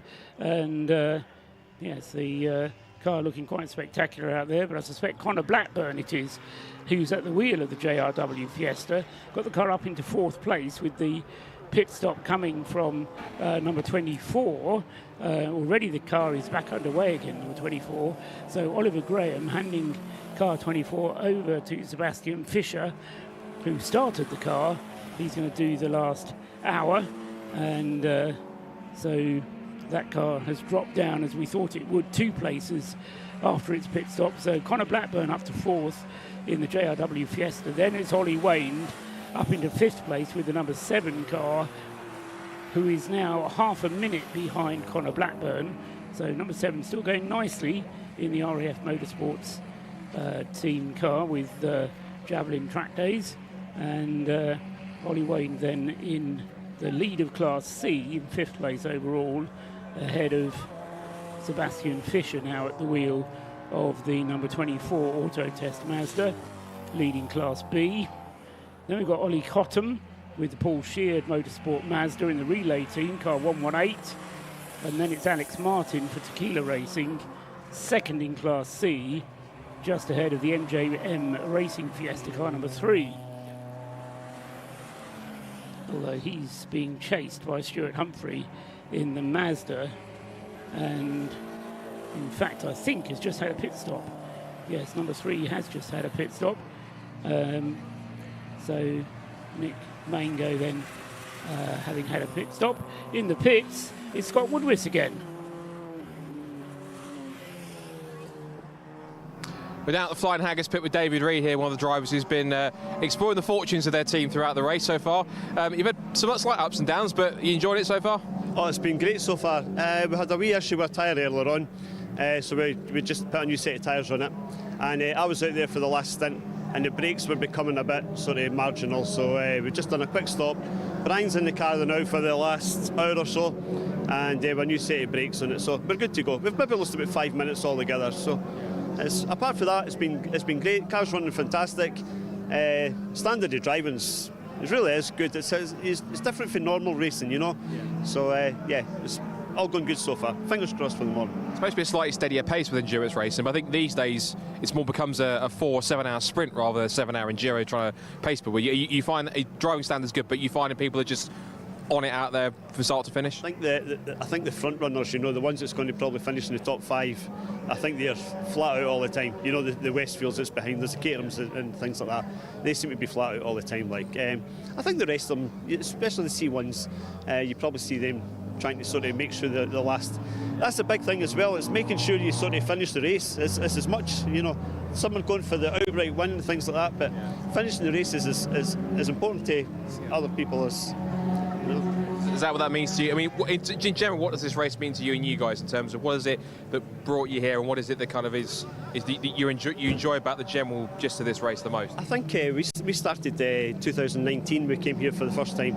Then, of course, COVID came along, and we came back here with a different car last year.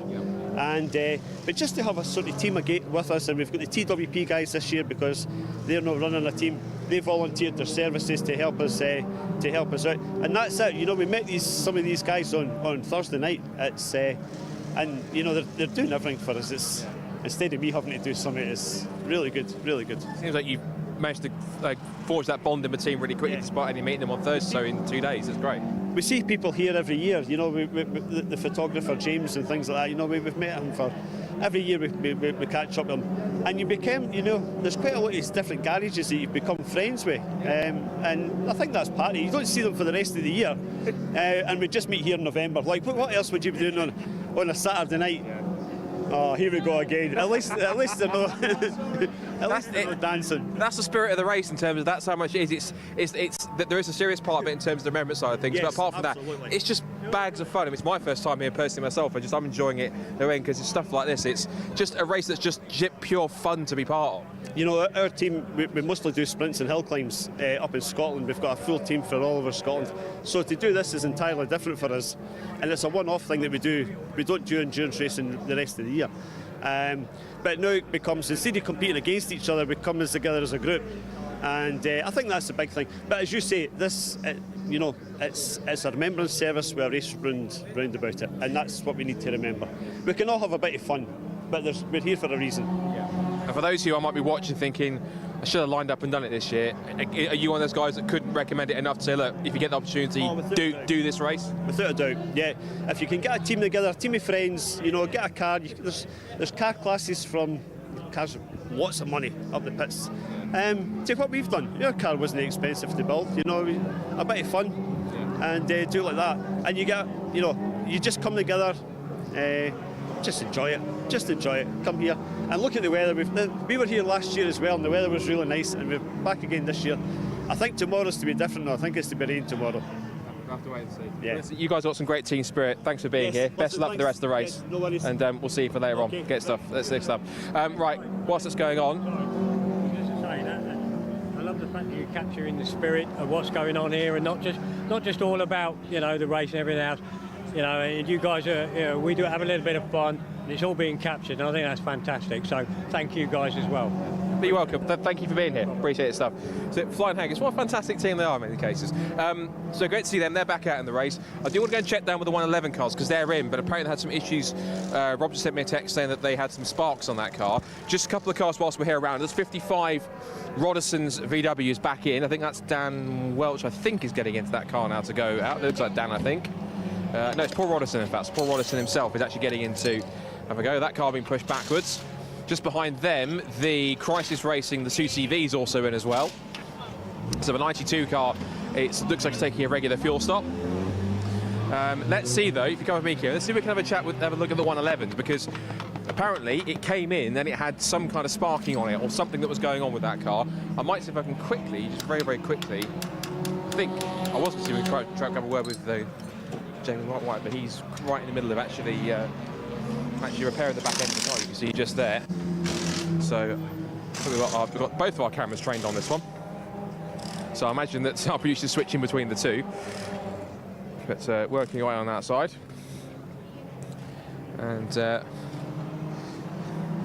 might possibly have a quick word possibly with the driver before we go. So quick, just quickly jump and have a quick check with that one. Sean, just quickly, how was the car when it came in? Was it sort of sparking a little bit? How was it? So one set of pads are completely gone, so it's on the metal, which causing to have a spin. But we've been struggling since hour and a half into the session. We're stuck in fourth, so we're going around in fourth gear. Yeah. So, but hopefully we'll get out and get back on it. But apart from that, when the car's running okay, is it running well? Yeah, apart from the gearbox issues we've been there, but yeah, no. Yeah. So you can see we've got the pace out there, just can't keep up with the gauge runs. Yeah. And in terms of the race as well, it's great to see a Fiesta team in the mix as well. This is obviously a bit different from 20-minute sprints, but you enjoying it? No, it's fantastic. You know, I want more. It's great. I can see the smile underneath your helmet. I can see it means that much. Listen, best of luck for the rest of the race, and have a good stint. Thank you. Good stuff. It's a 111 car. So gearbox problems for them, but they're working that one out. 417, which is the CSC Racing FDR packaging car. Of course, we talked to them earlier on. They've been former winners both in this class last year, the C1s, and also in the Into the Night race that the C1 Racing Club had last year too. So they do quite enjoy this one. They've got a timer on there. If you just look to the left-hand side here, and you can see there's a timer which they run for the 4 minutes, because if it's a refueling stop, each team has to run a 4-minute pit stop minimum as CSC goes out. I can also see right at the top of the pit lane that we've got the Mission Motorsport number 69 car in. That's the Citroen C1 City car. And that's just about it in terms of cars that we've got in the pit lane at the moment. So it's getting a little bit quiet at the moment. A couple of cars being worked on, the 2CV and the Fiesta, and the C1 car at the top of the end of the pit lane. But good to hear from Flying Haggis Racing just now. And as we get into the last hour of this race, it's getting to the serious stuff. Serious, but still plenty of fun down here in this race, as you expect it to be. Back to Rob and Paul in the commentary box. Pretty well judged pits on that actually from 417, the CSC Racing Citroen C1. 4 minutes 1.38. How do you fancy that? 4 minutes was the minimum time. 4 minutes 1.3 was their pit stop time. So Probably a little bit confined as far as I was concerned, but you've got to cut it fine.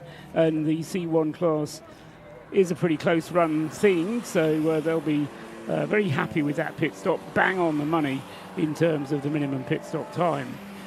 Meanwhile, we'll just talk about the 111 car, because that has resumed in Sean Reynolds' hands. It was Sean that we heard from then, describing the car, which Scott said, it's running all right with the exception of the gearbox stuck in fourth gear and having brakes thrown down to the metal, but it was all running fine apart from that. Look, it's a Ford. Paul, it's a Ford. Keep going. I race a Ford. They call it a fixed or repair daily for a reason. I race a Ford myself. I know the feeling. It's a lonely feeling once you have to keep fixing the car to go racing again. But no, in all seriousness, the team are doing a great job with that car. They're still in the top 10. They're 7th as it stands, so they're going to get those brakes changed. I'm sure there'll be more to come overnight. They'll be running around in that single gear. They're 19 laps off the overall pace at the moment, still third in class. But for their first time here, they've effectively brought a sprint race style car here to race an endurance race, their first 12-hour race. And they're doing a good job so far. They've had a few penalties as well, which is a shame. But, it's great to see the JRW Motorsport team there and fighting fit in the top 10. Yeah, the thing is that they're in Class D with the Caterhams, and it's not quite the right place for them. You're thinking that maybe they ought to be in Class C, but anyway, they're in Class D, and as I say, that's going to prevent them from finishing on the podium, although they are third in class, I suppose, so they'll get a class potentially if they can keep going for the remainder of the race. There is a podium in prospect for the 111. Ahead of them are two relay teams, the leading Class B car, which is Sebastian Fischer in the 24 Auto Test Mazda, and the leading Class C car, which is Ollie Wayne in the number 7 RAF Motorsports Mazda. So, the Fiesta can be fairly happy with the way things are going, but I think they're going to have a busy night ahead of them. First of all, getting that gearbox addressed, and then working out how the brake wear is, whether they omitted or whether, how often would you have to change front pads on a Fiesta? Normally on a sprint race, you just have new pads for every race.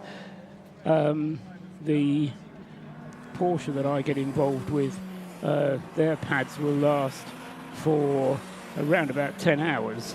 So to get through a set of pads in under 6 is a little bit heavy use, but as you suggested, Rob, they might have been binding a little bit, which would have affected their progress. Certainly looked that way. He did mention in the interview that they've it's only been on the one side it's been doing it, so it could well be they may have an issue with the caliper, or just they've just had a pad that's just been sitting in a bit of an awkward position and hasn't unbinded itself. It happens in endurance racing, unfortunately. These things happen.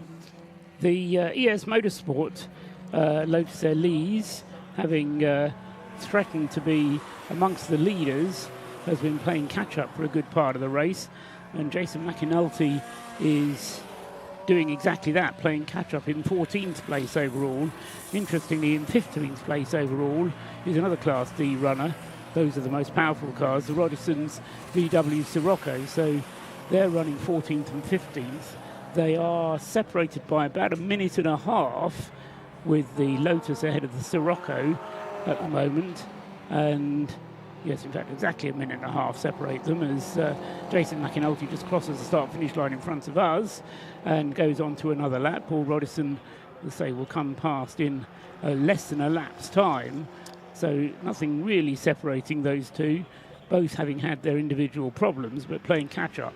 Looks like we have a spinner that's car number 92, Crisis Racing, once again in another crisis of themselves. They've had a little bit of a rotation up at Rocket, and that is a stop-go penalty as well. Car number 69, is that the Mission Motorsport X Bad Obsession car? I'm pretty sure that's the City Cup spec C1 that they're running in that car. That looks like it's got a stop-go penalty. And if I'm going to be a betting man, I'm pretty sure that is the car that Scott Woodwist was looking at the end of the pit lane earlier, so I'm wondering if that's for some form of pit stop infringement. Yeah, 69, running second in Class A, the Citroen C1, as you say, running as a Class A car rather than a Citroen C1, what do you call it, a Silver Lake car, the AC1 class. Alistair Scott currently at the wheel of 69, but down in 40th out of 45 runners. with the only cars behind it, ones that have had significant issues along the way. Less than 3/4 of an hour still to run in this evening's segment. Just a reminder, when we get to the end of this segment, the safety car, I read the regulations and it did suggest that the safety car would come out just before the end of the race, and the checkered flag, the red and white checkered flag, would then bring the positions to a halt. The cars would then be taken away to Parc Fermé, but they're only in Parc Fermé for a limited amount of time. I think it's about half an hour. Then they're released from Parc Fermé back into the control of the teams, and they can then fuel them up, put new tyres on, look at the various other jobs that may need to be done. So the mechanics have a fairly late night. That's, let's say, 10 o'clock will be the red and white checkered flag to bring this segment to an end. And they really need to be ready by 8:30 tomorrow morning, because they're going to be on the grid ready to go by 9 o'clock. So it's a late night tonight and an early start tomorrow. Yeah, it's a tight schedule here as well. And don't forget, tomorrow, that's the NJM Fiesta just having its pit work sorted there. Great work by the NJM Racing Limited guys. Moore's Motors, Jamie Moore and Nick Jackson running that team there. That car going very well at the moment in its class. We also had flash up on the screen there from Race Control. That's another stop-go penalty for the Roderson Scirocco. They're in the wars again after the hectic start for Dan Welch, Rob Austin, and Paul Roderson. That Scirocco has managed to get itself back up to 15th overall as it stands on the road. So it looks like they're unfortunately getting a pit stop penalty as well for their troubles. The NJM Fiesta in at the moment. They'll be getting a floss and a brush up. Yeah, they've lost a place to the Stuart Humphrey Mazda whilst they've been having that work done in the pit lane. So getting ready to go back out, but they're spot on the 4 minutes. So it's an absolute scheduled pit stop for them. 6 pit stops are the minimum requirement. But of course at this stage you really want to be looking at, it can be done to do it on less than 6. And we've had a few cars which have had very few pit stops indeed. 3 pit stops from the race leader, the Williams Motorsport team. They've just had 3 pit stops. We had 3 pit stops from the number 7 RAF Motorsport car, 3 pit stops from Auto Test in the number 24 Mazda, and everybody else has done significantly more than that, with the exception of one of the BMWs. The VMS Racing car has done just 3 pit stops. That's the car number 90. But everybody else has done considerably more than that. So, as I say, Callum Lockie, I reckon, can get to the end on his 3 pit stops, but they'll then need to do another 3 pit stops in the 5 hours that we've got remaining tomorrow. So, I don't know if it might be worth Callum coming in at the end of this segment just to get a pit stop out of the way. He's got a lead of more than 4 minutes. 2 laps is more than 4 minutes. So he could come in, make a pit stop, and still be in the lead of the race when it restarts tomorrow morning. But like you said to us earlier, Paul, they've got the worked out, scheduled in their head. Yeah, so yeah. I'm pretty sure, like most teams, they will stick to that plan. They know it works. They probably know the advantage they have in terms of stint length, especially over DBR Racing that sit in second place. You know, they're 3 laps to the good at the moment. You've got the wily old fox in there, as I want to call him, Callum Lockie, that's in the race at the moment. I think he will know in his head. Oh, definitely, yes. I mean, having done this, as I say, working as a strategist in the team, you draw up a plan at the beginning of the race and you try and stick to it if you can. Obviously, things happen during the race, safety cars and so on, incidents, contact, whatever, and that means you have to change the plan. But if all runs to plan, then that's the plan you run to. And to my mind, it makes no sense actually to try and put in an extra pit stop now, rather than wait till tomorrow, because you might need that extra pit stop tomorrow because of an incident. So, you know, with a few extra safety cars tomorrow. I mean, who was it? It was when Rob was sitting here, wasn't it? He was saying how clean this race has been. I think, what have we had, 5, maybe 6 safety car periods? Yeah. So relatively few. And in the early stages, when it was daylight, no safety cars at all. The only safety car happened after it started to go dark. And to put it into context, the only reason those safety cars have come out is for innocuous little offs that cars have had. Not a lot of damage, but it's just because they've been stuck on the boggy grass and literally can't get out. So they've just needed to pull the safety car out, give them a little push, and away they go again. We've had 6 safety cars. I don't think there's been anything especially drastic in this race that's happened in terms of damage. It's been like you say, it's been a very clean race overall. The driving standards have been impeccable. There's one or two little knocks down the field, which you're going to get in endurance racing. You've got multi-classes of differing speeds. Again, I'm not going to refer to the C1 and the BMW classes as lower class. I don't want to do them down or do them dirty like that, but certainly less power. Yes, less power. So the less power classes, obviously, they've got their own race, and they're racing as flat out the same as everyone else. They've got their own race to run. So you put that into the mix. It's been absolutely impeccable so far by all of the drivers up and down this grid. Yes, and Charlie Fraser, wasn't it, from the Flying Haggis team, who mentioned how good the driving standards have been. Given that there are cars out there full of novices. And, he's at it again, Paul. So, anyway, another fastest lap of the race. Is that what you're referring to? Absolutely. Callum Lockie at 1:38.122. Another best lap of the race then, with 38 minutes to go. The fuel load lightning in the number 29 Williams Motorsport Caterham. And 1:38.122, the quickest lap of the race, means that he is now 3 laps clear of Ben Timmons in the DBR Racing Caterham. And the best lap that car has managed is a 1:38.3, so not much to choose between the two cars. I suggested earlier on that the DBR Racing car was a little bit quicker. Certainly when Darren Byrne was driving it, it did go much quicker than the Williams Motorsport Caterham, but put Callum behind the wheel of the Caterham and it goes quicker than Ben Timmons. 1:38.122 then. So 3 laps of an advantage between the first 2, and a very dominant performance so far by Williams Motorsport.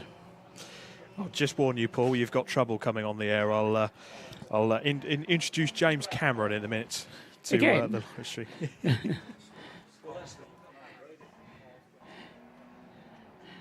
Okay, let's go down to the pits then whilst we sort out our visitors. Let's just go down to the pits. Scott, with down there with the car number 22, Harry Ormerod.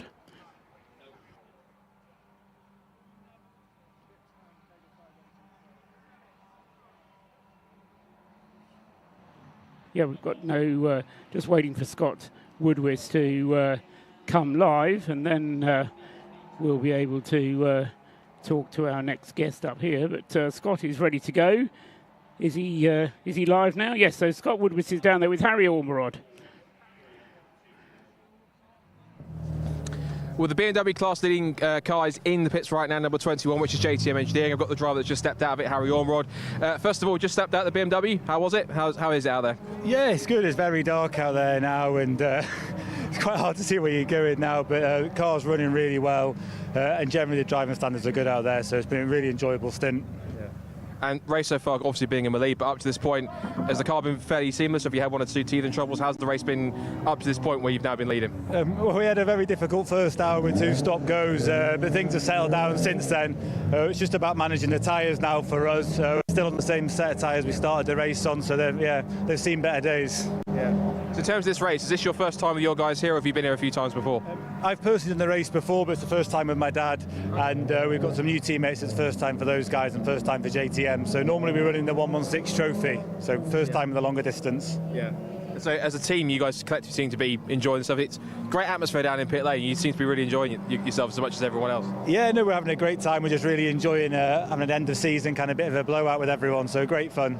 Are you just here purely because you enjoy the race, or is there a sentimental value with anyone armed force on top of it, or are you just here purely just for a laugh? We're actually quite local to the circuit, so we've always come to watch this race for years. Before I got into racing, before Dad got into racing, so it was always one we wanted to do together. So this is the first year we're doing it together. So yeah, just really enjoying the moment together. And in terms of the plan for tomorrow, of course, if you can stay in front, of course, that's when the aggregates then start to come into play. So it should just be a case of just drive as best you can, get the break in the traffic, and just try and keep that gap to the cars behind.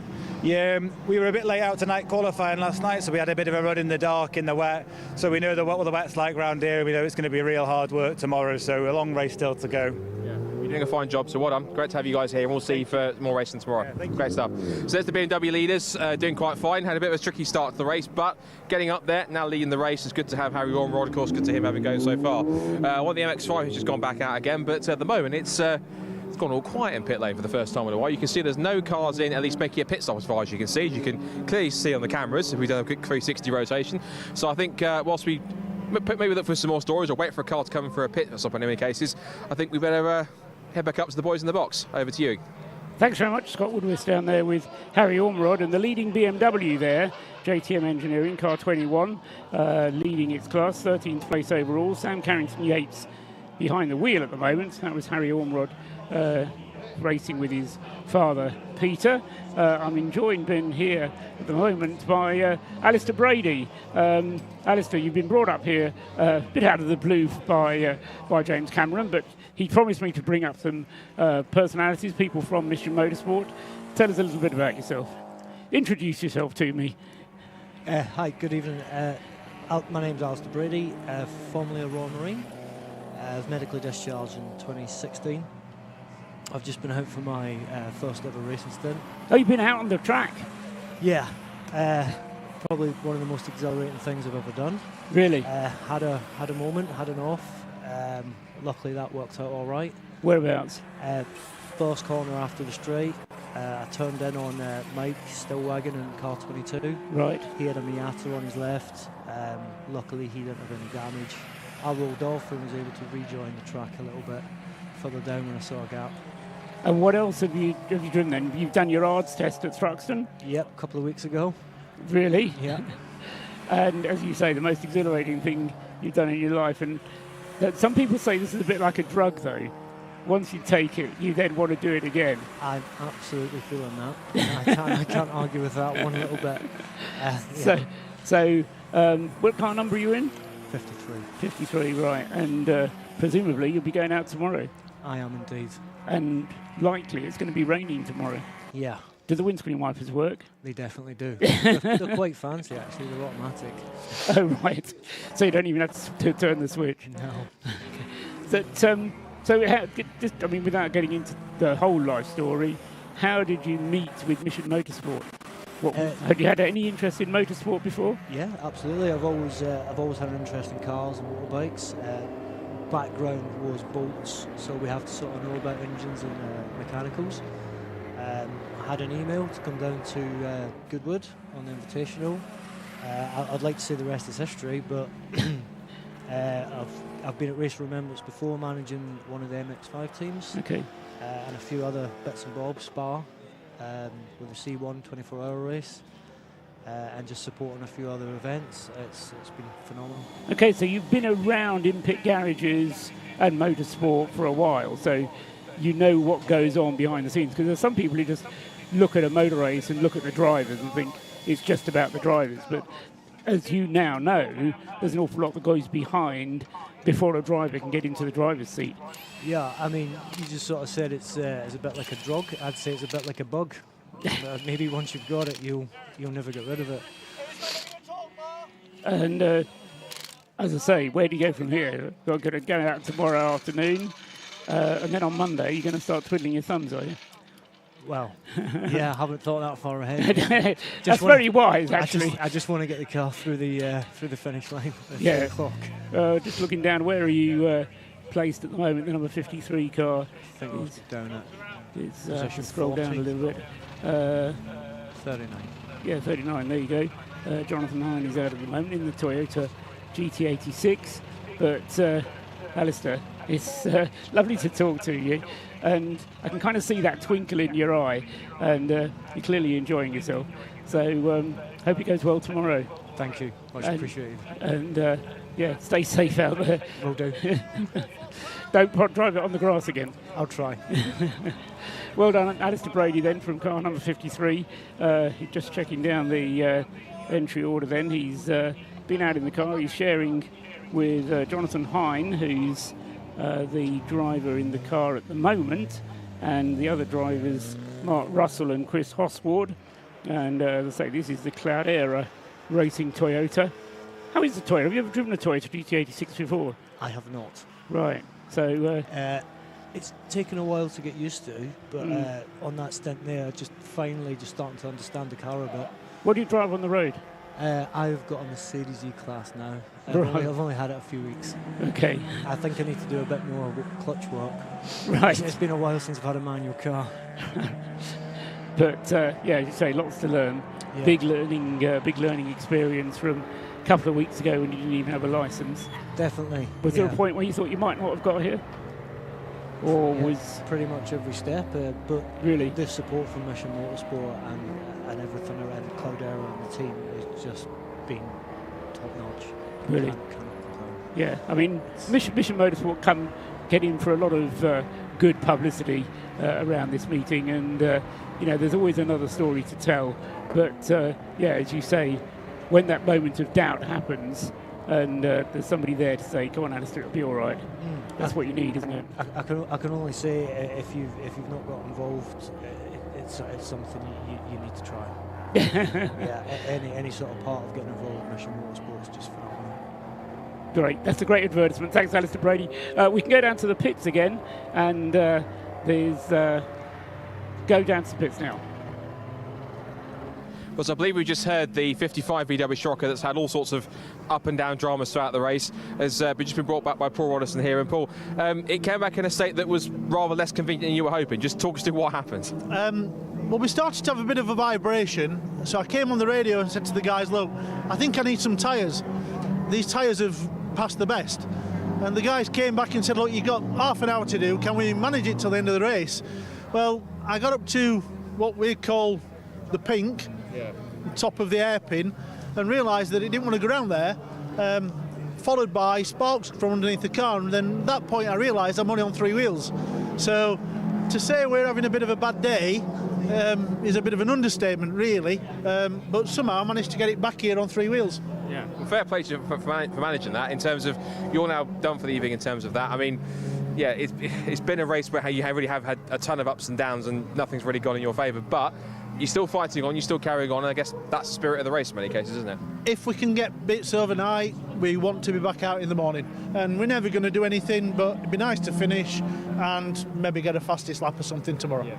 It's been great also to have Rob and Dan in the car as well. How much of an impact have they made in terms of how quick the car's been and just being out there and enjoying the weekend? Well, we've raced together previous in this race, but not in the Scirocco. And we've done very well. We've won our class in the past, but today is just one of them days. It's like them lads will tell you in touring cars. You know, they have very, very good days and they have very poor days. Unfortunately for us as a team, you know, they've done very well, but it's a team thing. We win and lose together, don't we? Yeah. I don't want to keep you from you beer any longer, but well done for taking part anyway and that sort of things. Best of luck to get it fixed overnight, and hopefully we'll see you out tomorrow. Good stuff. Right, he's now allowed to get back to his beer now. I didn't want to keep him too long. Never keep a man from his beer too long, that's what I've learned. Again, pit lane's gone pretty quiet at the moment, but it seems as though at the moment the 55 car is in the box and just being sorted out, so hopefully they can get that fixed beforehand. But we're currently getting towards, I think, the last half an hour of this first part, and of course once we finish that, I think there's a bit of a grace period before the teams are allowed to look at their cars. They can, as I mentioned, get parts, they can fix them if they need to, and then of course the real race starts going on top of that, which is for tomorrow for the two parts 2 and 3, and that being for, of course, when the aggregate starts coming to play. So, and whether or not there'll be a safety car towards the end, we'll have to wait and see, but ultimately we're getting to quite a crucial part of the race, particularly when we're getting towards tomorrow. So once we go towards the end of this race and towards the red and white checkered flag, let's head back up to Paul and Rob in the box to see what's happening back out on track with roughly about, I'm guessing, half an hour-ish or so to go in this first part of ROR 2023. 25 minutes to be precise, 25 and a half minutes to be precise, and 3 laps is the margin that Callum Lockie and Williams Motorsport has on the rest of the field. But they know that motor racing, yeah, I mean, it's interesting to hear from Paul Roddison there, because I mean, you've raced as well. I think, you know, it's a bit like lottery tickets. You know pretty much when you buy a lottery ticket that you're not going to win. Yeah. And it's the same with motor racing. 90% of the time, you're not going to win. No. And it's just that 10%, some people would say it's even less than 10% of the time, when you are successful, that it becomes magic. Do you know, I was listening, with that in mind, I was listening to an interview with David Reynolds, the V8 supercar driver, yesterday, just on a podcast, and he put it in quite a nice, concise way. He said, in any other sport in the world, if you play in a team sport, chances are you go into it with a 50% chance of winning, especially if it's something like football, cricket. Football, tennis, because, because you're playing one other opponent. Well, in motor racing, you're playing against, it could be 20 cars, could be 40 other cars. So your winning percentage goes down significantly, minuscule.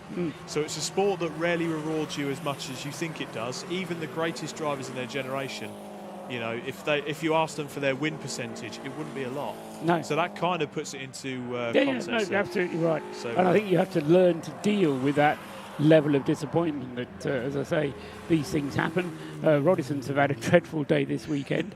I mean, it started off dreadful and it just didn't get better. It could have done. You know, they were given dispensation to start the race. They could have been excluded because they didn't actually satisfy the qualification minimum for the start. They were given special dispensation to start by the stewards, and you know, they had to start from the pit lane, and they managed to make that element work. They got the car going, but there's more and more problems started to affect that car. Yeah, that's the car, 111 car on the screen there. Now, that's had a set of pads on it.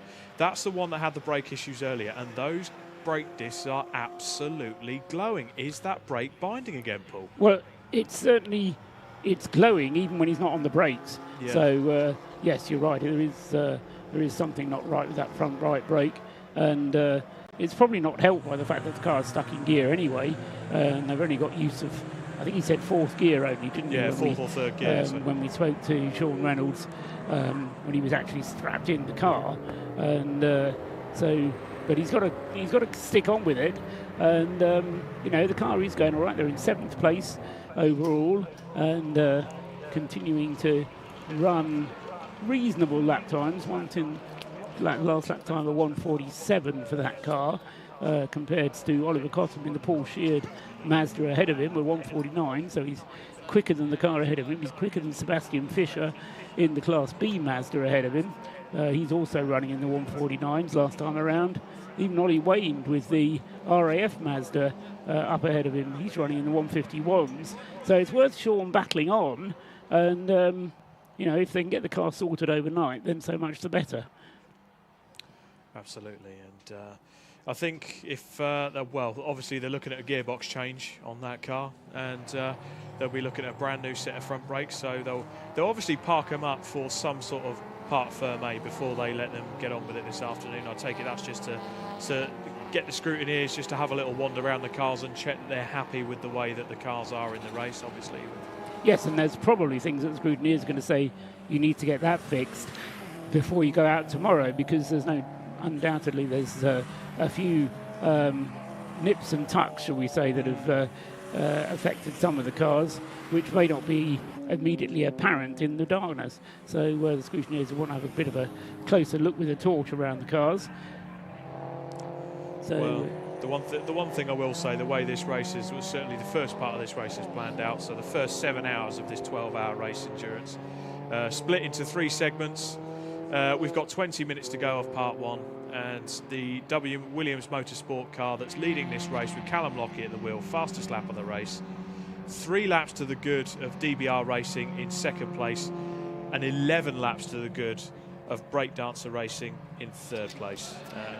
And that's a significant gap, isn't it? It's the gap back to 3rd place, which even if that 11 laps would disappear, the Breakdancer Racing team, because it's a relay team, doesn't qualify for the Heroes Trophy.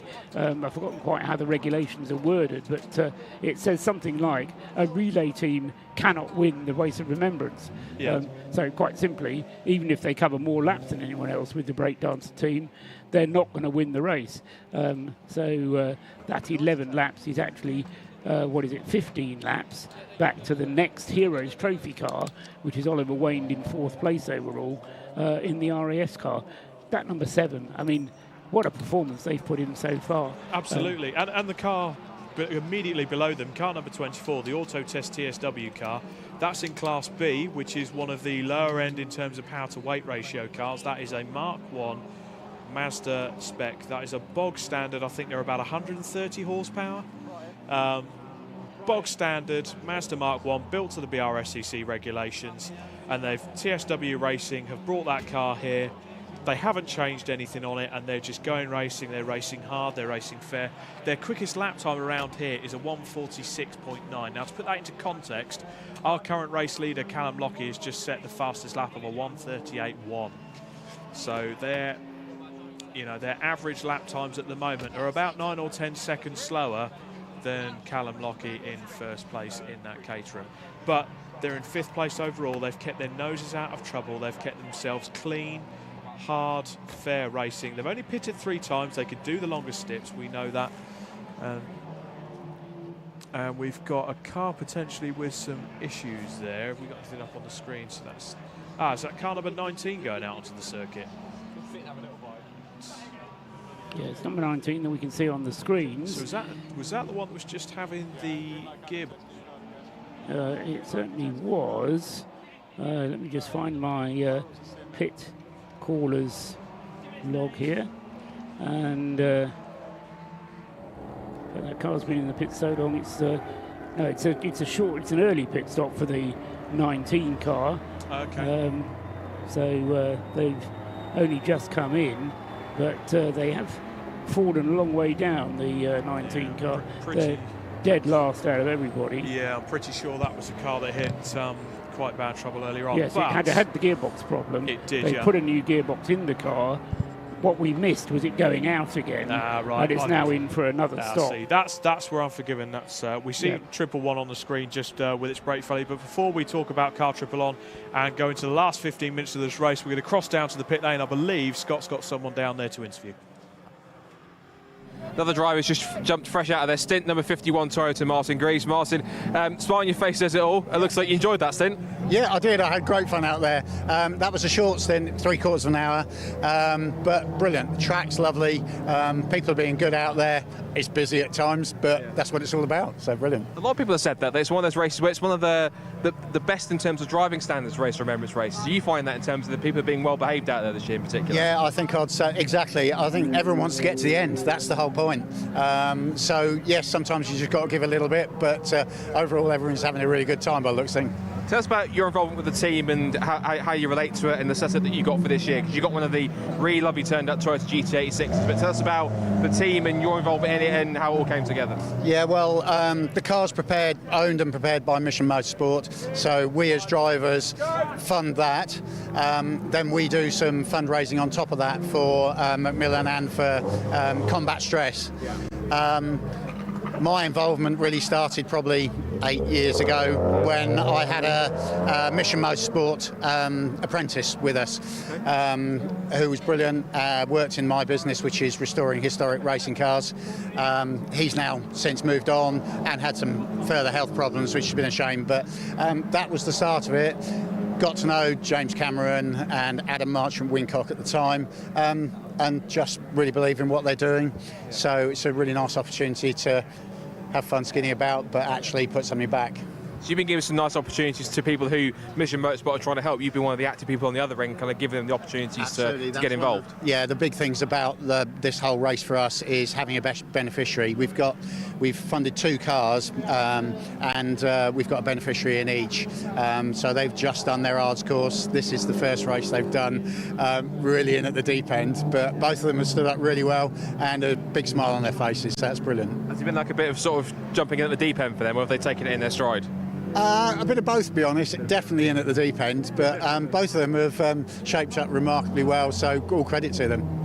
In terms of when's your next stint out in the car? Obviously, we've got 20 minutes or so to go, but when are you next out in the car tomorrow? I am next out in the car just before the Remembrance service, but I'm not finishing just before then, so once I've done my stint in the morning, I'm done then for the event.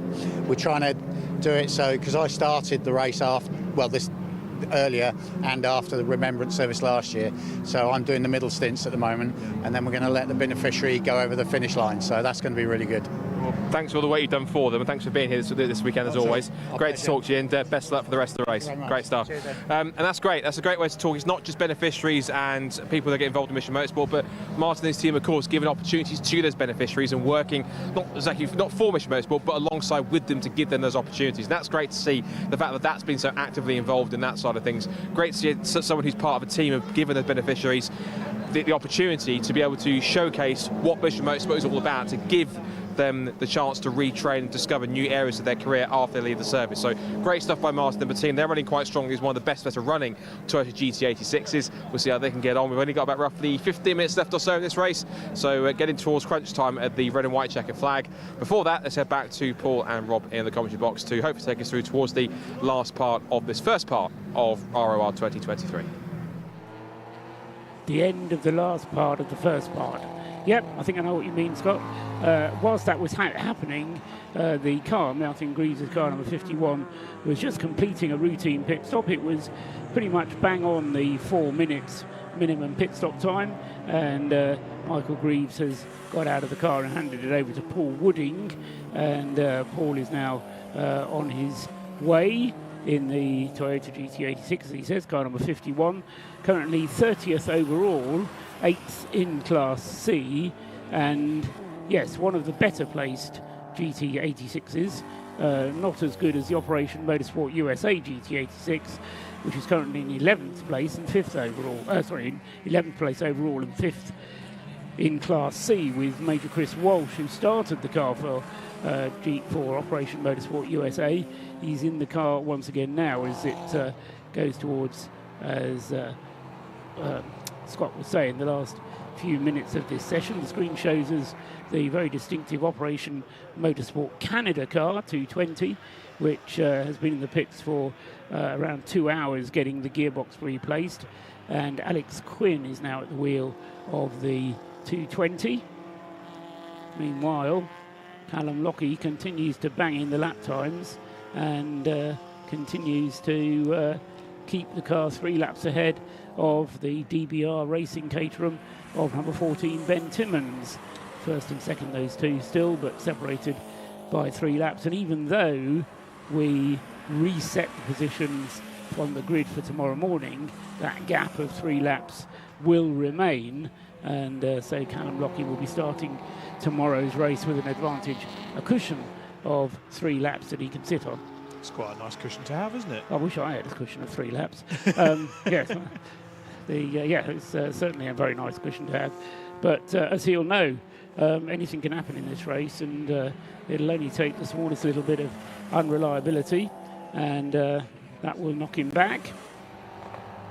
But the DBR Racing team, which has just had to pit that little bit more often than the 29 Williams Motorsport car, really an hour and a quarter versus an hour and 45 minutes, making the big difference. 5 pit stops for the DBR car, 3 pit stops for the Williams Motorsport car.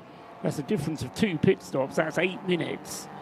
And actually, if you take that 8 minutes off the 3 laps, that is the difference, then the DBR car has actually gone more quickly over the course of the race, but it's just spent longer in the pits. Absolutely. But, so that's the tactics. That's where the strategy comes in, you see. That's where the strategy comes in. But I tell you what, that car number 29 at the head of the field has been driving to its strategy absolutely pristinely. Callum Lockie at the wheel of that, and he's obviously just getting it home now. 11 minutes to go as we just tick under 11 minutes. So dare I say, is about 5 or 6 laps to go there for the Race of Remembrance. Our leader having just done 226 laps so far. 138.1 is his fastest lap there from Callum Lockie. A 3-lap cushion and then an 11-lap cushion to the relay team that's in 3rd place. They won't qualify, as you said earlier, Paul, for the Heroes Trophy. The relay teams don't qualify to win the Race of Remembrance, as they're seen to hold a bit of an advantage being a relay team. Yes, I mean, being able to swap the car, of course, makes a massive difference if you do have a mechanical issue with your car. Although Caterhams do run fairly reliably, although the majority of their time is spent doing sprint races. There's not a lot that you need to do to them between races. Looking at 6 laps to go, I reckon, in the remaining 9 minutes at the pace that Callum is currently lapping. So let's try and work out where Callum Lockie is on the circuit at the moment, because in the dark I have to confess that I've lost track of where he is on the circuit. 29 is just going up to Rocket and then through Rocket at the moment.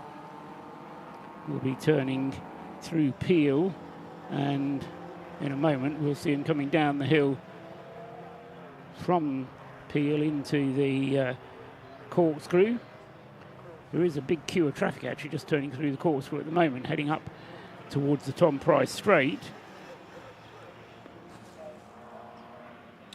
I've got 2 cars being shown in the pits at the moment, being cars 209, which is the CSC Racing BMW 116, and 55, the Roddison's VW Sirocco. Everybody else still out on the circuit, so a very high, low rate of attrition, high rate of reliability. All those that are out there. I'll tell you what, for the race fans out there, yeah, it's a bit of a high rate of reliability and low rate of attrition there. I know Scott is just having a wander up and down the pit lane, just seeing if he can grab anything last minutes for our viewers there. We're just about to 8.5 minutes to go to tick over. Before we head off, I'm just going to have a look at the comments on here as well. We've had Blue Nose that's come in. Great comments, great streaming commentary, guys. Thank you very much, Blue Nose. Connie McNulty, he comments to Connie McNulty, many thanks for the loan of your husband from a grateful Mission Motorsport beneficiary. This is proper night racing, and Connie has replied to that saying you're welcome. So Connie, thank you for tuning in. Hopefully, let's just double check where that ES Motorsport car has got to. 13th and 4th in class as it stands. Now with the issues that's hit the JRW Motorsport car as well, so they're now down 20 laps from the leaders, and the ES Motorsport car 28 laps. Could we see a bit of a race on tomorrow and see if we can get that Lotus Elise up to the top? Well, not quite the top. Top 10 would be a possibility, I would think. And you mentioned Scott Woodward, so he he's not stopped yet, has Scott? We can go down to him in the pit lane. What have you got for us, Scott? Well, I'm going to do the holy grail of presenting, which is walking and talking at the same time. I'm going to do it with Tom Brown, of course, is from C1 Club, but you've also been racing, of course, this one. This is one for Rob particularly. You've been out since Rob spoke to you. How was your latest stint? Yeah, it was really good fun. It was obviously out in the dark, so it's pretty tricky to find your apexes, but I got my lap times down 2 seconds from what I'd managed to do in quali, so I was really happy with that, yeah. Is that magic advice from Rob's working then? Yeah, it's working really well. He's got lots of little tricks and stuff, so yeah, it's handy having him around, for sure. In terms of having the C1s involved now, I'm presuming they've been involved for quite a few years, but how great is it that C1s, in many cases, get their own class, and there's a few of them, and I guess how much would you love to see a few more of them jump out as the end of season kind of thrash for them next year? Yeah, it's brilliant that so many do it. It's obviously great to have our own class, and we all run to the same regs, and there's obviously other similar cars as well, so it's good to have different abilities in the grid, and yeah, it'd be great to see a lot more people come and do it, to be honest. It's for a great cause. But you start nudging some of the other teams at the end of the season and go on, get yourselves to Anglesey. Yeah, well, I mean, now I've got some experience myself. I sort of do the social media for C1, and I'm the sort of chatty guy, so I'm sure I'll be sharing my experiences with the paddock next season and try and get a load more in next year. You need to make them jealous enough that they need to come and do it. Yeah, that's it, yeah. This is us. This is us, Garage 12. We've got WRC guys down there. Of course, they'll be looking at themselves on the screen in a second, but David Drinkwater's just over there, just having a word with one of the guys down there. But he's having a look. But yeah, so far it seems as though that the C1s are putting in quite a good performance so far in this race in general. Yeah, the CSC guys are doing really well, and Rab Sport, who's a regular in our series as well, they're doing really well. So yeah, it's nice to see they're all pushing. And when's your next stint back in the car tomorrow? I might be back out tomorrow. We're not sure. It's all down to strategy, really. So yeah, my stint sadly ended with getting fired off a little bit, but There we go. Yeah, so that could be it. But yeah, I was really happy and I learnt loads, so it's perfect. It's good to see you out, mate. So best of luck for you guys the rest of the race, and I hope we'll see you tomorrow. Yeah, good stuff. So there you go. So WRC development soldiering on, less than 10 minutes to go on that side of things. I think we're going to make our last chat with somebody from Mission Motorsport to wrap things up for part number 1 before we get the red and white checker on part 1 of ROR 2023. So let's see if we can head down the pit lane quickly, see who we can find to wrap things up before we head to the red and white checker for this part of ROR 2023. Back to you guys. Thanks, Scott. So, meanwhile, the safety car has come out, and we have got a car parked. Well, I was going to say, yes, I was going to say I was half expecting the safety car to come out anyway because of the end of the segment being imminent. But there's a car missing, and it's the number 44 Flying Haggis team, which I think has caused it again. Oh, no. So, Flying Haggis, they've dispatched the flatbed trailer. And as I say, I think the screen is suggesting Brian Wilson is currently at the wheel of the Flying Haggis Honda Civic, and it was already a long way down in 32nd place out of 45 starters, but he's getting going. You know, he's not. He's still stationary. Unfortunately, it does look like they've got some marshals with them. That up at Rocket, isn't it? Looks like it. So. The Flying Haggis at the moment not flying as much, impacting with all the yes. What's the expression? Bit of cold tripe on concrete. Yes. Rather than flying, but anyway, the Flying Haggis team they've got the right attitude. They just haven't quite got the car to do the job. That's caused a couple of problems for them over the course of the race so far. Safety car crosses the line now with 3 minutes to go. Now, a safety car lap is about 3 minutes, so I suspect this is going on to the last lap of this segment. There is a board being held out at the start-finish line that says safety car, but I reckon this is the last lap, and next time around, the 7 hours of this segment will be at a close. So if we do hear from Scott again, it'll be with the cars under safety car, and this is closing the gaps up for those cars that are not separated by a lap, which is apparently most of them.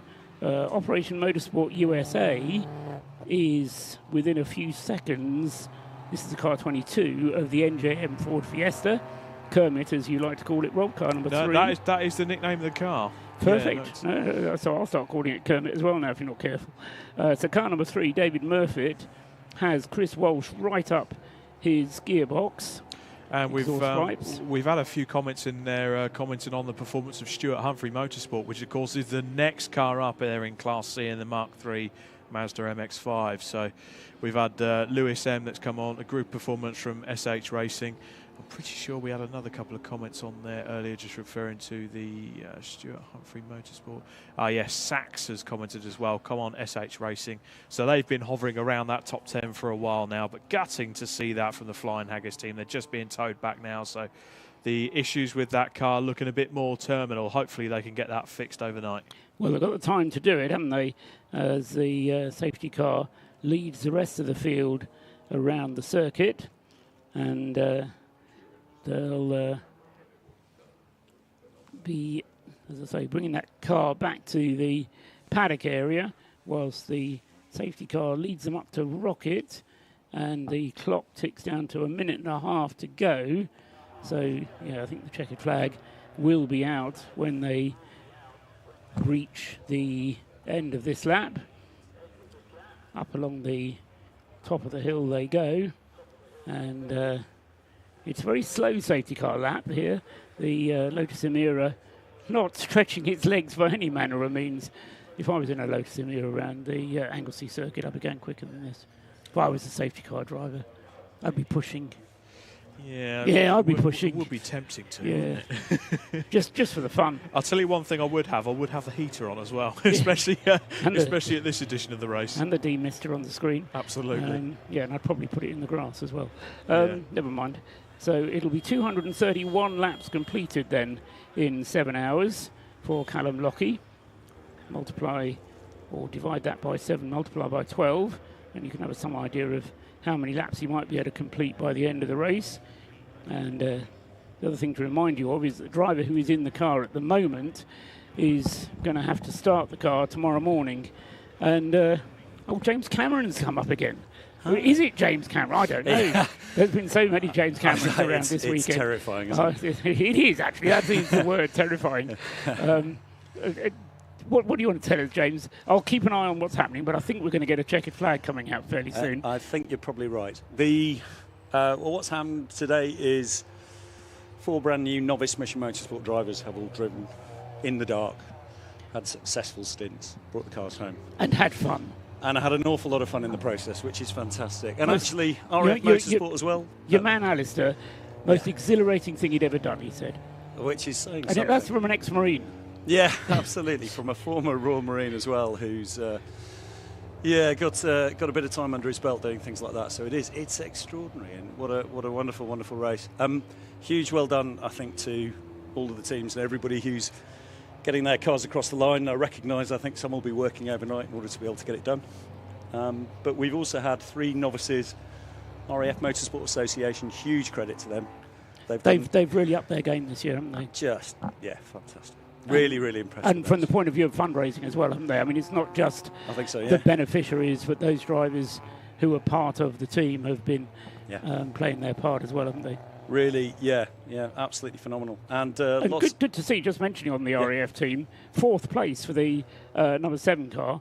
They kind of expected to be that far up, surely. No, that's a massive result, isn't it? That's Especially great. after this much running. I think they'll... Alex Smith did his part as well, the Chinook engineer. He's done his part. Yeah, no, I think they should be really proud of themselves, actually, going into the evening swap. I mean, they found a gearbox for that, BMW as well. Yeah. Chris Slater went and worked his magic in the pit lane. But the thing went in about 30 minutes. Once they found the right version right version. That's it, yeah, no. 5-speed box, 6-speed box, it was all a bit complicated. But yeah, 30-minute gearbox swap, get that thing in there, and then the car was back out there. So don't you just have to put a new knob on the top to make it 6 gears? Well, you think That's what so, I thought you did, yeah. Well, if they put the 6-speed box in, then it would have gone one faster, I would have thought. So, they could have cut up some of that space, but no, apparently it wasn't that simple. So it's been an extraordinary night's racing, hasn't it? It has. I mean, 7 hours. When you start it, you sort of, I'm going to got 7 hours to get through. What am I going to talk about? But it flies by. It does. So, the Race of Remembrance itself is alive and well and living in Anglesey. Yeah, and what an absolute joy it is that we're kind of here to witness it. So, a very successful day's racing, I think, and actually driving standards up and down across the field. The vast majority has been exceptional. It really has been exceptional, and I think the folk just downstairs from us at BRSCC have done a brilliant job of just making sure that things are as they're supposed to be, and that people are going about their racing in the correct way. Only 3 cars aren't still out there. Which is, again, a testament to the preparation, the standard, the amount of effort that goes into preparing the cars for this. Fantastic. And I'd be very surprised if we don't see some of those cars rejoin. Oh, yeah. I mean, I'm sure we'll get 55 cars starting on the grid tomorrow morning. It's one of the things that's nice about Race of Remembrance, actually, is that you do get that break. It isn't part ferme, and that teams have got the opportunity to be able to pull things back again. We've seen people at this time of night buy a car on eBay, drive to Manchester, put it on a trailer, drag it back, pull it apart and fix things and make the grid tomorrow morning. So you're right, but I'll put the other side of the argument to you, because I've been involved in races that do have part ferme regulations, and what it does is actually to cement that relationship between driver and mechanic, because the drivers and the mechanics have got nothing to do, so they all go off and have a beer together. When you've got the situation here, the drivers have got nothing to do, so they go home and don't have a beer. The mechanics have got to work until 2 o'clock in the morning or something to get the car ready. So there is an argument for part ferme.